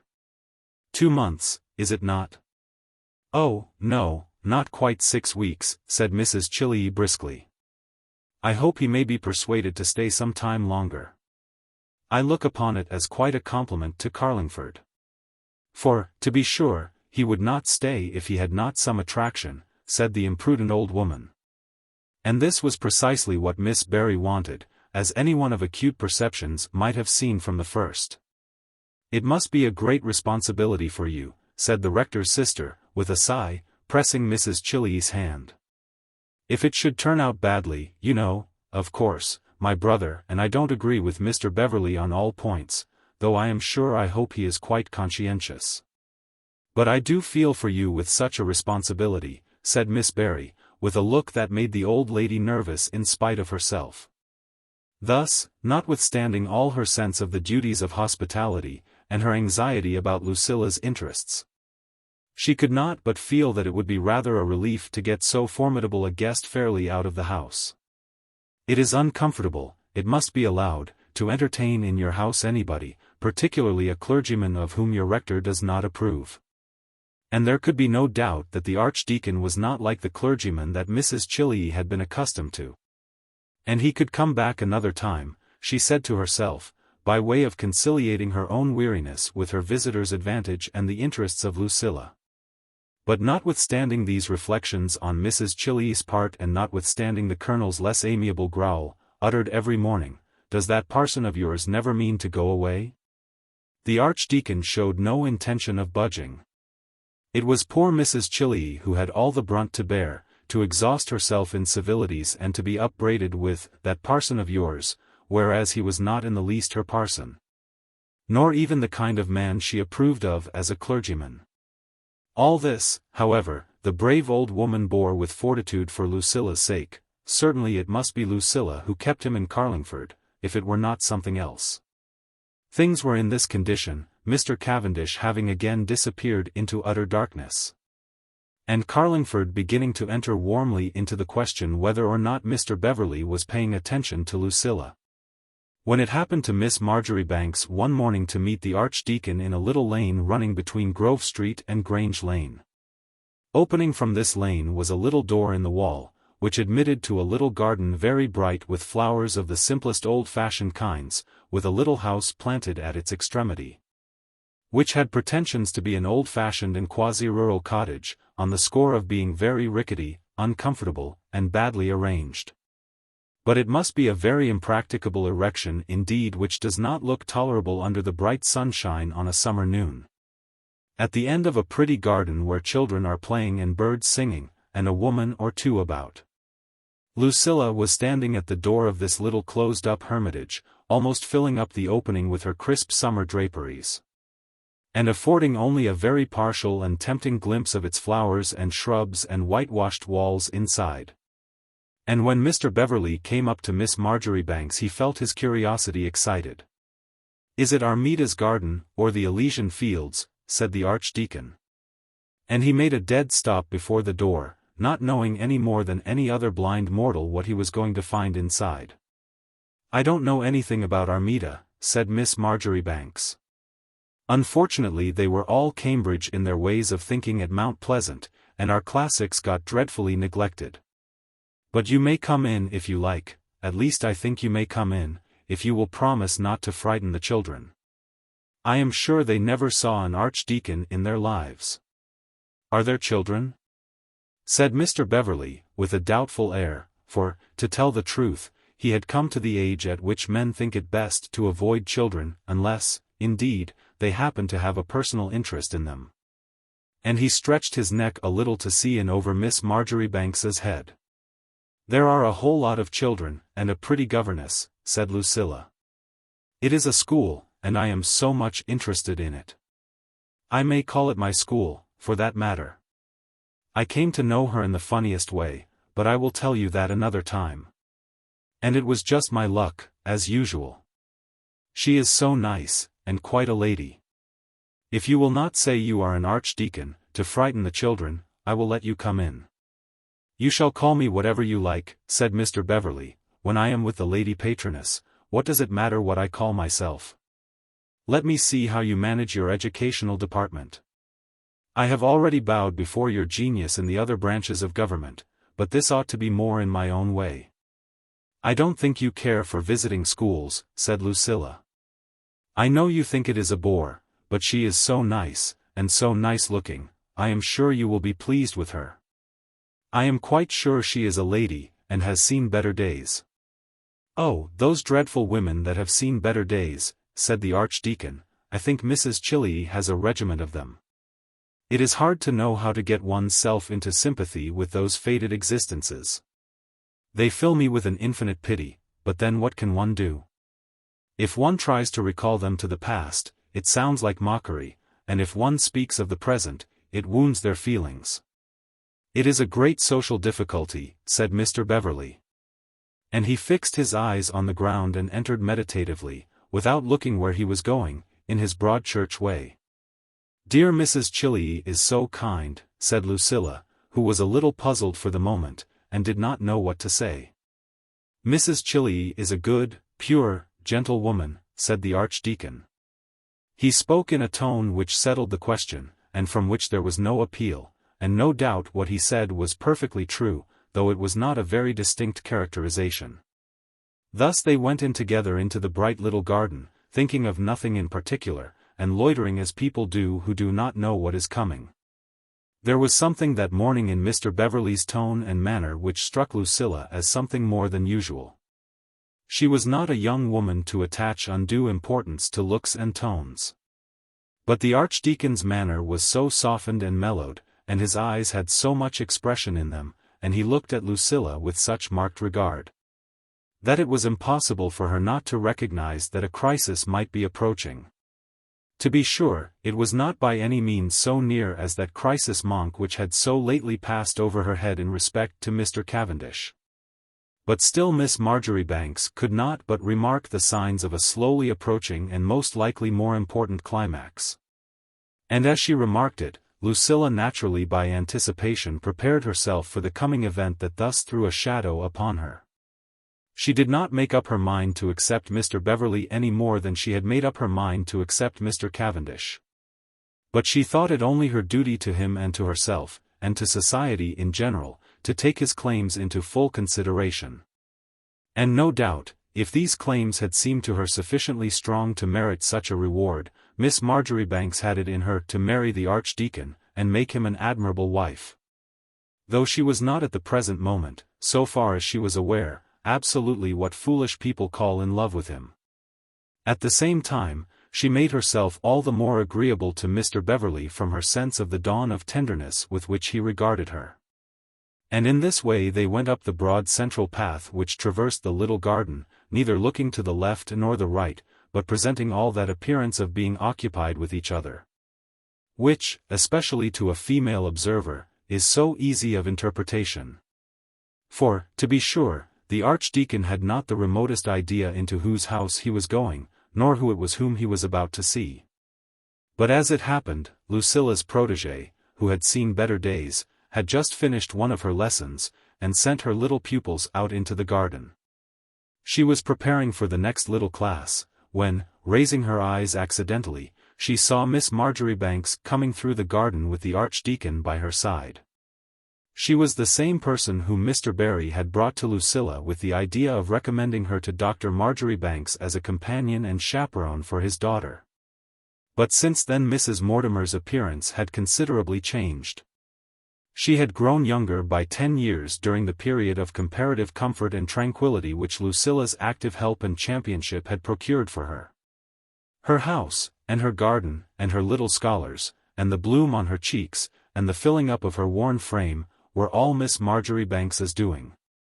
In the intervals of her legislative cares Lucilla had run about all over Carlingford searching for pupils, and at the same moment had cut and stitched and arranged, and papered walls, and planted flower-beds, for the feeble creature thus thrown upon her. This was a side of Lucilla's character which certainly she did nothing to hide from the public, but which, at the same time, she never made any fuss about. And it was an endless pleasure to her to find a protégé so perfectly content to be done for, and do as she was told to do. It was thus that the poor faded widow, who was sensitive and had feelings, and forgot herself so far as to faint, or nearly to faint, just at the most unlucky moment possible, when the rector's character and dignity demanded superior self-control on her part, had found her youth again and her good looks under Lucilla's shadow. When she looked up and saw the two approaching, Mrs. Mortimer's first impulse was to smile at the conjunction. But the next moment she had dropped the books out of her hands, and was standing gazing out like a woman in a dream, with the color all gone out of her cheeks, and even out of her lips. In the surprise of the moment. It was only surprise and a kind of dismay, it was not terror, like that which Mr. Cavendish had exhibited at the same apparition.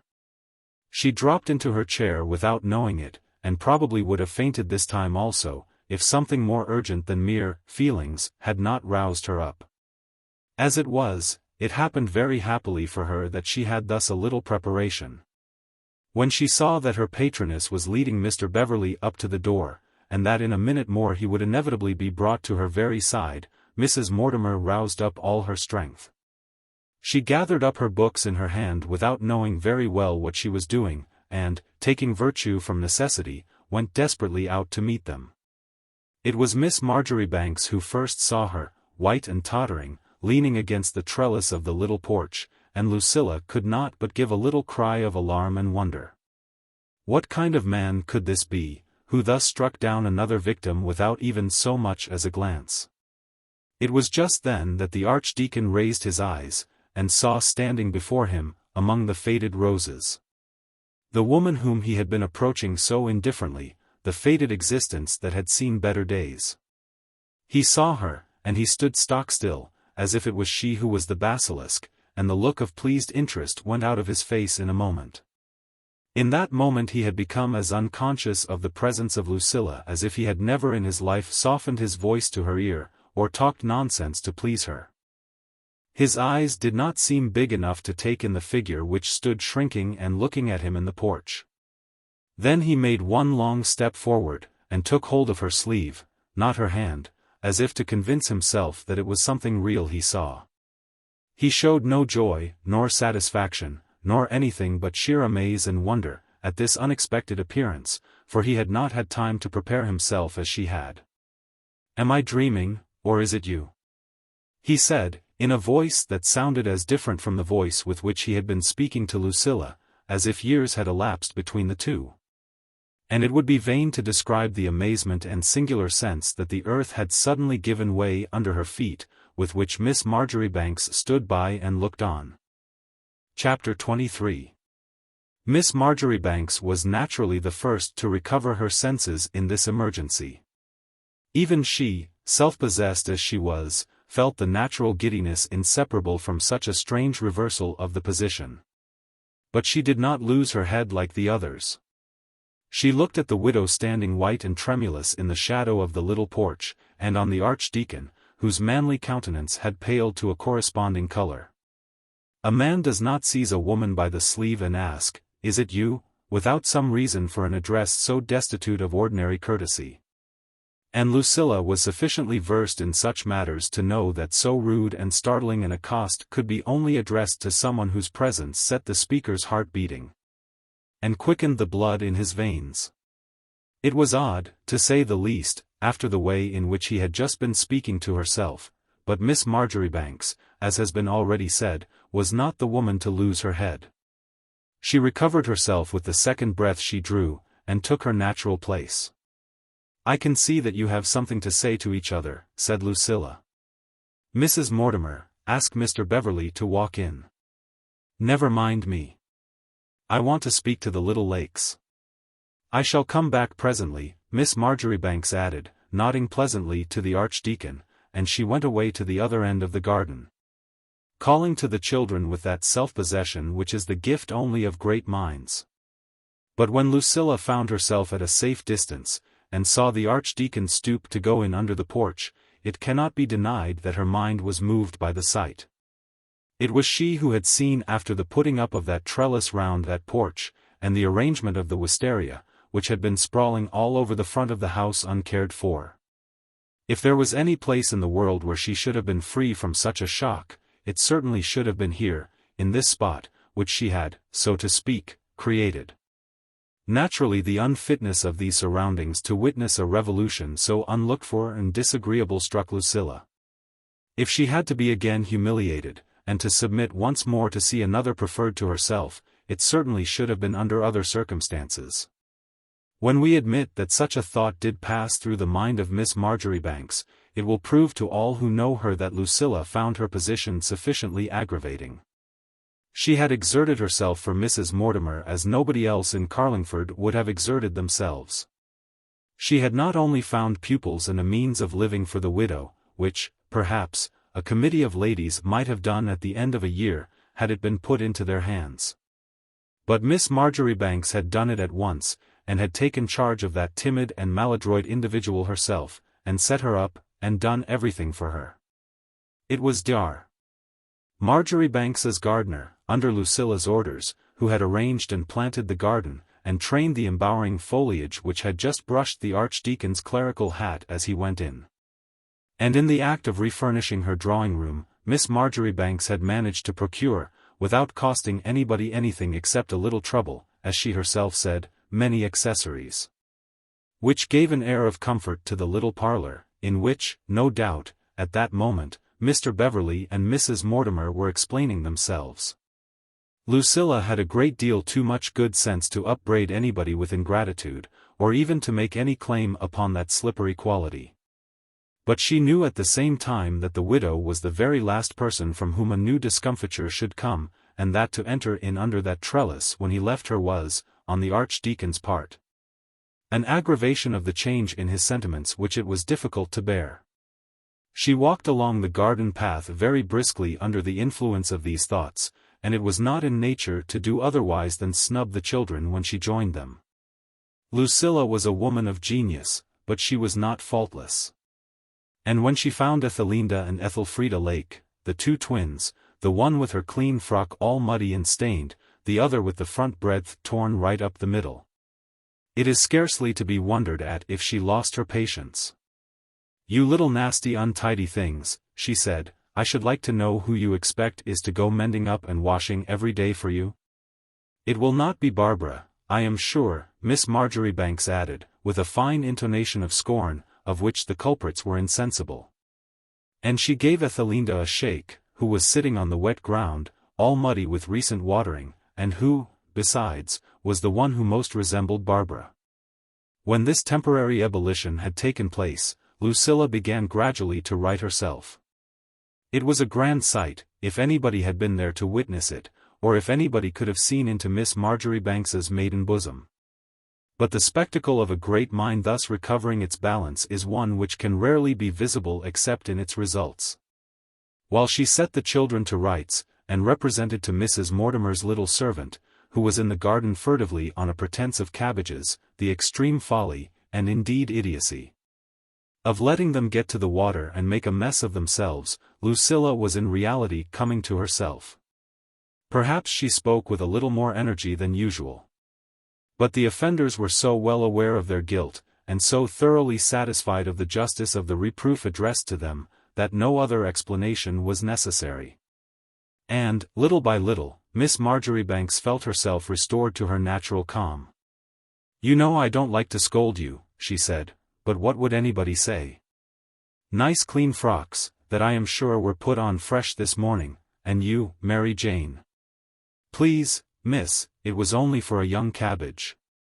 Mrs. is fond of a bit of vegetable, said the little maid. I knew she'd not say nothing, and just as I had told them all to have done and be good, and nobody knew as you was here, said Mary Jane. There was something even in that small and humble testimony to Lucilla's sovereignty which helped on the process which was operating in her mind. She regained bit by bit that serene self-consciousness which places the spirit above the passing vexations of the world. What did it matter what other people might be doing or saying? Was not she still Lucilla Marjoribanks? And when one had said that, one had said all. It is time you were all going home to your dinners, said Lucilla. And I have asked Mrs. Mortimer to give you a half-holiday. As for you, you little Linda, you are not fit to be seen, and I am sure if I were your sister I should send you off to bed. Now get all your hats and things and run away, and if you are not awfully good tomorrow, I shall never ask for another half-holiday again. Saying which, Miss Marjoribanks herself saw the hats brought out, and the little scholars sent away. She took matters into her own hand with the confidence of a superior nature. After all the long talk they are having she will not be able for her scholars today, Lucilla said magnanimously to herself. And she again made the tour of the garden, inspecting everything, to see that all was in order. With every step that she took, Miss Marjoribanks became more and more herself. As we have already said, it was a grand and inspiring sight, but then, to be sure, as in the former case, her affections, fortunately, were not engaged. She was not in love with the Archdeacon, any more than she had been in love with Mr. Cavendish, though it is true, love is not everything. And to think how he had been looking and talking not much more than half an hour ago, and to reflect that now he had most likely forgotten her very existence, and was explaining himself. And placing that position which would have just suited Lucilla at the feet of the object of her bounty, was enough to have driven a young woman of ordinary mind half out of her senses with disgust and indignation. But, fortunately, Lucilla's mind was not an ordinary one, and every step she took round the garden restored her more and more entirely to herself. Instead of conceiving any jealous dislike to Mrs. Mortimer, she had already, as has been stated, exerted herself with her usual benevolence to leave the widow free for the rest of the day. After all, it is not her fault if she knew him before, or if he was in love with her, Lucilla said to herself. And when she had arrived at this perfectly true and profoundly philosophical conclusion, it may be said that the crisis was at an end. But then where personal offense and indignation, if the natural shock to Miss Marjoribanks's feelings could be called by such hard names, ended, bewilderment and curiosity began. Who could this Archdeacon be who had frightened the most popular man in Carlingford out of the place? And whose unlooked-for appearance had driven Mrs. Mortimer back out of her recovered good looks and cheerfulness into pallor and trembling? It is true that Lucilla knew quite well who he was, the second son of Mr. Beverley of Trent Valley, a family as well known as any family in England. Everybody knew all about the Archdeacon. His career from his youth up was as clearly traceable as if he had been killed in a railway accident and had had his memoir published in the Times. There was nothing in the smallest degree secret or mysterious about him. And yet how could it come about that the sight of him should frighten Mr. Cavendish out of his senses, and make Mrs. Mortimer, who was utterly unconnected with Mr. Cavendish, all but faint? As she had done on a former occasion? Was it his mission to go about the world driving people into fits of terror or agitation? To be sure, he was a broad churchman, and not the type of clergyman to which Lucilla in her heart inclined. But still a man may be broad church, and speak a little freely on religious matters, without being a basilisk. As these thoughts went through her mind, Miss Marjoribanks could not help observing that the branches of the pear tree, which was all that the garden contained in the shape of fruit, had come loose from the wall, and were swaying about greatly to the damage of the half-grown pears, not to say that it gave a very untidy look to that corner. I must send Crawford down this evening to fasten it up, Lucilla said to herself, and then went on with what she was thinking. And she made one or two other remarks of the same description in a parenthesis as she made her tour. After all, it is astonishing how many little things go wrong when the man or woman with 100 eyes is absent for a few days from the helm of affairs. It was nearly a week since Miss Marjoribanks had been round Mrs. Mortimer's garden, and in that time the espalier had got detached, some of the verbenas were dead in the borders, and the half of the sticks that propped up the dahlias had fallen, leaving the plants in miserable confusion. Lucilla shook her head over this, as she asked herself what mysterious influence there could be in the Archdeacon. For her own part, she was not in the slightest degree afraid of him, nor could she confess to having felt agitated even when he walked with her into this fated garden. But there could be no doubt of the seriousness of the effect produced by his appearance on the two others. "They have broken half of the props, the little nuisances," Lucilla said to herself, as she pursued her musings. For her large mind was incapable, now that its perfect serenity was happily regained, of confining itself, unless with a very good reason, to one sole subject. When she had finished her inspection, and saw that nobody had yet appeared at the door, Miss Marjoribanks collected the books which the children had left lying in the summer-house, and put them under cover, for, to tell the truth, it looked a little like rain. And having done this, and looked all round her to see if anything else required her immediate care, Lucilla carried philosophy to its highest practical point by going away, which is, perhaps, a height of good sense which may be thought too much for humanity.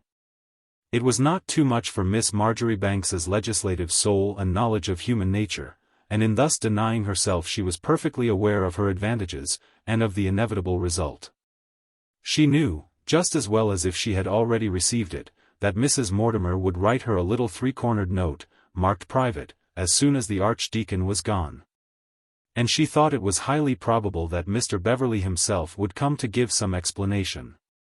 With this tranquil assurance in her mind, Lucilla turned her face towards Grange Lane.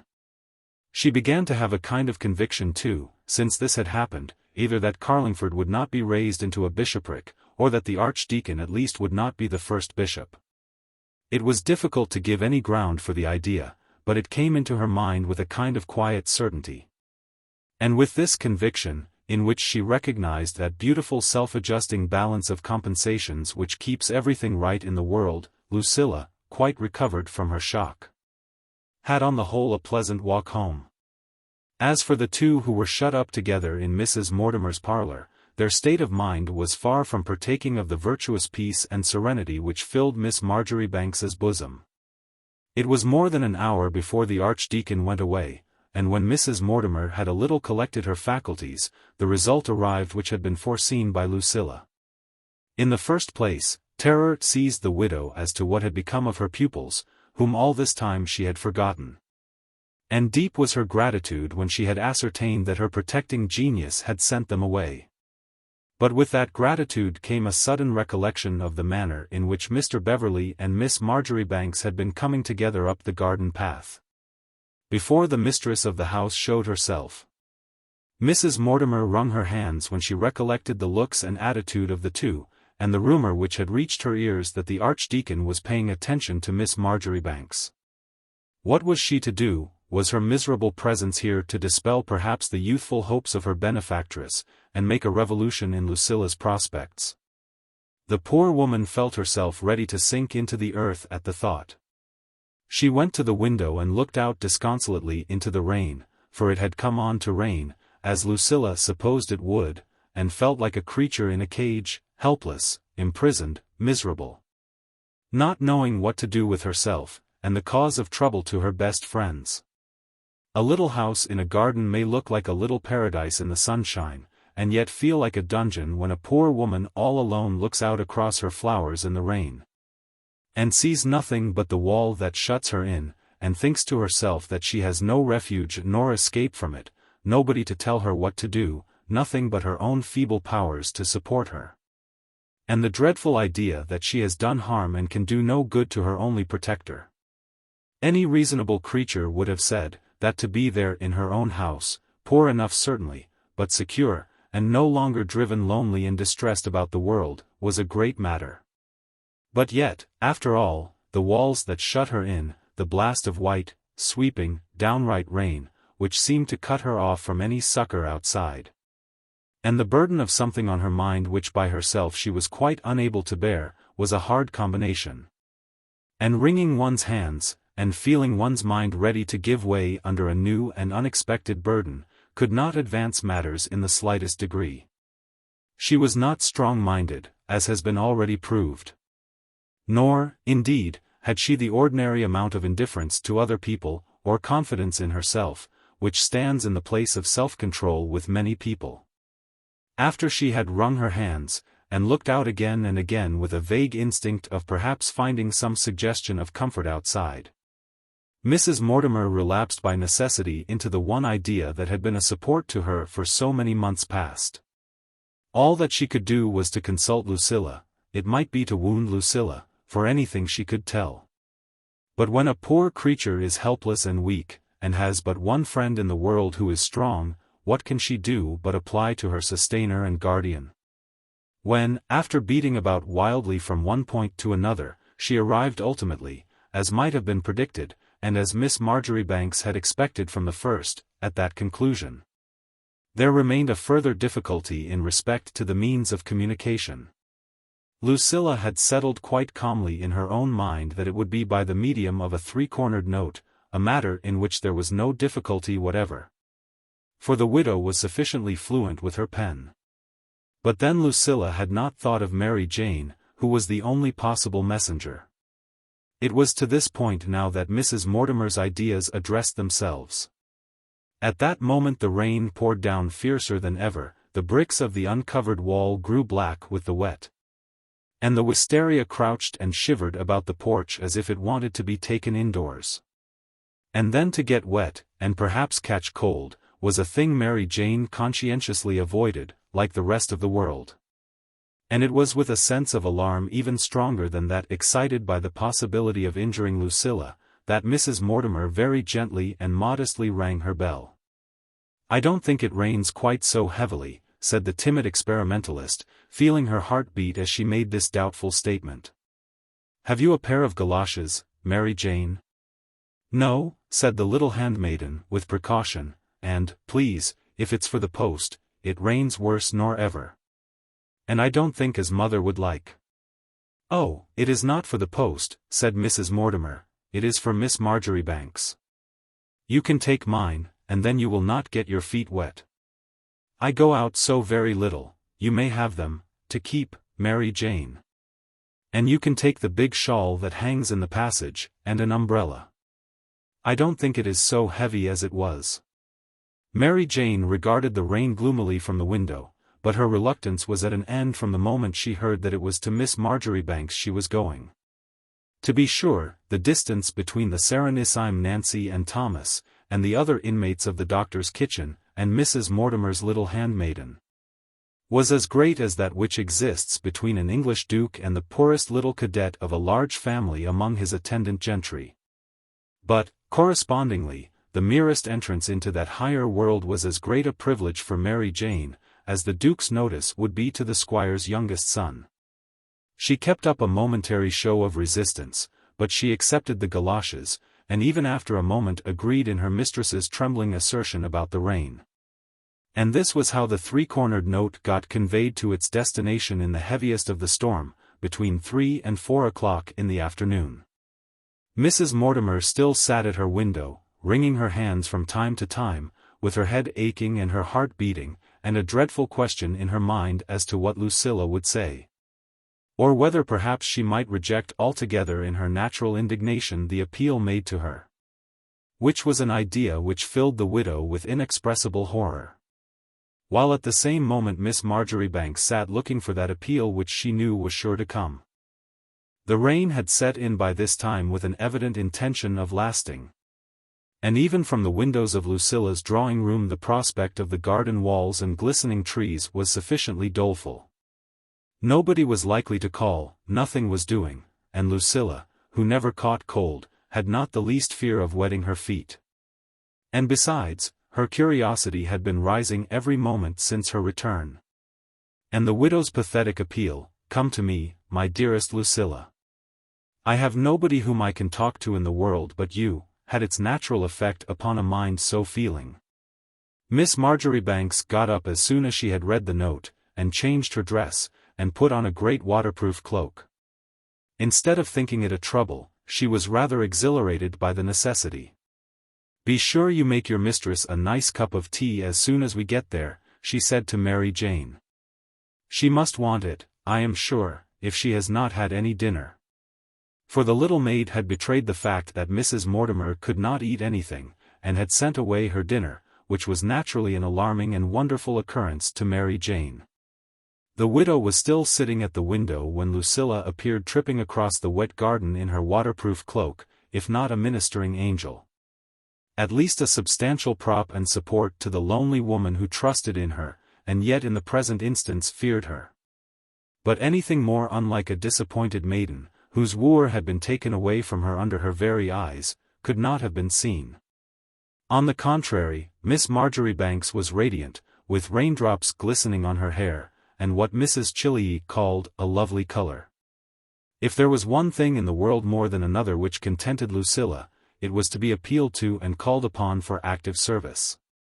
It did her heart good to take the management of incapable people, and arrange all their affairs for them, and solve all their difficulties. Such an office was more in her way than all the archdeacons in the world. "I saw you knew him the moment I looked at you," said Lucilla. "I have seen other people look like that when he appeared."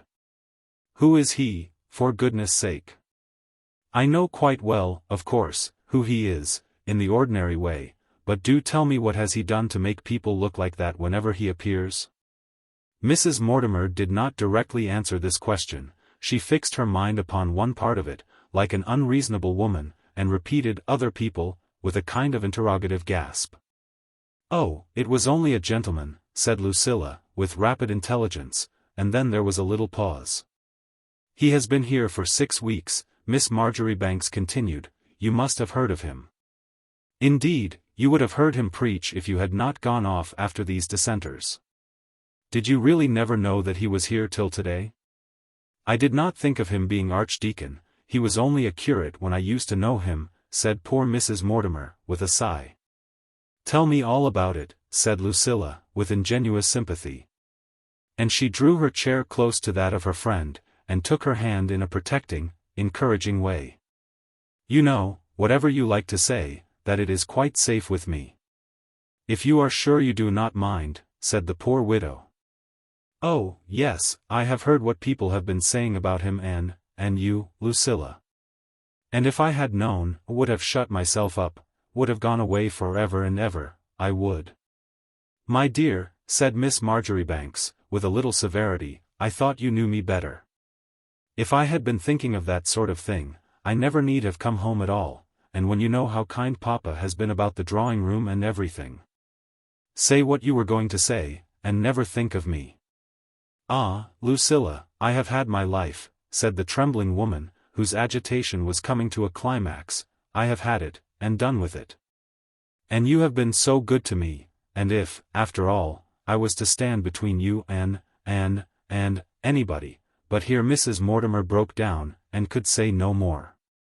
To be sure, she did not faint this time any more than she did on the first occasion when she made Miss Marjoribanks's acquaintance.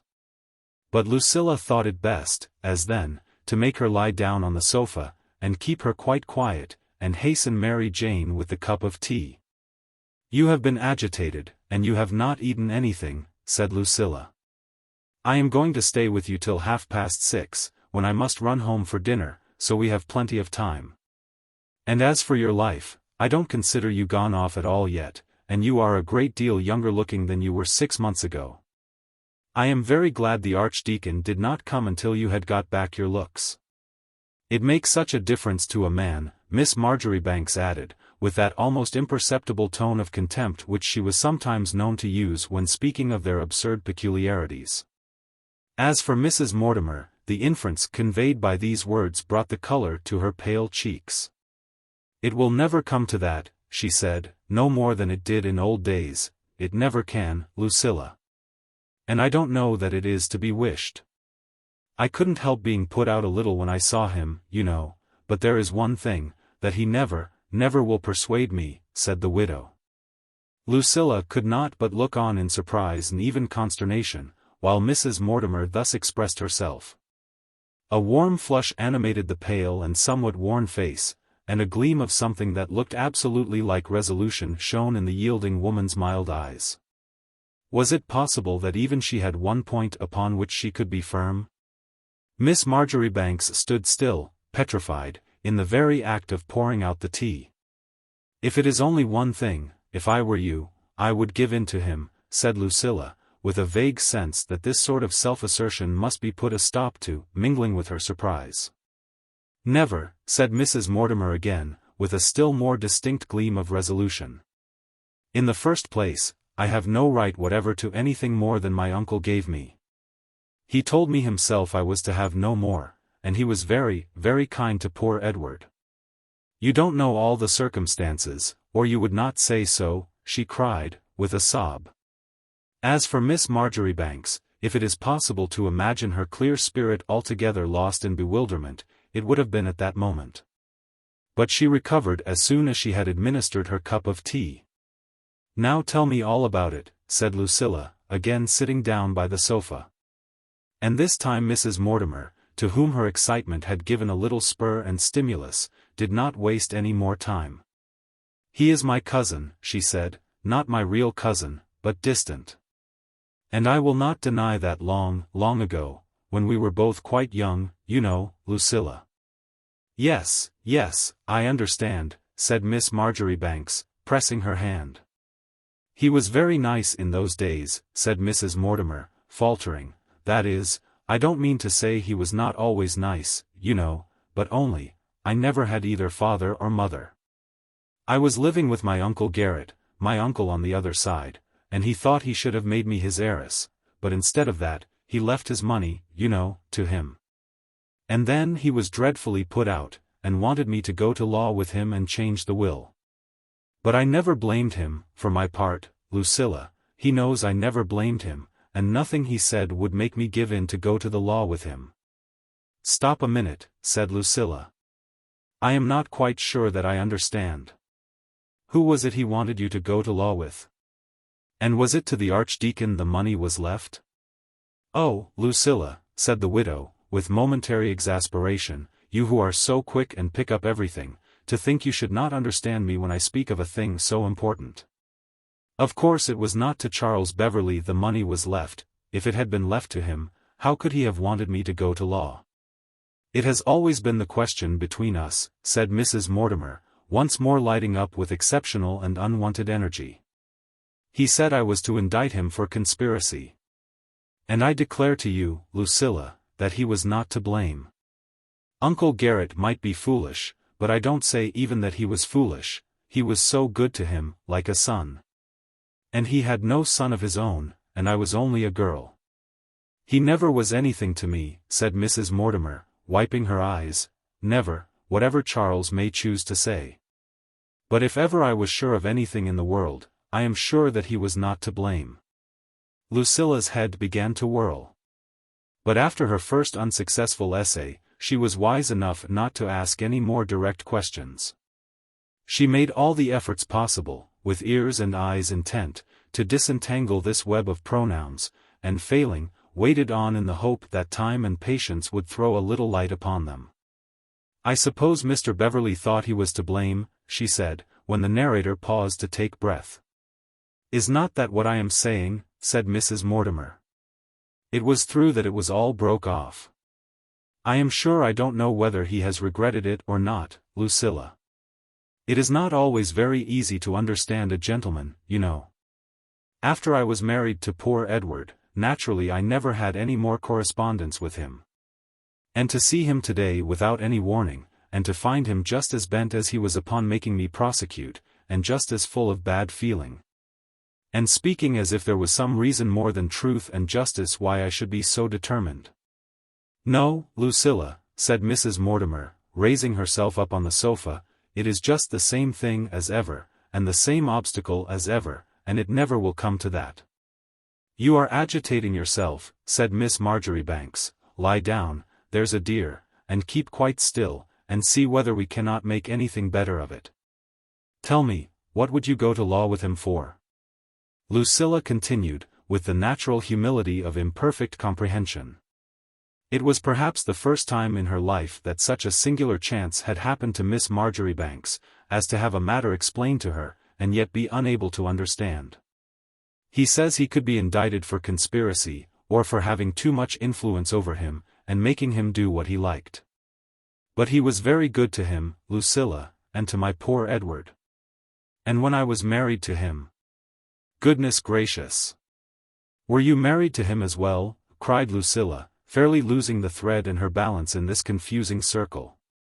Mrs. Mortimer grew pale, and rose quite up from the sofa, and went with the air of an insulted woman to seat herself in her usual chair.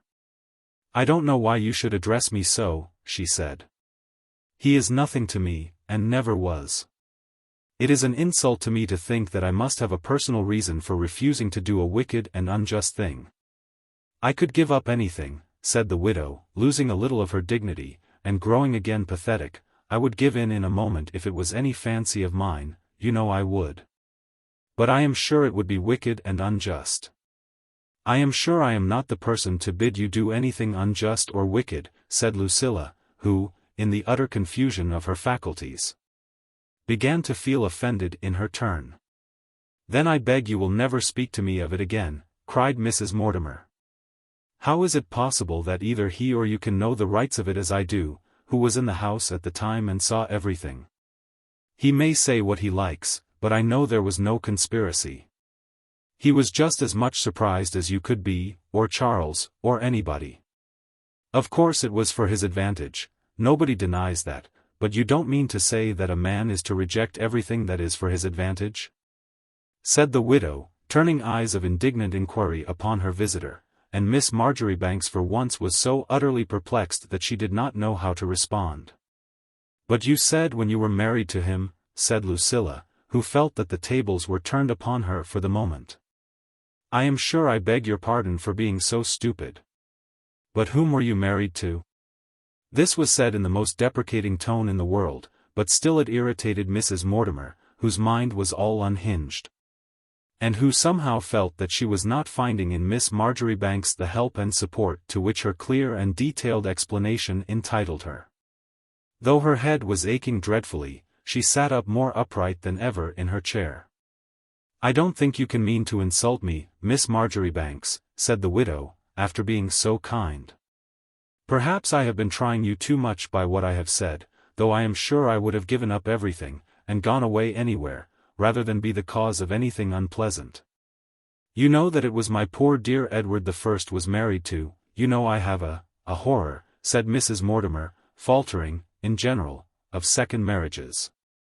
"Oh, yes," said Lucilla, "but there are always exceptions, you know, and when people have no children, nor anything, and you that were so young. I always make exceptions, for my part. And if you could only get over this one point," Miss Marjoribanks added, making a dexterous strategical movement. But Mrs. Mortimer only shook her head. "I don't think I am hard to get on with," she said, "but my poor Edward always said one must make a stand somewhere. He used to say I was so easy to be persuaded. He was glad to see I had a point to make a stand on, instead of being disagreeable about it, or thinking he was anything to me. And oh, Lucilla, he was so kind to him," said the widow, with tears in her eyes. "We met him quite by chance, and he was so kind. I will never forget it, if I should live 100 years. And why should Charles be in such a way? He never did him any harm. If anyone was injured, it was me, and I never felt myself injured, neither did Edward. On the contrary, he always did him justice, Lucilla," Mrs. Mortimer continued, fixing a pathetic look upon her friend. What could Lucilla do? She was burning to take it all in her own hands, and arrange it somehow, and unite the two lovers who had been so long separated. But unless she could understand what the point was on which Mrs. Mortimer made her stand, what could she do?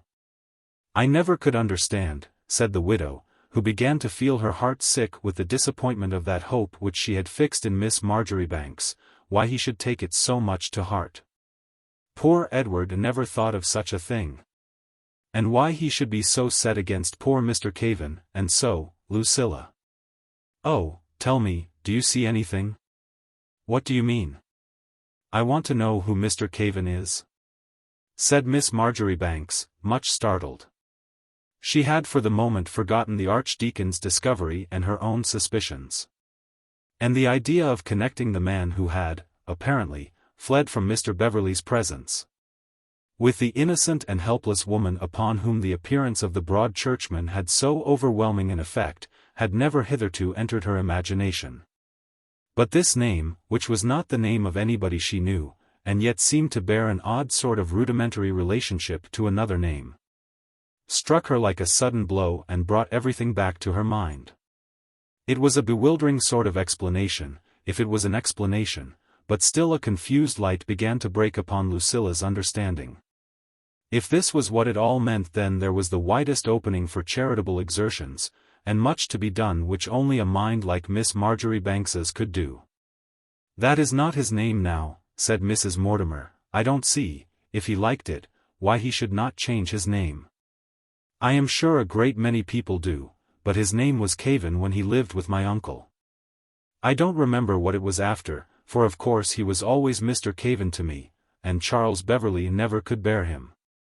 He used to think, but oh, Lucilla, forgive me, oh, forgive me, if it is too much for you," she added, a moment after, as another idea struck her. "It was not with the idea of anything coming of it, you know, it will never come to that, not now, I don't know if it is to be wished. I am sure he is quite free so far as I am concerned. It was not with that idea I asked for your advice, Lucilla," said the poor woman, in piteous tones. If Miss Marjoribanks had pressed her, and insisted upon knowing what was the idea which had moved her friend to ask her advice, Mrs. Mortimer would no doubt have found it very hard to reply. But Lucilla had no such cruel intentions. And the widow, notwithstanding her piteous denial of any motive, now that her mind was cleared, and she had caught the comprehension of her auditor, began to regard her with a certain instinct of hope. As for Miss Marjoribanks, this revelation at once troubled and cleared her mind. If this was the culprit, he was a culprit and yet he was innocent. And to heap coals of fire upon his head was in some respects a Christian duty. Her ideas went forward at a bound to a grand finale of reconciliation and universal brotherhood. She saw the tools under her hands, and her very fingers itched to begin. Large and varied as her experience was, she had never yet had any piece of social business on so important a scale to manage, and her eyes sparkled and her heart beat at the idea. Instead of shrinking from interference, her spirits rose at the thought. To vanquish the Archdeacon, to pluck out from the darkness, and rehabilitate and set at his ease the mysterious adventurer, whom, to be sure, she could not say she knew, for Lucilla was very careful, even in her own thoughts, not to commit herself on this subject, and to finish off by a glorious and triumphant marriage, not her own, it is true, but of her making. Which was more to the purpose, such was the program she made out for herself with the speed of lightning. The moment she had laid hold of the clue which guided or seemed to guide her through the labyrinth. It would be too lengthy a matter to go into all her tender cares for the widow's comfort during the rest of her stay, and the pains and delicacy with which she managed to elicit further particulars. And to make out her brief, so to speak, while she cheered up and encouraged the witness. Miss Marjoribanks jumped to the conclusion that poor Edward had been, after all, but a temporary tenant of the heart, which was now again free for the reception of the Archdeacon, if he could be got to accept the conditions. When 6:30 arrived, and Thomas came for her with the great umbrella, she went off quite resplendent in her waterproof cloak, and utterly indifferent to the rain, leaving Mrs. Mortimer worn out, but with a glimmer of hope in her mind. Such was the great work which, without a moment's hesitation, Lucilla took upon her shoulders. She had no more fear of the result than she had of wetting her feet, which was a thing Mrs. Mortimer and Thomas were both concerned about. But then Lucilla knew her own resources, and what she was capable of, and proceeded upon her way with that unconscious calm of genius which is always so inexplicable to the ordinary world. Chapter 24. It was the most unlucky moment for the weather to change, being the middle of July, and as near as possible to St. Swithin's Day. But the season had been so delightful up to that time that nobody in Carlingford at least had any reason to complain. So far as Miss Marjoribanks was concerned, she was rather glad, on the whole, that the next day was wet, and that she could not go out all the morning, nor was likely to be interrupted by visitors. She had all her plans to settle and mature for the great enterprise which she had taken in hand. By this time, so far from feeling any personal interest in the Archdeacon, or considering herself injured by his sudden desertion, that little episode had gone out of Lucilla's mind as completely as if it had never been. In one point, however, Miss Marjoribanks's conviction remained firm. It was impressed upon her mind that Carlingford would not be made into a bishopric, or, if made into a bishopric, that it was not Mr. Beverley who would be chosen to occupy the new see. It was one of those instinctive certainties which are not capable of explanation, which was thus borne in upon her spirit. And she could not have felt more sure of it had she seen it under the Queen's own hand and seal. While she went about her usual morning occupations, her mind was full of her great and novel undertaking. Mr. Beverley was not a man to be revolutionized in a moment. And many people would have shrunk from the attempt to work in a few days or weeks, with no better arms than those of acquaintance. A change which the influence of love had not been able to do in so many years. But it was not in Lucilla's nature to be daunted by a difficulty so unimportant. There was, thank heaven, some difference between herself and the widow, who, in a strait, could think of nothing better to do, poor soul, than to faint. And Miss Marjoribanks had the advantage of never as yet having been beaten, whereas Mrs. Mortimer had undergone numberless defeats. The hardest matter in the whole business, however, was the identification of the Mr. Cavan whom the Archdeacon thought he had seen in Carlingford, and was not afraid to speak of as a clever rascal and adventurer. Mr. Beverley had never seen the fellow again, as he had told Lucilla not many days back, and Miss Marjoribanks had been unfeignedly glad to hear it, but now matters had changed. In the course of her reflections, she decided that it would now be best that these two men, if possible, should meet and recognize each other, and that the business should once for all be definitively settled.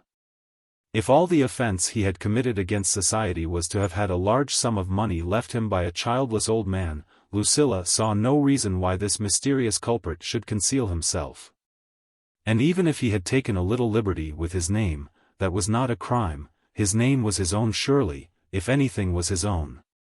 At the same time, Miss Marjoribanks took pains to impress upon herself, as it is to be hoped a friendly audience will also have the goodness to do, that she had no real foundation for her suspicions as to the identity of this personage, and might turn out to be completely mistaken. He might have made no change whatever on his name. He might be flourishing in some other quarter of England or the world, with all his antecedents perfectly well known, and unconscious of anything to be ashamed about. Which, to tell the truth, was, as Lucilla confessed to herself, a much more likely hypothesis than the supposition which had taken such possession of her mind. But then Miss Marjoribanks had a just faith in her instincts, and in those brief but telling pieces of evidence which supported her conclusion. She was thinking over this important branch of the subject with the greatest care and devotion, when, looking out by chance into the rain, she saw the Archdeacon crossing the garden. Perhaps it was just as well that she thus had warning and a moment to prepare for his visit, not that Lucilla was a person to be taken at disadvantage. But still, in a matter so practical and pressing, it was always better to be prepared. Mr. Beverley came in with an air and expression so different from that which he had borne in their intercourse no further gone than yesterday, that, notwithstanding the corresponding revolution in her own mind, Miss Marjoribanks could not but regard him with mingled admiration and surprise. She judged him as the general world so often judged herself, and gave him credit for skill and courage in assuming such an attitude, when the fact was he was only preoccupied and natural, and did not think of his attitude at all. It did not occur to the Archdeacon that he had sinned towards Lucilla.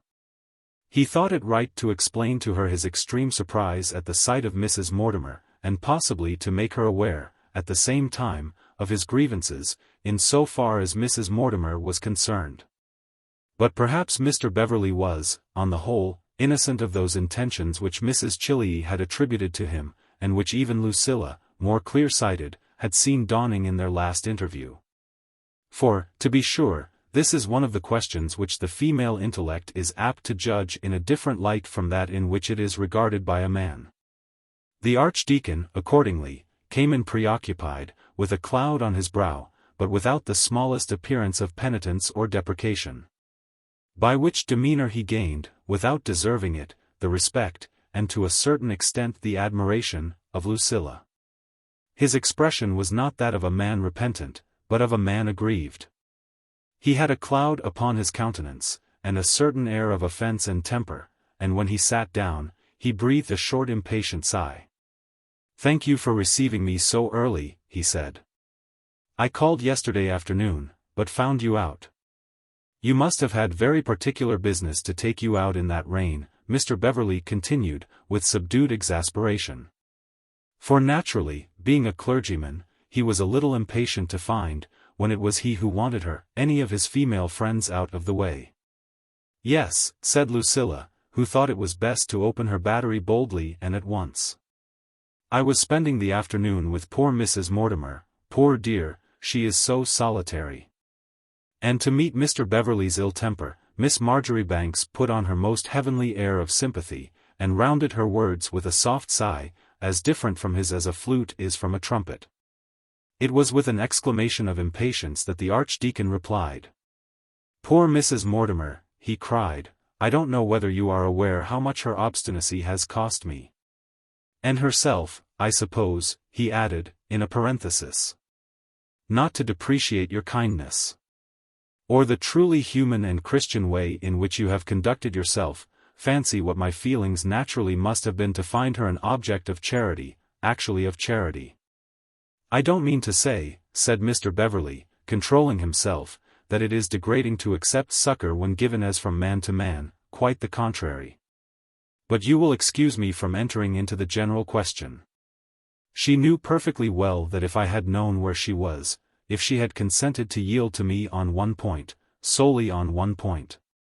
And she such an obstinate woman," said Miss Marjoribanks, with fine scorn. "How could you ever think of such a thing? A woman that never gives in to anybody. If you knew her as well as I do." The Archdeacon glanced up with a momentary intense surprise, as if it was within the possibilities that such a change might have taken place in the widow's nature. And then he caught Lucilla's eye, and grew red and more aggrieved than ever. "Mrs. Mortimer happens to be a relative of mine," he said, in his authoritative voice. "I have known her from her youth. I am better instructed in all her affairs than she can possibly be. When I urge her to any step, however much it may be against her inclinations, she ought to know that it can only be for her good. I beg your pardon, Miss Marjoribanks. It will give me great grief to find that you, upon whose superior good sense I have so much calculated, should support her in her folly. I know how much she owes to you." "Oh, no, she does not owe me anything," said Lucilla. "It was just my luck, you know. I knew she would turn out to be a lady. I don't want to stand up for her if she is wrong, but I have only heard her side. When you tell me about it, I shall be able to form an opinion," Miss Marjoribanks added prudently. "For of course everything has two sides." "Most things," said Mr. Beverley, "but this is precisely one of the things which have not two sides.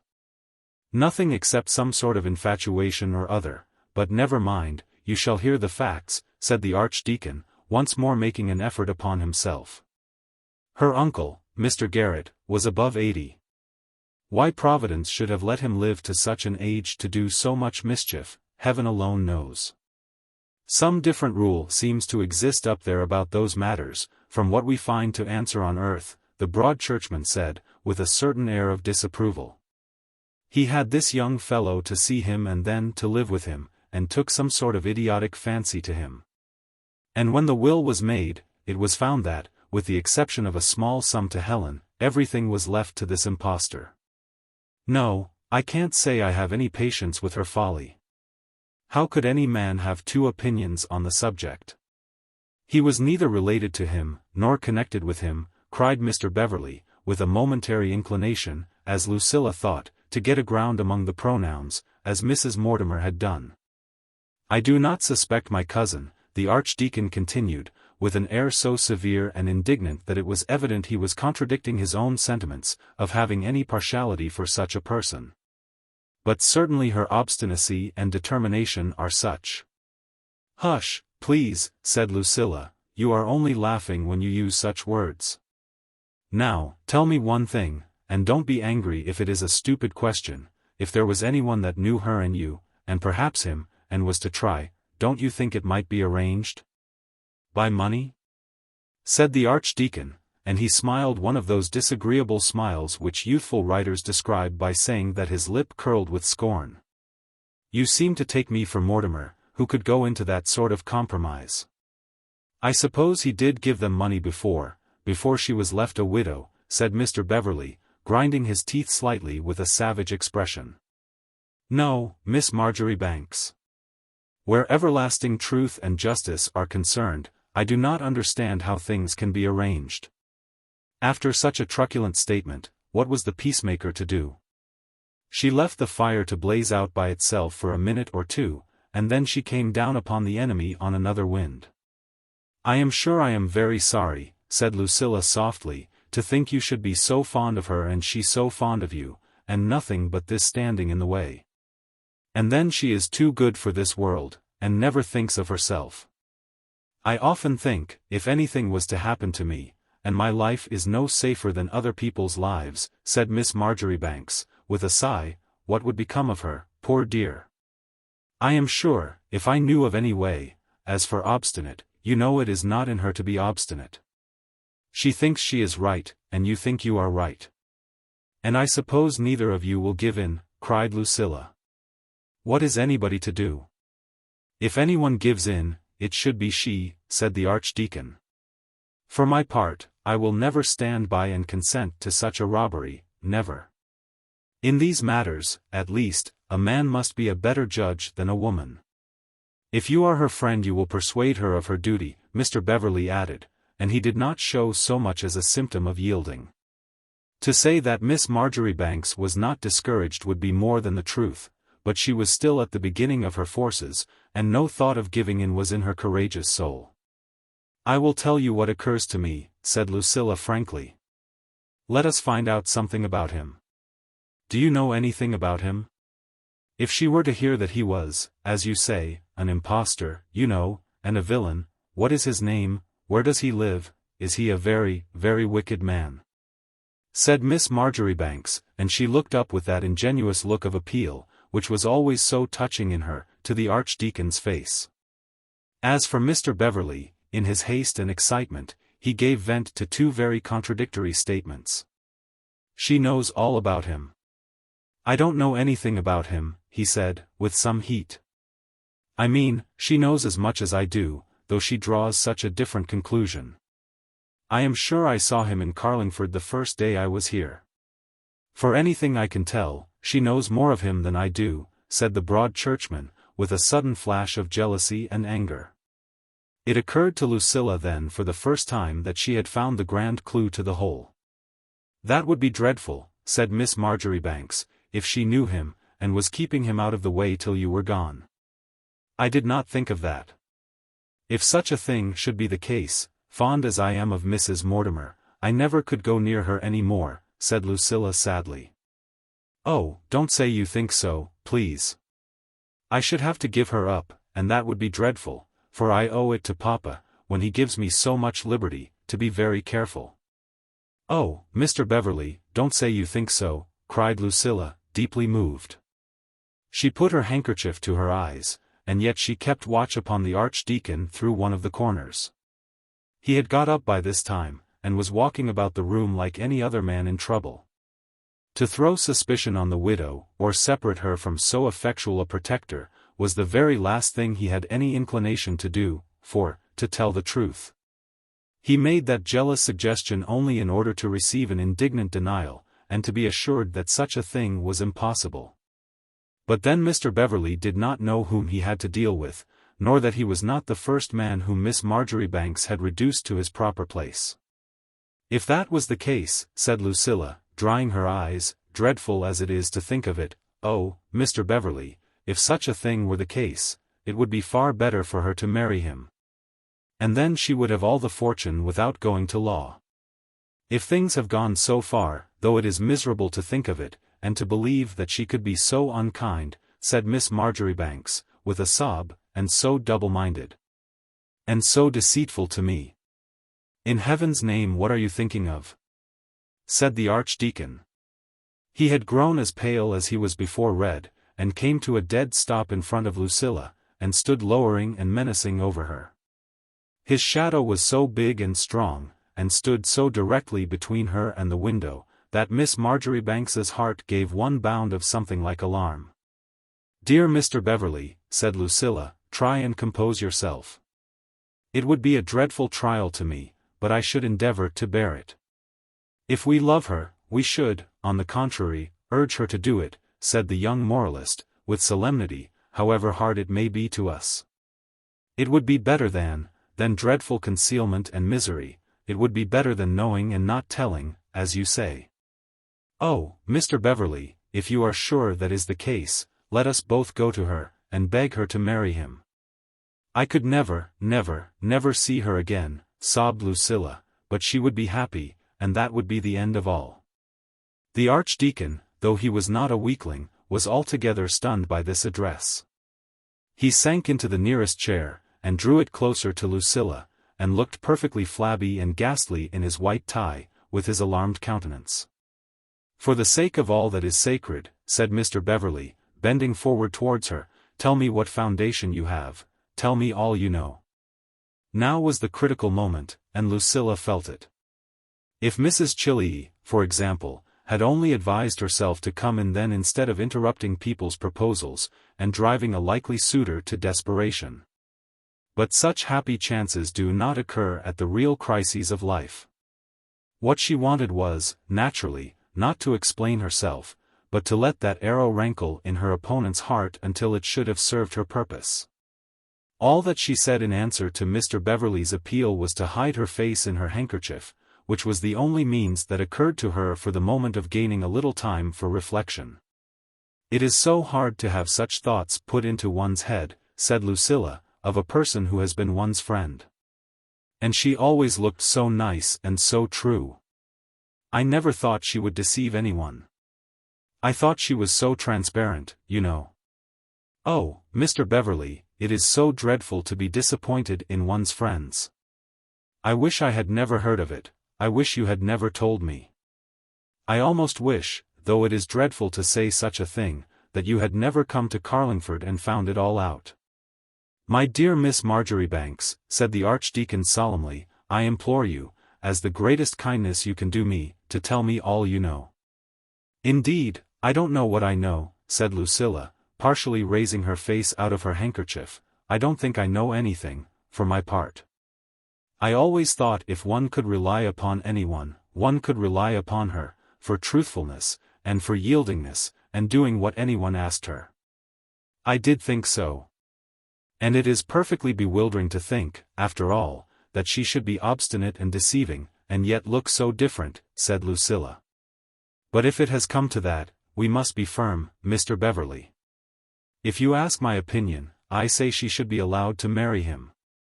That would solve everything, you know," Miss Marjoribanks added, with sad decision. "She would get all the fortune without going to law, and she would be settled, and off one's mind. That would be my final advice, if everything has happened as you say."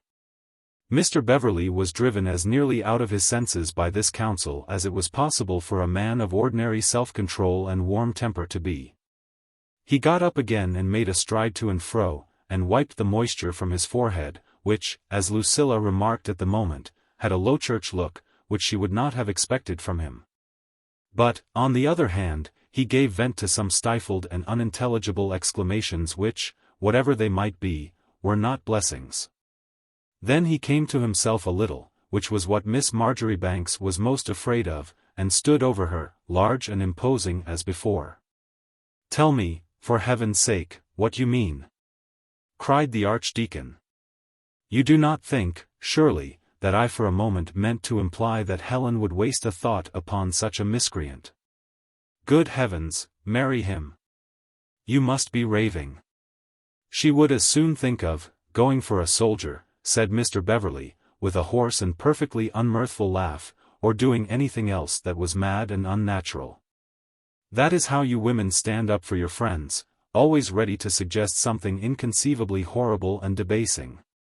Happily you always go too far," he added, once more wiping his forehead. It was a very low church, not to say dissentierish, sort of thing to do, and it unconsciously reduced her adversary's dignity in Miss Marjoribanks's opinion. Besides affording a proof that he was not nearly so much convinced of what he said, as he professed to be, in his secret heart. "Mr. Beverley, I think you forget a little," said Lucilla, with dignity.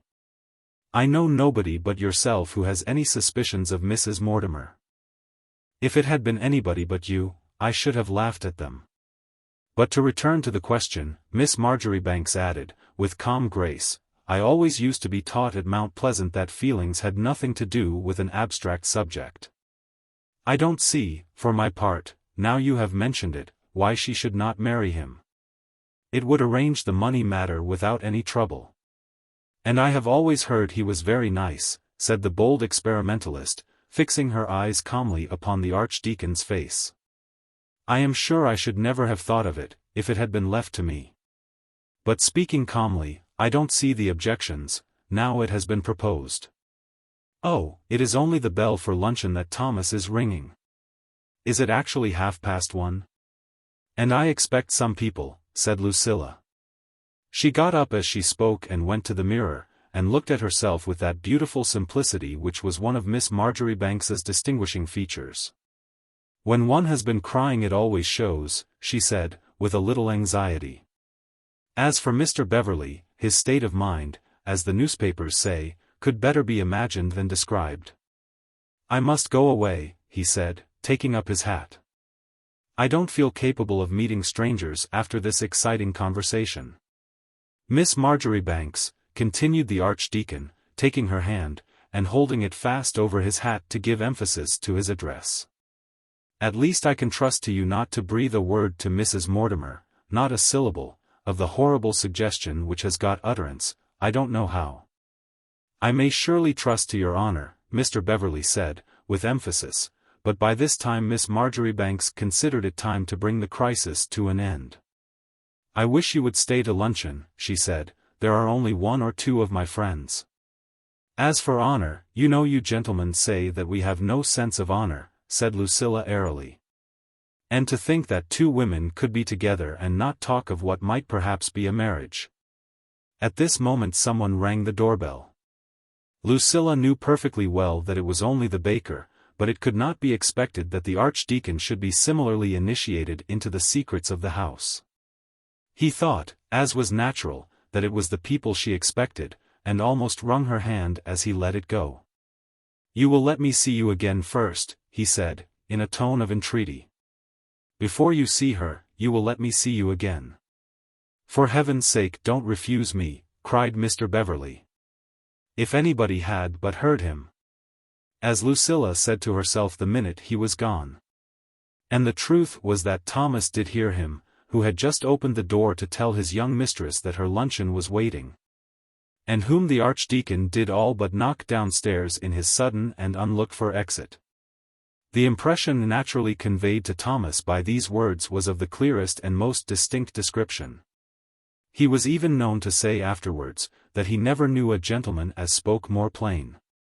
But Mr. Beverley rushed downstairs, without thinking of Thomas, in a most unenviable frame of mind, into the rain. He was more afraid of meeting Miss Marjoribanks's friends than a man of his size and principles should have been afraid of meeting anybody. But then there is a vast distinction, as everybody is aware, and no one more than the Archdeacon, between physical and moral strength. As for Lucilla, her tears and anxieties passed off in a miraculous manner as soon as her visitor was gone. She went downstairs and ate her luncheon with the serenest brow and a most agreeable ladylike appetite. And it was not a fib, as may perhaps be supposed, that she was expecting people, for at that hour Miss Marjoribanks always did expect people, who, to be sure, might be kept back by the rain, but whom she was always justified in looking for. Perhaps, on the whole, notwithstanding her warm sense of the duties of hospitality, Lucilla was glad that it rained so heavily, and that nobody came. She had a great deal to think of as she took her maidenly and delicate repast. The first step had been taken, and taken triumphantly. Henceforward, whatever the Archdeacon's illusions might be, he could no longer stand calm upon his eminence, and conclude that it was he, and he alone, who could raise the widow from her lowly estate. Lucilla, it is true, knew that no such idea as that of marrying her uncle's heir would ever present itself to Mrs. Mortimer. And that, at least so far as Miss Marjoribanks's information went, such a thought was equally removed from the mind of the personage unknown, whom Mr. Beverley denounced as an impostor. But this did not in the least affect the value of the suggestion as an instrument to be used against the Archdeacon, who was big enough to defend himself, and on whose account the young philanthropist had no compunctions. The first step was thus taken, and taken successfully, but it was only after this that the real difficulties began. And Lucilla knew no more as yet how she was to find and identify, not to say assail and vanquish, the other side, the mysterious Mr. Cavan, the man whom the Archdeacon abused and the widow defended. Then even the greatest military genius knows at the commencement of the first campaign how to conduct the second. This was what she considered so closely as she sat alone in the dull afternoon.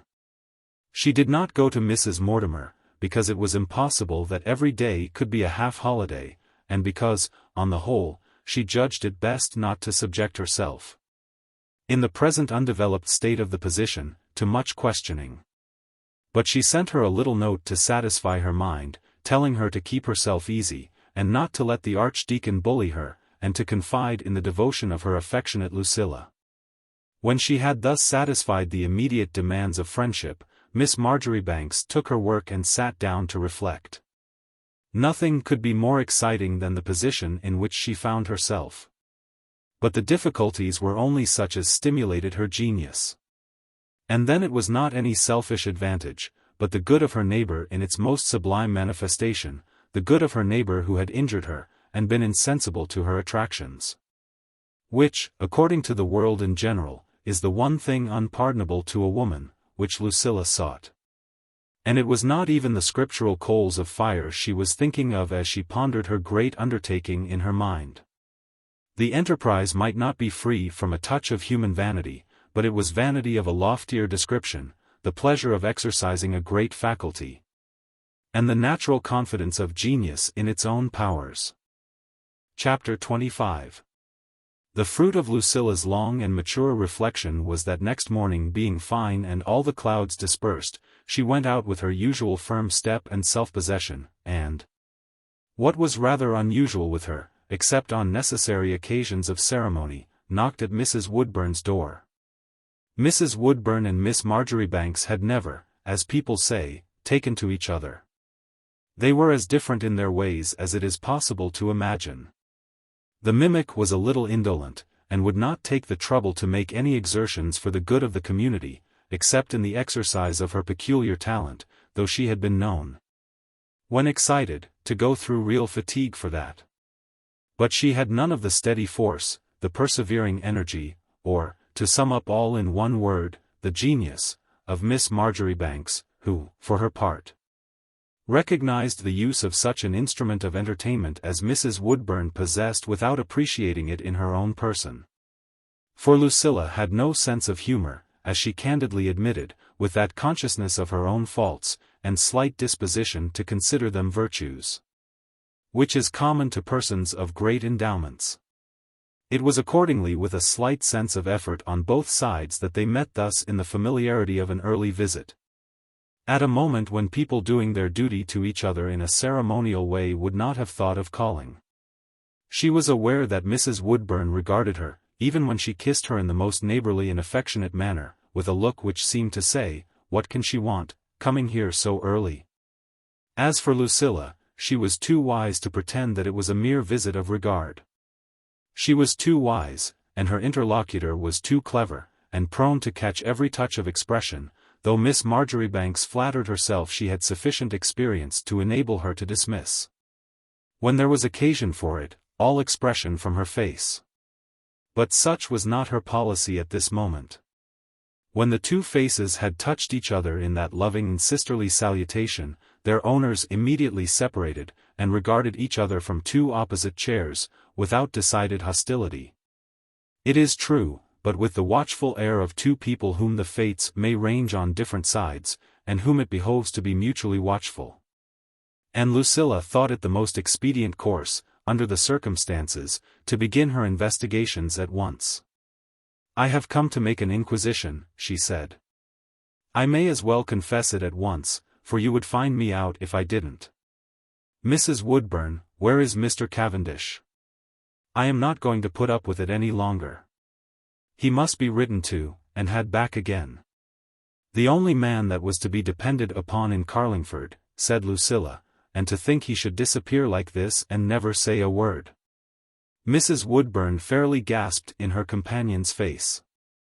She could no more tell what this meant, than if she had been a person utterly unacquainted with human motives and ways of working. And, indeed, it was only the tricks of the surface for which she had any real insight. "My brother!" she exclaimed, with something between an impulse of defense and denial, and a quite opposite instinct of confidence. Had he proposed, after all, without telling his sister? Had Lucilla a right to ask the question she uttered so frankly? Had he been prudent for once in his life, and secured this sensible alliance and prop to his position? All these questions rushed at lightning speed through Mrs. Woodburn's mind.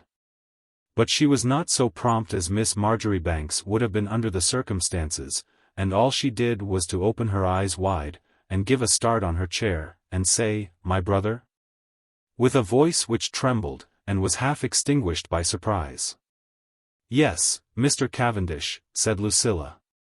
"Do tell me his address. There is not a man in Carlingford who is good for anything, now that he is gone. You must see that as well as I do.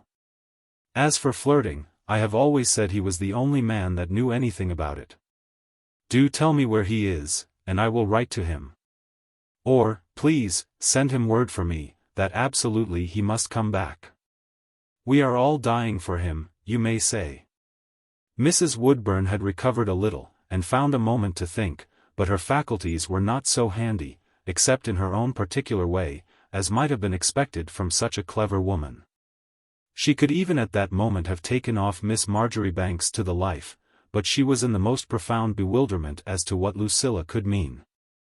Whether she was really laying herself out to "patch" Mr. Cavendish, or whether she was merely talking nonsense without any particular meaning. Or whether she was feigning indifference by way of getting information, and the stupidest person in Carlingford would have acquitted herself as well as Mrs. Woodburn felt able to do in the emergency. "I should think he would rather hear that some of you were willing to live for him," she said, in a tremulous way. Finding nothing better come to her lips than the echo of an old compliment, which went against her nature, but yet with an instinct of serving her brother so far as it might be in her power. "Not me," said Lucilla frankly. "Some people once thought so, you know, but I can't say I ever thought so. There never will be anything about living or dying between him and me." "I hope we know better," said Miss Marjoribanks. "Besides, if I were so much as to think of that sort of thing I should feel I was swindling Papa." "Oh, no, I assure you I am quite disinterested. I want him for my Thursdays. Do write, and say he must come home." "I don't like people to be too disinterested," said Mrs. Woodburn, "and I don't think Harry would be at all glad to hear it. I wish he would come back, I am sure. I am always bullying him about it." "I thought perhaps some of you young ladies had been unkind to him," said the anxious sister, who had recovered her head, and thought it might be possible to get at the secret, if there was a secret. "By means like this." "No," said Miss Marjoribanks, I have not been unkind to him, and there is nobody else I know of," said the candid Lucilla, "unless poor Barbara, and she will never be unkind, you know. I will write him a letter if you will give me his address." "Is it true that somebody has left him a great deal of money, and he is going to change his name?" "His name?" said Mrs. Woodburn, with a little cry, like an imprudent woman, and then she recovered herself. "I have not heard of anything of the kind," she said, "and he would be sure to tell me of it. But in Carlingford people know things before they happen. I should be very glad to know that somebody was going to leave him a great deal of money. But I don't know about the name." "Oh, I heard it only in a confused sort of way," said Lucilla, "or that he had changed his name. I am sure I don't know if it was past or present. Did he ever make any change to be somebody's heir?" "Oh, I beg your pardon, but you know people do it every day." Mrs. Woodburn had grown quite pale, perhaps because she began to see that there was some method in these questions, perhaps with simple and unreasonable fright at the suggestion. She could not say a word for a moment, so startling was the question, and then there was something in Lucilla's early visit, and in her instant onslaught upon Mr. Cavendish, which was alarming. She was so frightened and driven into a corner that she could not tell how to answer. It occurred to her all at once that perhaps Mr. Cavendish had opened his heart to Miss Marjoribanks and given her an inkling of his secret. And what would Lucilla think if she contradicted her brother? Never was a poor woman in a greater difficulty.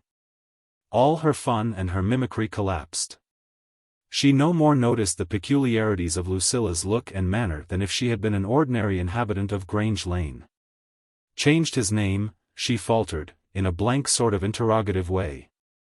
And in spite of herself faltered and shook, and conveyed to Lucilla the most perfect assurance that what she supposed was true. When it is for a great deal of money there is some sense in it. When it is only for a prettier name it is dreadfully stupid. Don't you think so? "As if we all could have pretty names," said Lucilla. "I should like so much to have a talk with Mr. Cavendish. I picked up some very, very old friends of his the other day, people who used to know him long ago. I am sure he would be interested if he were to know." "I don't think it could be him," said Mrs. Woodburn, with something like the instinct of despair. "I don't remember any very old friends he has. It is so long a time ago," and then the poor lady stopped short, as if she had something choking her in her throat. "I don't think it could be he." "Not such a very long time," said Lucilla, in her easy way. "It is dreadful to give him a character for being old. Do write him, please, and tell him about those people. He is sure to be interested if you say it is a lady, and a pretty woman, and a widow," continued Miss Marjoribanks. "She says he was once very kind to her when her poor husband was alive." Mrs. Woodburn recovered herself a little as Lucilla spoke. "It must have been some other Mr. Cavendish," she said.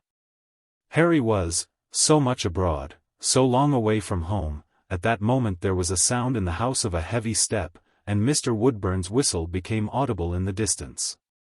Then the poor woman, who had a secret, fixed haggard eyes upon Miss Marjoribanks. She dared not say, "Don't speak of this before my husband." She dared not utter a word to awaken suspicion on one side or the other.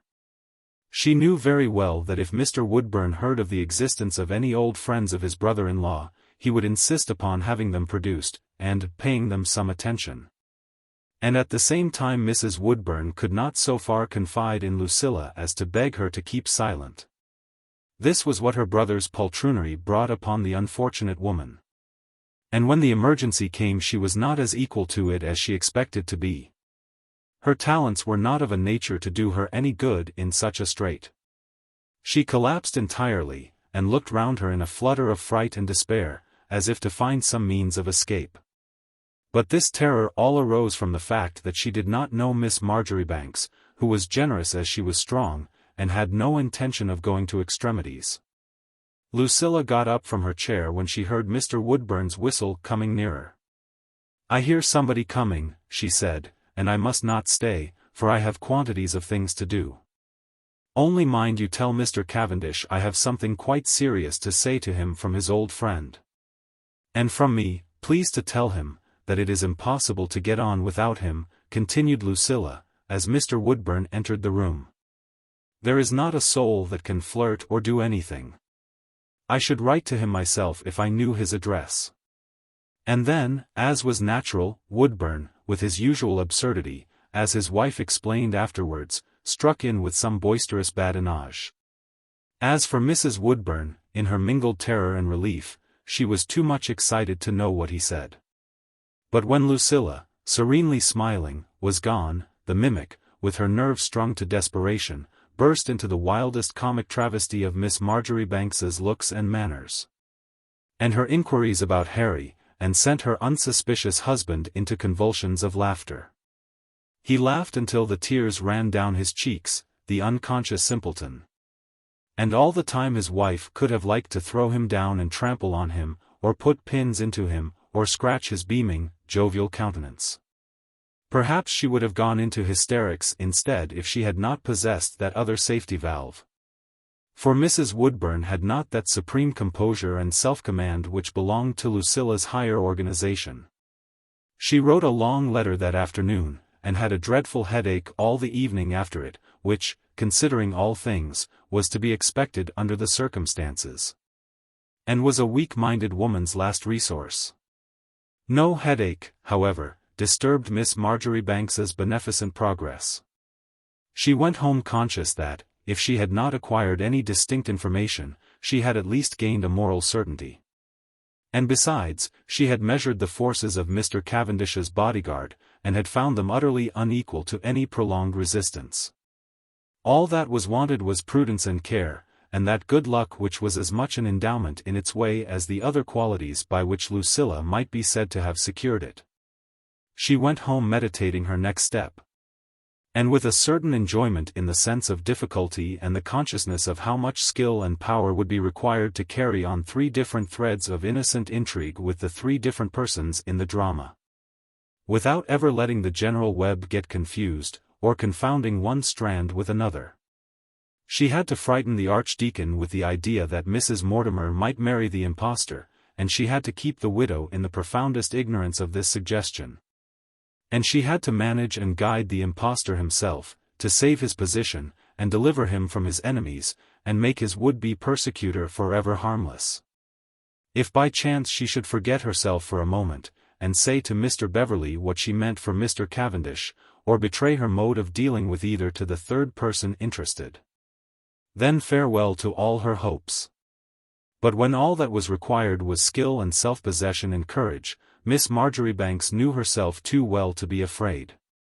She came in with that sense of having done her duty which is so sweet to a well-regulated mind. But it was not to that internal satisfaction alone that Providence limited Lucilla's reward.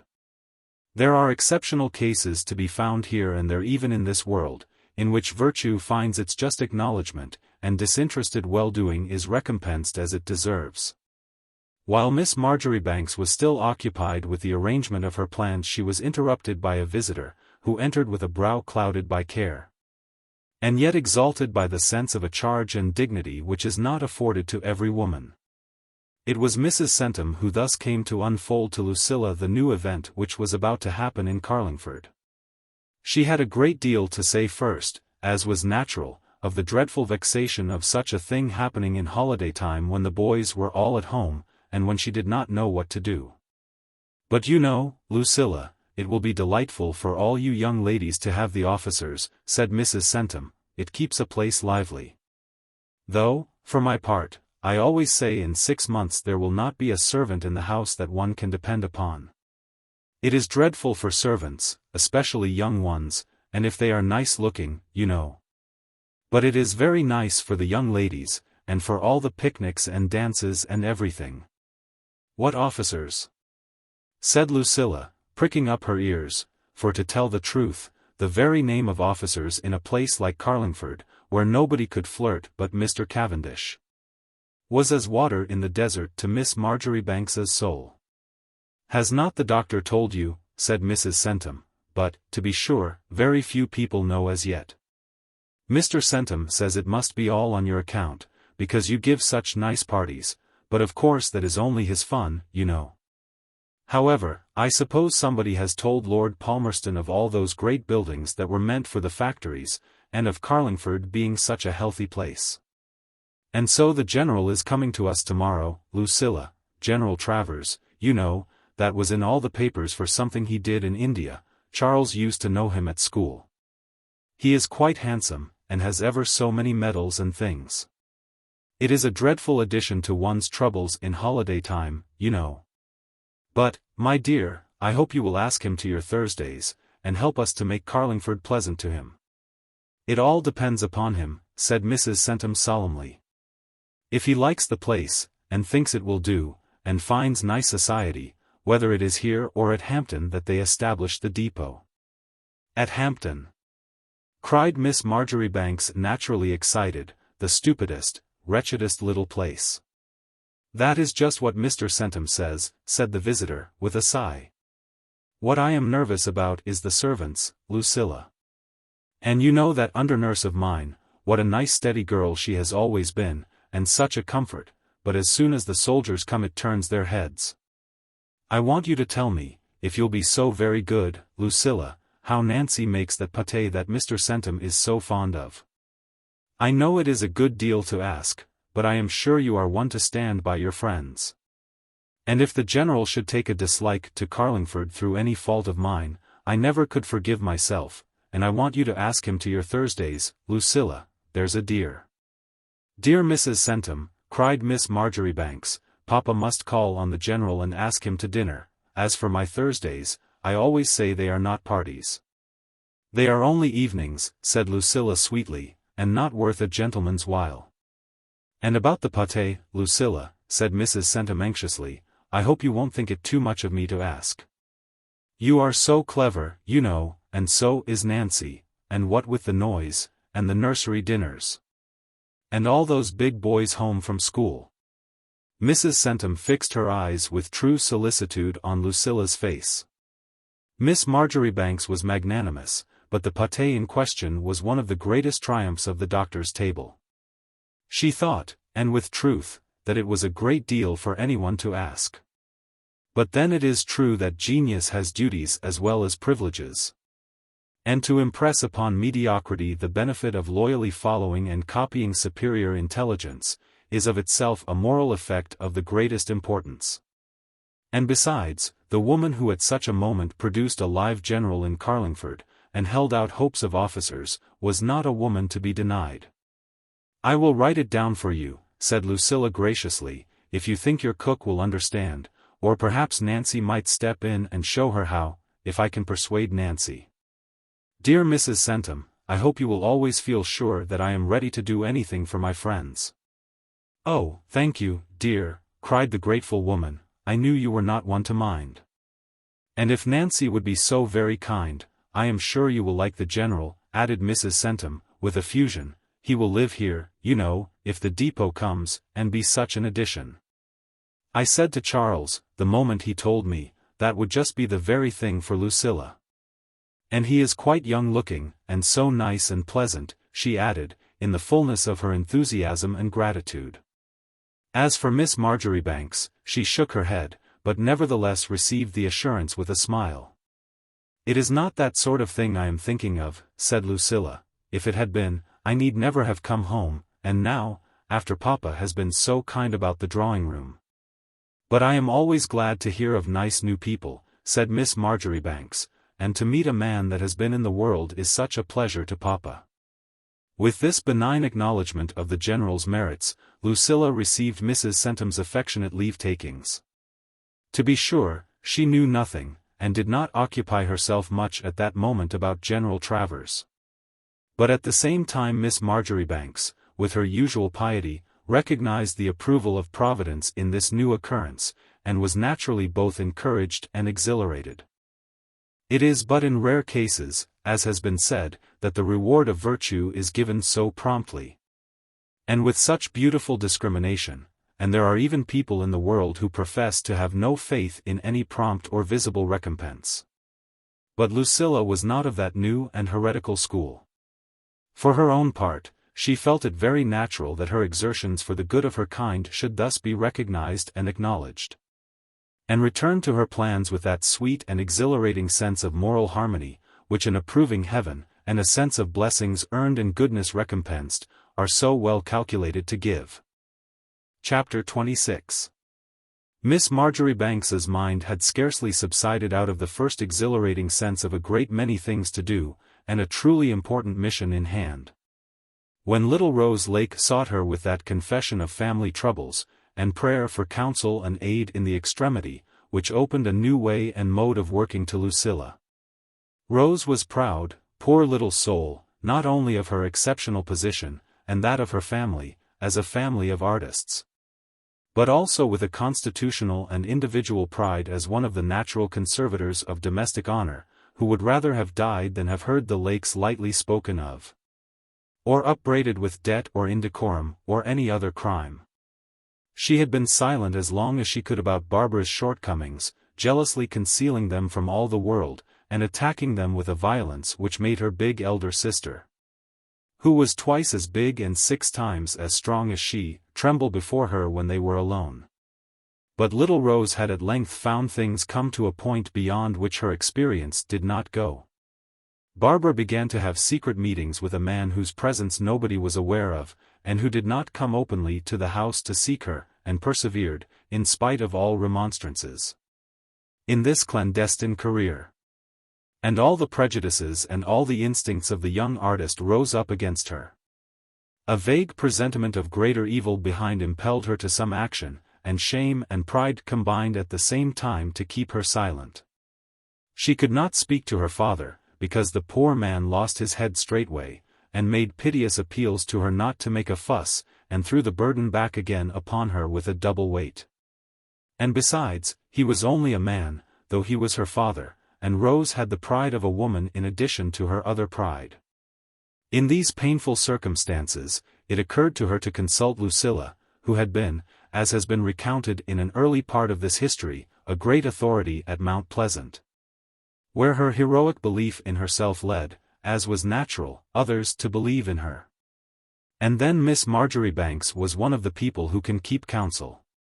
And Rose felt, besides, that Lucilla had been injured, and had not revenged herself, and that to put confidence in her would be, to a certain extent, to make up for the offense. All these motives, combined with an intolerable sense of having upon her shoulders a burden greater than she could bear, drove the young artist at last to Grange Lane, where Lucilla, as we have said, was still in the state of mental exhilaration and excitement naturally consequent upon having a very important piece of work in hand. "I don't know what to do," said Rose. "I made up my mind I never would say a word to anyone. It is so strange she should have no proper pride. But then it is dreadful to think, what if anything should come of it? Though I am sure I don't know what could come of it, but they might run away, or something.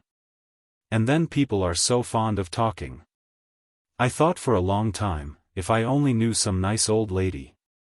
But then I don't suppose there are any nice old ladies in Carlingford," added the pre-Raphaelist, with a sigh. "Oh, you little monster," cried Lucilla, "there is Mrs. Chillee, the dearest old. But never mind, make haste and tell me all the same." "Lucilla," said Rose solemnly, "we are not great people like you, we are not rich, nor able to have all we like, and everybody to visit us. But, all the same, we have our pride. The honor of a family is just as precious whether people live," said the young artist, with a certain severity, "in Grove Street or in Grange Lane." This exordium had its natural effect upon Miss Marjoribanks.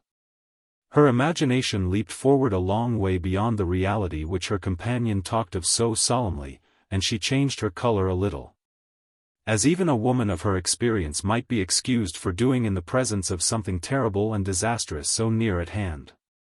"I wish you would not frighten me," said Lucilla. "I am very sorry for you, you dear little Rose. You are only a baby yourself, and ought not to have any bother. Tell me all about it, there's a dear." But these soothing tones were too much for Rose's composure.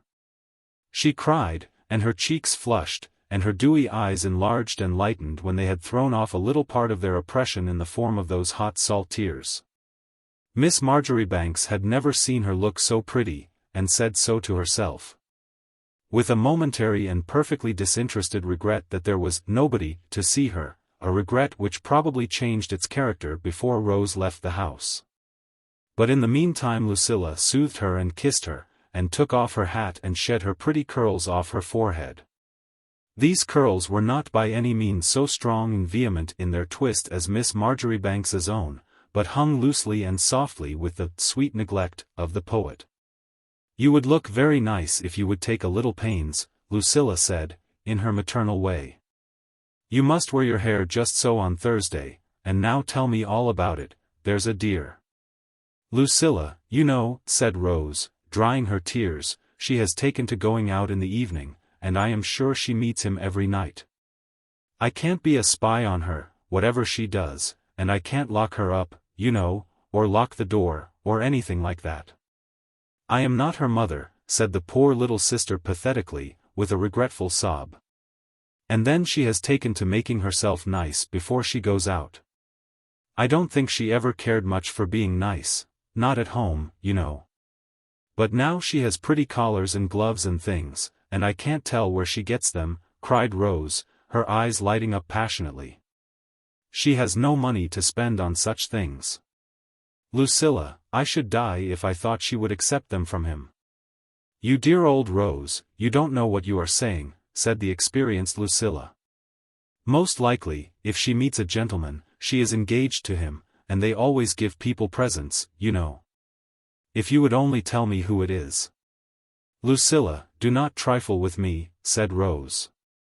"It is much too serious for that, engaged without Papa knowing of it, nor me. You know very well that would be no engagement." "I sometimes think she is fond of him," said the reverent little maiden, whose voice changed and softened under the influence of that supposition. "And then again I think it is only because he is rich," she went on, with new vehemence. "Oh, Lucilla, if you only knew how dreadful it was to have such thoughts, and there is nobody to take care of her but me. Papa cannot be worried, for that would react upon everything.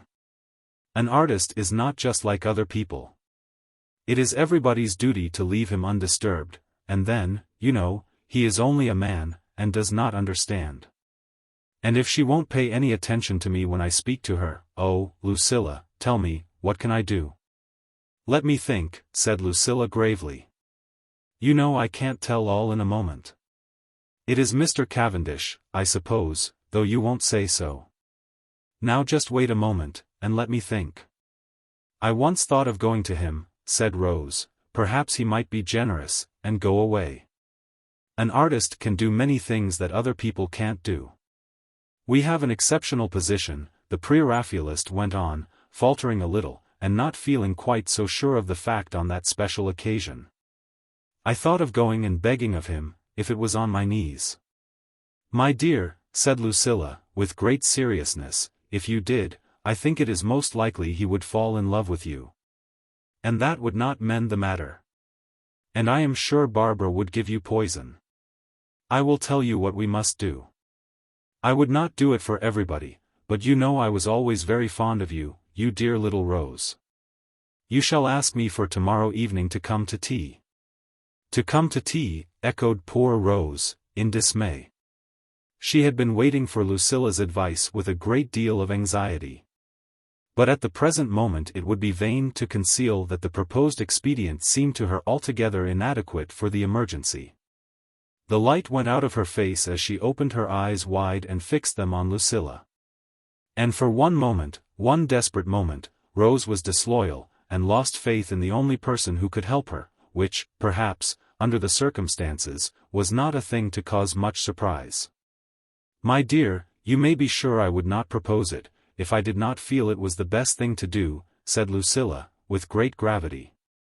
"It happens precisely that I want to see Mr. Cavendish, and if he is at home he never shows himself, and I have been wondering how I could find him." "I shall make him walk home with me," said Miss Marjoribanks, "so you need not be uneasy, Rose, about the trouble I am taking. I am doing it to serve myself as well as you. We shall say 8 o'clock, if that is not too late." "But, Lucilla," said Rose, with consternation, and then she stopped short, and could not tell what more to say. You don't understand it?" said Miss Marjoribanks. "I don't think it was to be expected that you should understand it. A little thing like you has no way of knowing the world. When Barbara knows I am there, she will be sure to bring him to the very door. She will want me to see that he is with her, and you may leave the rest to me," said Lucilla. "For my part, I have something very particular to say to Mr. Cavendish. It is my luck," Miss Marjoribanks added, "for I could not think how to get to see him. At 8 o'clock tomorrow evening." "Yes," said Rose, but perhaps it was still doubtful how far she understood the mode of operations proposed. Lucilla's prompt and facile genius was too much for the young artist, and there was, as she herself would have said, an entire want of keeping between her own sense of the position, tragical and desperate as that was, and any state of matters which could be ameliorated by the fact of Miss Marjoribanks coming to tea. It had been Rose's only hope, and now it seemed all at once to fail her. And yet, at the same time, that instinctive faith in Lucilla which came naturally to everyone under her influence struggled against reason in Rose's heart. Her red soft lips fell apart with the hurried breath of wonder and doubt. Her eyes still expanded, and clearer than usual after their tears, were fixed upon Lucilla with an appealing, questioning look. And it was just at this moment, when Rose was a great deal too much absorbed in her disappointment and surprise, and lingering hope, to take any notice of strange sounds or sights, or of anybody coming, that Thomas all at once opened the door and showed Mrs. Centum into the room.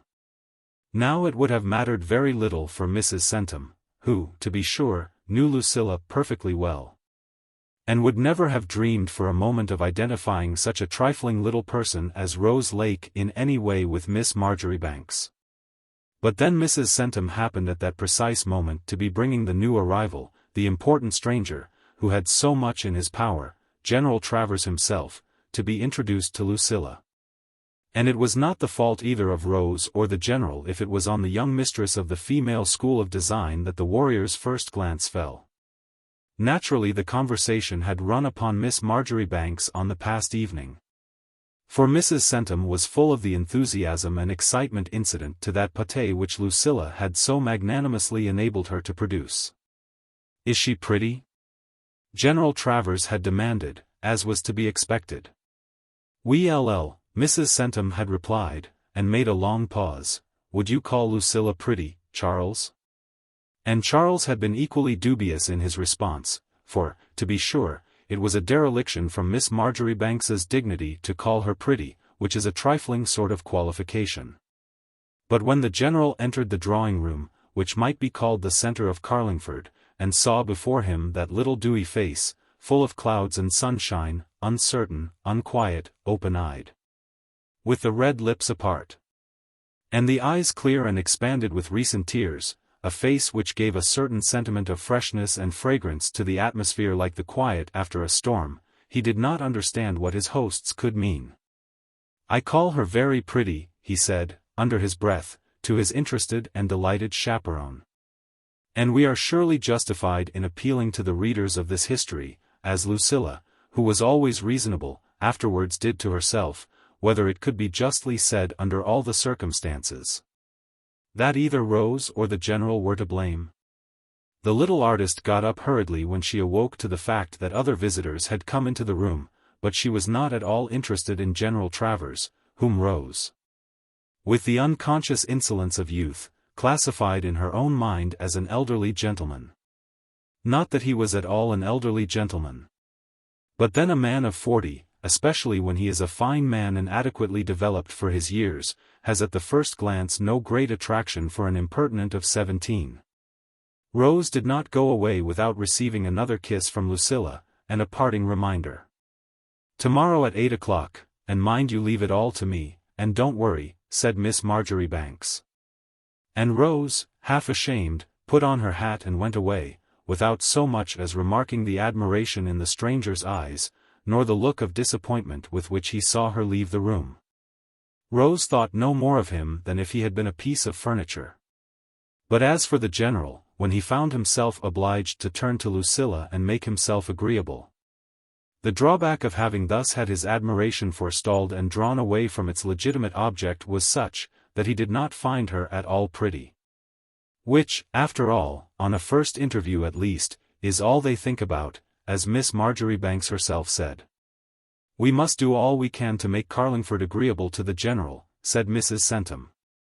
"You know how much depends upon it, Lucilla.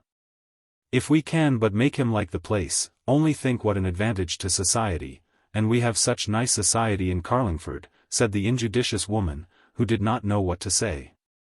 "Nothing very particular," said Miss Marjoribanks. "I hope General Travers will like us, but as for the officers, I am not so sure. They are all so light and airy, you know, and to have nothing but flirting men is almost as bad as having nobody that can flirt. Which is my position," Lucilla added, with a sigh, "as long as Mr. Cavendish is away."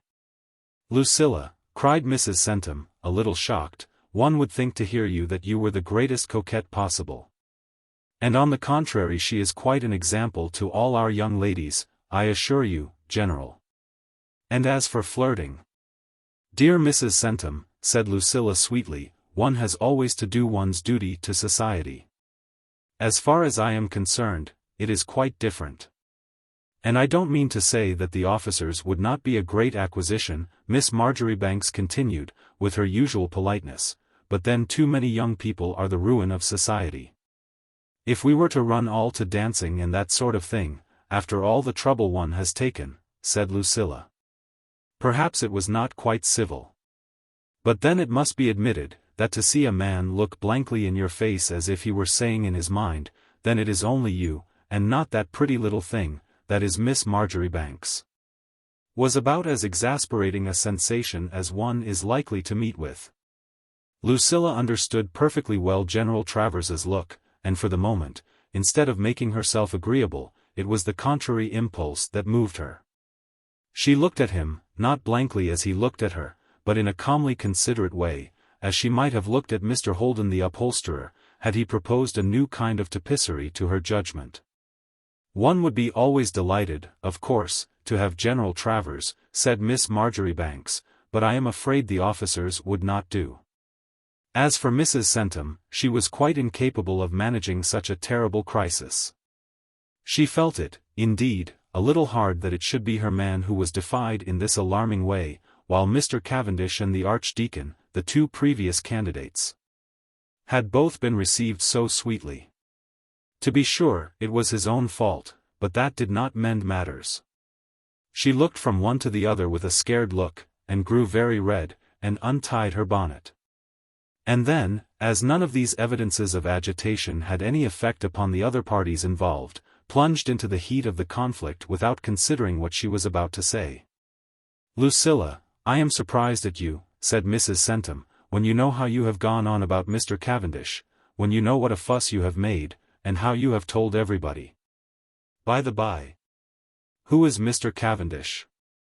said General Travers, interposing, with that holy horror of a quarrel between women which is common to the inferior half of creation. "I wonder if he is a fellow one used to meet everywhere.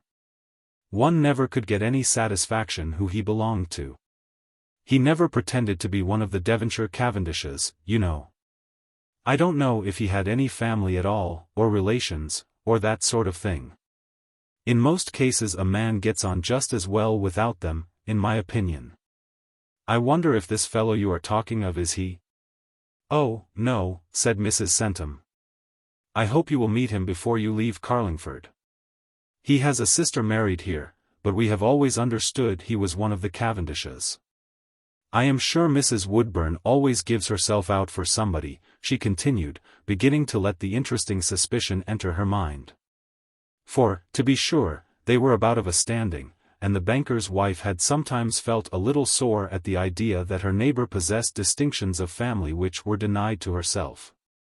"It is true, none of her relations ever come to see her," said Mrs. Centum, and she began to forget the General, and Lucilla's reception of him, in this still more interesting subject.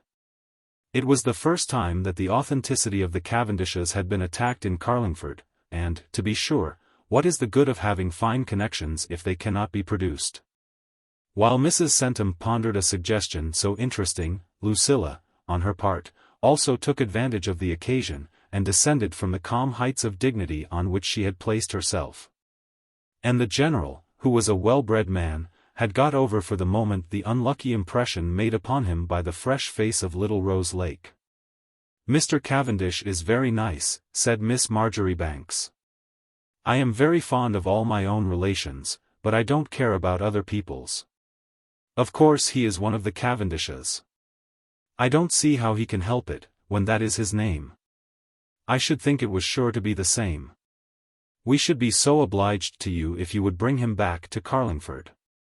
I don't know, I am sure, why he is so obstinate in staying away. Perhaps somebody has been unkind to him," said the General, feeling it was expected of him. "I am sure I have not been unkind to him," said Lucilla. "He is such a loss to me. If you are going to do us the pleasure of coming on Thursday, oh, I am sure we shall feel quite honored, both Papa and I will show you how badly off I am."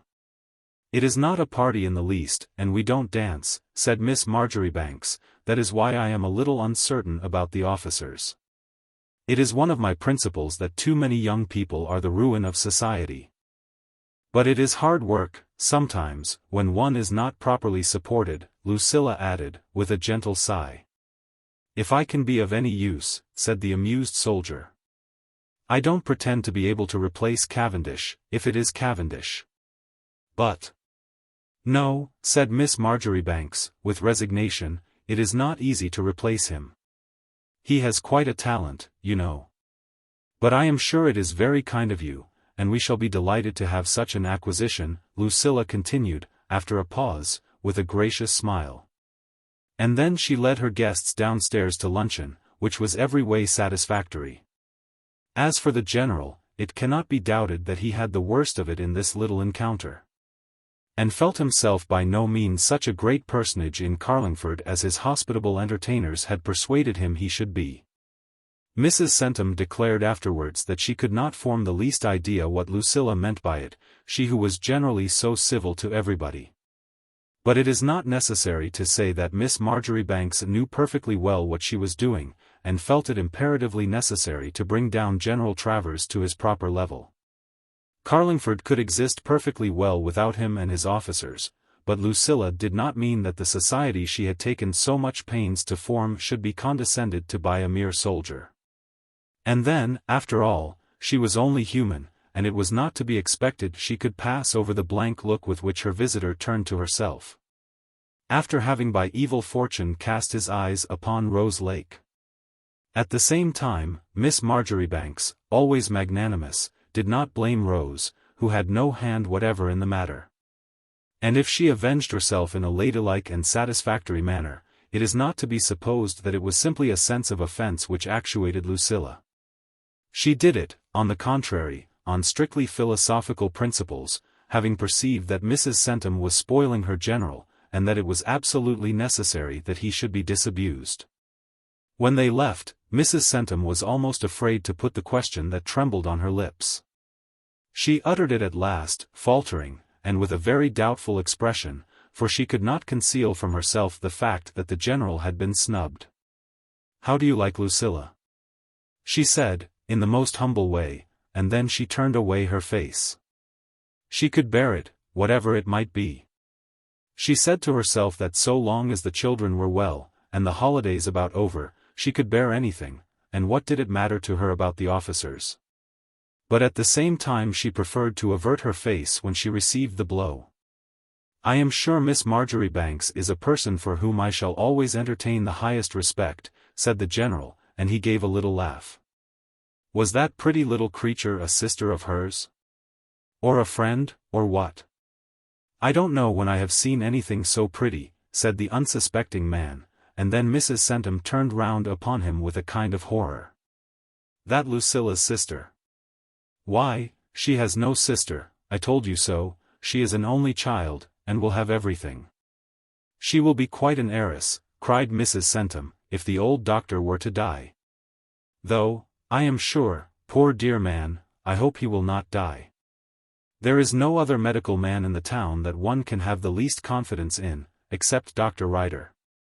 And then he is so young, and can't have much experience with children. Her sister, indeed. It was little Rose Lake, the drawing-master's daughter, said Mrs. Centum, with cruel distinctness. The General only said, "Oh," but it was in a crestfallen tone. For to be snubbed by one lady, and struck with sudden enthusiasm for another, who, after all, was not a lady to speak of, but only a drawing-master's daughter, was rather hard upon the poor man. Thus it was the soldier, who in ordinary circumstances ought to have been the most successful, who began in the most cruel and uncomfortable way his campaign in Carlingford. Chapter 27. Miss Marjoribanks, except for her habitual walk, did not go out much that day. She was too much occupied with what she had in hand. She could not conceive, for Lucilla naturally took a reasonable view of affairs in general, and did not account for the action of any such unknown quantity as love. For example, why Mr. Cavendish should conceal himself so carefully from society in Carlingford, and yet run all the risk of meeting Barbara Lake in the evenings. It seemed to Lucilla inconceivable, and yet it was impossible not to believe it. Mr. Cavendish, though she had seen him on the very verge of a proposal, did not present himself to her mind in the aspect of a man who would consider the world well lost for any such transitory passion. Neither, as was natural, did Barbara Lake appear to Lucilla the least like a person calculated to call forth that sentiment. But nevertheless it must be true, and the only way to account for it was by thinking, after all, what fools they were, and what poor judges, and how little to be depended on when women were concerned. Miss Marjoribanks was determined to lose no more time, but to speak to Mr. Cavendish, if it was Mr. Cavendish, and she could get the chance. Quite plainly of the situation of affairs, to let him know how much she knew, and to spur him up to come forward like a man and brave anything the Archdeacon could do. Had it been any small personal aim that moved Lucilla, no doubt she would have shrunk from such a decided step.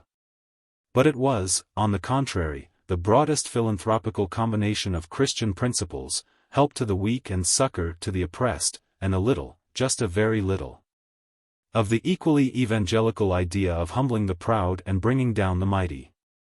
She was so much occupied with her plans that it was with a little difficulty she roused herself to keep up the conversation with her father at dinner, and be as amusing and agreeable as ordinary.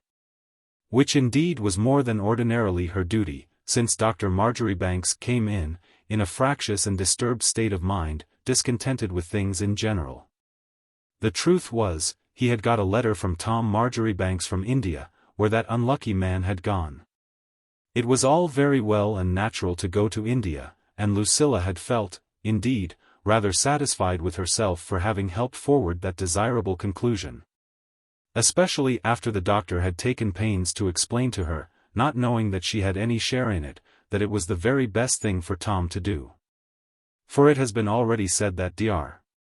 Marjoribanks, though he liked Tom, and thought it very odd that Providence should have given the girl to him, and the boy to his incapable sister-in-law, who did not in the least know how to manage him, had no desire to have his nephew for a son-in-law. Going to India was very right and proper, and the best thing to do, for a man might get on there, even at the bar, who would have no chance here.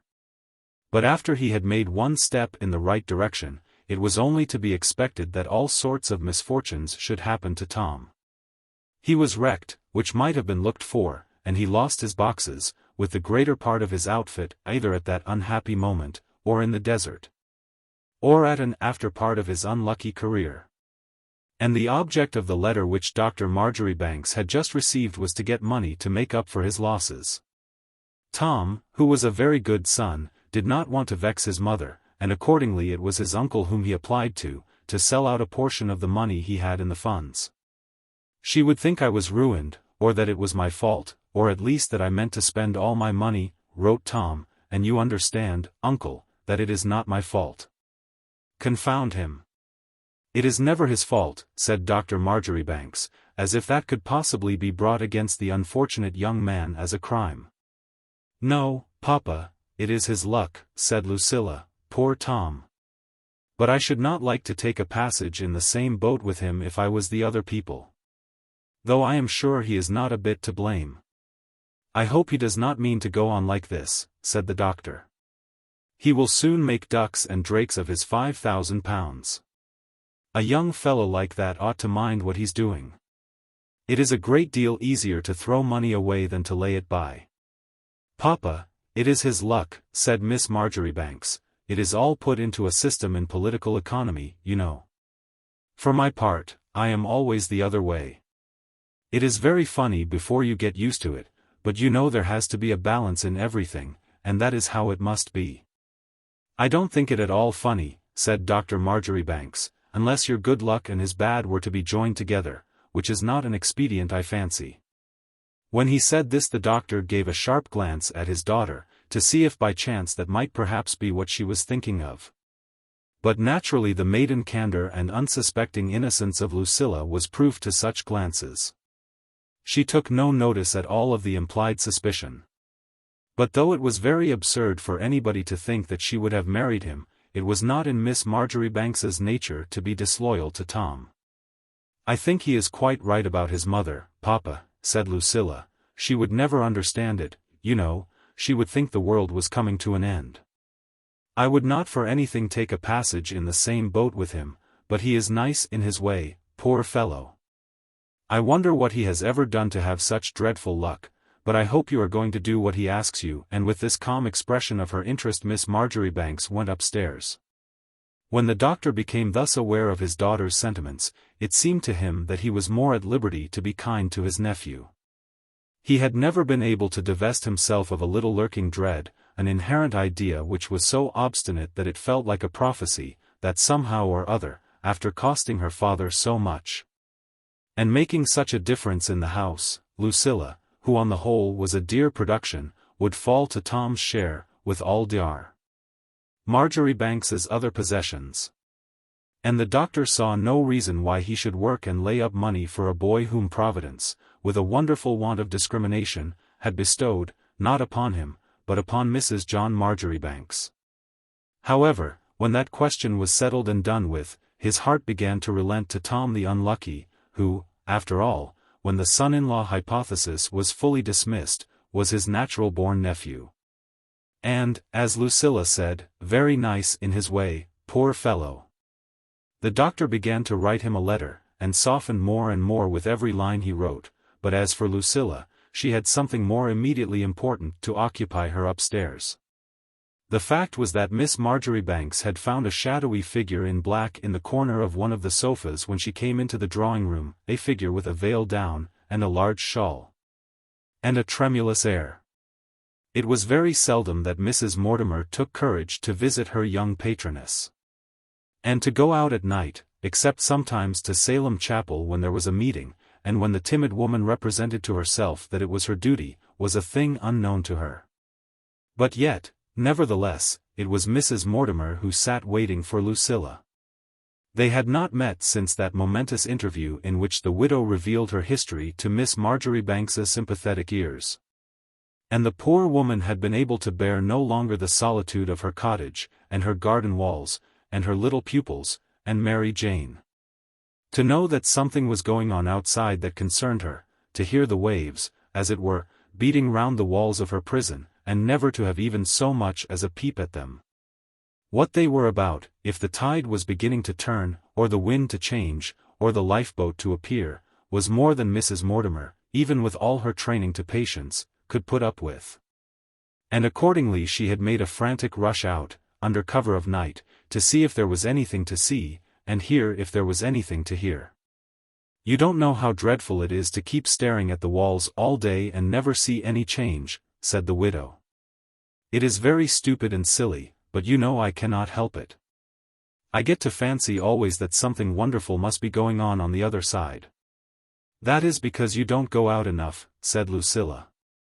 You know how often I have said you should go out once every day, and then you would see that everything outside was very much the same as everything within. Oh, Lucilla. Don't say so, said Mrs. Mortimer, and besides, he has been again, and I could see you had been saying something to him. He spoke as if I understood it all when I did not understand a word of it. And he spoke of him, you know, and was quite solemn, and warned me to think well of it, and not do anything rash, as if I had anything to think about, or was going to do anything. Tell me what you said to him, Lucilla, for I am sure, by the way he spoke, he must have taken him for himself, and perhaps you for me. Who did he take for himself, I wonder, said Lucilla. As for you and me, dear Mrs. Mortimer, we are so different that he could never take us for each other, whatever the circumstances might be. Ah, yes, Lucilla. We are different, said the poor widow.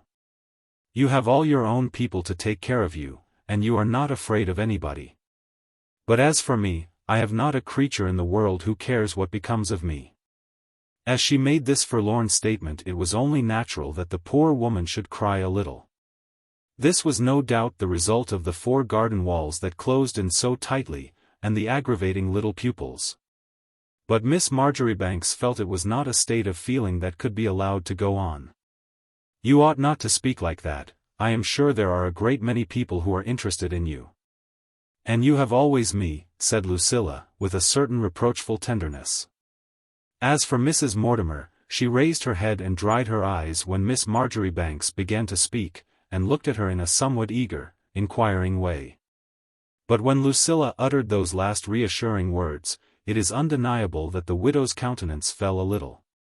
She faltered and grew pale again, and only cried the more, perhaps with gratitude, perhaps with disappointment. And when she said, I am sure you are very kind, Lucilla, which was all the poor soul could utter, it was in a very tremulous, undecided voice. The fact that she had always the sympathy and cooperation of such a friend as Miss Marjoribanks, did not seem to have the exhilarating effect upon her that it ought to have had. It did not apparently do any more for her than the similar reassurance that Lucilla was coming to tea did for Rose Lake. But then, like every other benefactor of the human race, Miss Marjoribanks was aware that the human mind has its moments of unbelief. It was a discouraging experience to meet with. But she never permitted it seriously to interrupt her exertions for the good of her kind. You should not have so poor an opinion of your friends, said Lucilla, who after all was giving only a stone when her suppliant asked for bread. You know how much interested we all are in you. And for me, anything I can do. Oh, Lucilla, you are very kind, nobody could be kinder, cried Mrs. Mortimer, with compunction. It is very nice to have friends. I do not know what I should do without you, I am sure, but then one cannot live upon one's friends. And then one knows, when they go away, said the widow, with more feeling than distinctness of expression, that they all go away to something of their own, and pity you or forget you. But you always stay there, and have nothing of your own to go away to. I am not grumbling, but it is hard, Lucilla. And then you are young, and happy, and at home, and I don't think it is possible you can understand. My dear, said Miss Marjoribanks, it is quite easy to understand, and I know exactly what you mean. You want me to tell you all about Mr. Beverley, and what I said to him, and what he has in his mind. If he is the something of your own you would like to go away to, I think it is a pity. I am sure he has a temper, and I would not marry him for my part. But if you mean me, I have nothing to go away to, said Lucilla, with a little scorn.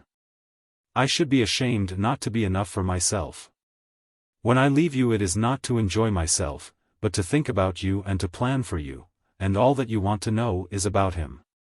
Said Miss Marjoribanks, piercing through and through the thin armor of her incapable assailant. Naturally all the widow's defenses fell before this ruthless response.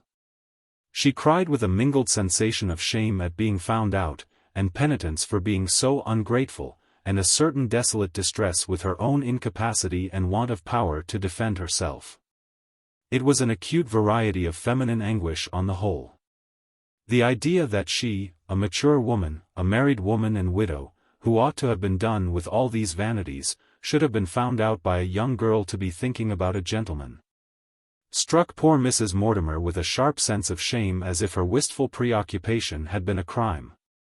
Indeed the chances are, if it had been a crime, she would not have been nearly so much ashamed of it.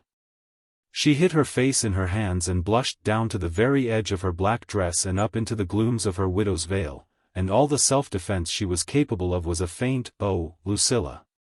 A mere appeal of weakness without reason, a virtual throwing of herself in acknowledged guilt at her judge's feet.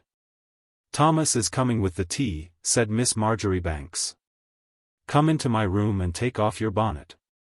What is the good of worrying yourself when you know I have taken it into my own hands? Spoiling your eyes with crying, and making everybody uncomfortable never does the least good, and, besides, one never knows what harm one might do oneself," said Lucilla seriously. "I don't think you gone off at all, for my part, but if you don't take proper care, I shall give you some rose water, and you will be all right after you have had a cup of tea." "Oh, no. It will be best to go home. I am such a poor creature now. I am not good for anything. Let me go home, Lucilla," said poor Mrs. Mortimer. But Lucilla would not let her go home. And by the time tea was ready, and Dr. Marjoribanks had come upstairs, she had so managed to soothe her visitor's nerves, and console her spirits, that the doctor himself grew complimentary. He was so civil, in fact, that Lucilla felt slightly startled, and on the whole thought it was as well that the Archdeacon was at hand, and affairs in a promising way. For it was doubtful whether even Miss Marjoribanks's magnanimity could have got over any ridiculous exhibition of interest on the part of her father, who certainly was old enough to know better. Even to see him taking Mrs. Mortimer's tea to her, and congratulating her upon her improved looks, and felicitating himself and the world in general on the fact that Carlingford agreed with her, was aggravating to his daughter, more aggravating, though it is strange to say so, than even the blank looks of General Travers in the morning. Or his transference of the homage intended for herself to Little Rose Lake. That was no more than a blunder, and Lucilla felt a consolatory conviction that, so far as incivility went, the General had received a very satisfactory set-off. But to see Dr. Marjoribanks exerting himself in such an unheard-of way made her open her eyes. If he were still accessible to such influences, nobody could answer for anything that might happen. And the widow was so grateful for his kindness, that at one moment it was all that Lucilla could do to keep her lips shut fast, and restrain herself from a tempting allusion which would have made an end of Mrs. Mortimer. It was the first time that Lucilla's protégé had ventured to come thus familiarly and uninvited to her friend's house. And the doctor, who knew no special reason for the visit, expressed his satisfaction with a warmth which was quite uncalled for, and hoped that Lucilla might often have the advantage of her company, and actually betrayed symptoms of a disposition to see her home, if Miss Marjoribanks had not already made provision for that emergency. When the visitor had finally departed, under the charge of Thomas and Mary Jane, the father and daughter regarded each other, for the first time, with dubious glances, for, as far as Lucilla was concerned, it was a revelation to her of a new and altogether unsuspected danger. And the doctor, for his part, was very conciliatory, and showed a certain consciousness of having committed himself, which made matters 20 times worse. "Really, Lucilla, your friend is a credit to you," said Dr. Marjoribanks. "It was a stroke of talent to pick her up, as you did, and make a woman of her, and a pretty woman too," he added incautiously, as if he, at his age, had anything to do with that. "I am so glad you think so, Papa," said Lucilla, in her dutiful way. "I don't think myself that she has gone off at all to speak of. In some lights she might pass for being no older than I am, if she was very well dressed, you know, and it really does not matter what age a woman is if she keeps her looks. I should be very glad to see her nicely married, for my part. She is one of the people who ought to be married," Miss Marjoribanks continued, with an inflection of compassionate tolerance in her voice. As for the doctor, he mistook her as usual, and took her tone of pity and kindly patronizing disdain for another instance of his daughter's policy and high art. Whereas the truth was she was quite in earnest, and meant every word she said. And then Dr. Marjoribanks's sense of humor was keener than that of Lucilla. After this the conversation flagged slightly, for Miss Marjoribanks had undeniably received a shock. In the midst of her benevolent preoccupation and care for other people, it had suddenly dawned upon her that her own stronghold might be attacked. And the tables turned upon her in the twinkling of an eye. There are days of discouragement in the most triumphant career, and this was one of those uncomfortable moments. Her faith in herself did not fail her for an instant. But the faith of her natural-born subjects, the creatures of her bounty, had visibly failed her. Neither Rose Lake nor Mrs. Mortimer had shown that confidence in Lucilla's genius which experience and loyalty both called upon them to show. When Dr. Marjoribanks had gone downstairs to resume the case which he was writing out for the Lancet, Lucilla passed through one of those moments of sublime despondency which now and then try the spirits of the benefactors of their race. A few tears came to her eyes as she reflected upon this great problem. Without such trials genius would not fully know itself nor be justly aware of its own strength. For no temptation to give up her disinterested exertions had any effect upon the mind of Miss Marjoribanks. And even her sense of pain at the unbelief of her followers was mingled with that pity for their weakness which involves pardon. Even when they wounded her she was sorry for them. It was nature that was in fault, and not the fallible human creatures who had it not in them to believe in the simple force of genius. When Lucilla had shed these few tears over her subjects' weakness and want of faith, she rose up again in new strength from the momentary downfall. It was, as we have said, a sublime moment.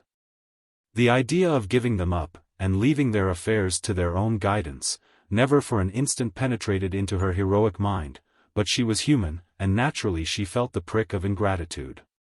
When the crisis was over she rose up calmly and lighted her candle, and went to her room with a smile upon her magnanimous lips. As she performed that simple action, Lucilla had lifted up the feeble widow, and taken the family of Lakes, and Mr. Cavendish, and even the burly archdeacon himself, upon her shoulders. They might be ungrateful, or even unaware of all she was doing for them, but they had the supreme claim of need upon strength. And Miss Marjoribanks, notwithstanding the wound they had given her, was loyal to that appeal, and to her own consciousness of superior power.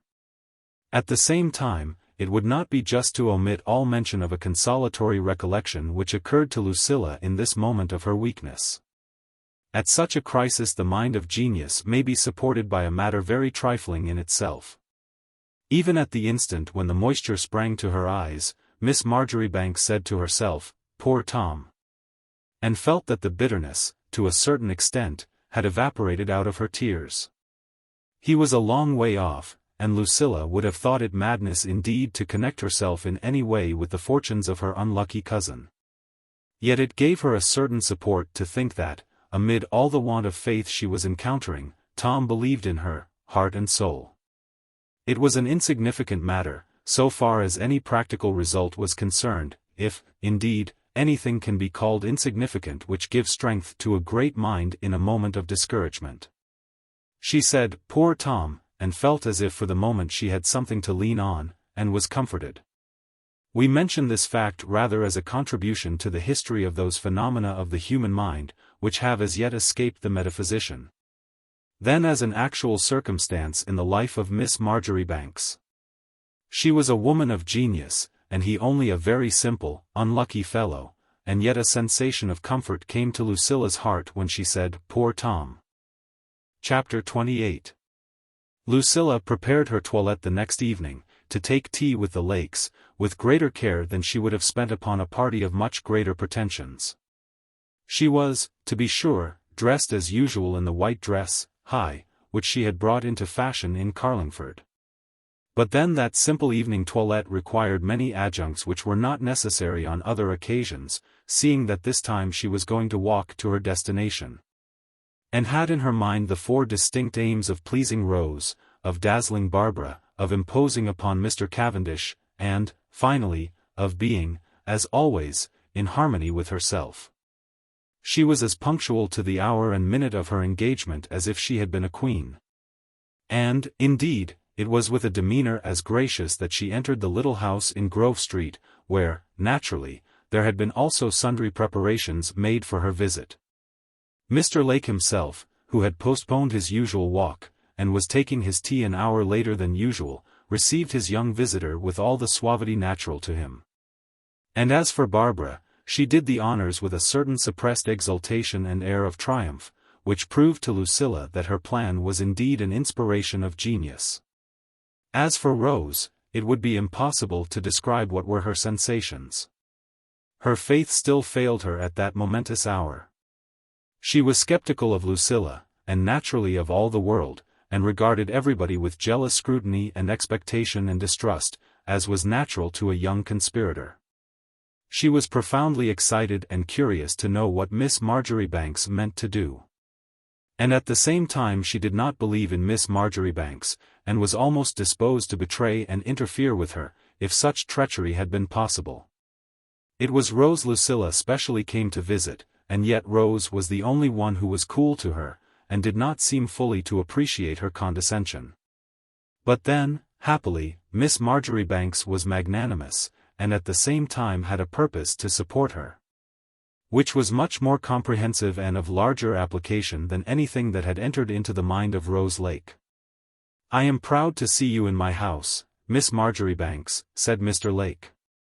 "I have always considered your excellent father one of my best friends. I am not able to give my children the same advantages, but I have always brought them up not to have any false pride. We have no wealth.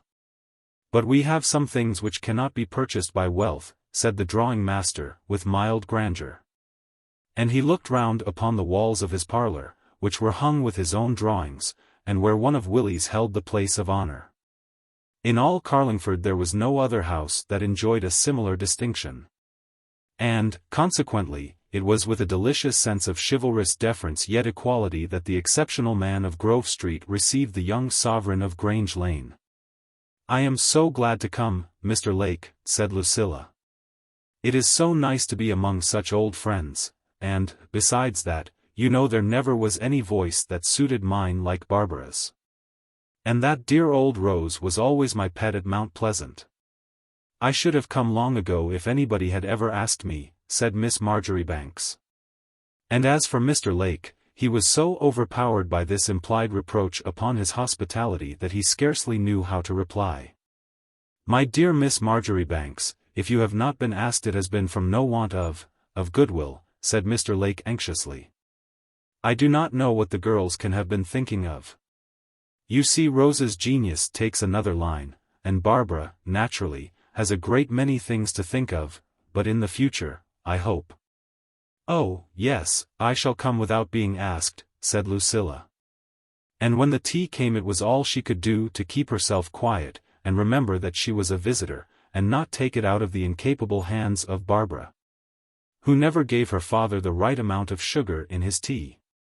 To tell the truth, Barbara's thoughts were occupied by a very different subject, and even Rose had but little attention to spare for her papa's comforts at that special moment. But Lucilla's larger mind embraced everything. She sat with her very fingers itching to cut the bread and butter for him, and give him a cup of tea as he liked it. And asked herself, with indignation, what was the use of that great creature, with her level eyebrows and her crimson bloom, who could not take the trouble to remember that 3 lumps was what Mr. Lake liked. Miss Marjoribanks had never taken tea with him before. But his second cup, had she dispensed it, would have been exactly to his taste, which was a thing Barbara had not learned to make it in all these years. No wonder that a certain sense of contemptuous indignation arose for one moment, even in the calm and impartial bosom of genius. Perhaps Rose would not have done much better. But then Rose was good for something else, which was always a set-off on the other side. Thus it will be seen that Lucilla had a respect for use, even of a kind which in her own person she did not much appreciate, as became a person of a truly enlightened mind. But a creature who was of no earthly good irritated her well-regulated spirit. For, to be sure, the possession of a fine contralto, which is, at the same time, not fine enough to be made use of professionally, is not a matter of sufficient moment in this world to excuse a young woman for not knowing how to give her father a comfortable cup of tea. It was nearly 9 o'clock before Mr. Lake went out for his walk, and by that time it was almost dark, and the lamp outside was lighted, which was not far from the door. Lucilla had taken a seat near the window, with the view of witnessing everything. And it cannot be denied that she felt a little excited when Barbara went out of the room after her father, leaving Rose alone with her guest. Miss Marjoribanks's heart gave a beat or two the more in the first minute, though before the next had passed it had fallen into its usual measure. There were no candles as yet in the parlour, and Grove Street, or at least the bit of it which lay before the window, lighted by the lamp outside, and relieved against a little square of bluish-green sky which intervened between Miss Hemmings's house and that of old Mr. Wrangle on the opposite side, was very clear to the interested spectator. There was nobody visible but an organ-man, who was grinding a popular melody very dolorously out of his box, in what Rose would have called the middle distance. And beyond, Miss Jane Hemmings looking out of the long staircase window, and three little boys in different attitudes below, that is, if one did not count a tall figure which, perhaps with the view of listening to the music of the organ, was coming and going in a limited circuit round the light of the lamp. "How convenient it is to have the lamp so near," said Lucilla. "Oh, don't light any candles, please, it is so nice to sit in the dark. Where is Barbara, I wonder? Let us have some music, and put down that dreadful organ. I hope she has not gone out. And where are you, you sulky little Rose?" "She has gone upstairs," said Rose, who began to feel all the enormity of her conduct in thus betraying her sister. "I hate sitting in the dark. I hate being a spy. Come in from the window, Lucilla, now you are here." "My dear Rose," said Miss Marjoribanks, "I think you forget a little. For my part one do not understand what being a spy means. Barbara knows very well I am here. I should scorn to take an advantage of anybody, for my part.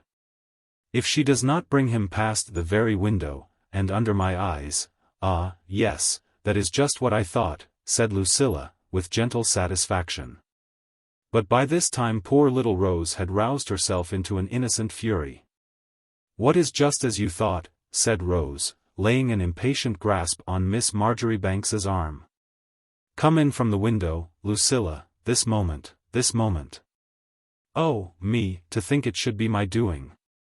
Oh, Lucilla, don't be so mean and shabby and wretched. I tell you to come in directly. If you do not shut the window, and come and sit here in the corner, I will never, never speak to you again." Miss Marjoribanks, as was natural, took no notice of this childish fury. She was sitting just where she had been sitting all the evening, within sight of the street lamp and the organ grinder, and Miss Jane Hemmings at the staircase window. Just where Barbara had placed her, and where that young woman calculated on finding her, when she made a promenade of triumph up the partially lighted street by the side of her clandestine suitor. Perhaps Barbara had seen Miss Jane as well, and knew that public opinion was thus watching over her, but at all events she was not at all ashamed of herself, or indignant at being spied upon. On the contrary, it was a kind of apotheosis for Barbara. Only second to the grand and crowning triumph which would be accomplished in Carlingford church under the shadow of that veil of real Brussels, which grew more and more real every day. Thus neither the actors in the drama, nor the principal spectator, were in the smallest degree disturbed by horror or shame or sense of guilt, excepting always the fanciful little Rose, who suffered for everybody. Who could have wished that the earth would open and swallow up Barbara and her lover? Who could have slaughtered Lucilla on the spot, and given herself over to any kind of torture for her treachery? Naturally nobody paid any sort of attention to Rose. Barbara, for her part, took her admirer's arm in the twilight with a swelling of exultation, which the gaining of the very highest prize in the department of ornamental art could scarcely have conveyed to the bosom of the little artist. And Lucilla put back her small assailant softly with her hand, and smoothed down her ruffled plumes. "My dear, it is Miss Hemmings that is spying," said Lucilla. "And poor Barbara would be so disappointed if I were to go away from the window. Have patience just a little longer, there's a dear. It is all exactly as I thought." And then there followed a pause, which was a terrible pause for Rose. The organ grinder stopped his doleful ditty, and there was scarcely any sound to be heard in the street except the footsteps approaching and retiring. The measured tread of two people occupied with each other, going now more slowly, now more quickly, as the humor seized them, or as their conversation grew in interest. Even the sound of their voices came by times to the auditors, Barbara's with an occasional laugh or tone of triumph, and the other deeper, with which Rose had but little acquaintance, but which was perfectly known to Lucilla. All this time, while her companion sat panting in the dark corner, Miss Marjoribanks was looking to the joints of her harness, and feeling the edge of her weapons. For, after all, it was no small enterprise upon which she was going forth. She was going to denounce the faithless knight to his face, and take him out of the hands of the enchantress. But then she herself meant to take him in hand, and show him his true dangers, and vindicate his honor. A more disinterested enterprise was never undertaken by any knight-errant. Yet, at the same time, Lucilla could not help entertaining a certain involuntary contempt for the man who had deserted her own standard to put himself under that of Barbara Lake, and who was being paraded up and down here without knowing it, to gratify the vanity of his new sovereign, and make an exhibition of his weakness. Lucilla would have been more than mortal if she had not felt the difference between her own rule, which would have been all to his good, and the purely egotistical sway of Barbara. And even in her magnanimous mind, it was impossible that pity itself should not be mingled with a certain disdain. She sat quite still for so long that Barbara grew intoxicated with her triumph. "It is perhaps the last time," Lucilla said to herself, with a movement of compassion. And the breadth of her human sympathy was such that she waited till the very latest moment, and let the deluded young woman have the full enjoyment of her imaginary victory. Then Miss Marjoribanks rose with a certain solemnity, and put on her hat, and gave an unappreciated kiss to Rose, who kept in her corner. "Good night, I am going," said Lucilla. The words were simple enough, but yet they rang in Rose's ears like the signal of a conspiracy. When the calm leader of the expedition went forth, sensible of the importance of her mission, but tranquil as great minds always are in a moment of danger, Rose got up too and followed, trembling in every limb. She was capable of having thrown herself upon the spears in her own person in a sudden elan of indignation and passion. But she was not capable of waiting till the right moment, and meeting her antagonists in reasonable combat. Miss Marjoribanks went out deliberately, without any unnecessary haste, sweeping into the dusky twilight with her virginal white draperies. It was a very ordinary scene, and yet, even in the midst of her excitement, Rose could not help observing involuntarily its pictorial qualities. If only any painter could have transferred to his canvas the subdued musical hum of surrounding life, the fragrance of the mignonette, and the peaceful stillness of the summer night. The sky shone out green-blue, lambent and wistful, from the vacant space between Miss Hemmings's and Mr. Wrangle's, and there were the dusky twilight shadows below, and the yellow gleam of the lamp, and Barbara's exulting, triumphant figure, and the white robes of the avenging angel. Rose could not have observed all this if she had not been stilled into a kind of breathless awe by the solemn character of the situation, which struck her as being somehow like one of Millet's pictures. As for the lovers, they had just turned at the moment that Miss Marjoribanks came out, and consequently met her straight in the face, as she stood suave and smiling at the little garden door. "It is Mr. Cavendish," said Lucilla. "I am so glad. I have been hoping and trying to see you for ever so long, and as soon as ever I heard you talking I felt sure it was your voice." This was the greeting she addressed to Barbara Lake's lover. For his part he stood before her, growing red and growing pale, struck dumb by the unlooked-for meeting, and with such a sense of being ashamed of himself as never before had entered his mind. Though, no doubt, he had done worse actions in his day. Even Barbara had not calculated upon this open encounter. And instead of giving him any assistance, as was a woman's duty in such a case, she only tossed her head, and giggled with an embarrassment which was more pride than shame. As for Mr. Cavendish, he would have liked to disappear under the pavement, if it had been possible. For once he and Rose were agreed. If a gulf had opened before him, he would have jumped into it without ever pausing to ask himself why. And yet all the time Miss Marjoribanks was looking as placid as if she had been in her own drawing-room, and expecting his reply to her friendly observations. When he realized that he ought to say something, Mr. Cavendish felt that he had as much need to wipe his forehead as ever the Archdeacon had. He turned hot and cold, and felt his mind and his tongue frozen, and could not find a word to say. With a sudden horror he woke up, like one of Comus's revellers, and found himself changed into the likeness of the creature he consorted with. If he had found an ass's head on his shoulders, he could not have felt more startled and horrified than when he heard himself, in the imbecility of the moment, giggle like Barbara. And answer to Lucilla's remark, "Oh, yes, it was my voice." "I am very sorry to separate you from Barbara," said Miss Marjoribanks, "but she is at home, you know, and I want so much to talk to you. Barbara, good night. I want Mr. Cavendish to walk home with me.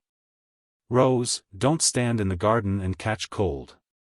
"Thank you, dear, for such a pleasant evening," said Lucilla, pressing another kiss upon her little friend's unwilling cheek. When she had done this, she put out her hand to Barbara, and passed her, sweeping her white garments through the narrow gateway.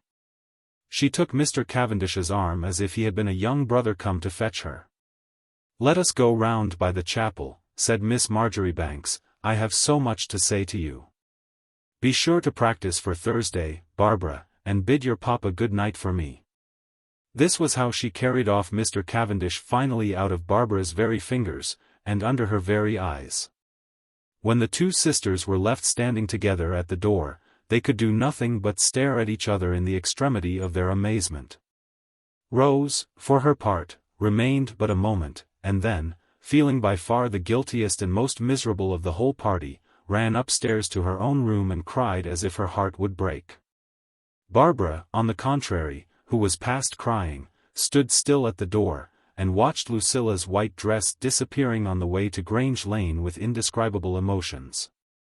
A young woman cannot call the police, or appeal to the crier, when it is her lover whom she has lost, but to see him carried off by the strong hand, to watch him gradually going away and disappearing from her eyes, to hear his steps withdrawing into the distance, was such a trial as few are called upon to bear. She stood and looked after him, and could not believe her eyes. And then it was all so sudden, an affair of a moment. Barbara could not realize how the world had turned round, and this revolution had been effected. One minute she had been leaning on his arm triumphant, making a show and exhibition of him in the pride of her heart, though he did not know it. And the next was not she standing here watching him with a blank countenance and a despairing heart, while Lucilla had pounced upon him and carried him off in her cruel grasp? The blow was so sudden, that Barbara stood speechless and motionless till the two departing figures had vanished in the darkness. Would he come back again tomorrow, or was he gone forever and ever? Such were the thoughts of the forsaken maiden, as she stood paralyzed under this sudden change of fortune, at her father's door. If some cruel spectator had thrown into the fire that Brussels veil with which her imagination had so long played, and Barbara had stood heart-struck, watching the filmy tissue dissolve into ashes before her eyes, her sense of sudden anguish could not have been more acute. Yet, after all, Barbara's pangs were nothing to those of Mr. Cavendish, as he felt Miss Marjoribanks's light touch on his arm, and felt his doomed feet turn in spite of himself in the most dangerous direction, and became conscious that he was being led beyond all possibility of resistance, back to Grange Lane and to his fate. To be sure it was dark, which was one consolation. But it was not dark enough to conceal Lucilla's white dress, nor the well-known form and lineaments of the young monarch of Grange Lane, in whose company nobody could pass unobserved. Mr. Cavendish could have faced danger by sea and land with the average amount of courage, but the danger of the walk down the little street, which afterwards led to St. Roque's, and up the embowered stillness of Grange Lane, was more than he was equal to. He could not be sure of making a single step by these garden walls without meeting somebody who knew him, somebody whose curiosity might ruin him in Carlingford. Or even without the risk of encountering in the face of that arch-enemy, who would not go away, and whose presence had banished him from the place. It may be supposed that, under these terrible circumstances, Mr. Cavendish's thoughts of Barbara, who had got him into this scrape, were far from lover-like. He was a man universally popular among ladies, and who owed a great deal of the social consideration which he prized so highly to this fact.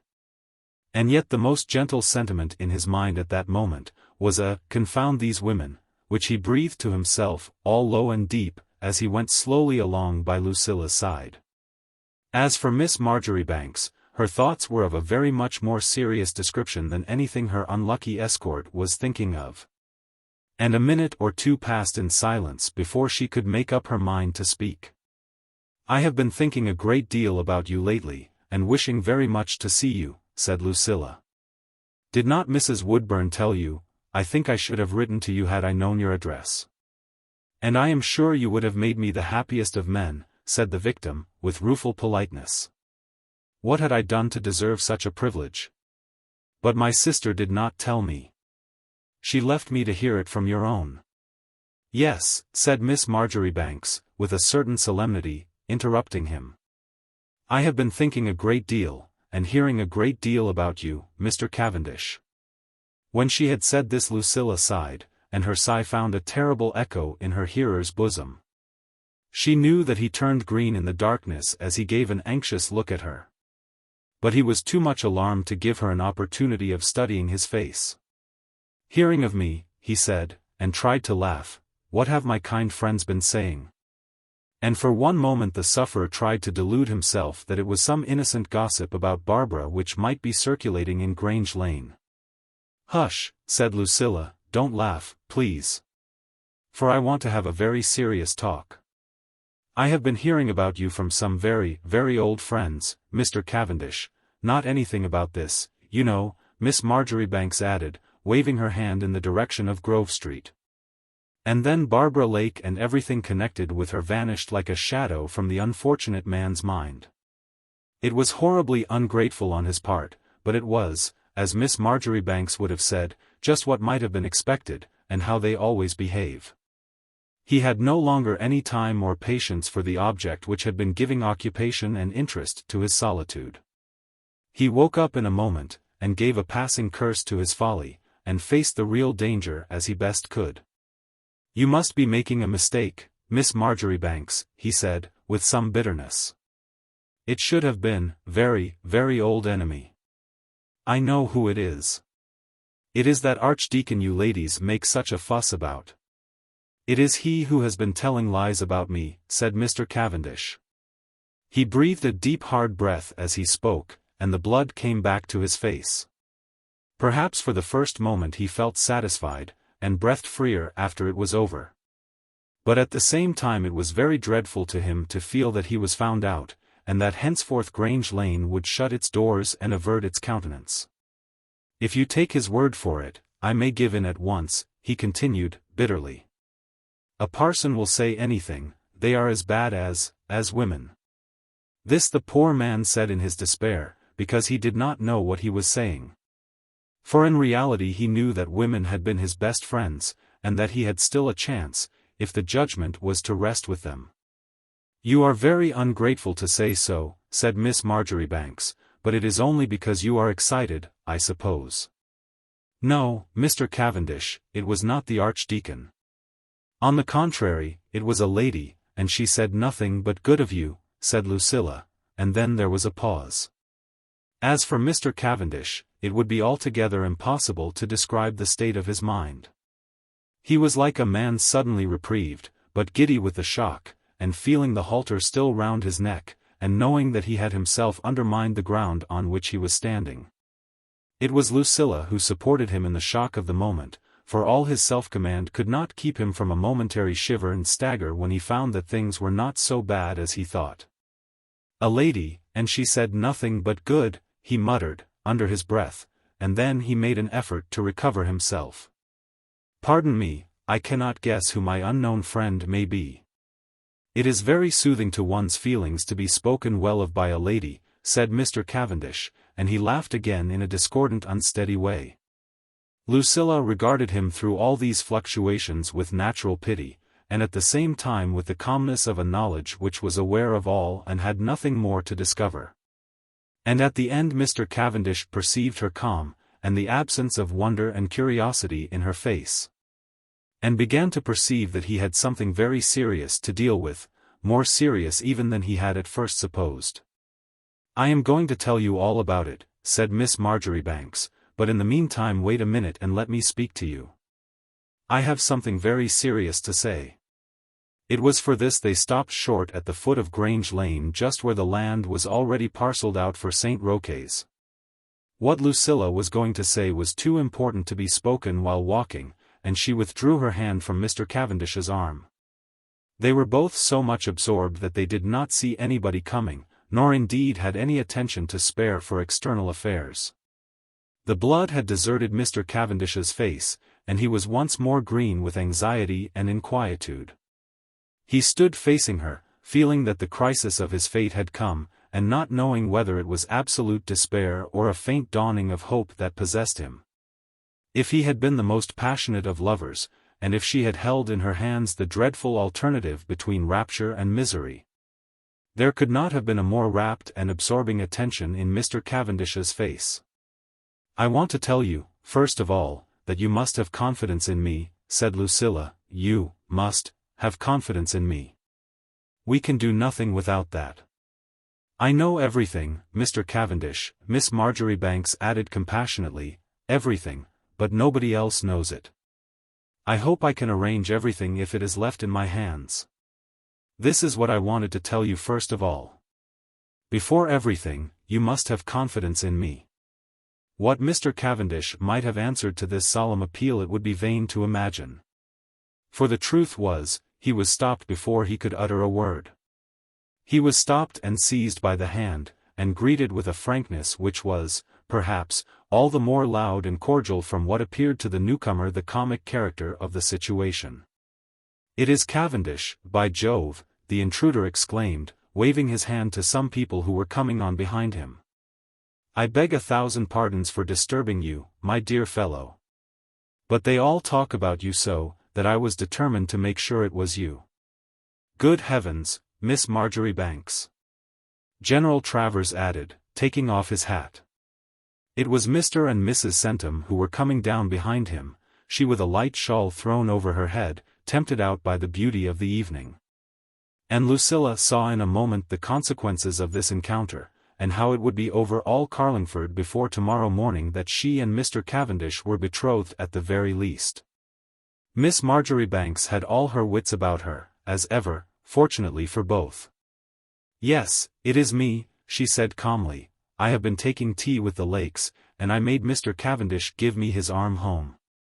He did not like being found out, to be sure, but he could not help himself, and we all know about that," Lucilla added, with a smile, taking once more the unfortunate man's arm.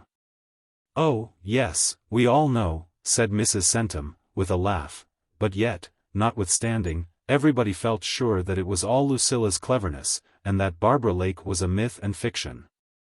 And it was thus, with Miss Marjoribanks leaning on his arm, and General Travers, in all the warmth of renewed friendship, guarding him on the other side, that Mr. Cavendish, whose head was in a whirl of excitement, and who did not know what he was doing, was led back in triumph past Colonel Chilly's very door, where the Archdeacon was lying in wait to crunch his bones. Back from all his aberrations into the very heart of Grange Lane. Chapter 29. Mr. Cavendish was led back to his own house that evening by General Travers, whose claim of acquaintance was too decided to be rejected.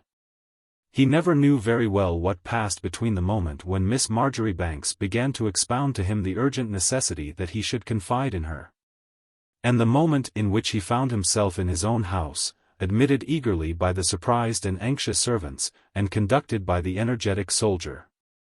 That he had taken leave of Lucilla at her own door, that he had watched her white dress sweep away into the dark garden with a faint sense that it was his only remaining protector who thus left him, and that after that he had smoked a horrible cigar with Mr. Centum, and been accompanied home by the old acquaintance, who had turned up at so unlucky a moment, was all that the poor man was aware of. And yet it is to be supposed that on the whole he behaved himself very much like other people, since General Travers had no distinct idea that his company was undesirable, or that his cordial recognition was anything but welcome. The general, indeed, took it as quite natural, under the circumstances, that Cavendish should be a little confused. A man who is no longer a very young man, and has a character to support, does not care to be found mooning with the object of his affections on a summer evening, like a boy of 20. And General Travers was perfectly aware that he had thus a very good joke against Cavendish. "It is worth a man's while to set up a bachelor establishment in the country," the general said. "By Jove! I wish I could do it. It makes a fellow feel Arcadian, and ready for anything." And for his own part he was very ready to seize upon his former acquaintance, a man who belonged to his club, and had a chance to know what he was talking about. As for Charlie Centum, the soldier said, "what between business and matrimony, he has grown the greatest guy imaginable, and I can't go off directly, you know. And then there's always this business about the depot. It's immense luck to find you here, Cavendish," General Travers added, with flattering cordiality. And if poor Mr. Cavendish was not grateful, it certainly was not his friend's fault. He led the way into his house with a glum countenance and a sinking heart, though fortunately the latter was not visible. It was a very nice house, fitted up with all that luxury of comfort which a man who has, as Mrs. Centum said, only himself to look to, can afford to collect around him. Mr. Cavendish had only himself, and he had made his habitation perfect, though, on the whole, he did not pass a very great deal of his time at home. He had some nice pictures and a good library, though he was not particularly given to the arts. And he had an admirable cellar, as all the gentlemen owned in Carlingford, though, for his own part, he was very moderate in that point, and did not give himself any airs on the subject. Mr. Centum, on the contrary, was one of the men who talk about vintages, and raise expectations never to be carried out. And General Travers could not but feel the force of the contrast as he sat deep into the night, and talked over everything with the man who by that time he felt convinced was one of his best friends. As for Mr. Cavendish, it would be very difficult to describe his feelings. He had been knocking about in all sorts of poor places, making clandestine visits to his sister, and hovering round the more than suburban simplicity of Grove Street. And the sense of being once more enveloped and surrounded by all that was pleasant to the eye and comfortable to the outer man was wonderfully consolatory and agreeable. But his mind was in a dreadfully harassed condition all the same. He was preoccupied to the last degree, wondering what Miss Marjoribanks really knew, and how far he had betrayed himself, and to what extent it would be safe, as she herself said, to confide in Lucilla. And at the same time he was obliged to listen to and show a certain interest in the general's stories, and to make now and then a painful effort of mind to recall some of the mutual friends referred to, whose names and persons had in the meantime slipped out of his memory. All the babble of the club, which General Travers felt must be so refreshing to the ears of a rusticated member, fell as flat upon Mr. Cavendish, whose mind was full of other matters. As if it had been the merest old woman's gossip, which, to be sure, it slightly resembled in some points. The gallant general made himself so agreeable that he nearly drove the unfortunate man out of his senses, and, when he had exhausted all other means of aggravation, returned with fresh zest to the sentimental circumstances in which, as he supposed, he had found his companion out. "Very sensible I call it," said General Travers. "To be candid, I don't call her strictly handsome, you know, she's too big for that, and I don't suppose she's of any family to speak of. Though perhaps you don't mind that trifling circumstance, but a woman that will dress well and light up well, and knows how to give a man a capital dinner, by Jove. And no doubt has a pretty little bit of money into the bargain. I respect your taste, Cavendish," said the friendly critic, with effusion. And somehow this applause irritated its recipient more than all that had gone before. "I am sure I am much obliged to you," said Mr. Cavendish, "though, unfortunately, I don't merit your approbation. Miss Marjoribanks is a great friend of mine, but she wouldn't have me, and I don't mean to ask her. At the same time, she has very good connections. And that is not the way to talk of a girl of 20. She is worth a dozen of your fast young ladies, said the sufferer, with some heat. He was not in the least in love with Lucilla, and indeed had a certain dread of her at this present moment. But he could not forget that she had once stood by him in his need, and, besides, he was glad of any subject on which he could contradict his visitor. I dare say her family is better than either yours or mine. Scotch, you know, said Mr. Cavendish, trying to laugh. As for the general, he leaned back on his chair with an indulgent air, and stroked his mustache. Beg your pardon, meant no offense, he said. For my part, I don't see that it matters, if a woman is good-looking and has something, you know. For instance, there was a pretty little thing, a charming little thing, Lake, or something like that. Ah, said Mr. Cavendish. It was a frightful want of self-control. But he had been a long time at full strain, and he could not help it. It did not occur to him, for the moment, that nobody in his senses would have applied the term little thing to Barbara. And, after all the slow aggravation that he had been submitting to, the idea of this insolent soldier interfering in Grove Street was beyond his power of endurance. As for the general, the tone of this exclamation was such that he too turned round on his chair, and said, "Yes?" with equally unmistakable meaning, startled, but ready for the emergency, whatever it might be. Thus the two looked at each other for a second, friends in the ordinary acceptation of the word, and yet, perhaps, on the eve of becoming enemies. Mr. Cavendish had, up to that moment, pretty nearly forgotten Barbara Lake. It was a piquant sort of occupation when he had nothing else to do, and when the world, according to his morbid fancy, was on the eve of turning its back upon him, but from the moment when he had said between his teeth, "Confound these women," and had felt the excitement of the approaching crisis, Barbara, and her crimson cheeks, and her level eyebrows, and her contralto, had gone altogether out of his mind. At the same time, it is quite true that a man may feel himself at liberty to forget a woman when other matters of more immediate interest are absorbing his attention, and yet be driven furious by the idea suddenly presented to him that somebody else, who has nothing earthly to do with it, is about to interfere. Mr. Cavendish, however, recovered himself while the general sat staring at him, and began to see how ridiculous his defiance was. "Well, go on." "I did not say anything," he said, and lighted another cigar. Yet he did not face his companion as a friendly listener should, but began to beat measure to an irritating imaginary air on the table, with a certain savage energy by moments, as if he were beating time on the general's head.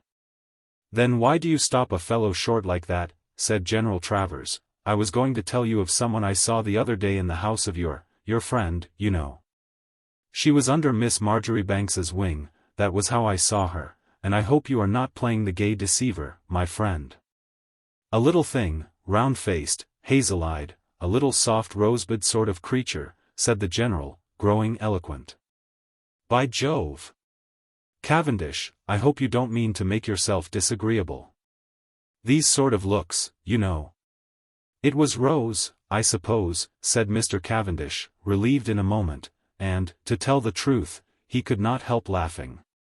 The more eloquent and angry the general grew, the more amused and contemptuous grew his entertainer. He was so tickled by the position of affairs, that he actually forgot his anxieties for the moment. "No doubt it was Rose," he repeated, and laughed. "Rose. What anybody could see in that little dragon."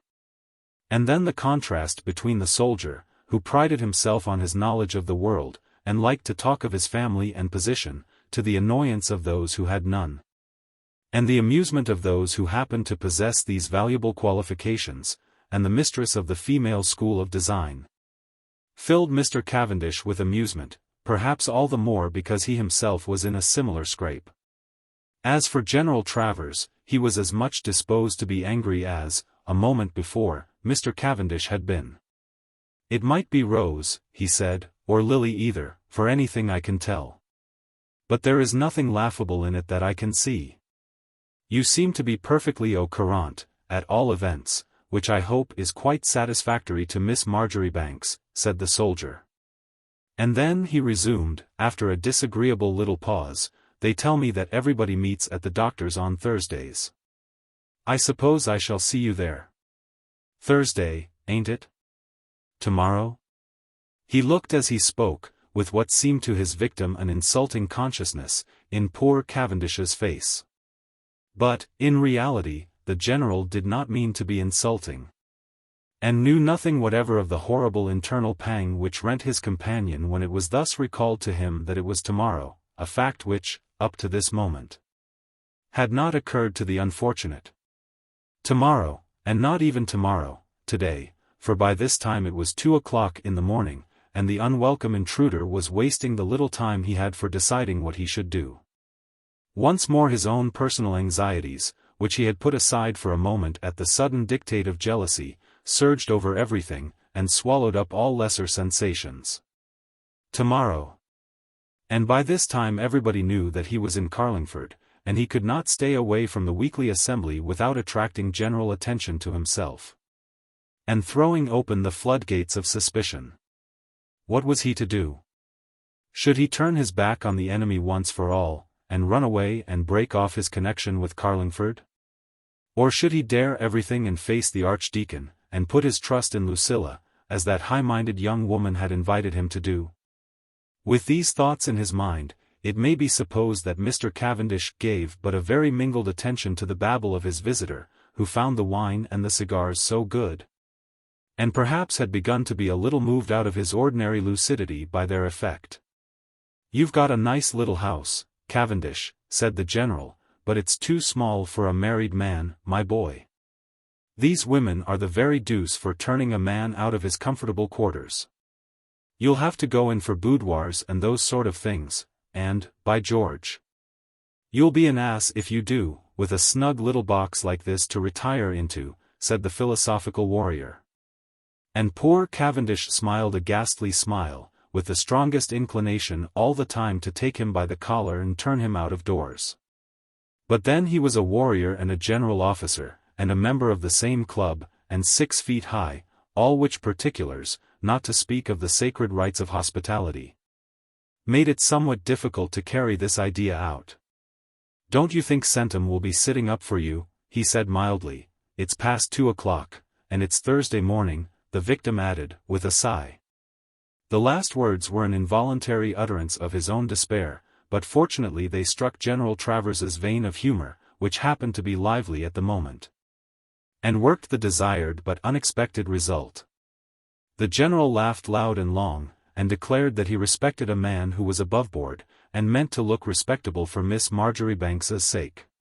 And then he poured a mighty libation to Lucilla, and took an affectionate leave of her supposed lover.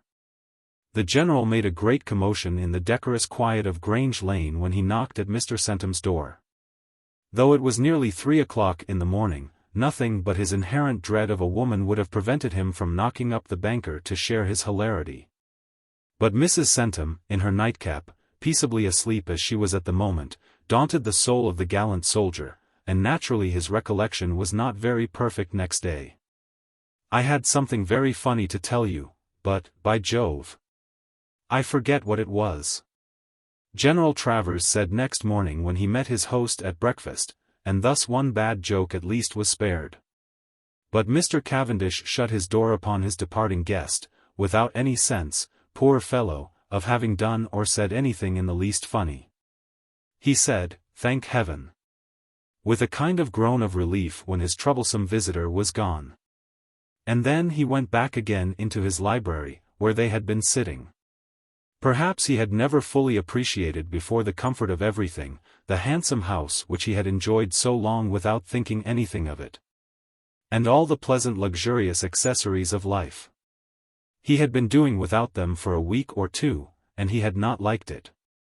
And yet at that moment it seemed to Mr. Cavendish that he could rather be content to lose them all at a stroke, to make it known in Carlingford that he was ruined and had lost his fortune, than that Carlingford should find out that he was not, after all, one of the Cavendishes, nor the person it took him for. But, alas! all his fortune could not bring reality to these pretensions, nor hinder the exposure to which he looked forward with such horror. It is true that he was an adventurer, but he was not a base one. Nor had he done anything dishonorable either to gain his fortune or to captivate the good opinion of society, which had become so important to him. But there are actual crimes that would be sooner forgiven to a man than the folly of having permitted himself to be considered one of the Cavendishes. And having set his heart on making a figure in that mild provincial world, Mr. Cavendish knew enough of human nature to know that a Duchess or a Lord Chamberlain would forgive more readily than Mr. and Mrs. sent him any such imposition upon them. An intrusion into their exclusive circle. And then his sister, who could not run away.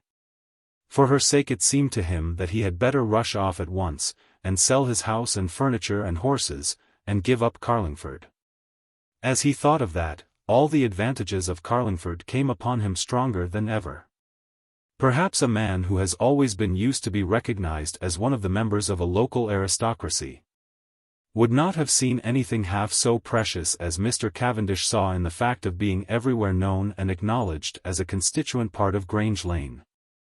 Recognized by the county people, and by the poor people, and pointed out as he passed by one and another to any stranger who might happen to be so ignorant as not to know Mr. Cavendish.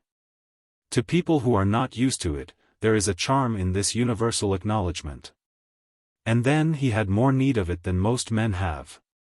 And, when Carlingford signed his patent of gentility, and acknowledged and prized him, it did an infinite deal more than it had any intention of doing. To keep its regard and recognition he would have done anything, given up the half or 3 parts, or even, on emergency, all he had.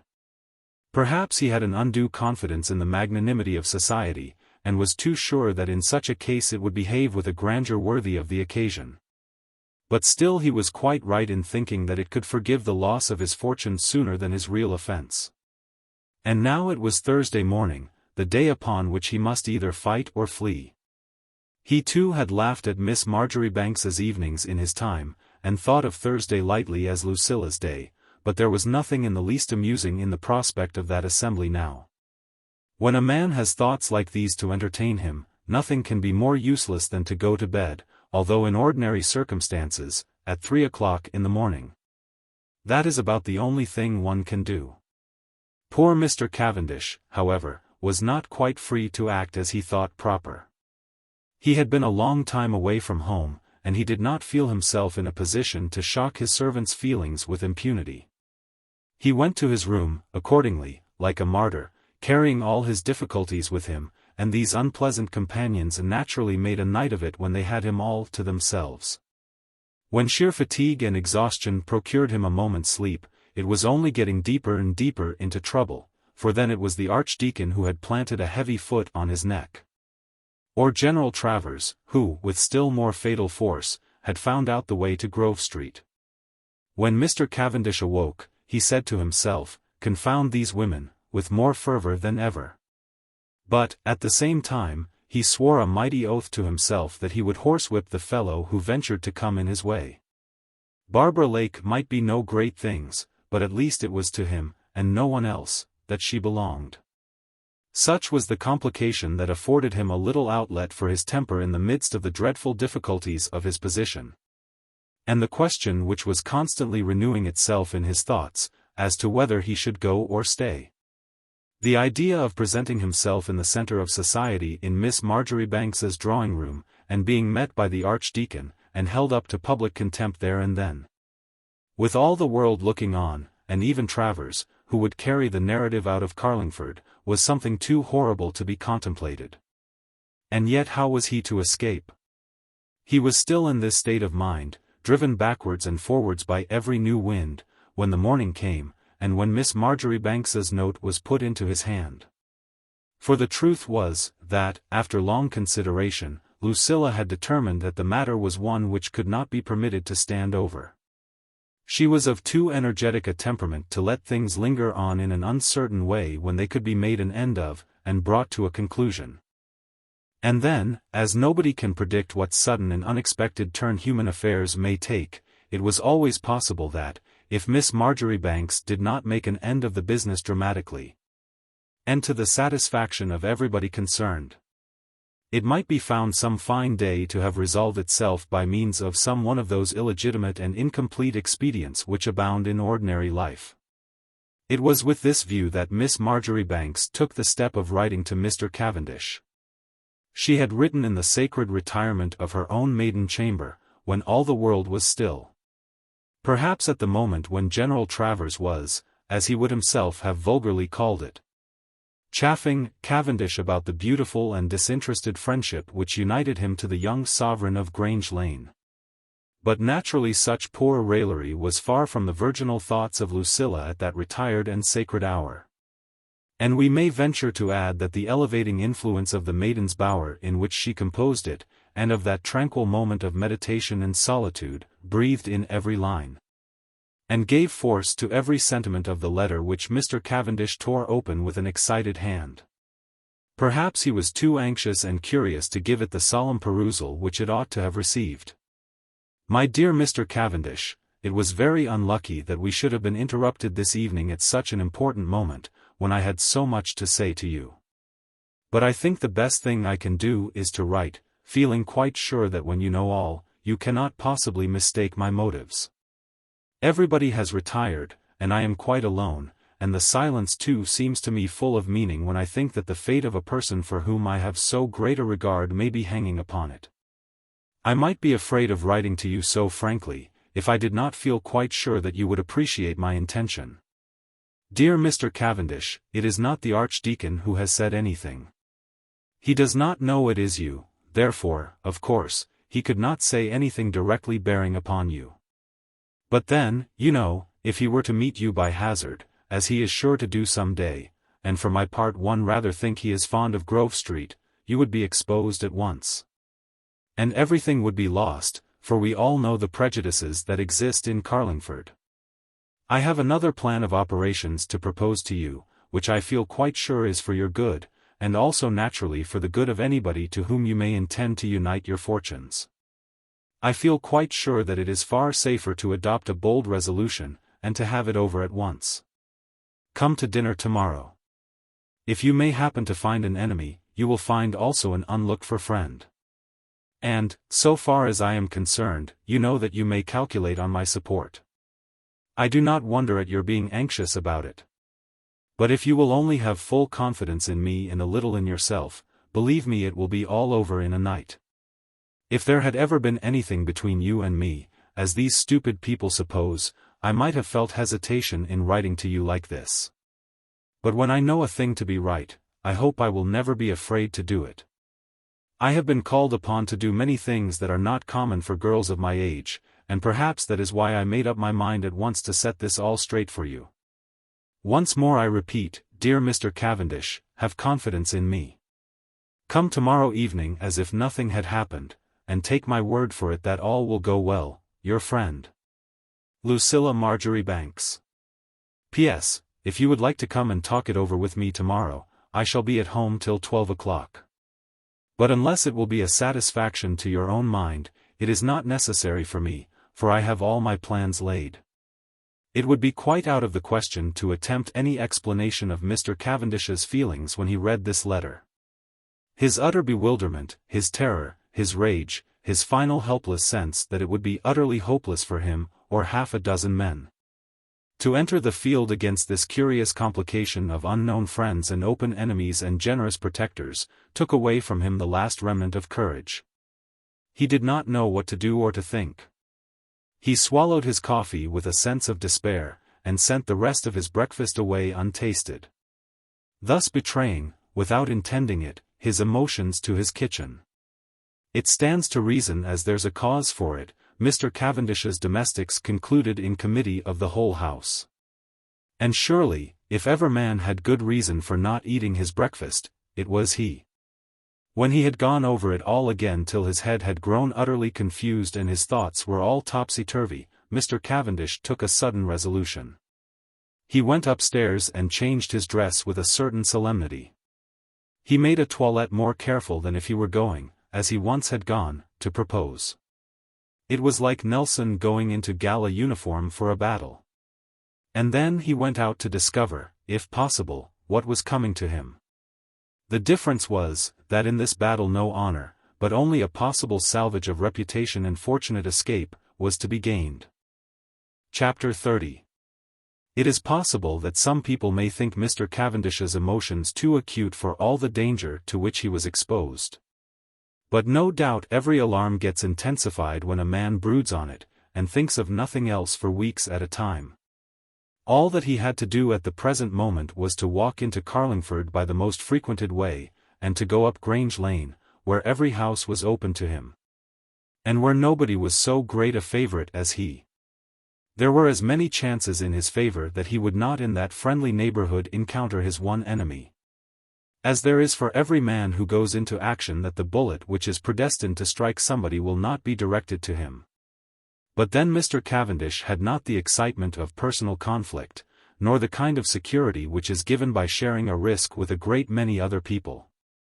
And to see everything smiling and serene around, and yet to know that the most deadly danger may arrive to you at any innocent opening, or round the first street corner, is a kind of risk which naturally tells upon the nerves more than a more open peril.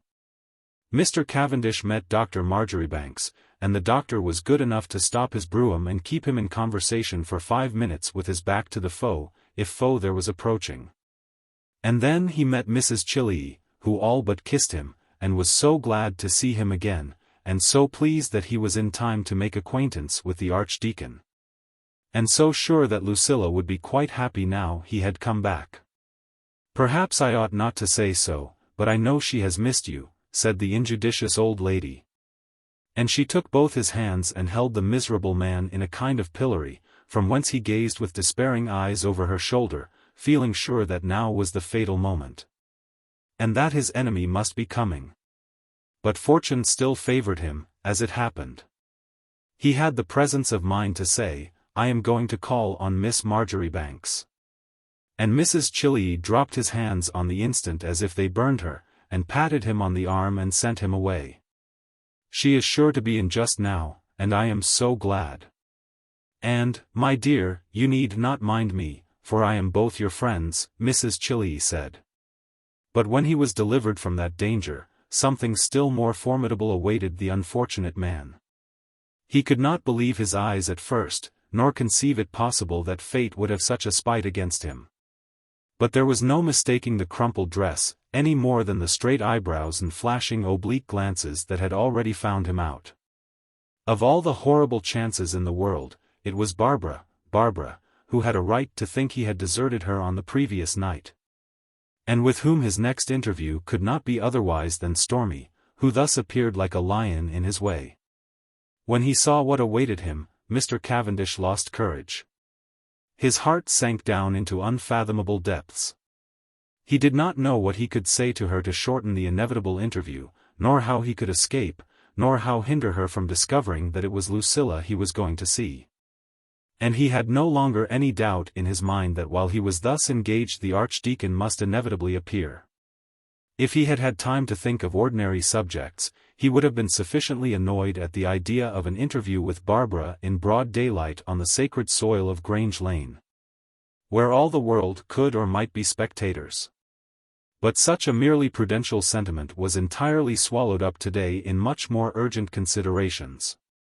He would have been content just now, in the horror of the moment, to plight his troth to Barbara by way of getting rid of her, and leaving his path clear.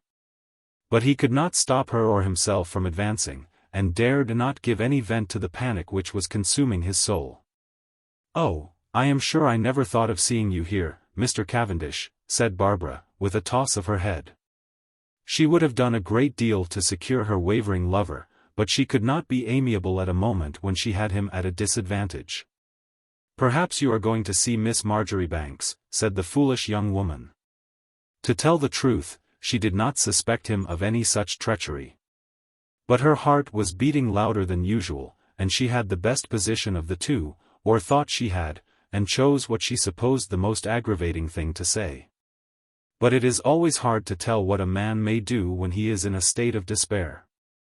Mr. Cavendish looked her in the face with the composure of desperation, though she did not know that. All that he was able to think of was how to get rid of her soonest, and to be able to continue his way.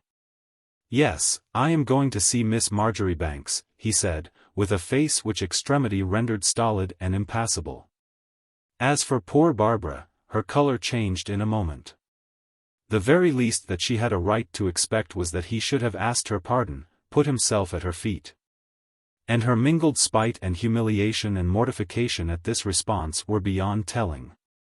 Her cheeks blazed with sudden rage, her passion was so furious that she actually did what he wanted and stood out of his way, and made him an imperious sign to pass on and leave her. But even then she did not expect to be taken at her word. When Mr. Cavendish took off his hat in that heartless way and passed on, Barbara stood aghast, not able to believe her senses. Had he really passed and left her, she who had done so much for him? Had he actually gone over to her adversary before her very eyes? She stood stock-still when he left her, gazing after him, blazing with rage and despite, and scarcely able to keep herself from shrieking out the torrent of reproaches and vituperations that were in her mind. She made no attempt whatever to hide her wrath or jealous curiosity from any eyes that might be there to see, but to be sure she had, as her sister said, no proper pride. If Mr. Cavendish had carried out his intentions, the chances are that Barbara, driven desperate, would have rushed after him, and found some means of breaking in upon his interview with Lucilla. But after all this badgering, he had not the courage to carry out his intentions. He looked down the long sunshiny line of Grange Lane with a sickening sense that any of these doors might open at any moment, and his fate rush out upon him. There was not a soul to be seen, but that only made it all the more likely to poor Mr. Cavendish's distempered fancy that somebody was coming. He had not even a single thought at leisure to give to Barbara, and never asked himself whether or not she was standing watching him. All his senses and faculties were engaged forecasting what might happen to him before he could reach Dr. Marjoribanks's house. He was approaching it from the lower end of Grange Lane, and consequently had everything to risk. And when Mr. Centum's door opened, and all the nurses and all the children poured out, the unfortunate man felt his heart jump, and drop again, if possible, lower than ever. It was this that drove him, instead of going on to Lucilla, to take refuge in his sister's house, where the door happened to be open. He rushed in there, and took breath, and was safe for the instant. But Barbara, for her part, watching him, divined none of Mr. Cavendish's reasons. Her heart too gave a jump, and her wrath cooled down miraculously. No doubt it was a little impatience at being questioned which had made him answer as he did. He had not gone to Lucilla, he had not deserted her standard, who had always met him halfway, and done so much for him. Barbara calmed down as she saw him enter at Mrs. Woodburn's door. After having thus witnessed his safe exit, she felt at liberty to go back and return to her own affairs, and prepare her toilette for the evening. For it moved her very little less than Mr. Cavendish to know that it was Thursday, and that there was no telling what might happen that night. As for the hero of all this commotion, he went and buried himself in Mrs. Woodburn's back drawing-room, and threw himself on the sofa in the dark corner, and wiped his forehead like the archdeacon. It was not his fault if events had overwhelmed him. If he had not met in succession Dr. Marjoribanks and Mrs. Chillee and Barbara, he would have gone right to Lucilla without stopping to question himself further, but he could not bear all this accumulation. Panic had seized upon him, and this panic wrought more effectually than all argument. It was so terrible to live under such a shadow, that he felt it must be put an end to. If only he were left at rest for this moment, he felt that he could make up his mind to take the perilous leap at night, and dare everything. It can't be worse than ruin, he said to himself, and tried not to think that for his sister it might be something even worse than ruin. But the first thing of all was to get a little rest in the meantime, and hide himself, and forget the nightmare that was seated on his shoulders. When Mrs. Woodburn came to him in haste, and saw his careful dress and pale looks, she was frightened for the moment. She thought it possible for 1 second that despair had driven him out of his wits, and that there might be, for anything she could tell, a little bottle of prussic acid in his waistcoat pocket. That was her first idea, and her second was that he was going to carry out at last his most wise and laudable resolution of proposing to Miss Marjoribanks. And that it was this, naturally a serious and hazardous enterprise, which made him look so pale. "Harry, if you are going to Lucilla," said Mrs. Woodburn, "wait and rest yourself a little, and I will get you a glass of wine." "Keep still, there's some Tokay," said the anxious sister. "Don't you go and worry yourself. You shall see nobody. I'll bring it you with my own hand." "Oh, confound the Tokay," said Mr. Cavendish. "I know what Woodburn's Tokay is, if that mattered. Look here, I want to speak to you. I was going to Lucilla, but I'm not up to it." "Oh, not in the way you think. Don't be a fool like everybody. I tell you she wouldn't have me, and I won't ask her. Read this, which is much more to the purpose," Mr. Cavendish added, taking out Miss Marjoribanks's letter. He watched her, while she read it. With that sense of contempt and superiority which a man naturally feels who has advanced much beyond the point in any special matter at which his interlocutor is still stationary. He even smiled at her cry of horror and amazement, and found the agitation she showed ridiculous. "Don't make a row about it," he said, regaining his color as his sister lost hers. "It's all right. I can't ask Lucilla Marjoribanks to have me after that, but I mean to put my trust in her, as she says. I was going to ask her to explain. But after all, on thinking of it, I don't see the good of explanations," said Mr. Cavendish, with lofty tranquillity. "The fact is, she is right, Nellie, and, stand or fall, we'll have it out tonight." But Mrs. Woodburn was scarcely in a condition to reply, much less to give any advice. "Oh, good heavens! What does she know?" cried the trembling woman.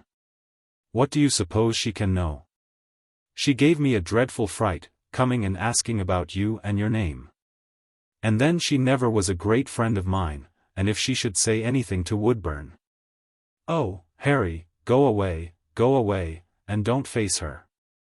You know you slighted her, and she is laying a snare for us. Oh, Harry, go away.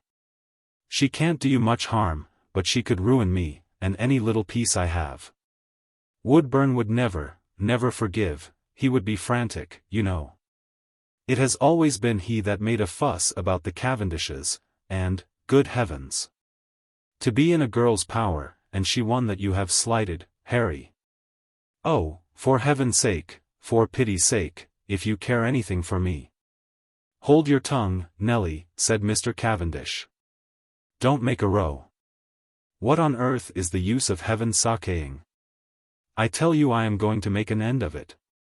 If I were to run away now, it would turn up again at some other corner, and some other moment. Give me a pen and a bit of paper. I will write a note, and say I am coming. I don't want any explanations. If it's all a mistake, so much the better, but I'm going to face it out tonight." It was some time before Mrs. Woodburn recovered her senses. But in the meantime her brother wrote Lucilla his note, and in sight of his sister's agitation felt himself perfectly composed and serene and manful. It even made him complacent to feel the difference that there was, when the emergency really arrived at last, between his own manly calm and her womanish panic. But then it was for herself that she was afraid, lest her husband should find out that she was not one of the Cavendishes.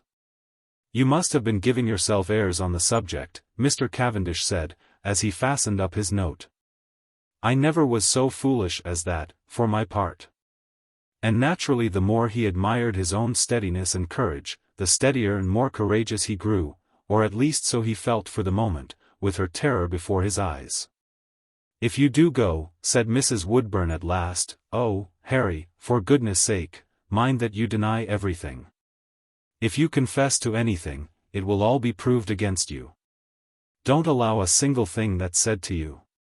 It is a mistaken identity, you know, that is what it is.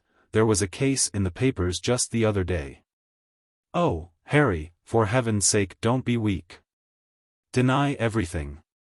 You don't know anything about it, you don't know what they mean, you can't understand." "It is I that have to do it, Nellie," said Mr. Cavendish, more and more tranquil and superior. "You must let me do it my way," and he was very kind and reassuring to her in his composure. This was how things ought to be. And it was astonishing how much he gained in his own mind and estimation by Mrs. Woodburn's panic. Being the stronger vessel, he was of course superior to all that. But somehow when he had got back to his own house again, and had no longer the spectacle of his sister's terror before him, the courage began to ooze out of Mr. Cavendish's finger-points. He tried hard to stimulate himself up to the same point, and to regain that lofty and assured position, but as the evening approached, matters grew rather worse than better. He did not turn and flee, because flight, in the present alarmed and touchy state of public opinion, would have equally been destruction. And nobody could answer for it how far, if he failed to obey her, Miss Marjoribanks's discretion might go. And thus the eventful evening fell, and the sun went down, which was to Mr. Cavendish as if it might be the last sun he should ever, metaphorically, see, while, in the meantime, all the other people dressed for dinner as if nothing was going to happen, and as if it was merely a Thursday like other Thursdays, which was coming to Grange Lane. Chapter 31. Lucilla waited till 12 o'clock, as she had said, for Mr. Cavendish's visit. And so mingled are human sentiments, even in the mind of a person of genius, that there is no doubt she was at once a little disappointed.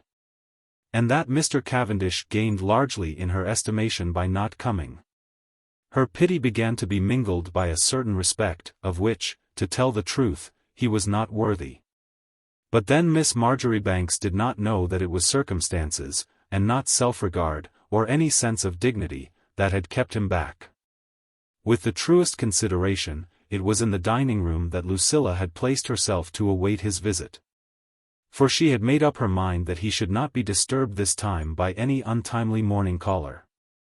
But as she sat at the window and looked out upon the garden, and was tantalized by 50 successive ringings of the bell, none of which heralded her expected visitor, a gentler sentiment gradually grew in Lucilla's mind. Perhaps it would not be just to call it positively regret. But yet she could not help a kind of impression that if the Archdeacon had never come to Carlingford, and if Mr. Cavendish had never been so weak as to be drawn aside by Barbara Lake, and if everything had gone as might have been expected from first appearances, that, on the whole, it might have been well. After all, he had a great many good qualities. He had yielded to panic for the moment, but, so far as Lucilla knew, he was now girding up his loins to meet the emergency in a creditable way. And if, as has been just said, nothing had come in the way, if there had been no Archdeacon, no Mrs. Mortimer, no Barbara, if Mr. Chiltern had died, as was to have been expected, and Mr. Cavendish been elected for Carlingford, then Lucilla could not help a momentary sense that the arrangement altogether might have been a not undesirable one. Now, of course, all that was at an end. By dexterous management the crisis might be tided over, and the worst avoided. But Lucilla became regretfully conscious that now no fate higher than Barbara was possible for the unfortunate man who might once, and with hope, have aspired to herself. It was very sad, but there was no help for it. A certain tenderness of compassion entered Miss Marjoribanks's bosom as she realized this change. It would be hard if a woman did not pity a man thus shut out by hard fate from any possibility of ever becoming the companion of her existence, a man who, on the whole, had many capabilities, yet whose highest fortune in life could not mount above Barbara Lake. This thought filled Lucilla's heart with gentle regret. It was sad, but it was inevitable.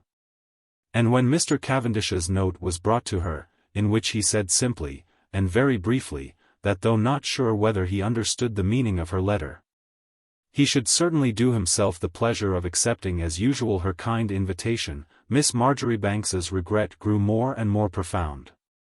Such a man, who had been capable of appreciating herself, to think that, having known her, he should decline upon Barbara. The pity was entirely disinterested, for nobody knew better than Lucilla that, under the circumstances, no other arrangement was possible. He might marry the drawing-master's daughter, but Miss Marjoribanks was too well aware of her duty to her friends, and to her position in society, to have given her consent to his marriage with anybody's daughter in Grange Lane. But still it was a pity. Nobody could say that it was not a pity, a man so visibly capable of better things.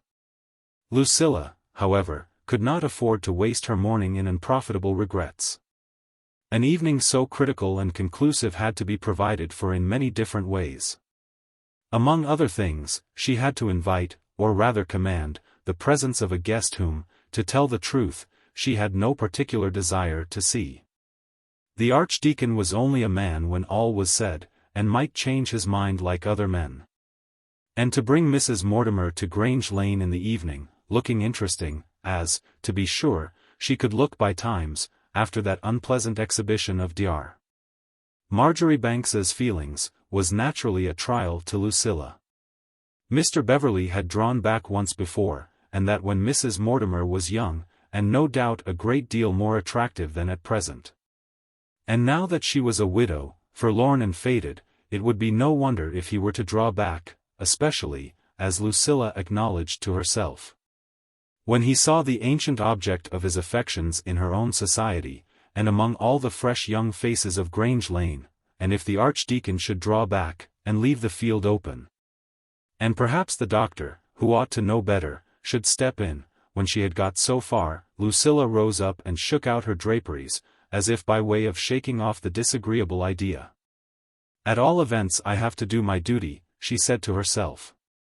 And thus it was with that last and most exquisite refinement of well-doing, the thought that she might possibly be going to harm herself in benefiting others, that Miss Marjoribanks heroically put on her hat, and issued forth in the dinner hour of the little pupils, to invite her last and most important guest.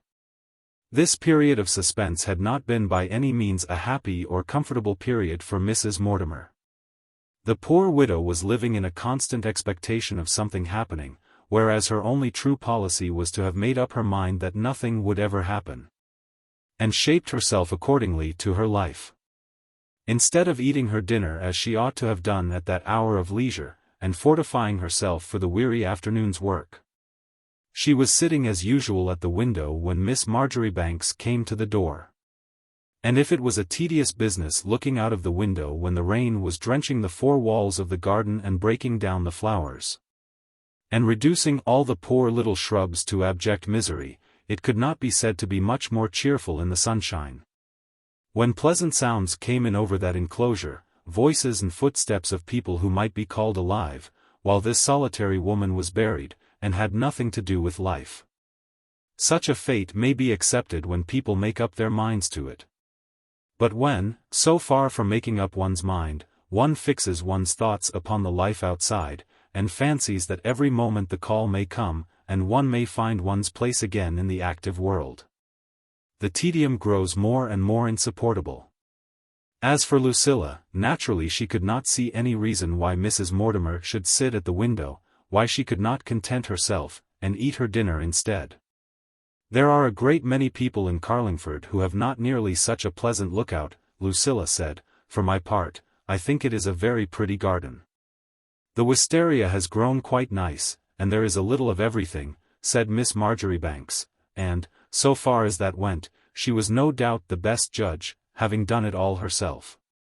Oh, yes, it is very pretty, and I am sure I am very grateful to Providence for giving me such a home, said the widow. But she sighed, poor soul, as she said it, for, to tell the truth, though she was not so young as she once was, it takes some people a long time to find out that they themselves are growing old, and have done with life. And then outside, in that existence which she could hear but could not see, there was one figure which was wonderfully interesting to poor Mrs. Mortimer. Which is a complication which has a remarkable effect on the question of content or discontent. You ought to take a walk every day, said Miss Marjoribanks, that is what is the matter with you. But, in the meantime, there is something else I want you to do. This is Thursday, you know, and I have always some people on Thursday. It is not a party, it is only an evening, and no dress to speak of. Your black silk will look quite nice, and be all that is necessary. Black is very becoming to some people, said Lucilla reflectively. She looked at Mrs. Mortimer with her head a little on one side, and saw in a moment, with the rapid glance of genius, just what she wanted. And some lace for your head, Miss Marjoribanks added. I don't think you have gone off at all, and I am sure you will look very nice. It is at 9 o'clock. This evening, Lucilla, said Mrs. Mortimer, faintly, but you know I never go out, I am not fit for society. Oh, don't ask me, please. Since poor Edward died. Yes, said Lucilla, it must have been a great loss, I am sure, though I can't say I mind going into a room alone, as some people do. But you know you can avoid that, if you like, by coming early. Come at 8, and there will be nobody in the drawing-room, and you can choose your own corner. Put it quite back, at the back of your head, said Miss Marjoribanks, with a little anxiety. I could show you how if I had the lace. I do so want you to look nice. Oh, never mind the fashion. When one has a style of one's own, it is always 20 times better. Put it as you used to wear it before you were married. And then, with that nice black silk. Oh, Lucilla, don't ask me, said the widow. I shall not know how to talk, nor look, nor anything, and then I know nobody. And then. My dear, you have always me, said Lucilla, with tender reproach. I am so sorry I can't stop any longer. I leave it quite to your own taste about the lace. And you will find people you know, you may be quite sure of that. Remember, not later than 9 o'clock, and come at 8 if you don't like to come into the room by yourself. Goodbye now. I want you to look very nice tonight, Miss Marjoribanks added, giving her friend an affectionate kiss. You must, for my sake. But, Lucilla, cried Mrs. Mortimer. It was vain to make any further protest, however, for Lucilla was gone, having, in the first place, communicated her requirements to Mary Jane, who was not likely to forget. Nor to let her mistress be late. And mind she is nice, said Miss Marjoribanks emphatically, as she went out at the door. It was necessary she should be nice. Without that the intended situation which Lucilla was preparing, the grand finale of her exertions, would fall flat, and probably fail of its effect. For this it was necessary that the widow should look not only pretty, but interesting, and a little pathetic, and all that a widow should look when first dragged back into society. Miss Marjoribanks gave a momentary sigh as she emerged from the garden door. And could not but feel conscious that in all this she might be preparing the most dread discomfiture and downfall for herself. Even if it passed over as it ought to do, and nobody was charmed but the Archdeacon, who was the right person to be charmed. Lucilla felt that after this she never could have that entire confidence in her father which she had had up to this moment. The incipient sentiment Dr. Marjoribanks had exhibited was one that struck at the roots of all faith in him as a father. And every person of sensibility will at once perceive how painful such a suggestion must have been to the mind of a young woman so entirely devoted as was Miss Marjoribanks to the consolation and comfort of her dear papa. Lucilla was not allowed to spend the rest of this momentous afternoon in maturing her plans, as might have been necessary to a lesser intelligence. And when the refreshing moment came at which she could have her cup of tea before preparing for the fatigues of the evening, it was Mrs. Chilley who came to assist at that ceremony. The old lady came in with an important air, and gave Lucilla a long, lingering kiss, as old ladies sometimes do when they particularly mean it. My dear, I am not going to stay a moment, but I thought you might have something to tell me, the kind old woman said, arranging herself in her chair with the satisfaction of a listener who expects to be confided in. As for Lucilla, who had no clue to Mrs. Chilley's special curiosity, and who had a good many things on her mind just at that moment which she rather preferred not to talk about, she was for once struck with veritable astonishment, and did not know what to say. Dear Mrs. Chilley, what should I have to tell you, said Miss Marjoribanks. You know very well where I should go the very first moment if anything happened. And by way of staving off more particular questions, she took her old friend a cup of tea. Yes, my dear, I hope so, said Mrs. Chilley, but at the same time her disappointment was evident. It is very nice, thank you, your tea is always nice, Lucilla, but it was not that I was thinking of. I can't understand how it is, I am sure. I saw him today with my own eyes, and could not help seeing how anxious he was looking. I do hope, you have not been so cruel as to refuse him, Lucilla, and all for something that is not his fault, poor fellow, or that could be explained, you may be sure." Miss Marjoribanks grew more and more surprised as she listened. She put away the kettle without filling the teapot, and left her own cup standing untasted, and went and sat down on the stool by Mrs. Chillee's feet. "Tell me whom I have refused this time, for I don't know anything about it," said Lucilla, and then her visitor burst forth. "It must be all that creature's fault. He told me he was coming here.